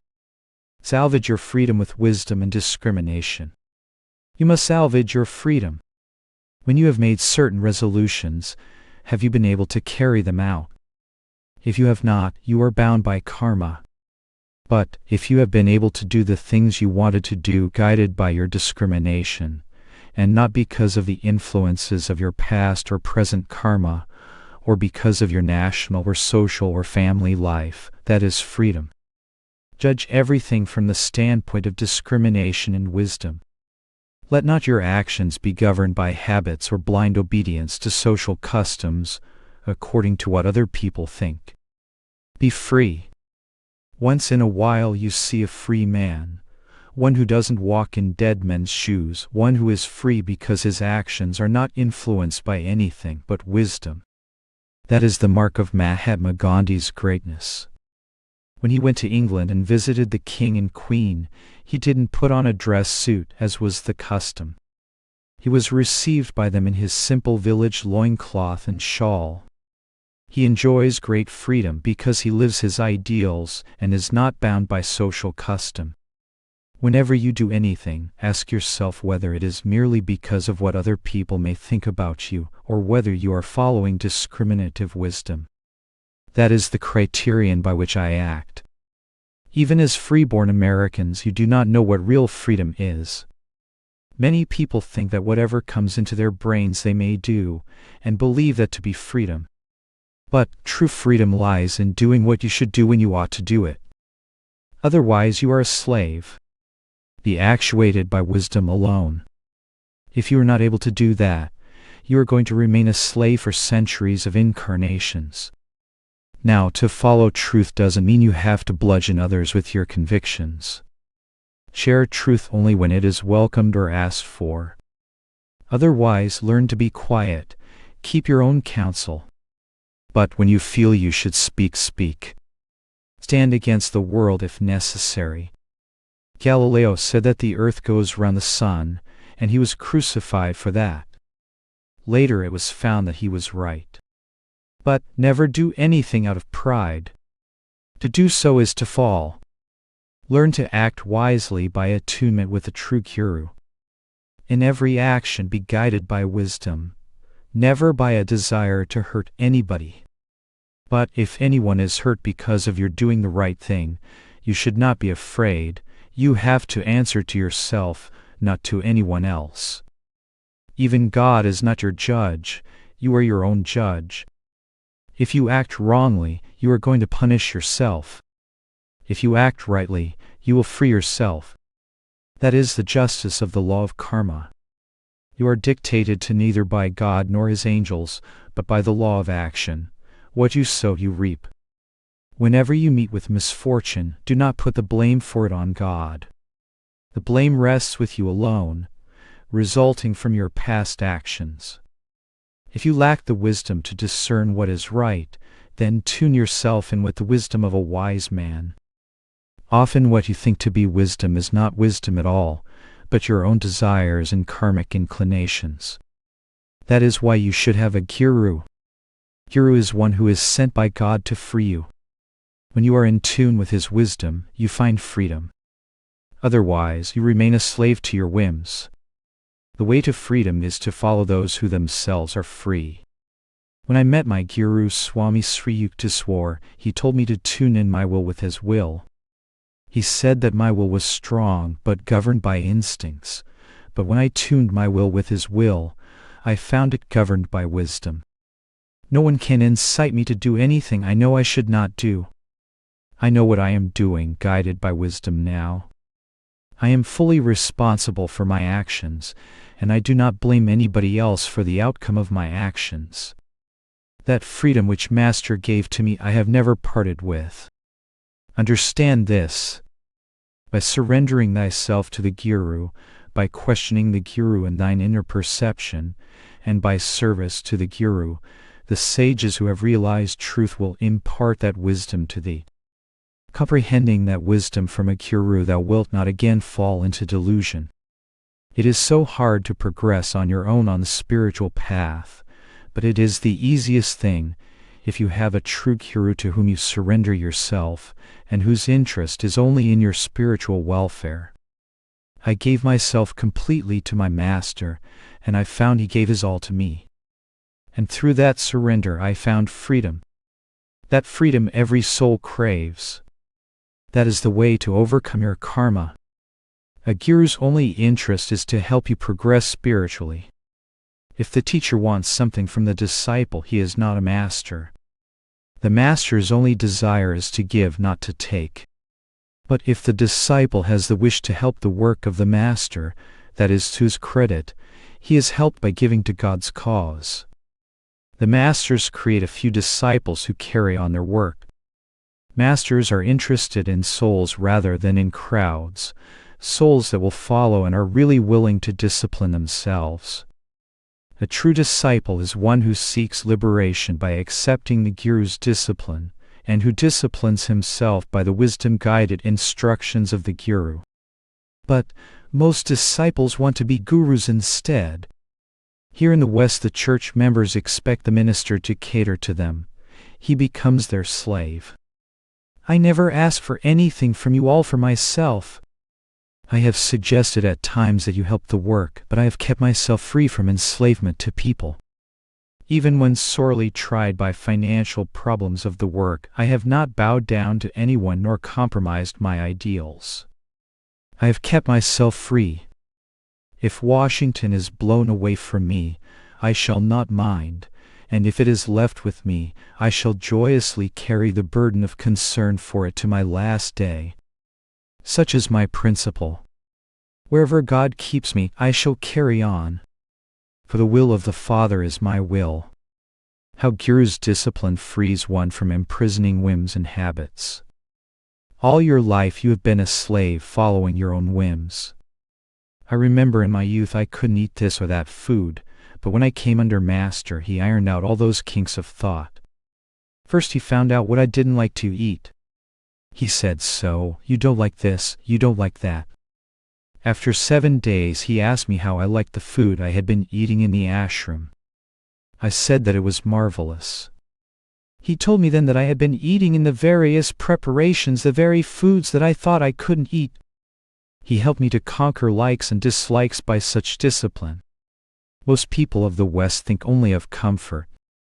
Master never bothered about where I slept, and if I tried to be more comfortable in the human way, he criticized me. By such constructive criticism and training, I found complete freedom from food consciousness, dress and social consciousness, and body consciousness. I was so happy, free from the prison of my own making. Master gave me that freedom by his guidance, freedom from habits and moods and limiting thoughts.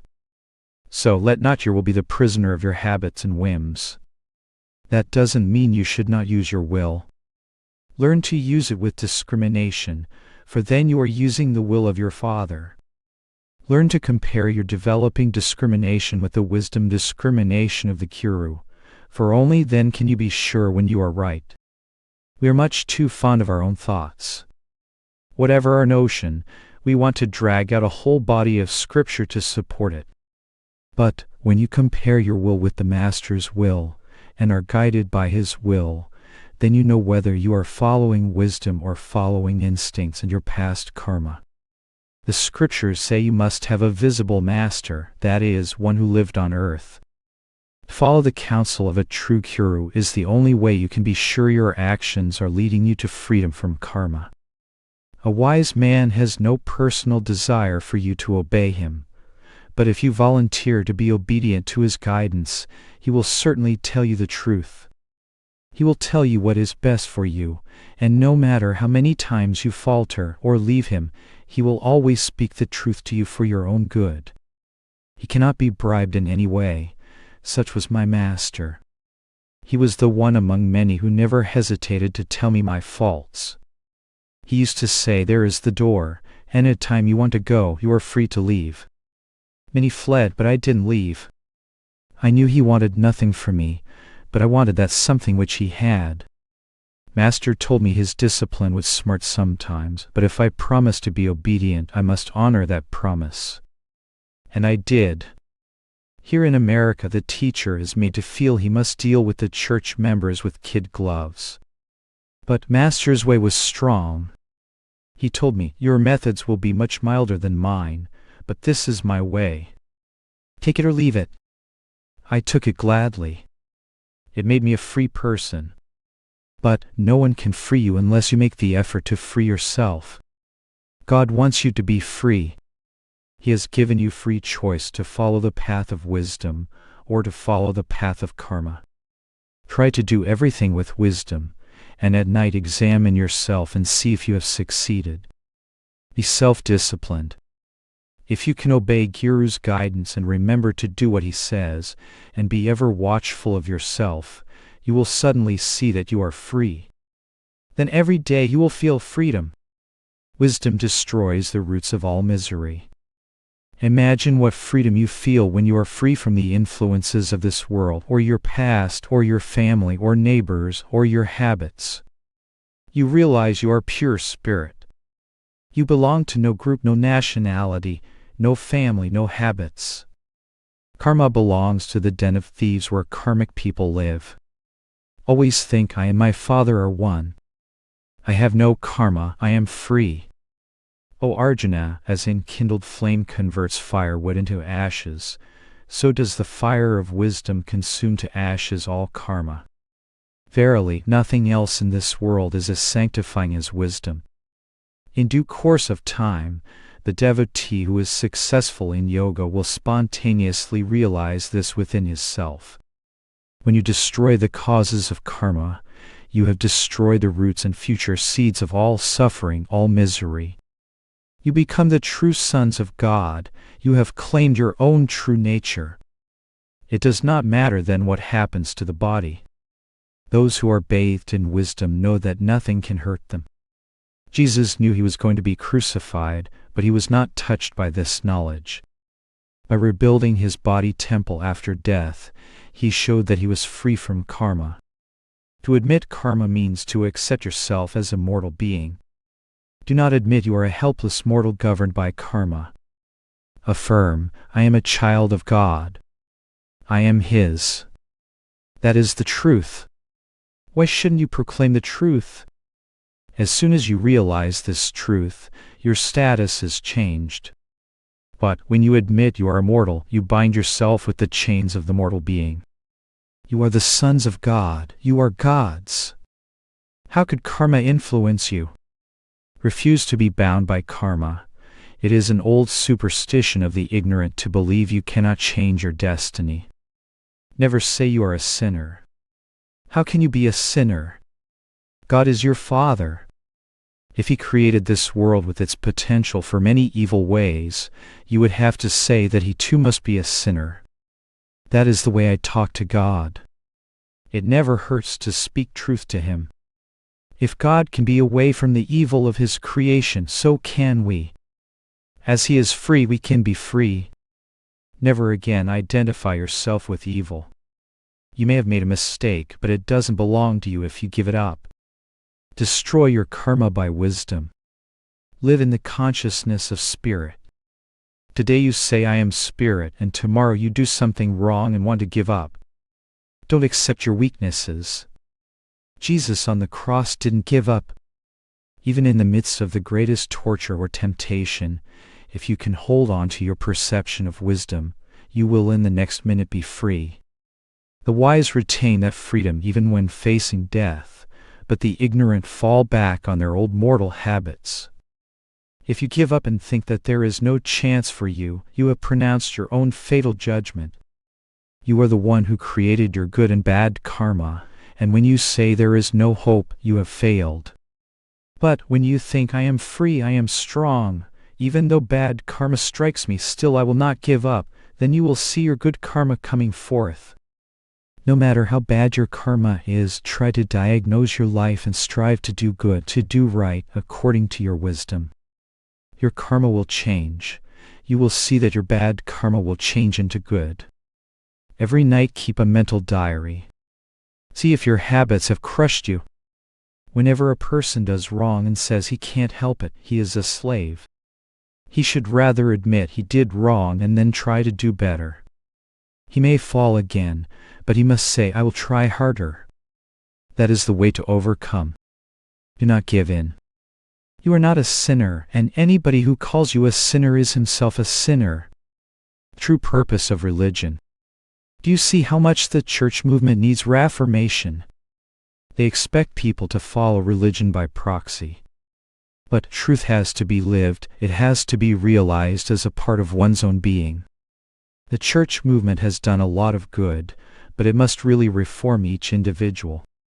One moon gives more light in this world than all the stars, so is every truly reformed individual.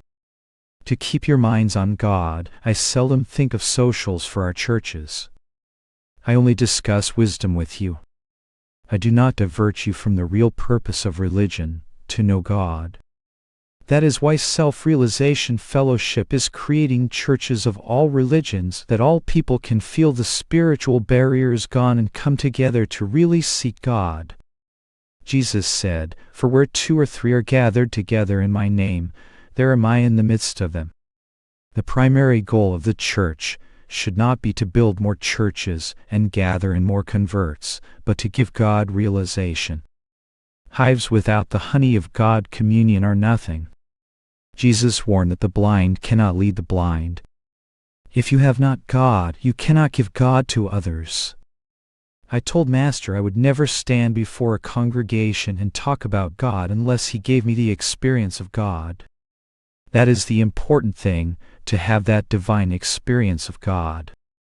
God has given us the methods to destroy karma. Guide your actions by wisdom, not influences.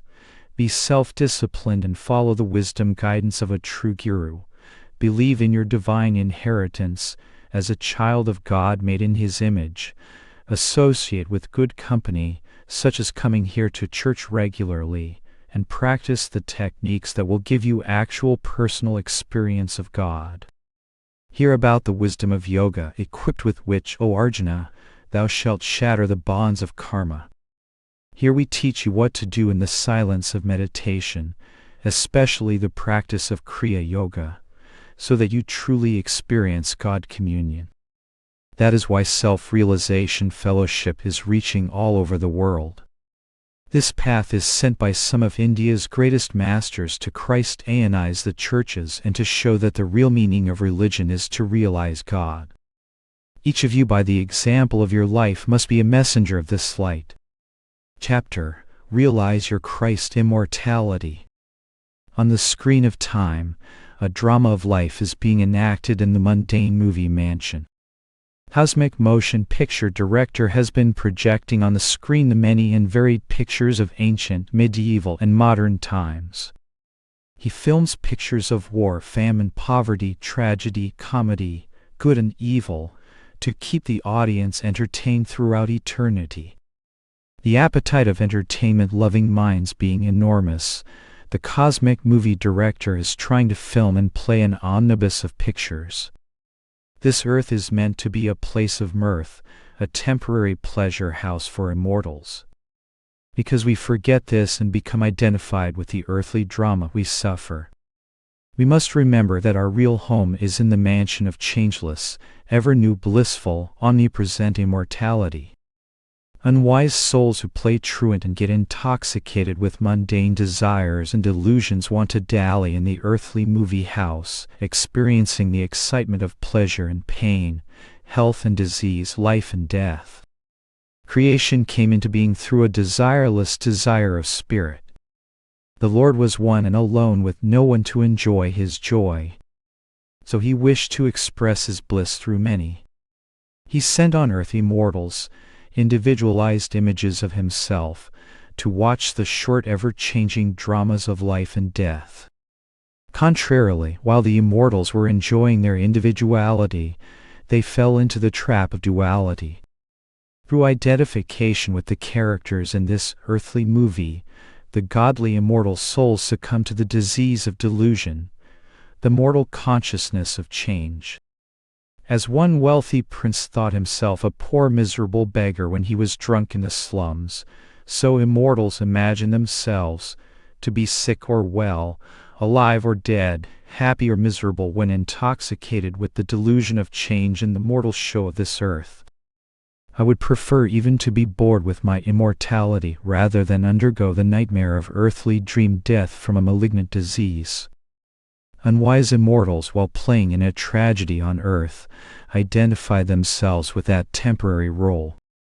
Taking it too seriously, they begin to moan if they have to play that they are dying in poverty. If an immortal faints, thinking he is dying from a gunshot wound that was only a dream injury in a dream play, then he is foolish. Befuddled immortals inflict on themselves so many ridiculous mental tortures. Some rich man dying with nervous breakdown dreams say, "If only I could live on this earth with a healthy body, I would be glad to live without a penny." So they reincarnate as healthy men but without money. Then they struggle and struggle for money, and when they are dying of starvation they say, "If only I had health and money, how happy I would be." So they reincarnate with plenty of money and health, but without happiness.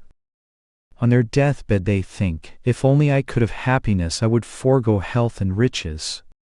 The next time they come back to earth very happy, but without health or riches, for which they soon realize a need, and so the cycle continues. In this way immortal souls repeatedly punish themselves, because they never can find on this earth complete satisfaction. To die of a broken heart and enter the grave with desires that were unfulfilled by seeing or playing in this earthly movie house is extremely foolish, for this earthly drama could never afford the perfect happiness of spirit. Some people die longing for perfect human love. Others die dreaming of perfect happiness through the attainment of wealth and fame, but they are all deceived, for to own this whole earth and be adored by all its people is very little compared to what is lost by remaining a prodigal mortal. To contact omnipresence is to own the whole cosmos with all its entertainment and ever-new immortality. In comparison, to own this earth is nothing. It would be fraught with sorrows, and at the time of death the delusion of its being wrested away from you would torture the soul. Material things cannot be owned by anybody, for at death they must be left behind and given to others. We are only allowed to use the objects of this world. So it is foolish to be possessed by material possessions. Just pray to be given the use of what you need and the power to create those things at will. Since death compels us to give up everything, even a millionaire dies poor. Rather be like Jesus. He was materially poor, but rich with God. He had nothing material in life, yet having God he had all, even after death.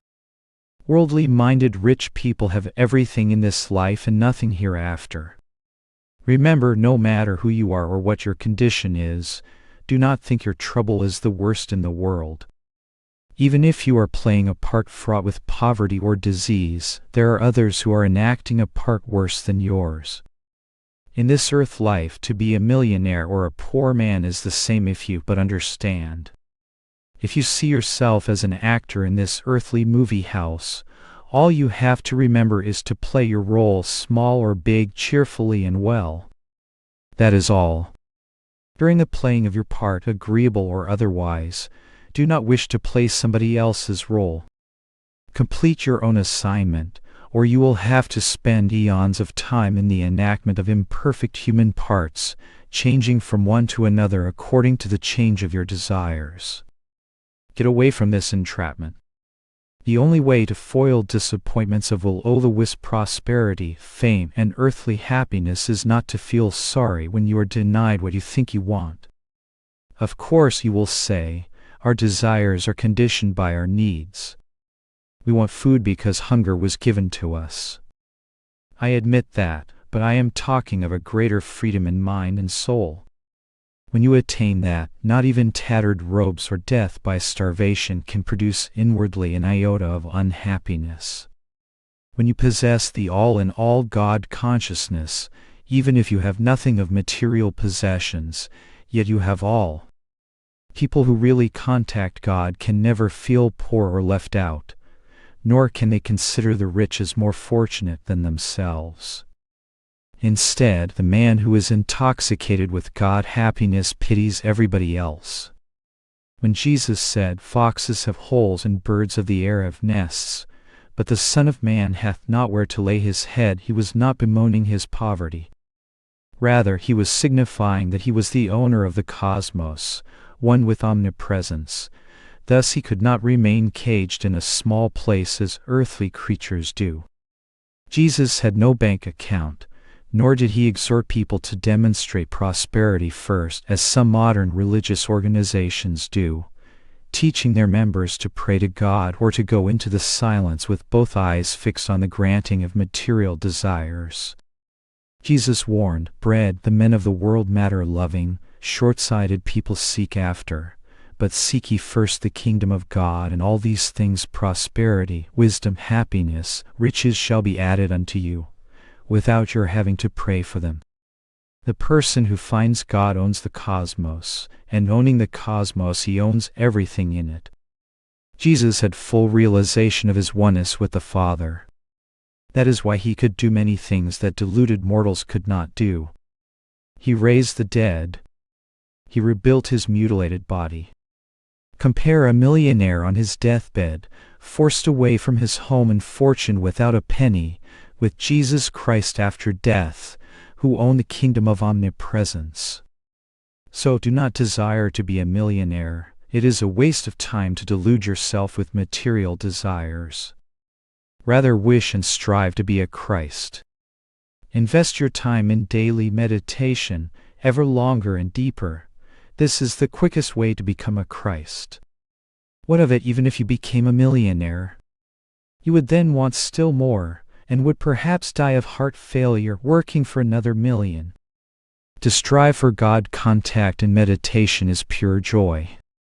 You will be happy when you meditate, and you will be happier still when you arrive at the end of the trail of meditation and meet God, the King of ever new joy. During your sojourn on earth, remember that you are only a movie actor. You may be called upon to enact any part, tragedy or comedy. You must play well, and as you watch your tragic portrayal say, "That was a fine, sad picture and I played my part well." Likewise, if you can say, "Lord, I played the parts of birth and death well. I played the sad and joyous parts well, and my roles brought me great satisfaction and joy. And Lord, I was highly entertained with your marvelous earthly movies, but I did not create any new desires to play new parts," then perhaps he will say, "All right, you need not stay in the movie colony of the earth any longer. Come back to my home of eternity, my home of ever new joy." To each prodigal immortal, God says, "Son, know this, you are eternally my child, naughty or good, whether on earth or in heaven. But when you forget that your home is in my kingdom and get mixed up with my earthly shows, you make yourself miserable. When you will realize you are an immortal, made in my blissful image, you can remain on the earth enjoying earthly dramas with an immortal's attitude. Or you can come home and rejoice in the ever-entertaining, ever-new joyous entertainment of my unending blissful nature. Wash your hands of all desires now. yet perform your earthly duties with an increasing ambition to please God and to make others happy. Then when the door of death is opened, your spirit will laugh and dance and shout, "Now through this opening I shall dash to my home of immortal bliss." Disappoint all the adversities of earth-binding attachments, so that they will not bring you here on earth any more. Being unshackled, race straight to your home in God. You will tire of all things quickly once you have them. You will tire the quickest if you win every material thing you desire. But there is one thing you will never be tired of, either now or throughout eternity, and that is the ever-new joy realized in God contact. Joy that is always the same may cause boredom, but joy of God, which is ever new and continuous, will entertain you forever. Such joy can be found only in deep meditation. Deluded immortals travel through many corridors of incarnations, rising, falling, hoping, rejoicing, weeping.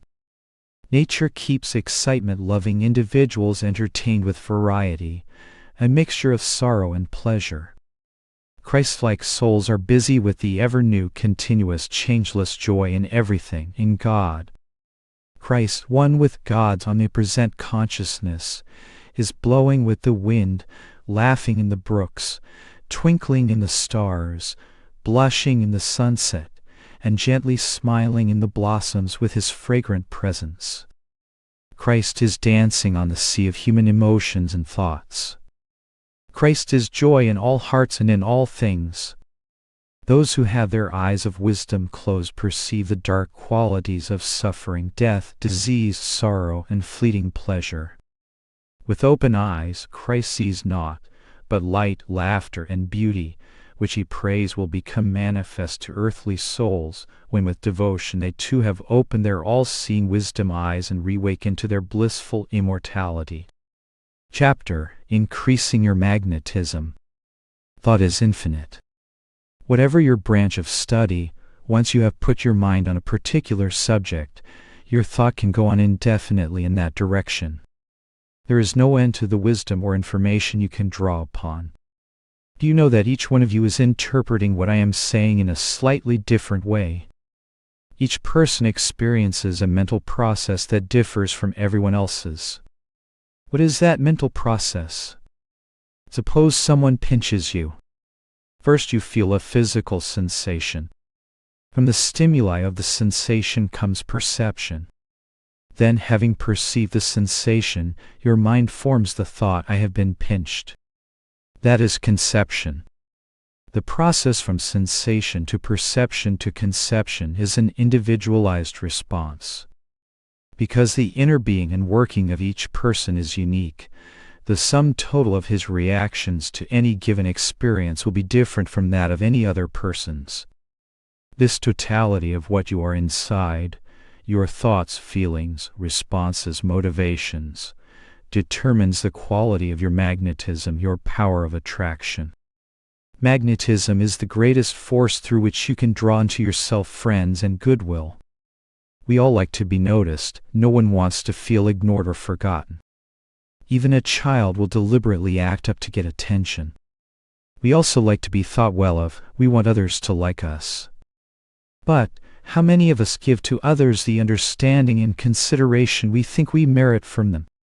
We express the greatest compassion and forgiveness toward our own weaknesses, while all too readily we criticize and condemn others for their faults. Can we as easily stand up before others and tell all our own faults since childhood? No. But unless we learn to behave, we can't show others how to behave, and have no right to be intolerant of their shortcomings. The world is full of those who want to reform others, but not themselves. Unless we develop a constructive critical estimate of ourselves, we will go on year after year unchanged. What is important is self-reform, for if we ourselves have reformed, we shall reform thousands by our example. Example does speak louder than words. Begin by being kind to all. How to become a king of hearts loved by all. Become more saintly, so that like a true king you sit on the throne of love in the hearts of others. Begin by being kind to all. Unkindness is a spiritual disease. If you indulge in unkind acts and feelings, you make yourself miserable and damage your nervous system. When you see others behaving unkindly, it should give you greater determination to be kind. I practice this all the time. No matter how hurtfully others behave, they cannot make me react with meanness. The more unkindness people show to me, the more understanding I give to them. Sometimes, in order to stress an important lesson, I speak very strongly to those who have come to me for training. But I am never angry or unkind. Those who receive such discipline have seen that at the height of the scolding, when I seem to be most displeased, I can shut off fiery speech and use the gentlest of words. That self-control has tremendous power. Never allow your voice to be harsh out of anger or vengefulness. Like a flower, shed petals of kindness when you are aggravated by others or attacked by the evil in them. By self-control and right behavior, you will ultimately realize that you are a part of the eternal good. You do not belong anymore to the wrong ways of this world. The inner self must be cultivated. To be truly attractive, you must be attractive mentally and spiritually as well as physically. The present generation links attractiveness to the style shops and beauty parlors. But beauty has to be more than external. You can be looking at the most handsome man and the most beautiful woman in the world, yet right beneath their pleasing appearance you may discover much hidden ugliness. They are like the magnificent sarcophagi from the tombs of ancient Egypt. How beautiful, how perfect the carved images look! But when you lift the cover, you find nothing beautiful in the dead form within. If the spiritual qualities of our true soul nature are dead, an attractive physical body is little more than a casket to hold the inner withered consciousness. It is fortunate, of course, that some physical attractiveness covers the ugliness of our bones, sinews, and internal organs. But why be so preoccupied year after year in adorning only the outer form? America seems very much a place where people concentrate on keeping up their outer image in order to hide their age. I have seen many people looking 40 who were really 60. And that is good. Why shouldn't you keep the body fit and attractive? You can make your body whatever you want it to be. Why be careless and let it go to pot, as they say?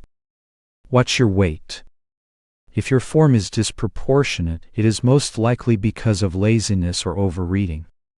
Some people diet or fast one day, and then more than make up for it the next day. Get plenty of exercise and learn to be more careful about what you eat.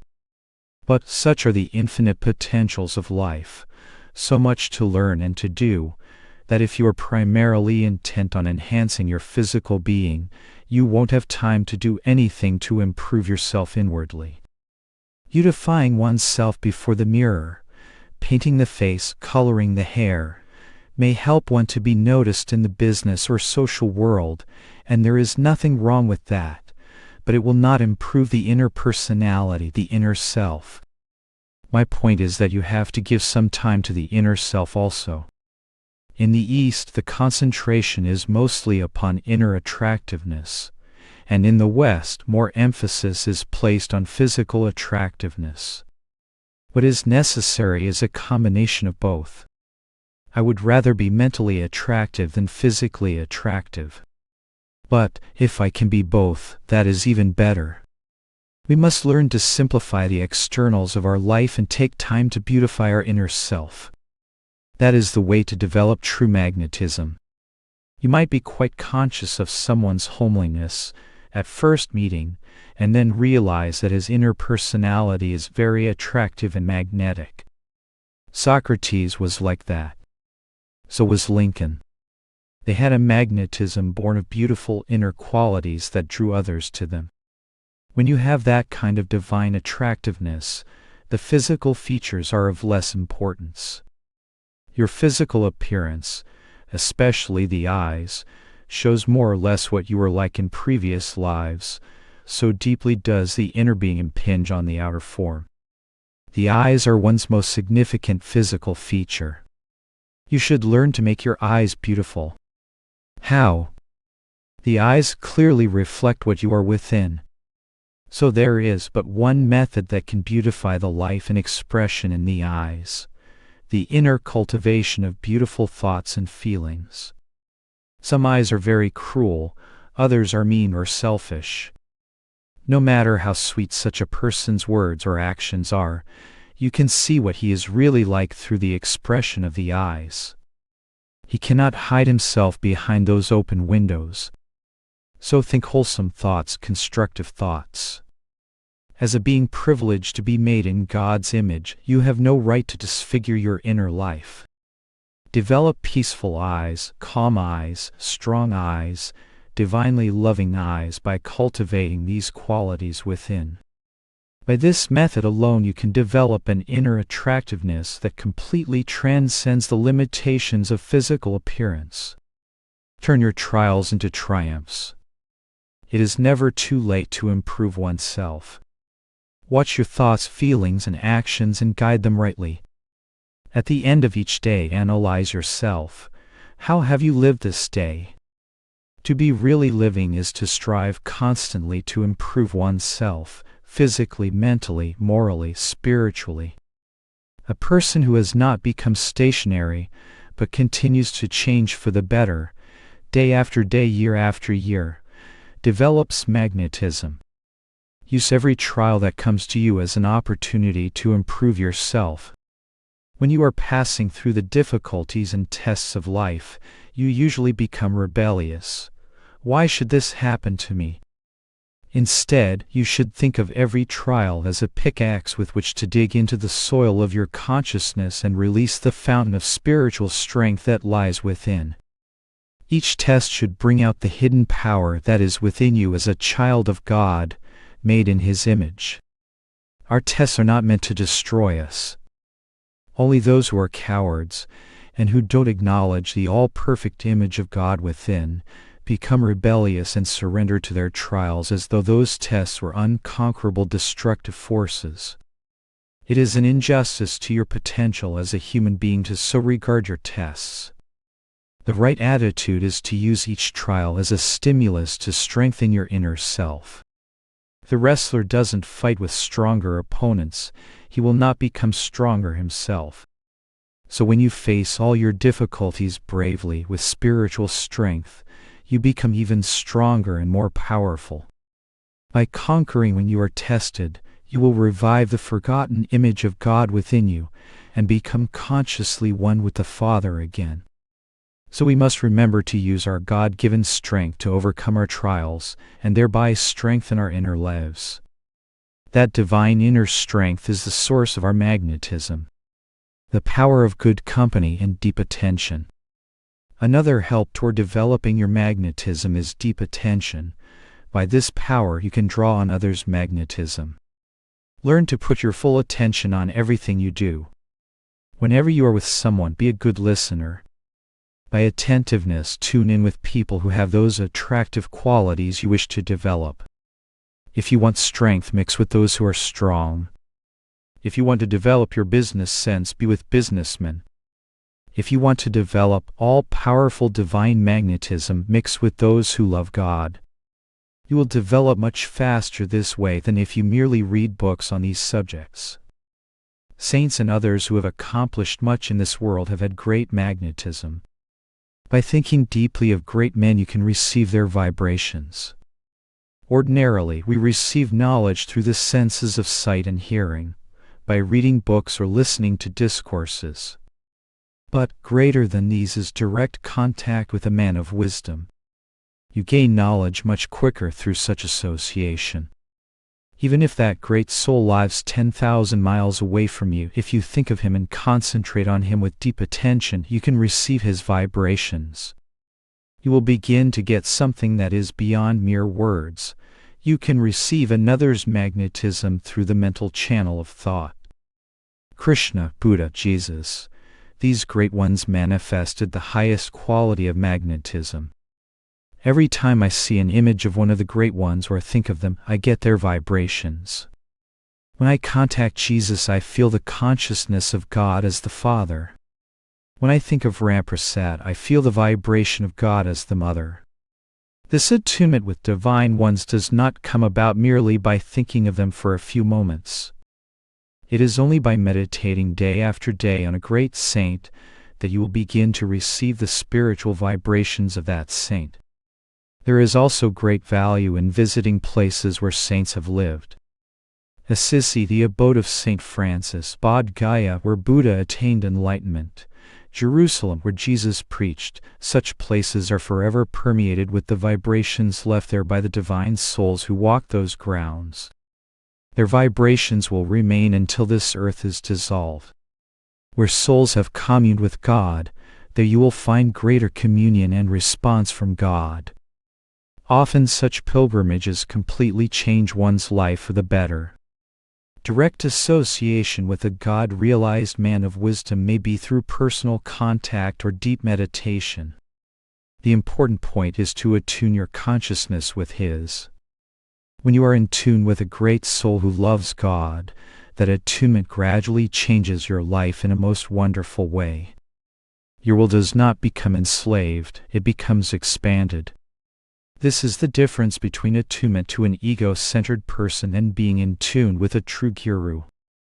The magnetism of a God-realized soul will put you in tune with the magnetism of God.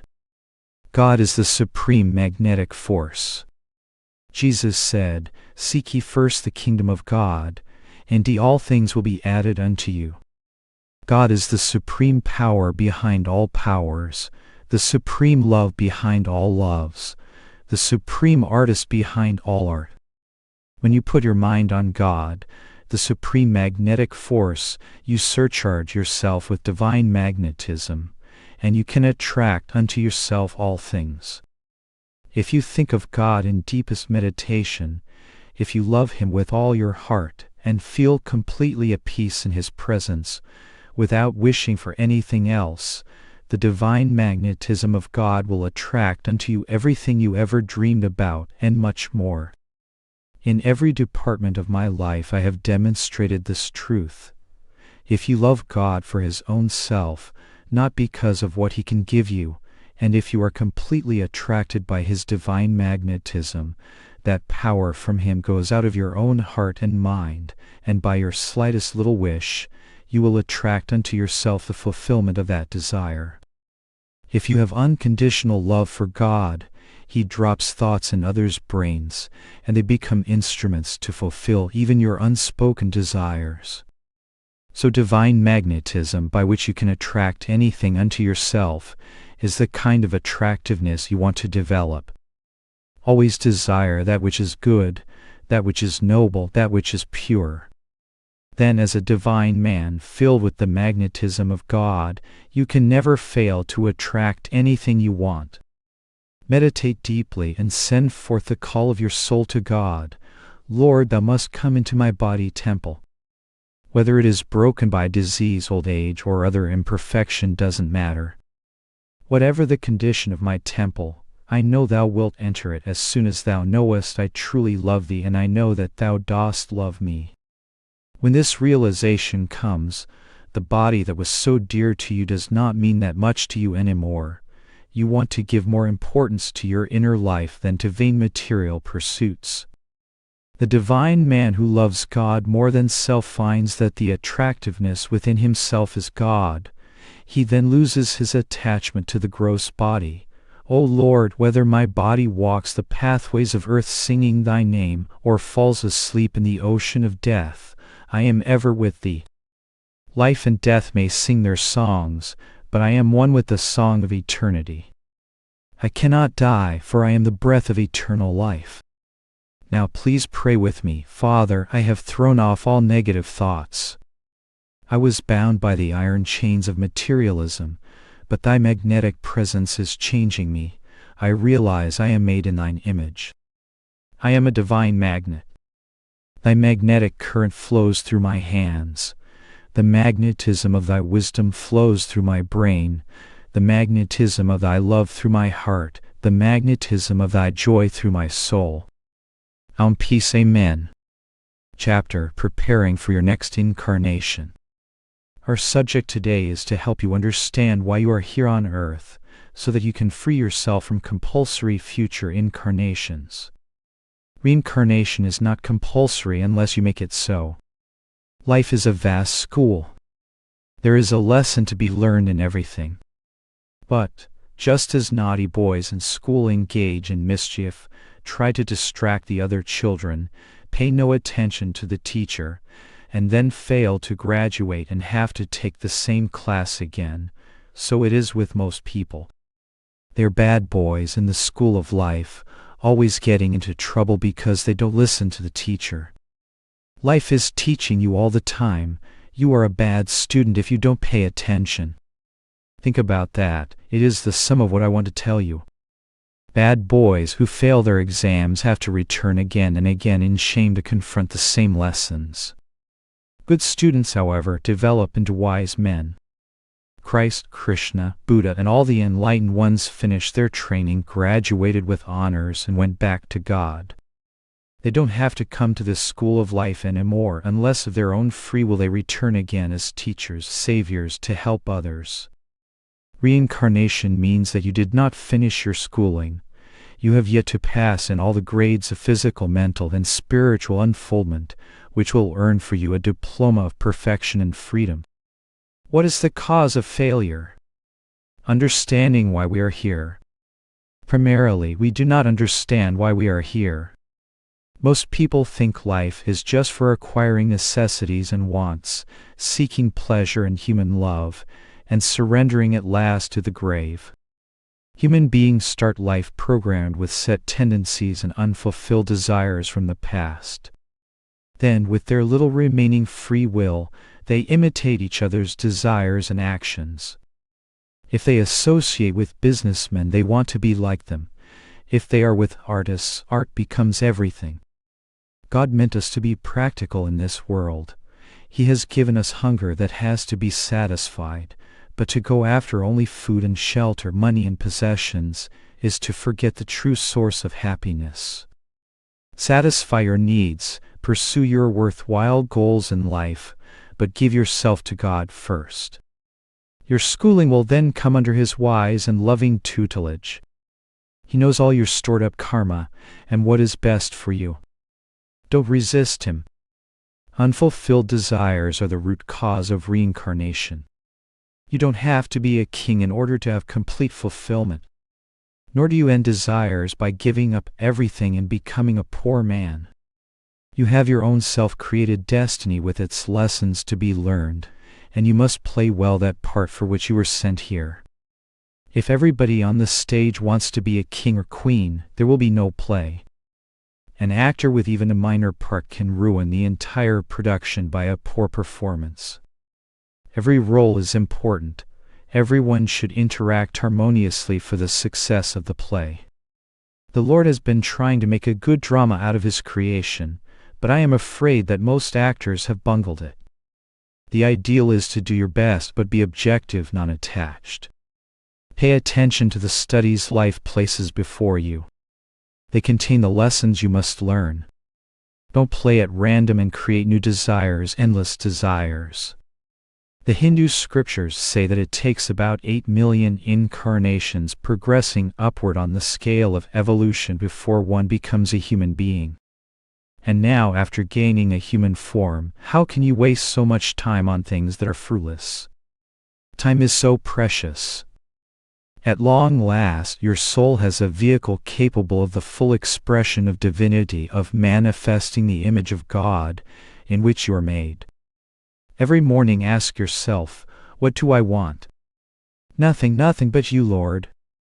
If you want to take me from this world now, I am ready to go. That is the right attitude.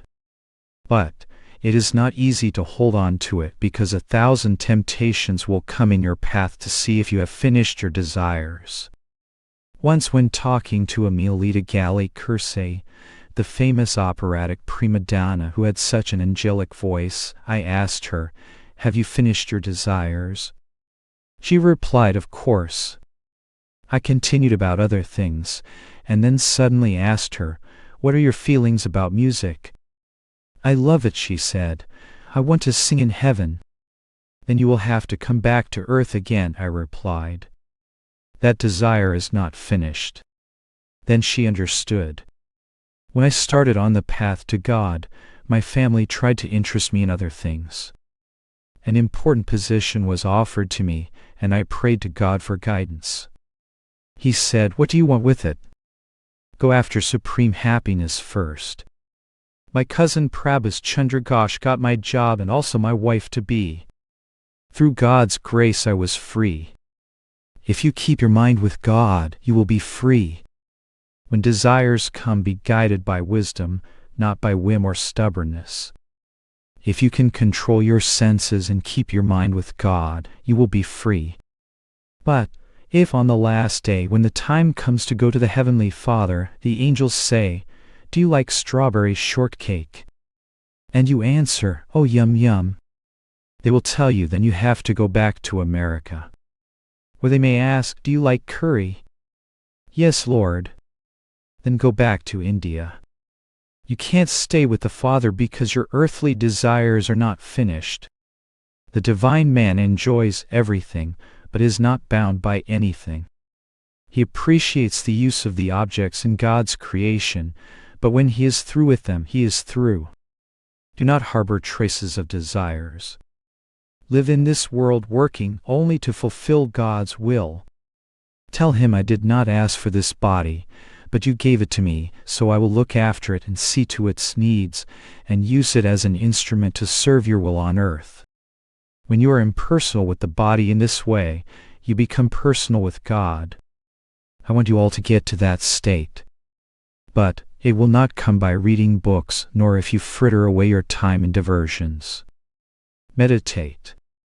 Be steeped in meditation. This morning I hardly remembered sleeping last night, and when I lifted my eyes upward, they became fixed in the state of samadhi. The world, like an ocean, was moving in me. I felt the whole universe throbbing within myself. Learn the lesson that you are not a man nor a woman, but a soul made in the image of God. Otherwise, God will have to send you here again and again until you outgrow your ignorance and realize your true self. Become so conscious of God that you know He is the only reality. The more you meditate, the more that thought will be paramount. Try as it may, the world will not be able to take that consciousness away from you. When I started my search for God, I shunned everything that took my mind from Him, as though it were poison to me. I even avoided too much contact with people who were not of like mind, because I did not want to be influenced by them. Milk will not float on water, it will mix and become diluted. But when milk is churned into butter, the butter can float on water. Similarly, as a serious seeker, make firm your consciousness in God. For yourself first. Then no one will be able to exert any wrong influence on you. You will change them. Otherwise, if your will is weak and somebody suggests some nice temptation to you, you will run after it. But when you are convinced that true happiness is within yourself in your relationship with God, then nobody can pull you away from that. Others will instead follow your example. God is for all who will seek Him. Give your nights to Him. The days belong to the devil, because he keeps us busy and embroiled in the relativities and delusion of this existence. But if you give your nights to God and strive in the daytime to remember Him in the midst of your activities, you will be drunk with Him all the time. The divine man is always intoxicated with the Lord. Work doesn't take my consciousness away from Him. It is the greatest pleasure. I have hardly even been sleeping these days. I feel the greatest joy, the greatest blessing of God I ever had. That is what I live for. To be with Him and to work out His wishes. On these two things my life revolves. Fulfilling your duties to God and man. Even a materialistic man who is constructively busy is better than an idle spiritual man. To be lazy and give no earthly service is to be forsaken by God and man. But those who fulfill their duty to man, but not to God, are like the mule that carries a bag of gold on its back, knowing only its weight and not its worth. Actions without the thought of God are both burdensome and binding. Actions performed with the consciousness of God are freeing. Renunciation of material duties to serve only God is all right, because it is to Him we owe our first allegiance. No duty could be performed without the power borrowed from Him. The Lord forgives whatever sins accrue from the non-performance of lesser duties by those who forsake all else for Him. Renunciation means to put God first, whether one follows the path of the world or the path of monasticism. My brother said to me, money first, God later. He died before he had a chance to find God or to use his money. Remember the words of Christ, but seek ye first the kingdom of God and His righteousness, and all these things shall be added unto you. When you find God, everything comes to you. When He takes hold of you, you can never fall.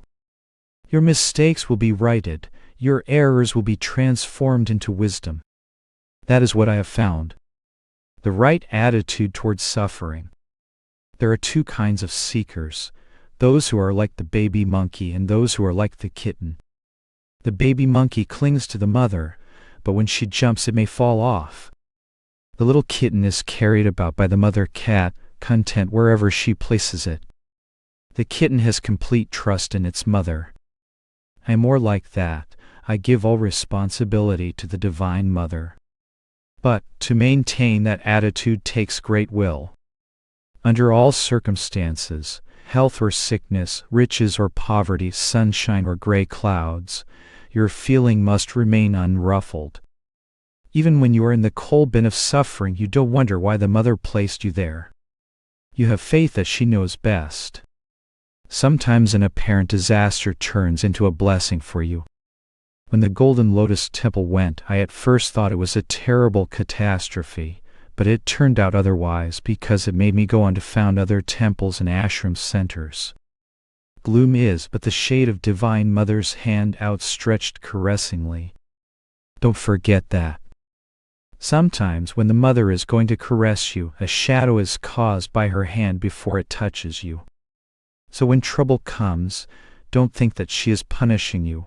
Her hand overshadowing you holds some blessing as it reaches out to bring you nearer to her. Suffering is a good teacher to those who are quick and willing to learn from it. But it becomes a tyrant to those who resist and resent. Suffering can teach us almost everything. Its lessons urge us to develop discrimination, self-control, non-attachment, morality, and transcendent spiritual consciousness. For example, a stomachache tells us not to eat too much and to watch what we eat. The pain from loss of possessions or loved ones reminds us of the temporal nature of all things in this world of delusion. Consequences of wrong actions impel us to exercise discrimination. Why not learn through wisdom?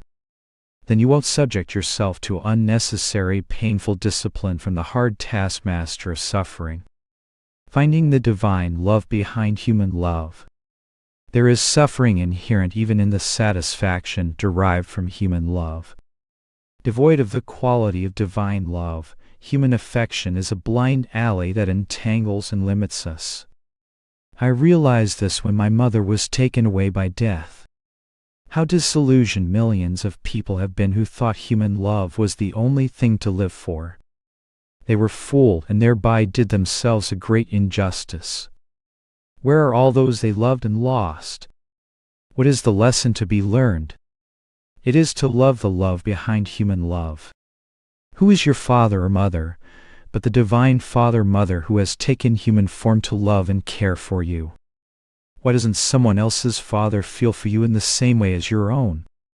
Because the divine took a personal interest in you and planted that paternal feeling in a particular being to whom you were karmically attracted.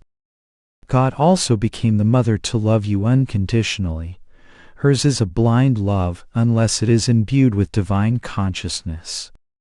The Father's love is more tempered with reason and law.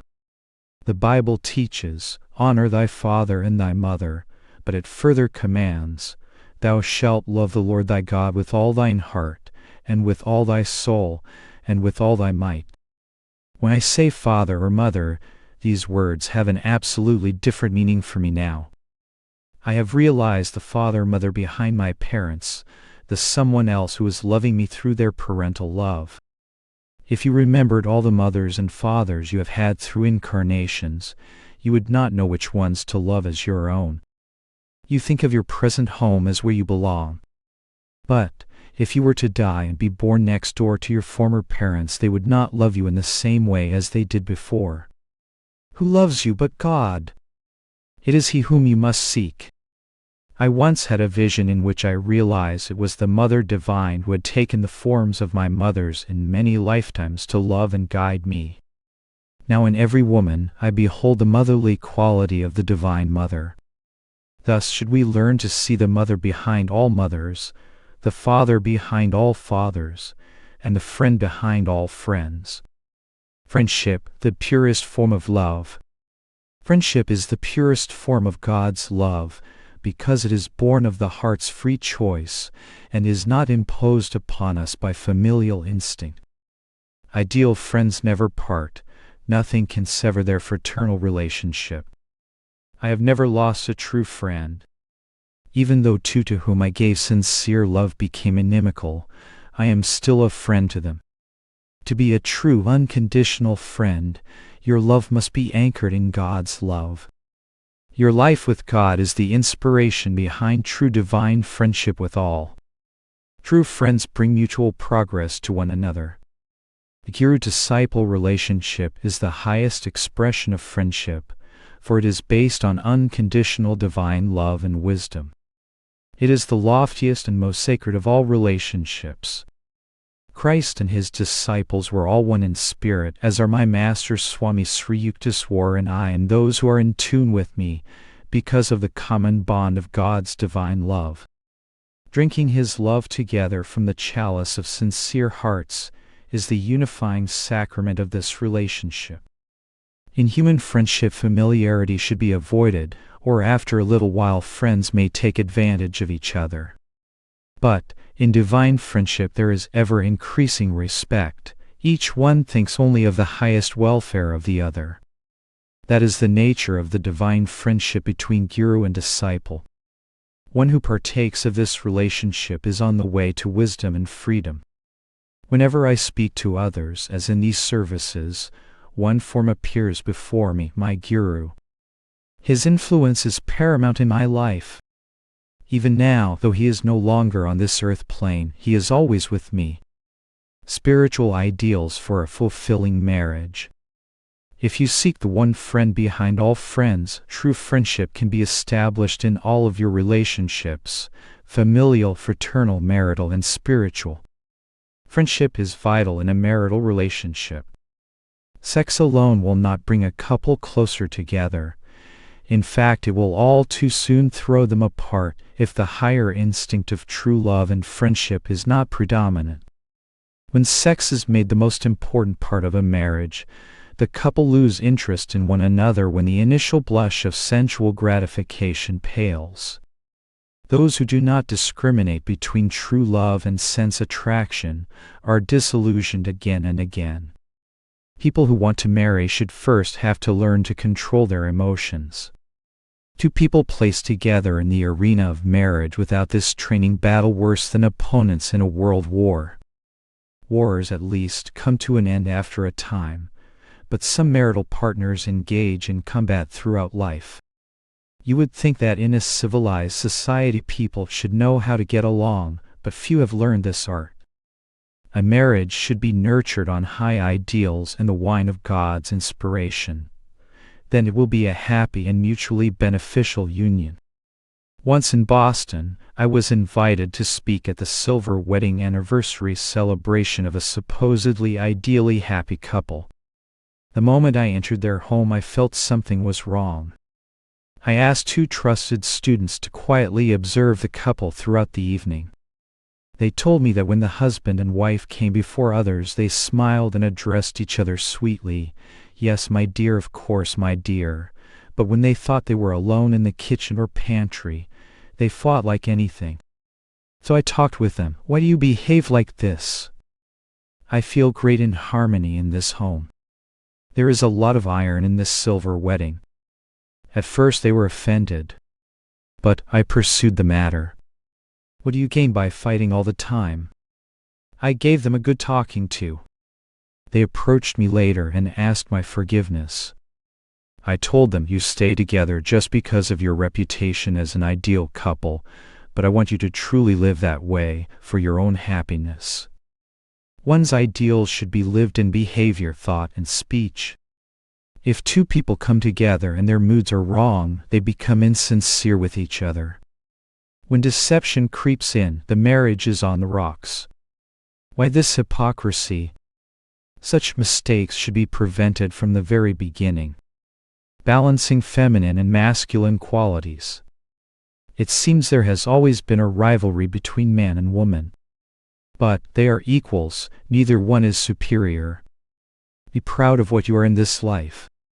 You are a soul that has been in both male and female bodies in different past incarnations. If you are a woman now and you envy men, you will have to reincarnate as a man. And take heed, if you are a man now and feel superior to women, you may have to be born as a woman. Man argues that woman is emotional and cannot reason, and woman complains that man cannot feel. Both are incorrect. Woman can reason, but feeling is uppermost in her nature, and man can feel, but in him reason is predominant. The ideal is to balance reason and feeling in one's nature. Those who are too womanish do not find soul freedom, and neither do those who are too mannish.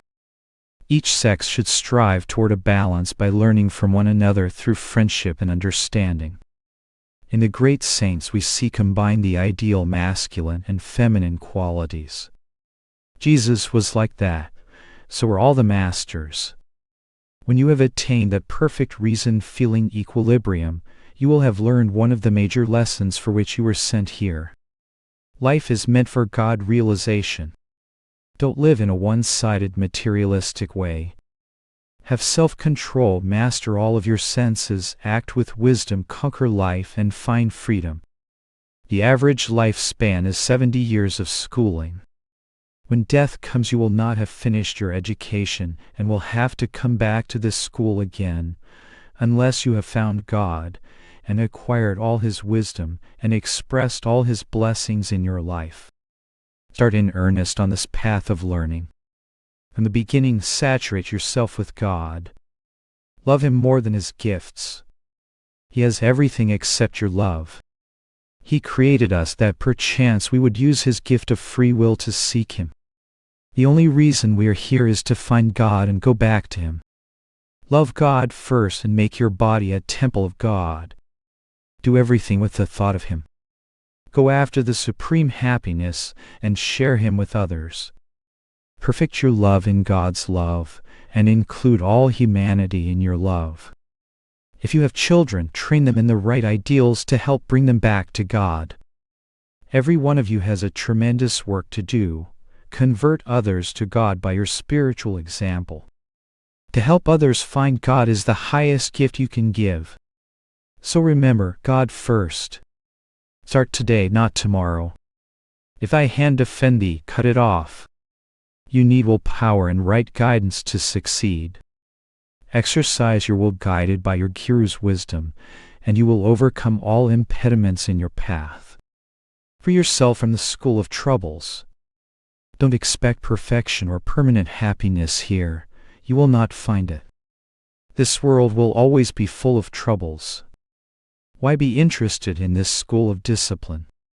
Finish your lessons for good, that you may not be sent here again and again against your will. Free yourself from this school. Conquer all. Live for God, work for Him, think and will for Him. Body, mind, soul, will, senses. Everything must be with God. Then you will be free and ready for the journey home. And you won't have to come back to the troubles and difficulties and wars of this world. When your schooling is done, and the end comes and people are crying at your passing, you can rejoice and say, Beloved one, Master Death is opening for me the gate to freedom. I have had enough schooling now. I shall be a pillar in thy temple, and shall go no more out unless you will me to do so. If you wish it, I will come again and again to help free others. My incarnation is voluntary. I have finished my schooling, but I don't want to go back to God until others have been freed. As long as there will be a brother weeping by the wayside, I shall come to wipe away his tears and take him with me to God. Many people hurt and destroy themselves through ignorance and wrong desires. I have come to help them, to teach them and take them with me to that infinite shore from which there is no compulsory returning. It is wonderful to learn all of life's lessons and then teach others how to finish theirs. Then when the last day comes, there is no fear or regret. As the dying divine youth said, "Don't cry for me, ye who are left on this desolate shore, still to mourn and deplore. It is I who pity you. My beloved comes in the dazzling chariot of death to take me away to the kingdom of deathlessness, to the palace of bliss dreams. O dear ones, rejoice in my joy." Chapter: The True Signs of Progress in Meditation. As the journey of one's existence progresses, one finds by deeper insight into the soul that the quest of life is who am I, why am I here? The animal has no power to analyze its condition and its environment. Only man has that rational capacity. As such, man is meant to use that power to improve himself and to get the most out of life. Superior intelligence was not given to the human being merely to be used to eat breakfast, lunch, and dinner, marry and beget children. It was given that man might understand the meaning of life and find soul freedom. Beyond all the books that are written, it is God's book of nature that remains the most difficult to understand. But the whole of creation, including the chapter of human existence, can be read when God becomes your teacher. India has shown the way to divine communion with Him through the right methods of meditation. God contact becomes possible when by meditation one has attained mastery over the restlessness of the mind. One cannot meditate with uncontrolled thoughts running in every direction. A mind that does not belong to you, a mind that is wholly occupied by the senses, can neither be offered to God nor received by Him. Wherever your heart is, there will your mind be also. If you can control your feelings and sensations, then you can put your mind on God. Having God, you shall have everything else. That is why Jesus said, "Seek ye first the kingdom of God and His righteousness, and all these things shall be added unto you." As you commune with God through meditation, you will find yourself resurrected in His being. His Spirit alone can right all evils in the world and in oneself. But man must make the effort to realize that divine consciousness and to manifest the Lord's infinite goodness within himself. The earnestly striving devotee knows that virtue is more charming than vice, and that acting under the influence of good habits is more pleasant than acting under the deceptively benign influence of bad habits. Good habits bring joy, bad habits bring sorrow. Habits of yielding to passions result in suffering. Habits of yielding to the mechanical routine of worldly life beget monotony, indifference, vexation, worry, fear, disgust, disillusionment. Habits of attending church and sacred lectures produce fitful inspiration and momentary desire for God. But habits of devotional meditation and concentration produce realization. Meditation may seem to be one of the most difficult habits to form, for the beginner is subject to many delusive thoughts about getting speedy results.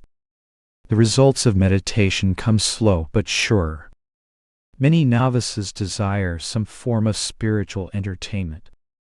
Others expect their efforts to be rewarded right away with the manifestation of heavenly lights, saints, and deities, but this expectation is premature. Real visions come by prolonged and steady spiritual advancement. Premature experiences of phenomena are generally hallucinations. To avoid the intrusion of such false imagery from the subconscious mind, it is helpful during meditation to keep the eyes half open and fixed firmly at the point between the eyebrows. the seat of concentration and superconscious perception. Above all, do not love or desire visions more than God.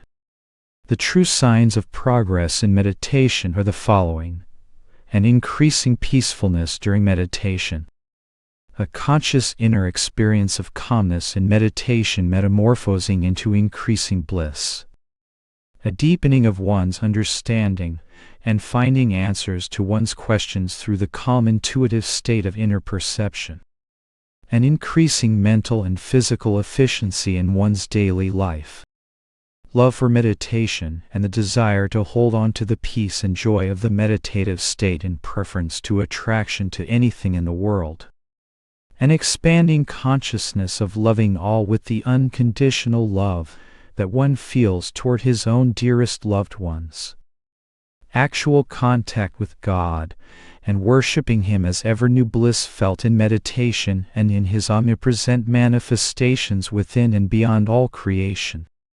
Chapter: Focusing the Power of Attention for Success. Success has a relation to the satisfaction of the soul in the context of the environment in which one lives. It is a result of actions based on the ideals of truth and includes the happiness and well-being of others as a part of one's own fulfillment.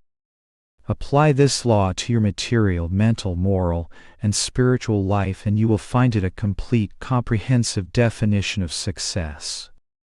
People think of success in different ways depending on their aim in life.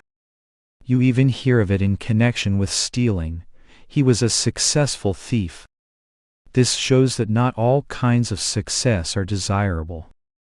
Our success must not hurt others. Another qualification of success is that we not only bring harmonious and beneficial results to ourselves, but also share those benefits with others. Suppose a wife engages in the spiritual practice of prolonged periods of silence, and at such times refuses to talk even to her husband and children. Though she may succeed in keeping silent, and thereby gain some degree of personal inner peace, her behavior is selfish and detrimental to her family's happiness. She is not truly successful unless the accomplishment of her good intention also benefits those to whom she has a responsibility. Likewise, the attainment of material success means more than that we are individually entitled to enjoy our prosperity. It means that we are morally obligated to help others to create a better life as well. Anyone who has the brains can make money. But if he has love in his heart, he will never be able to use that money selfishly. He will always share with others. Money becomes a curse to the miserly, but to those who have heart, it is a blessing. Henry Ford, for example, makes a lot of money, but at the same time he doesn't believe in charity that simply encourages people to be lazy. Rather, he provides work and a livelihood for many. If Henry Ford makes money by giving others prosperity too, he is successful in the right way. He has greatly helped the masses. American civilization owes much to him. Even the greatest of saints are not fully redeemed until they have shared their success, their ultimate experiences of God realization, by helping others toward divine realization. This is why those who have that attainment are dedicated to giving understanding to those who don't understand. Thus, if you find joy and pleasure in the culture of your mind to achieve true success, not only do you ensure your own happiness, but that of others as well. A different standard of success in East and West. There is a different standard of success in the East and in the West. But the East is fast imitating the worst of what it sees in movies from the West. The storybook ideal of happiness that the movies depict brings some solace to your heart, but when you look at real life, you see that success is not so simple. Life can often be cruel. You have to fight even to live. Think of all you have to do just to feed the body and keep it strong and free from disease. Even if you succeed, that success is only temporary because eventually the body has to be dumped into the earth again. To have a successful existence, you have to fight so many forces, within and without, that would rob you of worthwhile achievement. The West concentrates on the partial or temporary success that belongs to this present life. The East concentrates on the complete success that belongs to eternity. Those who have attained eternal success we call siddhas, which means those who have been judged successful by the Master of the universe. Such a one is completely happy in body, mind, and spirit. He may have few or no possessions, yet he has great wealth, mental contentment, and spiritual understanding of the correlation of the soul and spirit, and of the body and its essential relationship with the cosmic life. That is true success. In the East, they nurture in the child's mind the desire for this kind of success. In the West, you give your child a little bank and teach him to look to money for fulfillment. Strive for sufficient material means is good, but children should also be taught the value of success that will never fade. Soul wealth lasts forever in the bank of eternity, and you can draw happiness from it any time. But even spiritual success can be one-sided if you have material responsibilities and are unable to meet them. Only a great yogi who has freed himself from the laws of nature can completely ignore all material concerns. In the East, the doctrine of spiritual happiness was nurtured and material sufficiency was more or less neglected. In the West, you have some physical comforts but very little mental happiness. What is needed is balance between the two. If you only go after one thing in life, no matter what it is, you will become one-sided. For example, an artist may concentrate on his art to the exclusion of other important considerations. The result of this imbalance is that he becomes nervous and unhappy. But art and God together are a marvelous combination. Business and God, science and God, service and God. Such combinations make for all-round success and happiness. Wealth on the one hand, and disease and trouble on the other, have numerous aspects. The beauty of the West is your cleanliness. Here the mosquitoes and bedbugs haven't much chance to survive, whereas in the East they are plentiful. But don't congratulate yourselves too much about that, for here you have worse things, such as unpaid bills and financial worries from living on the installment plan, that bite your peace. There is more to life than mere existence. God didn't create this earth as a place for us to just eat, sleep, and die, but to find out His purpose. He wise ones have beheld the divine schema, but so many others are blind and don't see it. The earth becomes a torture chamber to those who live in ignorance of God's plan. But when you use life's experiences as your teacher, and learn from them the true nature of the world and your part in it, those experiences become valuable guides to eternal fulfillment and happiness. The Lord has made delusion so strong. We are living in a bedlam. You think money means happiness, but when you get it you find you are still not happy. You may have money and lose your health, or have good health and lose your money, or you may have money and health and lots of troubles with people. You do good to others and they give you hatred in return. Without God, nothing in this world will satisfy you. And it is significant that God tries to tempt us away from Him with material lures. He wants to know whether we want the giver or only His gifts. If God had wanted us to live only in worldly consciousness, we would be wholly content with the things of the world, with following the ways of the world. Have you ever watched a flock of sheep? One jumps and all the others jump after him. Most people are like that. Somebody starts a fad or sets a pattern of action, and everybody else follows. Through the ages it has been like that. Each nation has its own customs, and we can't say they're all perfect. But who is to say whether a particular kind of life or custom is ridiculous? One way to judge is to remember that, in the beginning, all customs had a reason behind them. If we find that reason still applicable, the custom has a useful purpose, but it is foolish to follow custom blindly. We have to find out what is truth and what gives real happiness and follow that. Life should be simplified. If you analyzed objectively the idiosyncrasies of human behavior, you would see how humorous some of our habits and customs are. Here in America, you follow so many rules. You dress just so: dinner jackets for dining, evening jackets for going out, sport jackets for leisure. I even saw an advertisement for smoking jackets. And wives wonder why men like to get out into the country for a holiday where they don't have to wear socks and neckties. Once in a while it is good to get away from conformity to a monotonous schedule. To be methodical and efficient is commendable, but to become overly organized is a detriment to happiness. In India, homes are simple, dress is simple. Here, life is so complicated that happiness flies away while you are trying to do things in a certain way. Why complicate life by insisting that the table must be just so, the house must be just so? When we invite people to our homes in India, everyone dances with joy. They look forward to it. In America, you invite guests and then spend frantic hours in preparation to be sure everything is exactly right.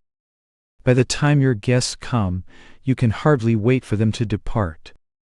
Living should be simple, dress should be simple, eating should be simple. I used to think it was not economical to eat in a restaurant, but once in a while it is. You can't afford to spend so much time in the kitchen that you haven't time for other more important things. When I was traveling and teaching, I used to simplify my diet and just kept a bottle of milk and some lettuce and cheese on the windowsill. It was all so easy. Heaven is within, not in things. Our training in the ashram in India was severe. We learned to curb our desires and not to cater to our likes and dislikes, nor to have preferences. We were grateful for everything that came to us. With all that you have here, many of you are just as miserable with your possessions as you would be without them. Your wants are endless. In the morning, after the husband shaves and dresses, the first thing he wants is breakfast. At the table, he wishes his wife had fixed something different, and she wishes she had better dishes and silverware. Day after day, they go on wanting this and that until nothing satisfies them, not even each other, nor their children. They are not happy at all. And because they are discontented, they turn on those closest to them. The wife nags the husband shouts at the children, and the children rebel and get into trouble with wrong friends. The thing is this: it is not wrong to have possessions, but it is wrong to be possessed by possessions. You must be free from attachment. My heaven is within me, so when I am enjoying our beautiful place in Encinitas, my inner heaven makes it even more heavenly. Without that inner contentment, even a paradise on earth can become a Hades. I see that if it were not for my inner joy, the problems of the heavy responsibilities I have undertaken here could make me so unhappy, I would like to run away. The greatest enemy of happiness in this country is the bills. There is much I like about America. I especially love the people. But your idea that you have to have certain things in order to be happy is a delusion. Even after you get them, you still are not happy. What is the sense in following the will-o'-the-wisp of material happiness? Live simply. Don't have so many things to take care of. It seems so wonderful when you buy something new. But after a while the newness wears off and you have no time for it, or you forget about it and want something else. But the bills don't forget you. Control your life, make it as simple as you can.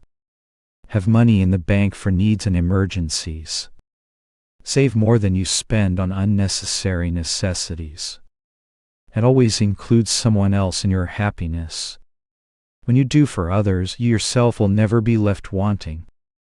I know that if I walked away from this place right now, I would never miss it. And I would never go hungry. Everything I need would be given to me. This is not a boast. I have seen that force working in my life. Whether I am floating on the surface of life or drowned in the depths of the sea, I know that I am with God and nothing can touch me. That realization has given me supreme happiness. Without the understanding and experience I received from this teaching of India, I would have been the most miserable person in the world. Though I have earned a lot of money, I refuse to let it make a slave of me. I have never let money touch me. I gave it all away to God's work to help others. My inner happiness is my greatest possession. It is wealth beyond the dream of kings. Your success is what you have attained within. When you see the masses who have no real happiness or success, don't think that life is meant to be this way. You can make of yourself whatever you want to be. It is what you have attained within that determines your success. If you have nothing within, you have no happiness. And if you have nothing outside, but are happy within, you have all success. Though you cannot judge people by their outer circumstances. Right amongst you in the crowd there may be one of exalted spiritual stature who has attained real soul peace and happiness within. This is why moral success, freedom from the dictates of wrong habits and impulses, gives more happiness than material success. In moral success there is a psychological happiness that cannot be taken away by any physical condition. You can spend all your time making money, but it won't produce the lasting comfort and security you are looking for. In fact, it will bring more misery because peace and happiness are in the mind, not in things. If you do not also devote time to the discipline of your mind, no amount of material prosperity will satisfy you. This discipline is not a process of torture, but the training of the consciousness to adopt those thoughts and actions that lead to happiness. Your happiness is your success, so let no one take your happiness away from you. Protect yourself from those who try to make you unhappy. When I was young, I used to feel very impatient when someone told an untruth about me, but then I found it is much better to have the satisfaction of my conscience than the approbation of people. Conscience is intuitive reasoning, reporting the truth about yourself and your motives. When your conscience is clear, when you know you are doing right, you are not afraid of anything. A clear conscience mirrors a certificate of merit from God. Be immaculate before the tribunal of your conscience, and you shall be happy and have the blessing of God. If you don't make money, it is because you don't really concentrate on it. Similarly, if you aren't happy, it is because you don't concentrate on being happy. The mule that carries a bag of gold on its back doesn't know the value of that load. Likewise, man is so absorbed in toting the burden of life, hoping for some happiness at the end of the trail, that he does not realize he carries within him the supreme and everlasting bliss of the soul. Because he looks for happiness in things, he doesn't know he already possesses a wealth of happiness within himself. Put your duties in proper perspective. The teaching of yoga does not advise you to fly away from your duties in the world. It tells you to saturate yourself with the thought of God while you do your part in this world where He has placed you. If you desire a life of seclusion in the forest or in the mountains, thinking that in the freedom from duties there you will find God, you must have the will to sit all day, day after day, in meditation. Certainly that effort is commendable. But it is much greater to be able to be in the world, but not of it, to perform your true duties for the benefit of others while keeping your mind on God. By forsaking work no one reaches to perfection. O Arjuna, remaining immersed in yoga, perform all actions forsaking attachment to their fruits. You must think of greater and lesser duties in proper perspective. And don't let one duty contradict another. In the Sanskrit scriptures there is a divine law, one of the most beautiful laws ever given to the world. If one duty contradicts another duty, it is not a true duty. If you seek financial success at the cost of health, you are not fulfilling your duty to the body. If you are so crazy about religion that you neglect your material responsibilities, you are not balanced. You have allowed one duty to contradict your obligations to your body and family. If you lose sight of your duty toward God because you give all your attention to fussing about your family, that is not duty. Many ask, shall we first acquire material success to fulfill our worldly obligations and then seek God? Or should we have God first and then go after success? By all means, God first. Never begin or end your day without communion with Him in deep meditation. We should remember that we could not perform any duties without the power borrowed from God. Though it is to Him we owe our first allegiance. If you do your other duties but forget God, He doesn't like that at all. The ideal is to perform all duties with the sole desire to please God. To speak of seeking God and material fulfillment together sounds good, but unless you meditate deeply and regularly so that you anchor your consciousness in God first, the world will claim all your attention and you will have no time for Him. Without the consciousness that God is with you, your material duties usually turn into methods of torture. But if you have God with you all the time and do your duties with the consciousness of God, you can be the happiest person. Their thoughts fully on me, their beings surrendered to me, enlightening one another, proclaiming me always, my devotees are contented and joyful. If I had not had the training of my Guru, Swami Sri Yukteswar, which gave me that divine consciousness, I would have lost heart long ago, trying to help people and to build this work, and sometimes getting slaps instead of cooperation. I used to argue with Guruji that organizations are hornets' nests. Everyone expects you to please him. But I have found that if God comes first, spiritual organization is a hive and God is the honey that nurtures others with divine love and peace. If you rule others with the attitude, I am king, they will soon dethrone you. But if you guide others with sincere love, you can be a king of hearts. Of course, your love is reflected more in true hearts, and when you love all impartially, you can recognize those who respond to that love. Jesus alluded to this when he upheld the devotion of the woman who anointed his head with costly ointment, and the good part that Mary had chosen as she sat absorbed at his feet instead of helping her sister Martha with serving the other guests. Divine love is unsurpassable. If you could but realize the romance that some devotees have with God, no other experiences can equal that joy. I knew a saint who was so engrossed in God, his face was aglow with the divine. I asked him about his family life. He said, "That is past and gone. I know no other life now than that which I have in God." I told him about my father and how much he had done for me.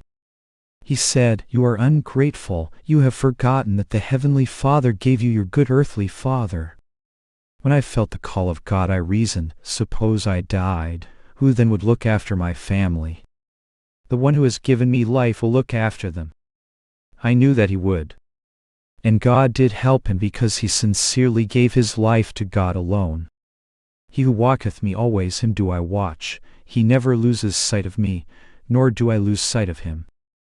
In every nook of nature, hidden in the flowers and peeking through the sparkling window of the moon, my beloved plays hide and seek with me. He watches me always through the screen of nature, the veil of delusion. Never ignore the lover behind all lovers. Let not your heart beat with the emotion of the world, but with the thrill of divine love. That love is unsurpassable. The moment divine love possesses your heart, your entire body becomes blissfully still. When the Master of the universe came into my body temple, my heart forgot to beat, and all the cells of my body forgot their duties. They were transfixed, listening to the voice of life immortal, the lover of all life, the life of all lives. My heart, my brain, all the cells of my being were electrified, immortalized with his presence. Such is the love of the Lord. The sorrow produced by hatred and war proves that spirituality and kindness are superior forces. Hate is destructive, love is the greatest constructive force. So, dear friends, from the stupidity of hatred and the madness of war, Learn to love God. His love bestows an all-fulfilling success that nothing else can give. Love alone will bring fulfillment to the world. If all nations loved each other and were anxious to help each other, not by force and wrong methods, but by love and kindness, there would come true and lasting worldwide success. Think of the billions spent on killing one another in war. Shame on humanity. Where will it all end but in suffering and destruction? The only way to bring this misery to an end is by love. As long as one nation builds bigger weapons for defense, other nations will try to find even better methods to defend themselves, and people will live in constant terror. Why don't all nations cultivate love and understanding instead of hatred and war? A universal religion of love is the real answer. Love makes you victorious, it makes you a conqueror. Jesus was one of the greatest conquerors of all, wasn't he? A conqueror of hearts. The power behind all power. First and foremost, be successful with the Master of the universe. You become so engrossed in material duties, you say you have no time for God. But, suppose God says He has no time to beat in your heart, to think in your brain. Where will you be? He is the love behind all loves. He is the reason behind all reason. He is the will behind all wills, the success behind all success, the power behind all powers, the blood in your veins, the breath behind your words. If He takes His power away, my voice will be silent and I shall speak no more. If His power doesn't express through our hearts and brains, we will lie dumb forever. So remember, your most important duty in life is your duty to God. The practicality of seeking God first. All scriptures teach, seek ye first the kingdom of God. But see how people separate from their daily lives the spiritual doctrines they read or hear about in church. When you practice and apply principles of truth, you will realize the practicality of all spiritual, mental, and physical laws. When you read scriptures superficially, you don't get anything from them. But, if you read truth with concentration and really believe what you read, those truths will work for you.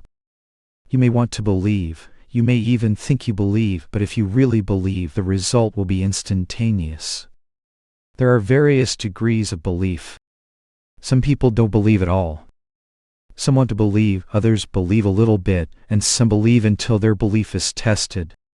We are so certain of our convictions until they are contradicted. Then we become confused and insecure. Faith is intuitive conviction, a knowing from the soul that cannot be shaken even by contradictions. The practical purpose behind the scriptural injunction to seek God first is that once you have found Him, you can use His power to acquire the things your common sense tells you are right for you to have. Have faith in this law. In attunement with God you will find the way to true success, which is a balance of spiritual, mental, moral, and material attainment. Nurture the thought, I must find God. Let that thought predominate throughout the day, especially in the gaps of time between your other duties. Transfer your attention to the more important concerns in life. Too much time is wasted in superficial interests. When students are with me, I always turn their attention toward God. They may say the ocean is lovely or the grounds are beautiful. I say to them, remain quiet. Don't feel you have to talk all the time. Go within and you will see the loveliness behind all beauty. Most people are like butterflies, flitting aimlessly. They never seem to really get anywhere or to stop for more than a moment before they are attracted by some new diversion. He works and prepares for hard times. But the butterfly lives only for today. When winter comes, the butterfly is gone, while the bee has stored up food to live on. We must learn to gather and store the honey of God's peace and power. Restless butterfly types are concentrated on movies and useless activities. If you have God first, it is all right to go to movies once in a while, but mostly they are a waste of time. In the early stages on the spiritual path, you must seek quiet places where you can regularly get away by yourself and be free to think of God. When you are with people, be with them wholeheartedly, give them your love and attention. But also take time to be alone with God. I seldom see anyone in the mornings. That is my time of seclusion. And don't mix too much with the social set. There is no happiness in it. Be selective about your company. Choose a wise man or some good friends who will instill spiritual thoughts in you, and get busy with God. Meditation removes mental limitations. Reading worthwhile books is much better than spending time on foolishness. But better than reading books is meditation. Focus your attention within. You will feel a new power, a new strength, a new peace, in body, mind, and spirit. Your trouble in meditation is that you don't persevere long enough to get results. That is why you never know the power of a focused mind. If you let muddy water stand still for a long time, the mud will settle at the bottom and the water will become clear. In meditation, when the mud of your restless thoughts begins to settle, the power of God begins to reflect in the clear waters of your consciousness. You know why some people are never able to acquire health or make money no matter how hard they seem to try. First of all, most people do everything half-heartedly. They use only about 1/10 of their attention. That is why they haven't the power to succeed. In addition, it may be their karma, the effects of their past wrong actions, that has created in them a chronic condition of failure. Never accept karmic limitations. Don't believe you are incapable of doing anything. Often when you can't succeed at something, it is because you have made up your mind that you cannot do it. But when you convince your mind of its accomplishing power, you can do anything. By communing with God, you change your status from a mortal being to an immortal being. When you do this, all bonds that limit you will be broken. This is a very great law to remember. As soon as your attention is focused, the power of all powers will come, and with that you can achieve spiritual, mental, and material success. I have again and again used that power in my life, and you can do so too. I know that power of God can never fail. Though every other power you acquire will bring bits of success, that success will not last. But when your attention becomes divinely centralized, it will burn always as a great light that will reveal God. When a problem thwarts you, when you find no solution and no one to help you, go into meditation. Meditate until you find the solution. It will come. I have tested this hundreds of times, and I know the focusing power of attention never fails. It is the secret of success. Concentrate and don't stop until your concentration is perfect. Then go after what you want. As a mortal being you are limited, but as a child of God you are unlimited. Connect your concentration with God. Concentration is everything. First go within, learn to focus your mind and to feel the power of God. Then go after material success. If you want health, first go to God and connect yourself with the life behind all life, then apply laws of health. You will see that this is much more effective than relying solely on doctors. Commune with God and then go after health or money or seeking a partner in life. To get response from God, you must meditate deeply. Each day's meditation must be deeper than the previous days. Then you will find that as soon as your attention becomes focused, it burns out all deficiency from your mind, and you feel the power of God come over you. That power can destroy all seeds of failure. Keep your attention concentrated. When I first started on this path, I was very restless in meditation, but the time came when I sat for 48 hours completely absorbed in the ecstasy of God. Think of that power. Concentrate on that power. Watch your time. Don't waste it. You decide to make a quick trip to town to get something you need, but how easily other things distract you.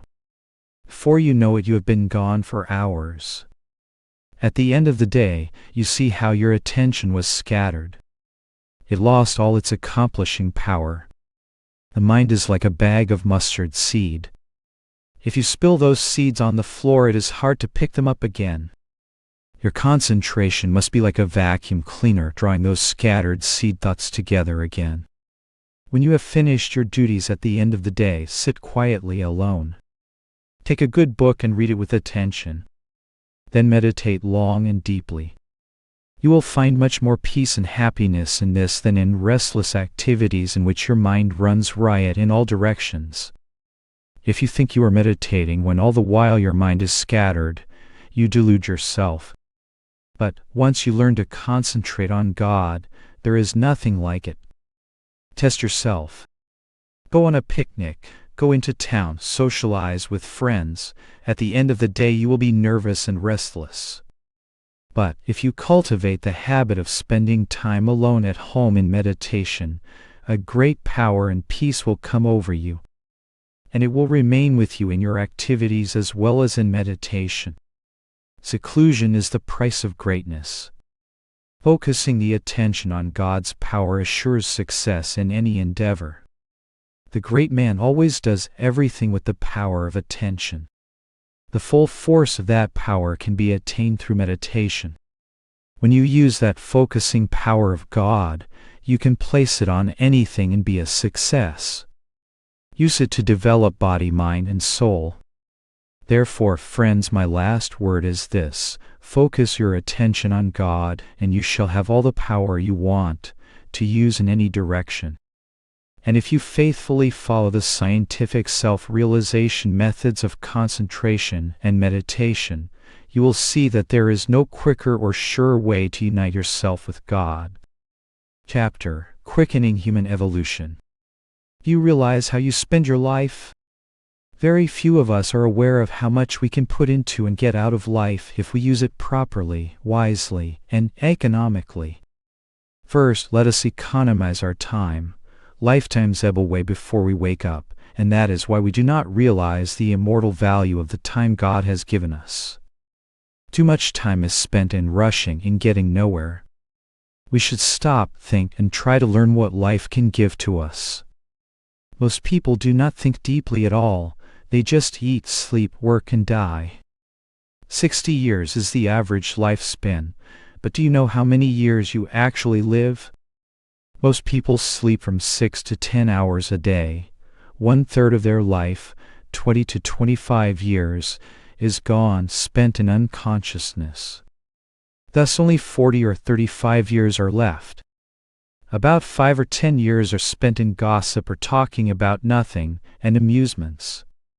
That brings it down to 30, and out of those 30 years, what else do you do? Eat and do nothing, and of course attend to business. Business is necessary for the purpose of maintaining the bodily animal, which takes most of your time. Actually scrutinize your life. You have left hardly 10 years. In the morning most of you wake with the consciousness of coffee and toast. You toast yourself with breakfast consciousness. No thought of God to refresh your spirit, then rush to business. The day passes, hurry, worry, and at noontime coffee and donuts. You don't even eat right. Evening comes, movies and dancing. You come back late at night, go to bed, get up in the morning and start in again with the breakfast consciousness.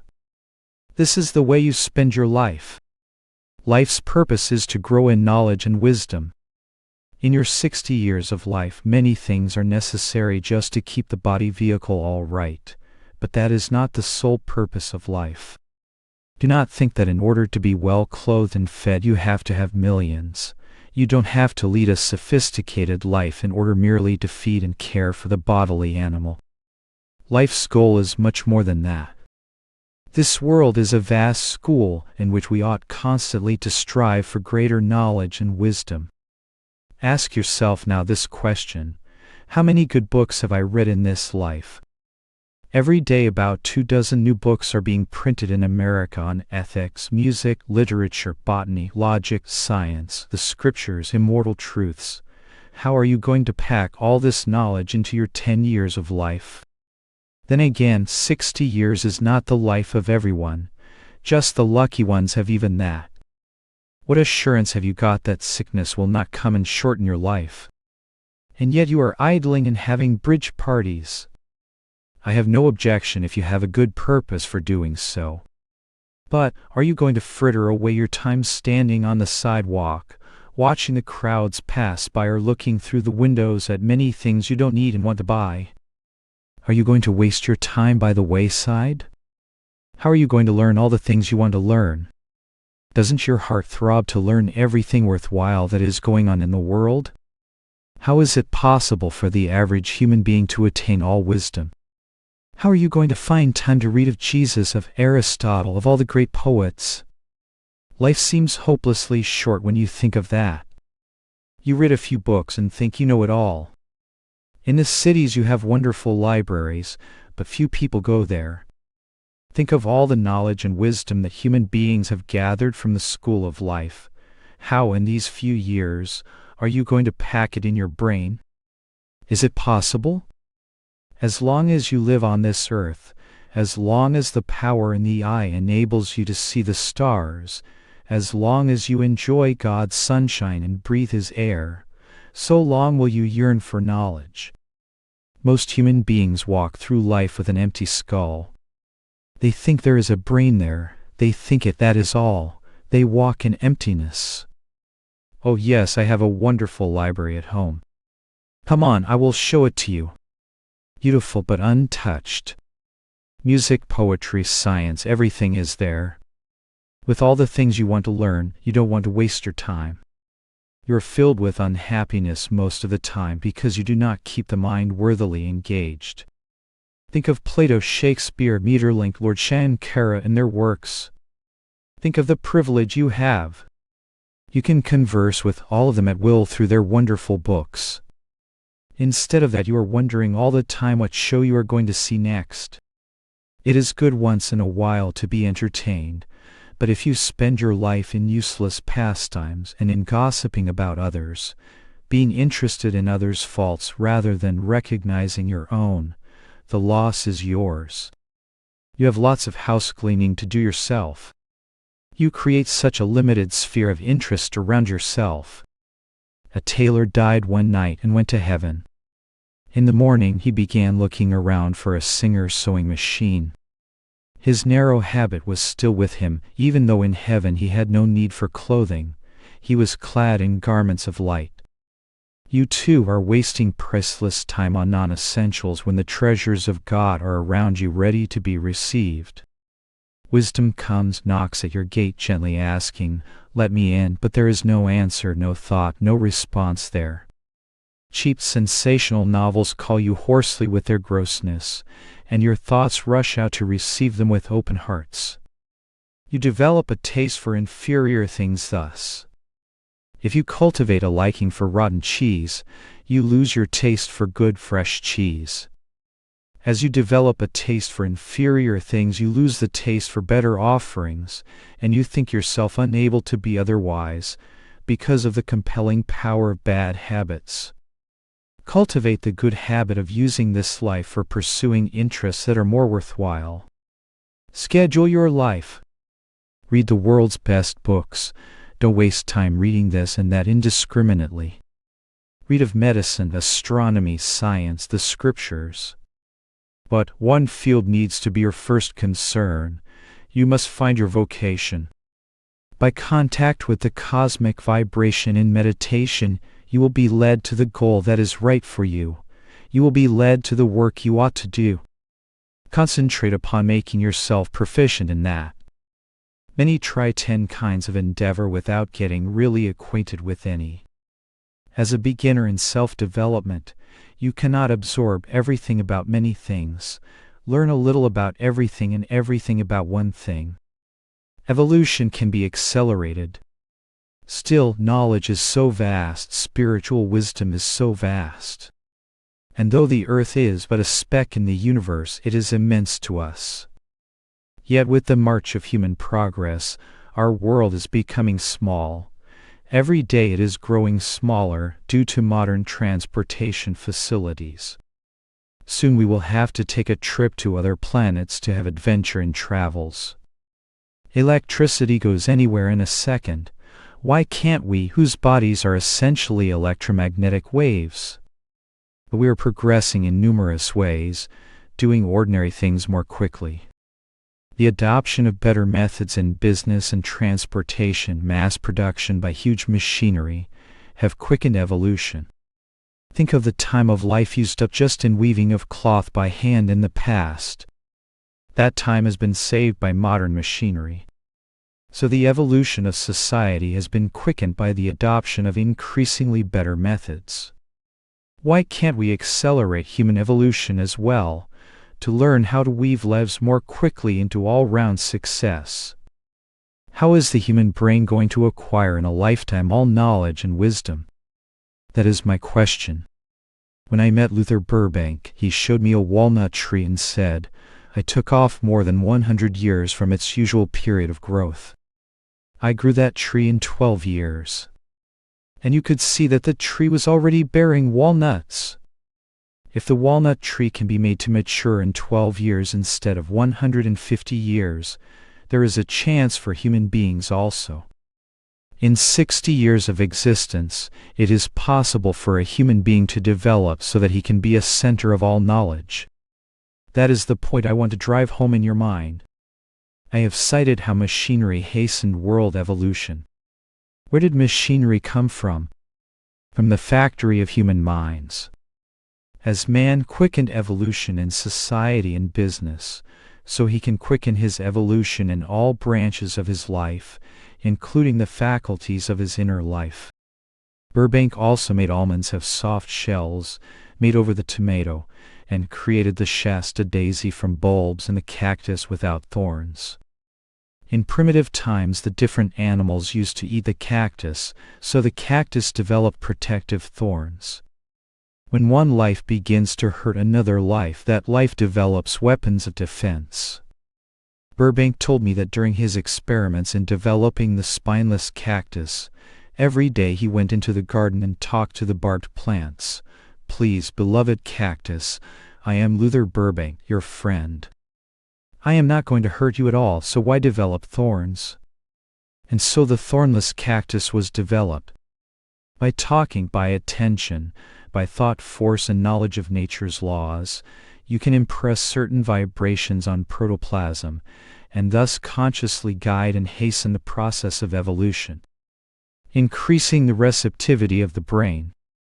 Professor James of Harvard said that most of our habits come through heredity. Feeble-mindedness in people, science says, cannot be helped. Scientists take measurements and believe too much in the stamp of heredity. They have yet to learn how by awakening the brain cells man can quicken his evolution. The power of receptivity of the brain cells can become so heightened that a man can receive, in a single lifetime, all the knowledge he wants to absorb within himself. In education, there is a vast difference between the methods applied by teachers in India and in the West. In the West, they pump ideas into the brains of children. How many books have you read? How many teachers have you had? A man returned from college with a doctor of philosophy in making sugar from different fruits. He was asked if sugar could be made from the guava fruit. After some deep thought he said, I did not study that. It was not in my curriculum. Using common sense was beyond him. It is not a pumping in from the outside that gives wisdom. It is the power and extent of your inner receptivity that determines how much you can attain of true knowledge and how rapidly. The man who has the power of receptivity quickly grasps everything. People with no receptivity may be exposed to the same experiences or information, yet not really see nor fully comprehend what is there. An intelligent man lives far ahead of the idiot. Your experiences bring wisdom according to the measure of the cup of your receptivity. Focused concentration makes you keenly receptive to wisdom. How can you increase your receptivity, and thus quicken your evolution? by consciously condensing all your experiences through the power of concentration. Concentration means to gather in your attention, focusing it to one point. Condensation means to use that concentrated attention to do something quickly that ordinarily would take a long time. By concentration, you can condense each experience and garner whatever wisdom is to be learned from it. By condensation of individual experiences, you can compress all your experiences, and the wisdom they contain, into a shorter length of time, and thus gain much more than if you go through life haphazardly. I will tell you of such an experience. A friend of mine said I was all right as a spiritual man, but that I could not succeed in business. I replied, I am going to make $5,000 in business for you within 2 weeks. He said, you will have to show me. I am from Missouri. I did not rush to invest money on unwise things. I used concentration, disengaged my mind from all disturbances, and focused my attention one-pointedly within. Most of you have the searchlight of your attention turned outside all the time instead of inside.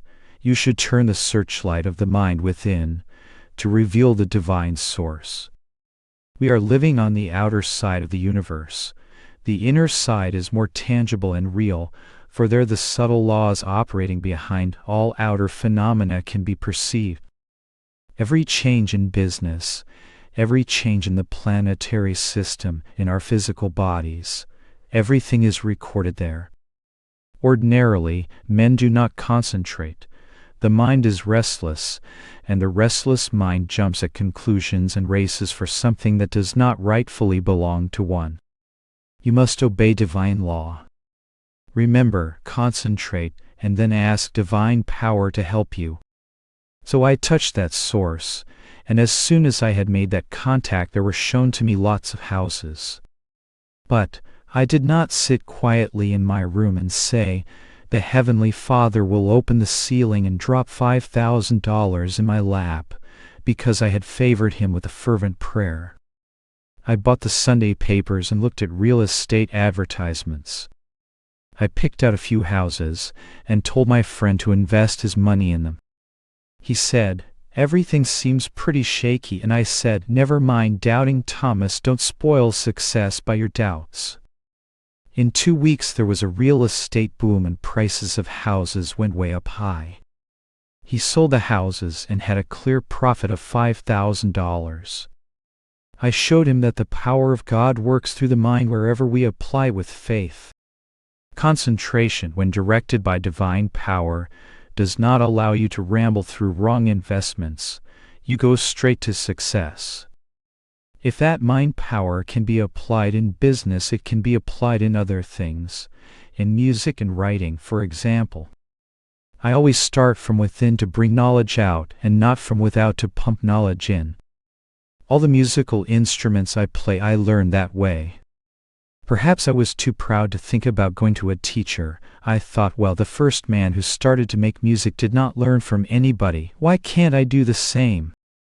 It is all right to say that, but if you stand and wait while you reinvent the trolley car, you will be a long time getting to your destination. All questions I have had have been answered. As fast as God can respond, I receive direct replies from Him. Start from within, not from without. That is how anyone can get the experience of many years within a short time. You have not to read all the books in the library. You have not to learn everything from schools or teachers. Poetry, music, all knowledge come without limitation from the inner source, from the soul. In one short span of human life, how else are you going to find out answers to all the mysteries of the body and the mysteries of an infinitude of divine wisdom if you do not tap your inner source, which is omniscient? How an ignorant devotee found that the divine must be sought within. There was a Hindu devotee who was puzzled trying to decide what scriptures he should read and what idol he should worship. Idols are used in India to help fix the mind in concentration on a particular aspect of the one formless spirit, and are respectfully kept covered in a temple so that the birds and weather will not destroy them. So this devotee said, "Which God shall I worship?" He would buy one idol, and then he would be afraid the others would get angry. So he would buy another. He had 2 big trunks in which he carried all his holy books and images, suspended from his shoulders on a pole. Every day somebody would tell him he had better worship this god or that god and read this or that holy book, so heavier and heavier the trunks grew. He saw he would have to buy a 3rd trunk. But he thought, it is not possible to carry 3 trunks. He sat by the side of a pond and began to weep. "Infinite Spirit, tell me which book to read and which idol to worship. As soon as I worship one god, I think the others are getting angry." It so happened that a saint passed by that way, and seeing the crying man said, "Son, why are you weeping? What is the matter?" "Saint, I don't know which book to read, and look at these hundreds of idols. I don't know which one to please." The saint said, "Close your eyes and pick up any book and follow that book throughout life, and drop the idols on a rock and break them one by one.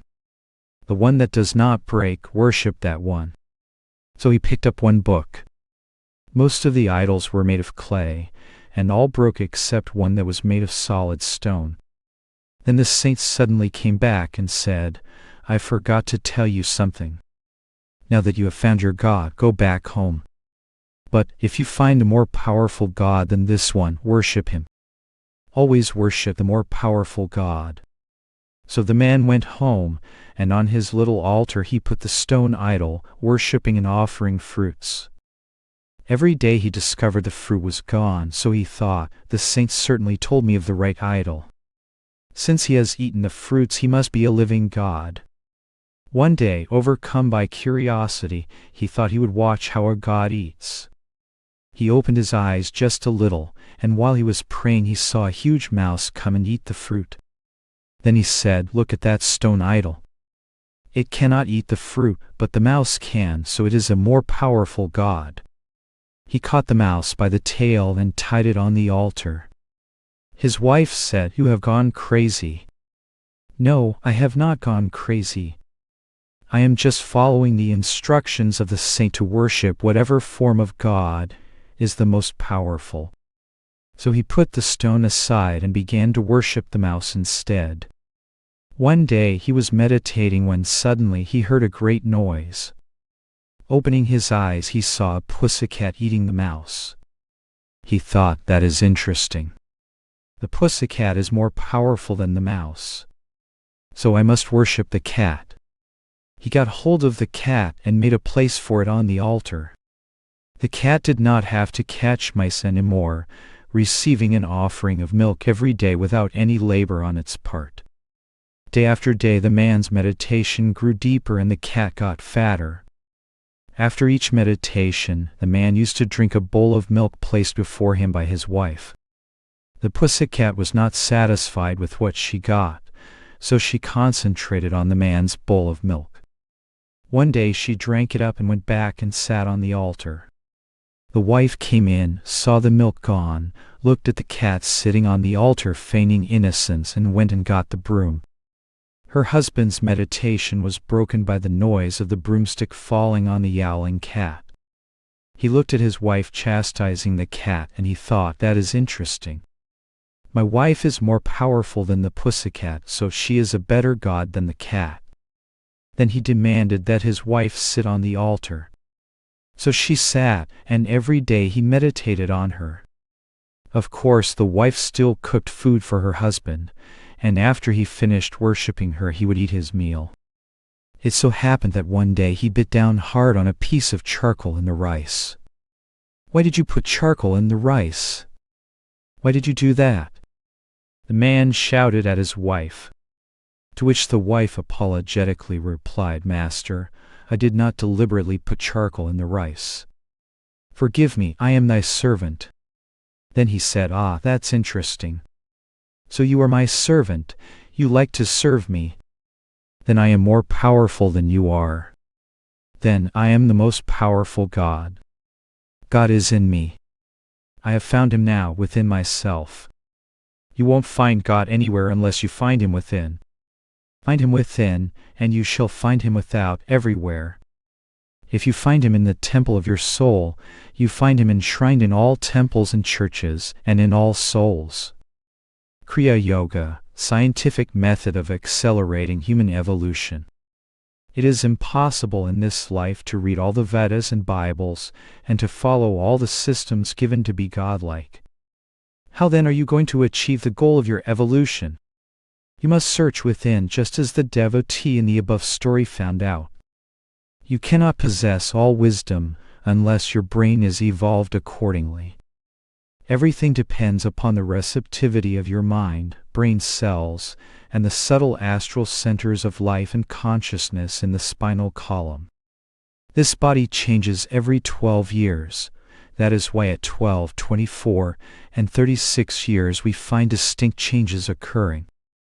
If there were no obstruction of disease and other karmic consequences of breaking natural laws, with the change of years and change of body the mind would change correspondingly. Disease and wrong living retard that evolution, but normally in 12 years your brain develops in such a way that it displays a slight refinement of mentality. If natural evolution takes 12 years of growth and change of tissues to manifest improved patterns of thoughts, then to make the brain receptive to all wisdom would seem to require that you wait almost indefinitely. To accelerate this process of evolution, there is a method that the masterminds of India have taught of revolving specific vital currents around the spine and brain. By practicing this method, revolving the current around the 6-12 bipolarity astro-cerebrospinal centers, you can gain the result of 1 year's ordinary physical evolution. That is how many saints quickly acquire spiritual knowledge, far beyond that of theoretical theologians. Things which they perceive instantly would require years of ordinary study and experience. Revolving this current around the centers of divine life and consciousness in the spine and brain develops their receptivity. In a year of such practice, even 20 minutes a day, you can get the result of many years of natural evolution. Jesus Christ did not go to college, yet not one among the world's great scientists knows of God and nature's laws as he knew. Experiential knowledge ordinarily comes through the channel of the senses, but the senses do not give you more than the knowledge of phenomena, the superficial appearances of the real substance. When by concentration and practice of the above-mentioned method all the fine spinal and brain cells are tuned to the cosmic source, they become highly magnetized, charged with divine intelligent power. Some say that our brain cells at birth have come already patterned with fixed traits and therefore cannot be remolded. This is false. Since God made us in His image, we cannot have limitation. If we probe deeply enough within ourselves, we will know that this is so. Even in the feeble-minded, God's power is present as much as in the greatest man. The sun shines equally on the charcoal and the diamond. It is the charcoal that is responsible for not reflecting the sunlight as does the diamond.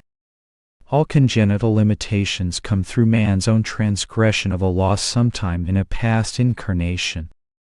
But what has been done can be undone.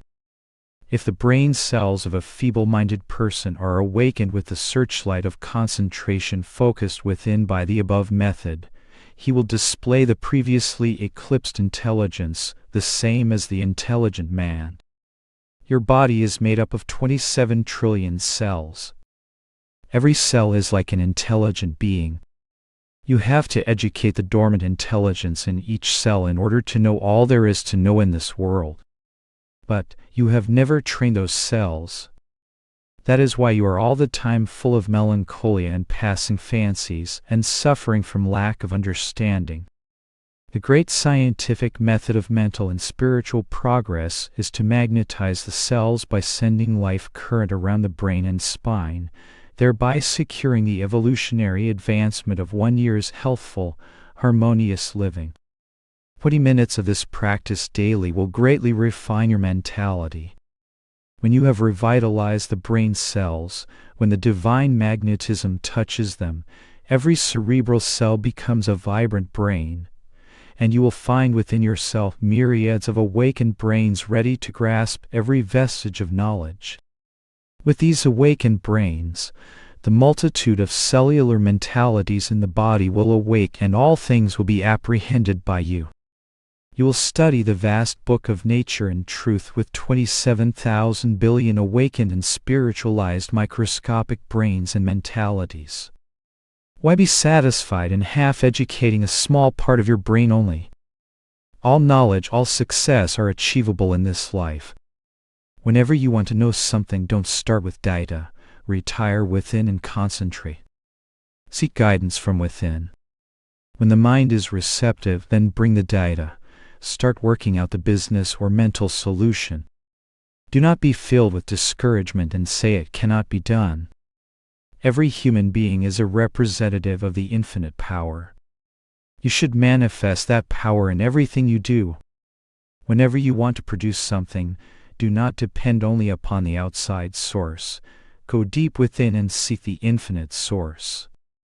All methods of business success, all inventions, all vibrations of music, all inspirational thoughts and writings are recorded in the annals of God. First, determine what your goal is. Ask divine aid to direct you to the right action whereby your objective will be fulfilled. Then meditate. Afterward, act according to the inner direction that you receive. Then you will attain what you want. When the mind is calm, how quickly, how smoothly, how beautifully you will perceive everything. Success in everything will come to pass in a short time, for cosmic power can be proved by the application of the right law. The scientific man or the businessman or anyone seeking success would accomplish more if he concentrated upon increasing the receptive quality of his brain cells, instead of depending just on books and college work for his progress. The world starts with books and outside methods, but you should start by increasing the receptivity of your intuition. In you lies the infinite seat of all knowledge. Calmness, concentration, and condensation of experiences by intuitional perception will make you master of all knowledge. Do everything with full attention, never in a haphazard way. Do not try to do too many things at a time. Perform the most important duties of life first with heartfelt enthusiasm and closest attention. Do not indiscriminately swallow useless ideas. Why should you walk in dead men's shoes? Don't let yourself act like an intellectual Victrola, content to parrot the untested opinions of others. Where are you seeking, my friends? Prayers have been asked, but God has not answered. But with the awakened brain cells, intelligent beings whom you have kept uneducated, made vibrant with the joy of God, all knowledge can be had in this life, eternity realized now. Awake! Chapter: Proof of God's Existence. Someone once asked me, "Can you give me an explanation that will help me to believe in the existence of God?" "Yes," I replied. "How else can you account for the obvious intelligence that underlies all creation, from the single atom to complex man?" Then I further explained to him in this way: "Here is a table. On it is a pitcher of water. Throughout this room there is air to breathe. Outside there is a tree, the sky, the warm sun. Each of these things is disparate in appearance, but they are all the result of a differentiation of one universal vibration. How is it that this one vibratory cosmic energy becomes solids or liquids or gases? By what mysterious process are these varying rates of vibration so coordinated as to make human life possible? Behind all manifestation there must be a guiding intelligent force that is the prime cause of all creation. For instance, we are here on our little Earth, somewhere in space, orbiting the far distant sun of our universe. Without the cooperation of the sun's light and warmth, life on Earth could not exist. We have the sensation of hunger, and nature supplies our need for food. When ingested, some unknown power transforms that food into energy and tissues for the body. All the miracles of life that we take for granted are proof of the existence of an omnipresent divine intelligence behind the processes of nature. Beholding the blossoms of the earth and the starry flowers in the infinite fields of the sky, how can one not wonder, is there a hidden beauty behind these finite patterns? Is there an intelligence behind man's intellect? The blossoms of life in the garden of earthly existence are enchanting to behold. But somewhere there is a fount of beauty and intelligence, even more enthralling, from which we have come and into which we shall merge again. Everything in the universe is related. Through the right use of our God-given human intelligence, we begin to see that all life is linked to one supreme intelligence. We may sometimes think we are puppets of destiny, but when we project our intelligence beyond limited delusive forms and examine the extent of our consciousness and mental perception, we realize that within us there is a spark of the divine power, that which is creating and sustaining all life, just waiting to be kindled. In the scriptures of every true religion we read that God is all-powerful, infinite, and eternal. Through the windows of the scriptures we glimpse the divine power in which all things are rooted. But our minds, with their finite understanding conditioned by the laws of causation, cannot encompass eternity, so we live within the limited circle of our mental capacity. Almighty God is both within and beyond that circle. In the Bhagavad Gita it is said, "Some behold the soul in amazement. Similarly others describe it as marvelous. Still others listen about the soul as wondrous." And there are others who, even after hearing all about the soul, do not comprehend it at all. In countless ways, human reasoning shows us that God is the cause of all things. But proof of the existence of God cannot be had by intellectual deduction alone. We are to realize God, which is the sole purpose of our existence. We must learn to go beyond ordinary thought processes, for He is beyond the measure of human reason.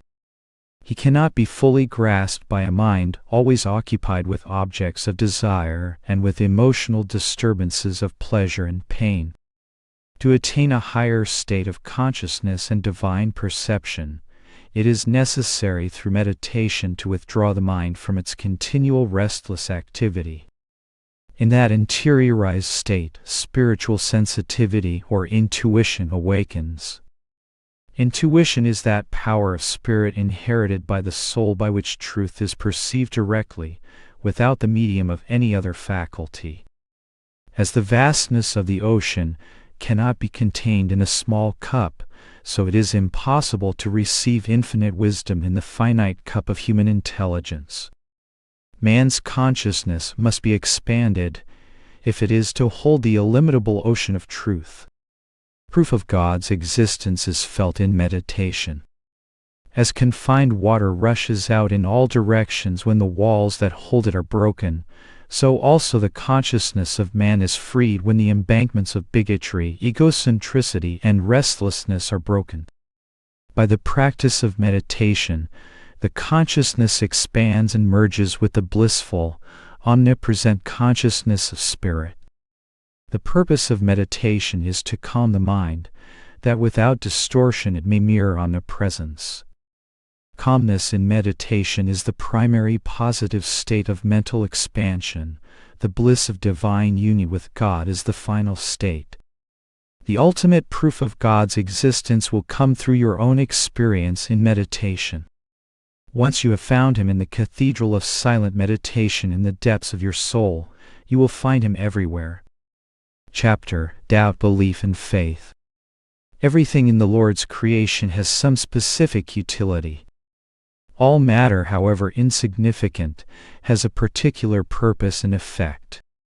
This is true also in regard to the thoughts or sentiments that present themselves to our consciousness and then pass away. We little know what effect such notions produce in us, or in what lies their utility, for which reason they were created within us.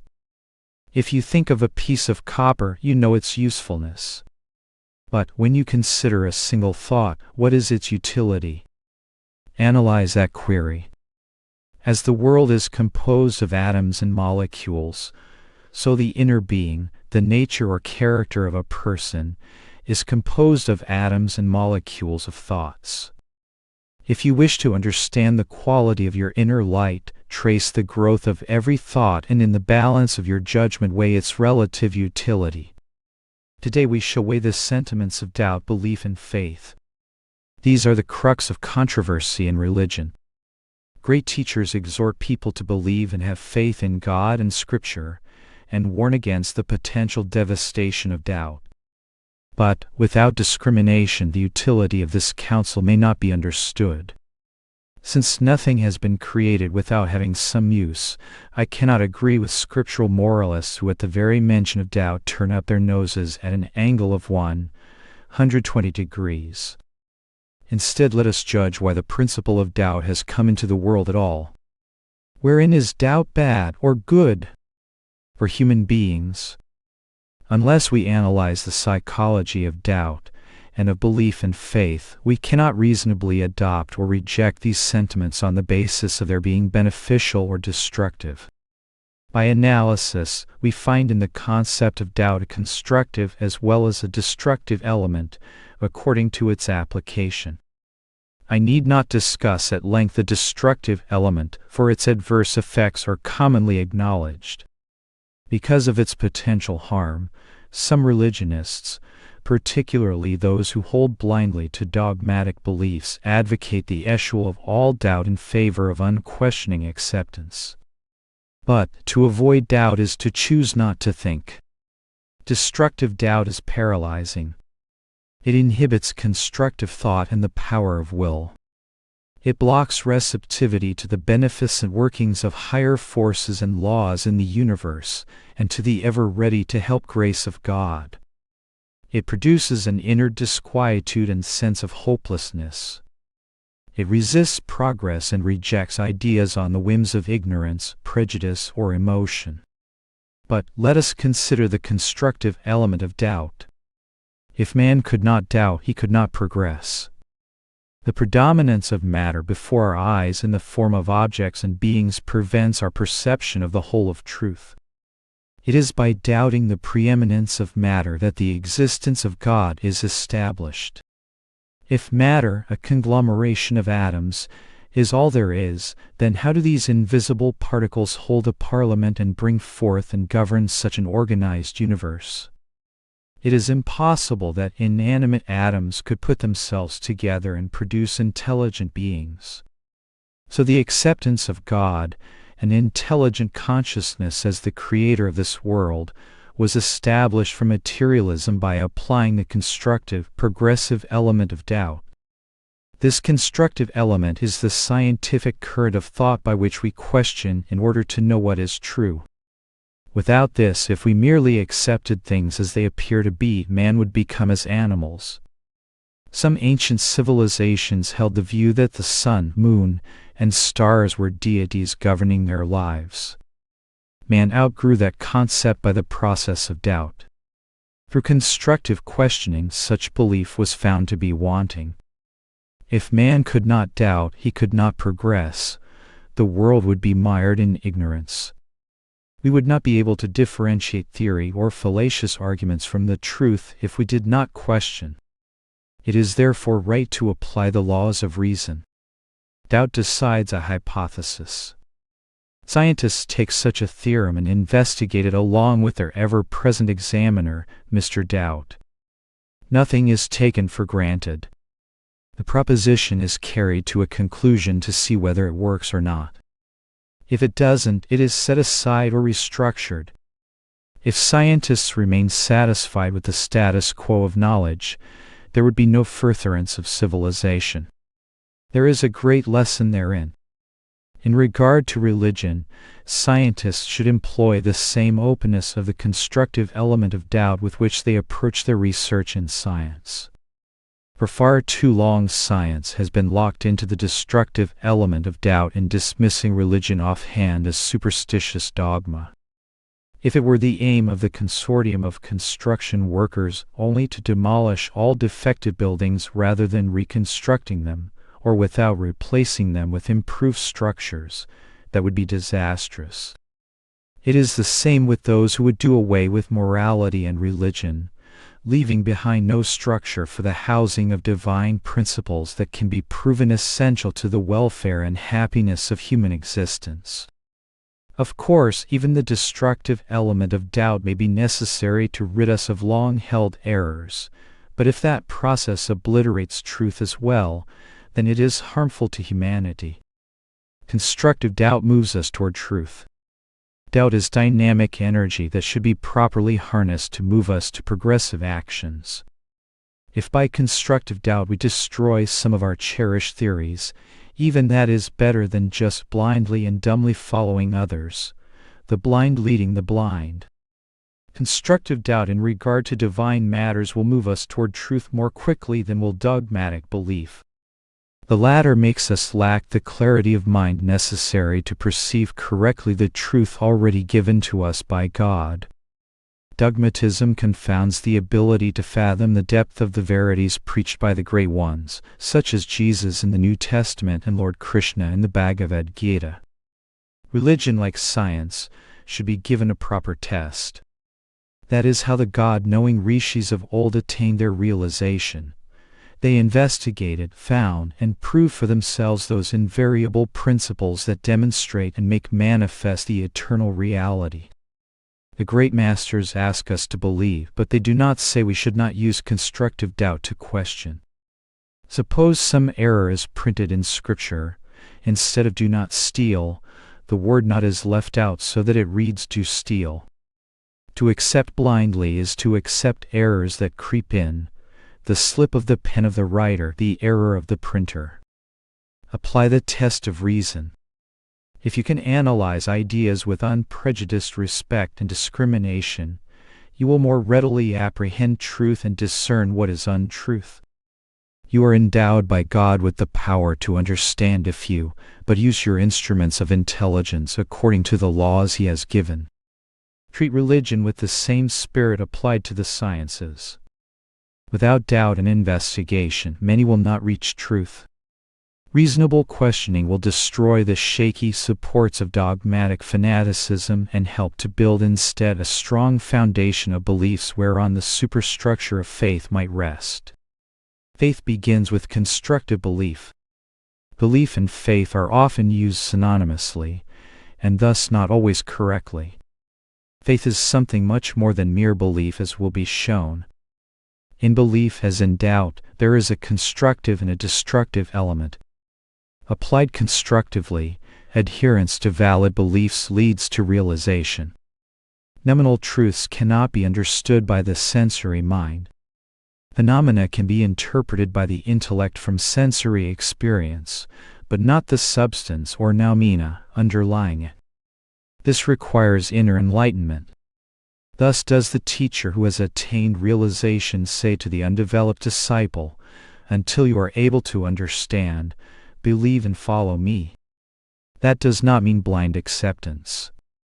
Constructive belief has reason within it. Reason and feeling confirm that there is some truth behind every valid belief. If one can gain access to his inherent discriminative intelligence, he can arrive at that truth, the inner comprehension of truth that is attainable only by the spiritual development of the soul's intuitive powers of perception. Until then, there might be contradiction between the devotee's reason and the master's realization. So true masters must ask their disciples to believe, to take for granted certain concepts on their authority, knowing that in time they can realize those truths for themselves.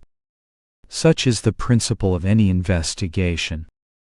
If a mathematics professor explains calculus to you, but you close your mind and say you do not believe him, because at the moment you do not understand, then he cannot teach you.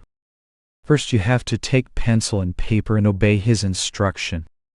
Then if you do not get the promised results, you will be justified in doubting. But you must be careful before you pronounce judgment. Be sure you do not commit any error in solving the problem. So you see, you must begin with belief. Fundamentals of belief.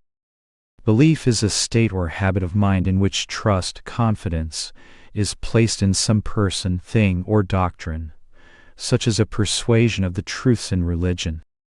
Belief is a conviction or feeling of the truth or reality of that which is believed. The elements of belief are assent, credence, assurance, reliance, persuasion, conviction, faith. Belief, faith, persuasion, conviction are present singularly or in combination in the idea of assent. Belief and faith differ chiefly in that belief as a rule suggests little more than intellectual assent, while faith implies total trust or confidence, as in one whose persuasion or belief has ripened into faith. A persuasion is an assured opinion, an idea of which one has convinced himself, as it is my persuasion that he is a dishonest person. It implies that this assurance is induced by one's feelings or wishes, rather than by argument or evidence. Conviction stands for a fixed and settled belief, as his persuasion has been forged into a feeling of certainty. Credence gives substance to belief. Something must be considered believable to be held as true. Belief depends also on reliance, which is confidence in the thing believed arising from supportive evidence. Implicit in belief are the elements of will and imagination. Without willingness one cannot believe. And since belief is an uncertain waiting in the hope of obtaining a result, it involves also imagination. Don imagines that he will be successful in the jute business. Hence he is said to believe in his business venture. The elements of will and imagination in belief make it a powerful force for good or ill. Injudicious beliefs seem a wastage of good energy. Belief in a deceitful person, a failing business, or a false doctrine seems to be a sheer wastage of man's good energy through its wrong direction. Such injudicious beliefs achieve little more than bitter experiences. A hypocritical friend may long command our belief in him. A doomed business may similarly persist in our minds as worthy of support, but sooner or later they are sure to lose our belief through the revelation of facts. Hence, in material things wrong beliefs are liable to be less wasteful, since our minds are bent toward tangible results. In contrast, concerning spiritual matters, our mental attitude often remains vague and visionary. Teachers or doctrines exhort us to believe and have faith, while offering very little explanation or understanding as to the nature of this virtue and how to possess it. Blind acceptance is the general rule and the only recourse for most adherents. Hence, belief and faith in connection with religious life are least understood. Their dynamic power for the majority of religionists remains something nebulous, indefinite, unculturable, the possession of a gifted few on whom God has bestowed His grace. For the many others, belief in spiritual matters is employed blindly, because things of the Spirit are deemed mystical and beyond human ken. An erroneous belief, if held to without scrutiny, develops into tenacious dogmatism. A belief that is disproved changes from dogmatism to unbelief. On the other hand, if one believes in a true doctrine and follows it persistently, that belief gradually crystallizes into conviction and faith. So we see that a belief, whether false or true, is provisional. It can only be temporary, for it is subsequently metamorphosed either into dogmatism or unbelief or into faith. Rudimentary or immature belief not secured in truth is of three kinds. A blind, be steady and strong, see curiosity awakened. A belief born of emotion or sentiment begins with high-sounding faith, as I will follow you unto death. But it ends in violent denunciation when tested with criticism or contradiction. Be the followers of the second group, add tenacity to blind belief. They live and die in the same emotional convictions, even if wholly erroneous. This is little more than the savage state of existence, which is controlled by superstition. See, persons are a bit safer with beliefs that begin and end in curiosity. When they find out that their inquisitiveness has led them down a wrong path, they quickly give up that pursuit and are delighted to seek after something new. Beyond these three is investigative belief. This is based on logical acceptance. It always keeps its eyes and ears open. ever ready to inquire about anything to which it has been attracted by persuasion or interest. This form of belief, however, can easily develop into a habit of fickleness. It may capriciously give up not only that which is erroneous, but also that which is true. The genesis of faith. What is needed is investigative belief with sincerity and reverence, followed up with persistence in true beliefs, or at least in those beliefs that constantly manifest convincing results.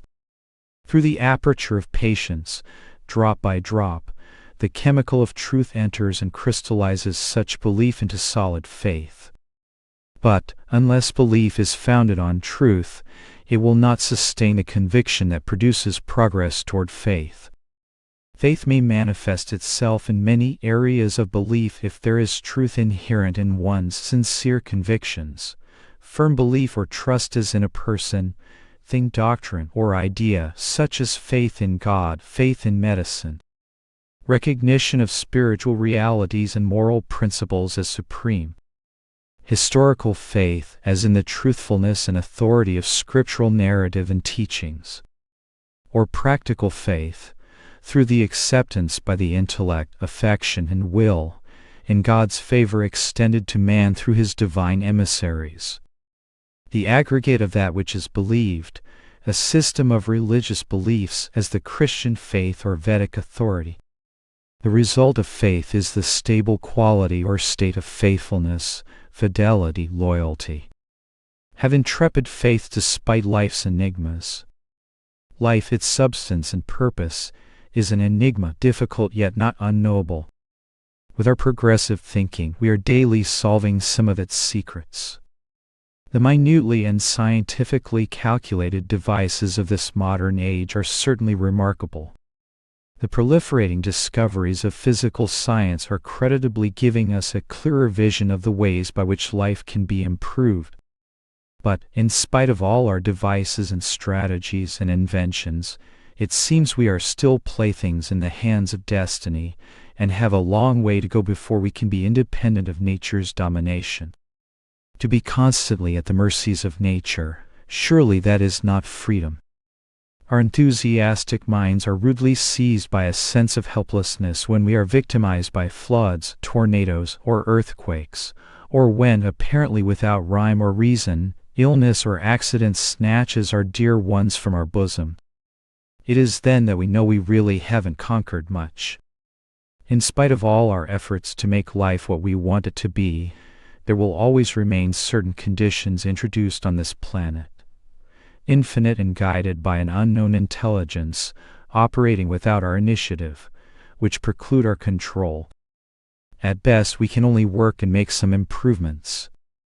We sow the wheat and make the flour, but who made the original seed? We eat the bread made from the flour, but who made it possible for us to digest and assimilate it? In every department of life there seems to be, in spite of our instrumentality, an inevitable divine dependence without which we cannot get along. With all our certainties, we still have to abide an uncertain existence. We do not know when the heart is going to fail. Hence comes the necessity of a fearless reliance on our true immortal self and on the supreme deity in whose image that self is made, a faith that acts without egoism, and plods on merrily, knowing no trepidation or constraint. Exercise absolute fearless surrender to that higher power.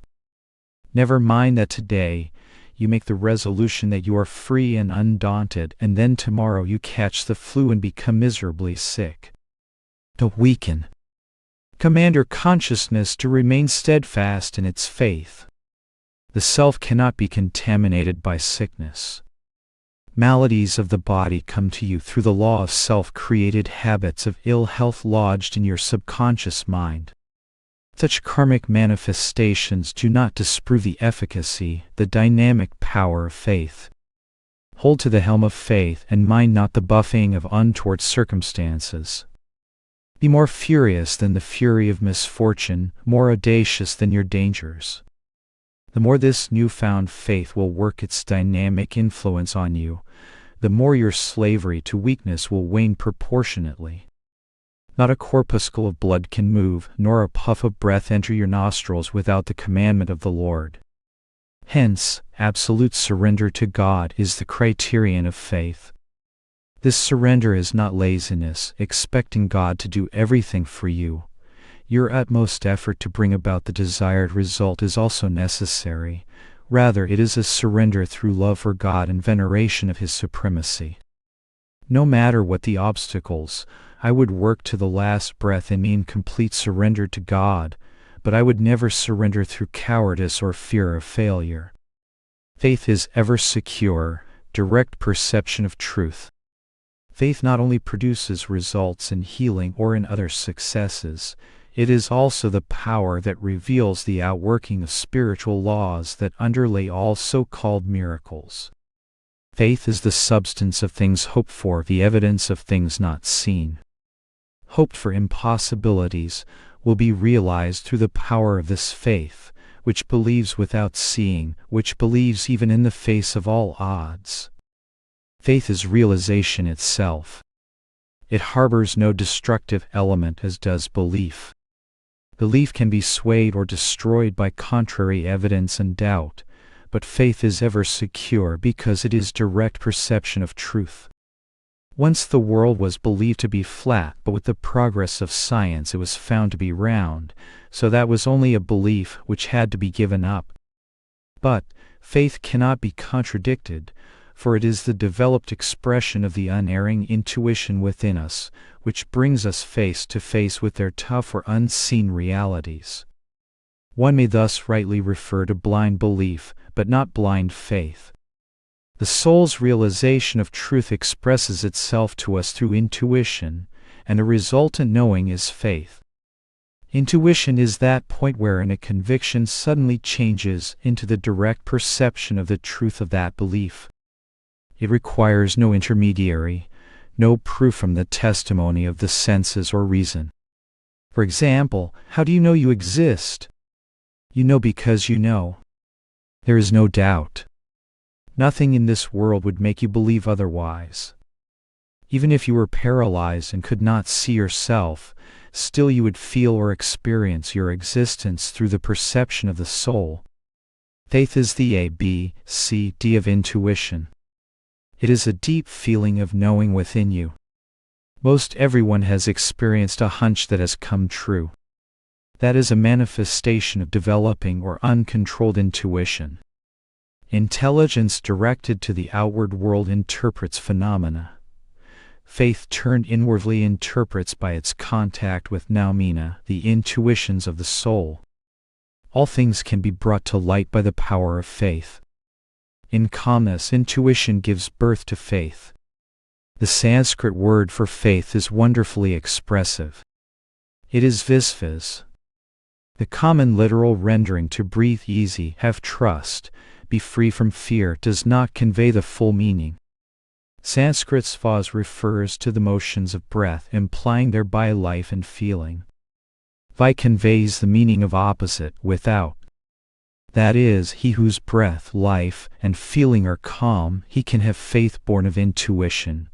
It cannot be possessed by persons who are emotionally restless. The cultivation of intuitive calmness requires unfoldment of the inner life. When developed sufficiently, intuition brings immediate comprehension of truth. You can have this marvelous realization. Meditation is the way. Meditate with patience and persistence. In the gathering calmness, you will enter the realm of soul intuition. Throughout the ages, those beings who attained enlightenment were those who had recourse to this inner world of God communion. Jesus said, "When thou prayest, enter into thy closet, and when thou hast shut thy door, pray to thy Father which is in secret, and thy Father which seeth in secret shall reward thee openly." Go within the self, closing the door of the senses and their involvement with the restless world, and God will reveal to you all His wonders. In the inner communion of the soul with God, intuition begins to unfold naturally. Initially, a sort of provisional trust is necessary. Know that God is with you and that you are His child, made in His image. Surrender to Him through love. That conviction will gradually transform itself into faith through intuition. Beyond the senses and intellect, intuition manifests in the calm consciousness as feeling, perceived mostly through the heart. When such feeling comes in meditation, you receive through it a definite sense of right direction and unshakable conviction. Increasingly, you will be able to recognize and follow this intuition. That doesn't mean you give up reason. Calm, impartial reason can also lead to intuition. Use common sense. But remember that arrogant or emotional reasoning leads to misconceptions and mistakes.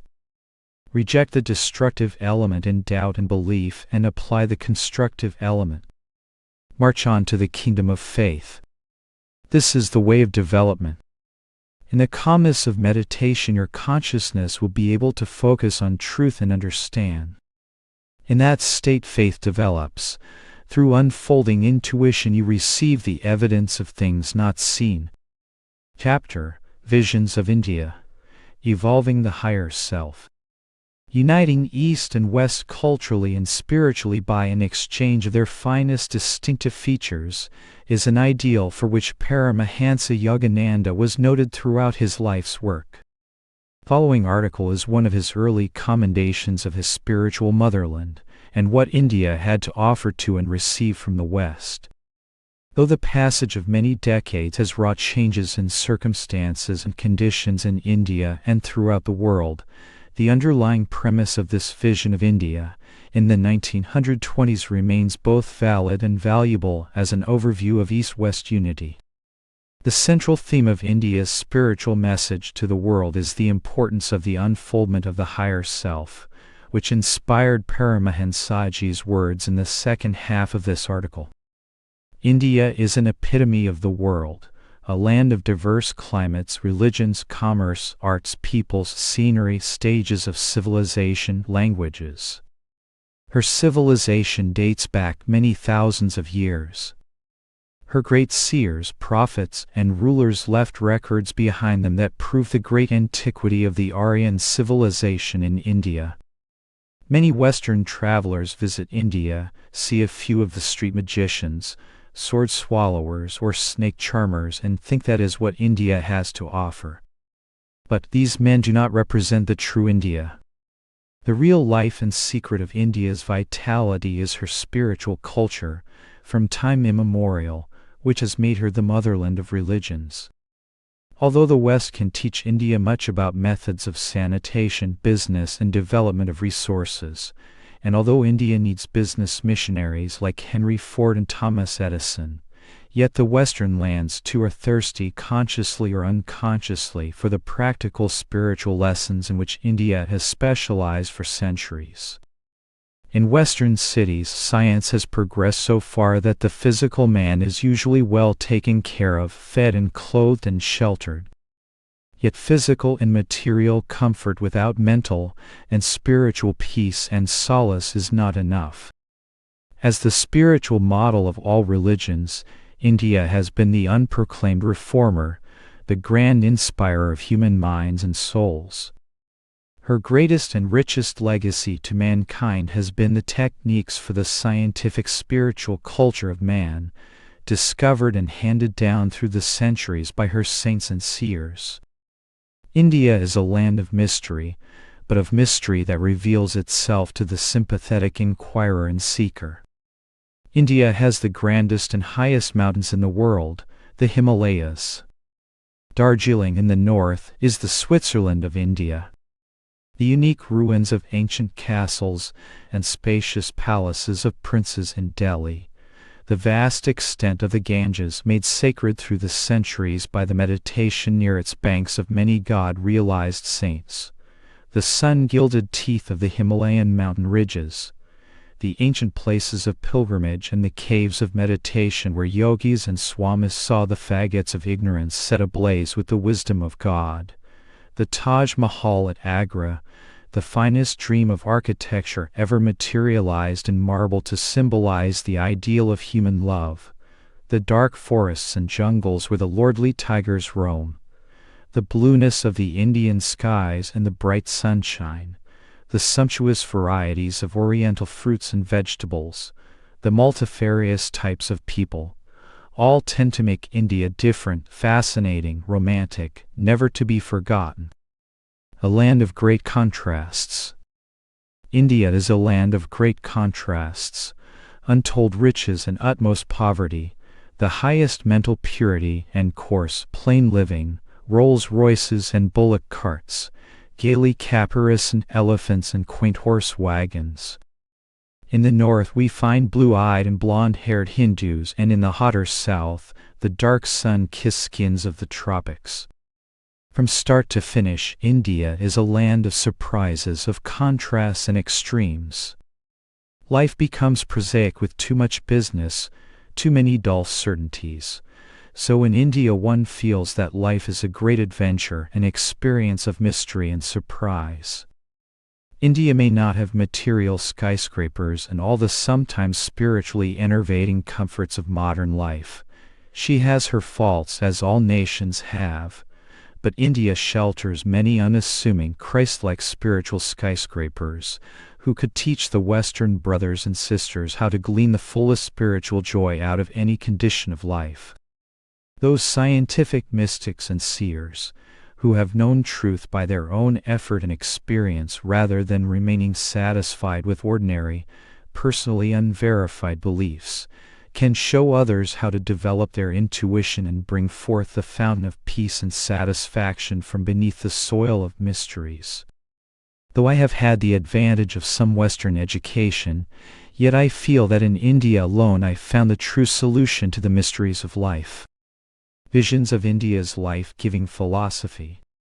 From time immemorial, India's greatest minds have specialized in discovering and understanding the philosophy and meaning of life. One of the oft-disputed philosophical questions is whether the goal of human life is service or selfishness. Once I had a big controversy with a European who repeatedly and blindly affirmed that the goal of life was service, while I maintained that it was higher selfishness.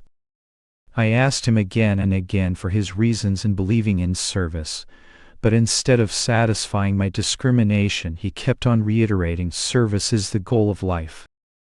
It is blasphemous to doubt that. Finding him so dogmatic, I asked him, is service the goal of life because the scriptures have declared it? Yes, he vehemently replied. Do you believe everything literally in Scripture? I questioned him. Do you think Jonah was swallowed by a whale and came out alive after a few days? How do you account for it? No, I do not understand how he could do that, my friend said. That was just the point. In order really to know the truth contained in scriptural stories, and in order to understand what is erroneous or right, literal or metaphorical, in scriptural writings, one must use reason, discrimination, and the power of intuitional verification developed through meditation. Many people think that whatever is in print must be correct. In particular, most religionists believe that anything wearing the robe of scriptural authority is absolutely beyond question. But putting on an outward garb cannot make one infallible.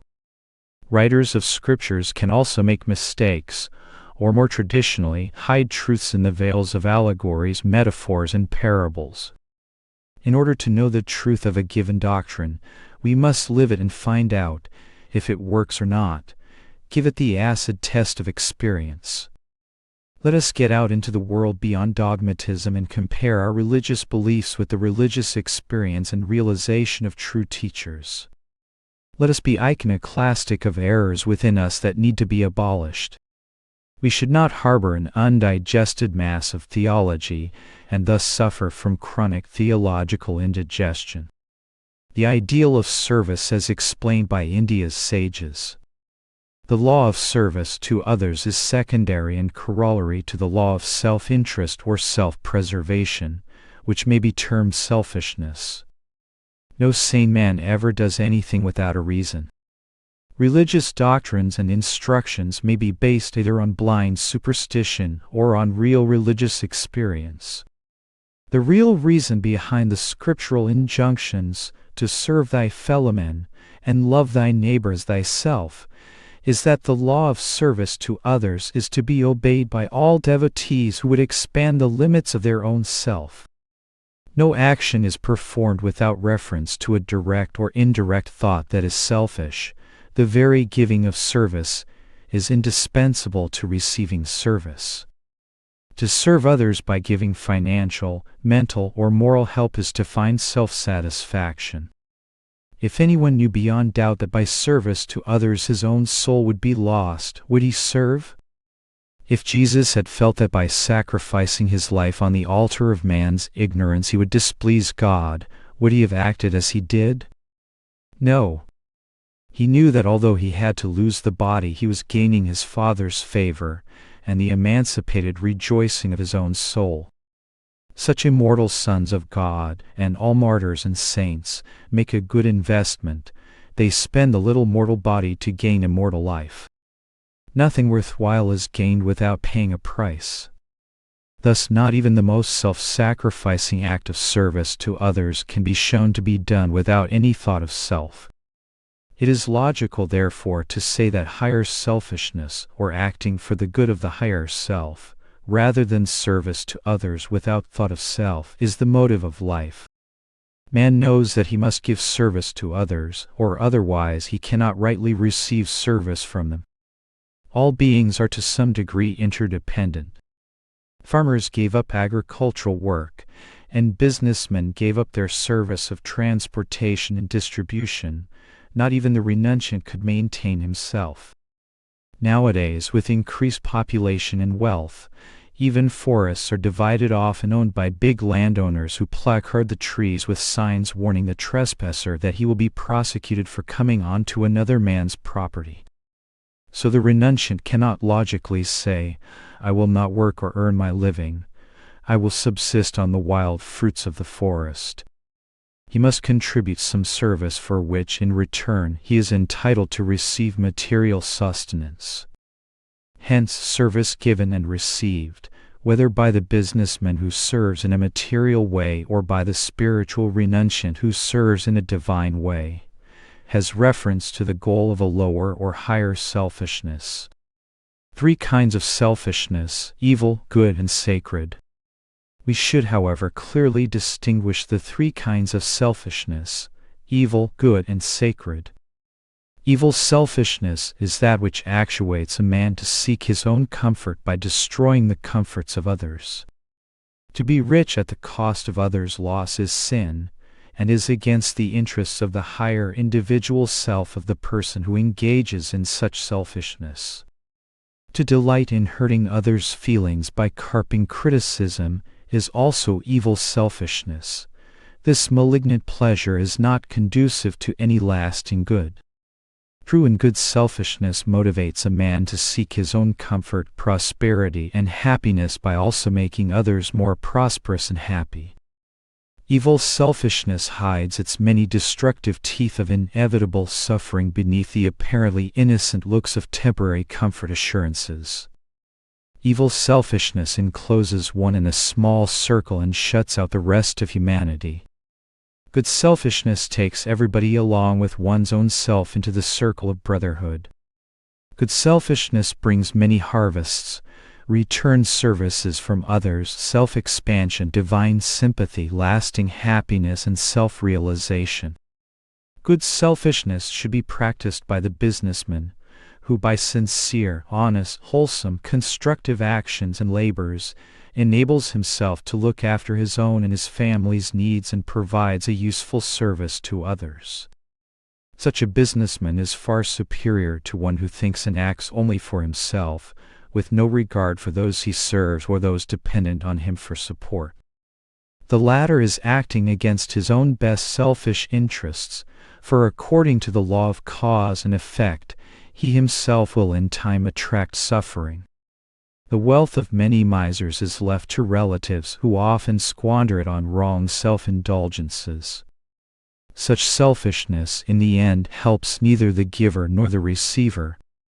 To avoid the pitfalls of evil selfishness, one should first follow and establish himself in the pattern of good selfishness, wherein one thinks of his family and those whom he serves as part of himself. From that attainment, one can then advance to a practice of sacred selfishness or unselfishness, as ordinary understanding would term it, in which one sees all the universe as himself. Being sacredly selfish. Feeling the sorrows of others and reaching out in order to make them free from further suffering, seeking happiness in the joy of others, constantly trying to remove the wants of increasingly larger numbers of people. This is being sacredly selfish. The man of sacred selfishness counts all his consequent earthly losses as sacrifices deliberately and willingly brought about by himself for others' good, and for his own great and ultimate gain. He lives to love his brethren, for he knows they are all children of the one God. His entire selfishness is sacred, for whenever he thinks of himself, he thinks not of the small body and mind of ordinary understanding, but of the needs of all bodies and minds within the range of his acquaintance or influence. His self becomes the self of all. He becomes the mind and feeling of all creatures. So when he does anything for himself, he can only do that which is good for all. He who considers himself as one whose body and limbs consist of all humanity and all creatures certainly finds the universal, all-pervading spirit as himself. He does not act with any expectation, but with his best judgment and intuition, goes on helping himself as the many with health, food, work, success, and spiritual emancipation. Working with good selfishness and sacred selfishness brings one in touch with God, who rests on the altar of all-expanding goodness. One who realizes this works conscientiously, only to please the ever-directing God of peace within. Chapter: Miracles of Raja Yoga. Compilation of a lecture and article of the same title, circa 1926-27, with quotations from Autobiography of a Yogi. A miracle is commonly considered to be an effect or event without law or beyond law. But all events in our precisely adjusted universe are lawfully wrought and lawfully explicable. The so-called miraculous powers of a great master are a natural accompaniment to his exact understanding of subtle laws that operate in the inner cosmos of consciousness. Nothing may truly be said to be a miracle, except in the profound sense that everything is a miracle. That each of us is encased in an intricately organized body, and is set upon an earth whirling through space among the stars, is anything more commonplace or more miraculous? From Autobiography of a Yogi. Raja Yoga, the royal yoga, is the science of God realization, a step-by-step means of reuniting the soul with spirit, man with his creator, developed by the rishis of ancient India with proven and uniform results. Raja Yoga was masterfully systematized by the great sage Patanjali in his Yoga Sutras. It combines the highest from all other yoga disciplines: devotion, right action, physical and mental self-control, and divine communion through scientific techniques of concentration and meditation. The fulfillment of the path, God realization, makes all things possible, for it teaches how to make the mortal immortal. The West excels in the physical sciences, which give us material knowledge and inventions. The East excels in spiritual science, which tunes the soul to the infinite. I find that the people in America, however, are yet very uneducated in the spiritual science and real truths of the East. There are many misconceptions. The real spiritual savant is not a magician or fortune teller. While I was in Seattle, I went to the immigration agency to apply for a visa to go to Vancouver, British Columbia. It was on that occasion that an immigration official became sarcastically fascinated with my ochre turban. I had waited in the office for some time, but the man at the desk made no attempt to attend to my wants, or even to acknowledge my presence. So I tapped on the counter to attract his attention. This finally succeeded in getting him to arise reluctantly from his desk and inquire as to my business there. The officer looked at me with scorn, his eyes fixed on my turban, and said, "Do you gaze at crystals, tell fortunes, swallow swords? Are you a snake charmer?" I assured him that it was not my purpose in America to tell fortunes or charm snakes. I was not a fakir. I had come to ask for a passport to Vancouver. I was told to come back the next day. The following day I returned with a book I had written and copies of some of my poems. I said nothing but presented these to him. He was surprised. When he had obligingly read a few lines and had a look of apology in his eye for his rash inference, I looked at him smilingly and said, "Dear officer, did you know that the Hindus never had any factory where they knew the art of making crystal balls? Crystals are of Western origin. Hence it is news to me that the Hindus gaze at crystals. As regards fortune tellers, there are quite a number right here in America as well as in India. But whenever you meet an American gentleman, do you ask him, 'Are you a fortune teller?' Every Hindu is not a fortune teller. They don't believe in flattering an unmarried woman by telling her fortune, saying that she is going to have a good wealthy husband, and then relieve her of $3 or $4 for this contrived forecast. Wise Hindus can teach you how to solve the problems of life and change your fortune.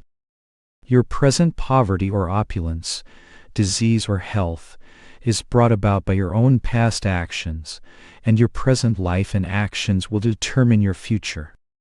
Spiritual savants can diagnose scientifically how the law of cause and effect applies to human actions and lives. They do not believe in fate, a predestined happening without a cause. They do not fool people by predictions conjured through the trickery of imagination, equivocal words, or fraud.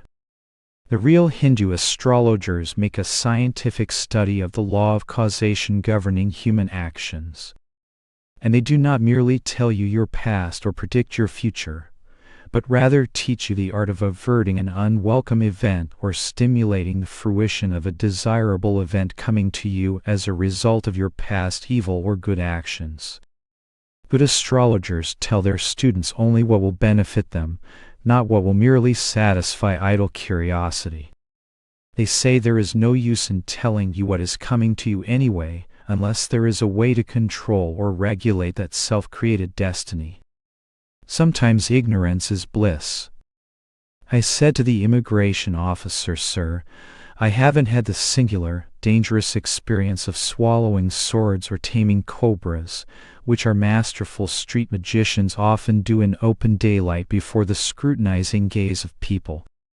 Though some may possess unusual powers, they are at the same time skilled in sleight-of-hand tricks. They perform magic by producing optical illusions. Therein the Eastern magician is superior to his Western counterpart." Then in a light mood, I challenged the officer. "I have seen some hypocritical Western people wearing hats and dress suits, but I never connected hypocrisy with the wearing of hats. How did you happen to connect snake chumming with my turban?" By this time the prejudicial wrinkles in the officer were smoothed out. In a very friendly tone he said, "I am sorry. No doubt many good turbaned Hindus have to suffer the persecution of public opinion because some turbaned Indians have produced a wrong impression on our people." I responded, "You cannot expect all Hindus to forsake turbans because some Hindus are far from exemplary, just as I do not expect all Western brothers to forsake their hats because some have practiced hypocrisy while wearing hats. Western tourists go to India and see our poorly dressed coolie laborers and watch the performances of the street magicians or fakirs, and they think the Indian needs to wear swallowtail coats and neckties to be civilized. Customs and mannerisms are non-essentials resulting from certain climatic influences. The real development of man consists of the development of his mind power. So the American tourist visiting India must take care not to misconceive the real yogis of India. The real yogis are distinctly different from the magicians, sword swallowers, instantaneous mango tree growers. The latter are mere entertainers.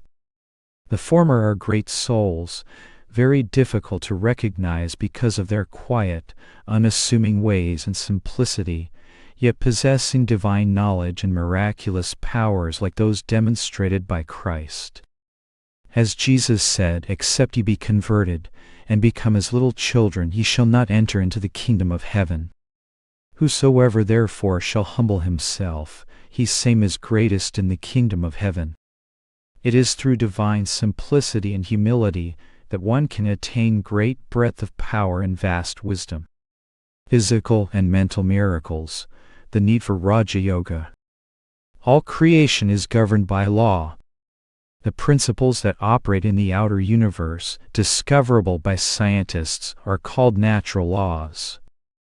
But there are subtler laws that rule the hidden spiritual planes and the inner realm of consciousness. These principles are noble through the science of yoga. It is not the physicist, but the self-realized master who comprehends the true nature of matter. By such knowledge Christ was able to restore the servant's ear after it had been severed by one of the disciples. Swami Sri Yukteswar, in Autobiography of a Yogi, there is no difference between physical laws and superlaws or miracles worked by the knowledge of the mechanism of the human mind. The Americans work miracles through use of physical laws. Advanced yogas work mental miracles. The operation of radio and telephoto cameras are still miracles to many Hindus, and the workable miracles of the mind so often displayed by the yogas of India are unknown to the Americans. In these days of marvels of constant inventions, it would be wise for the Americans to at least investigate thoroughly the discovery of spiritual miracles by their Hindu brothers. Miracles are nothing but the operation of supramental and cosmic laws. Jesus and the masterminds of India know how to operate them. To ordinary people such works appear as miracles, but they are really the result of natural operation of certain higher hidden laws. Yoga unites mind power with cosmic power. The Raja Yoga principles of concentration were easily practiced even by the Rajas or royalty of India who were engrossed with the multifarious duties of their states. These methods which bring power over one's own destiny and which can turn failure, material, moral, social, or spiritual, into success can fit in equally well with the busy and worried life of the Western Rajas and Maharajas, the American millionaires and billionaires. Human nature is everywhere the same. The American needs poise and spiritual strength just as much as the Hindu does. The American makes the machine work hard for him, while the Indian has to make his living by doing his work manually. Theoretically, therefore, the American businessman has more time than the proverbially spiritual Hindu to devote to developing mental miracles. The superiority of acquiring miraculous, mental powers over the acquirement of business skill is that the former has no limitations as does the latter. The ordinary intelligent businessman may be broken down by hard competition. When his business intelligence is exhausted, he utterly fails. But the Hindu savant says that when the intellectual resources give out, one does not need to give up. He can use his unlimited superpowers for the materialization of a desire. As God is all-powerful, so also by Raja Yoga, uniting with him consciously, man likewise becomes powerful. In trying to cure chronic disease, acquire success, or attain peace of mind through physical means, there are limitations. Everything is governed by the law of cause and effect.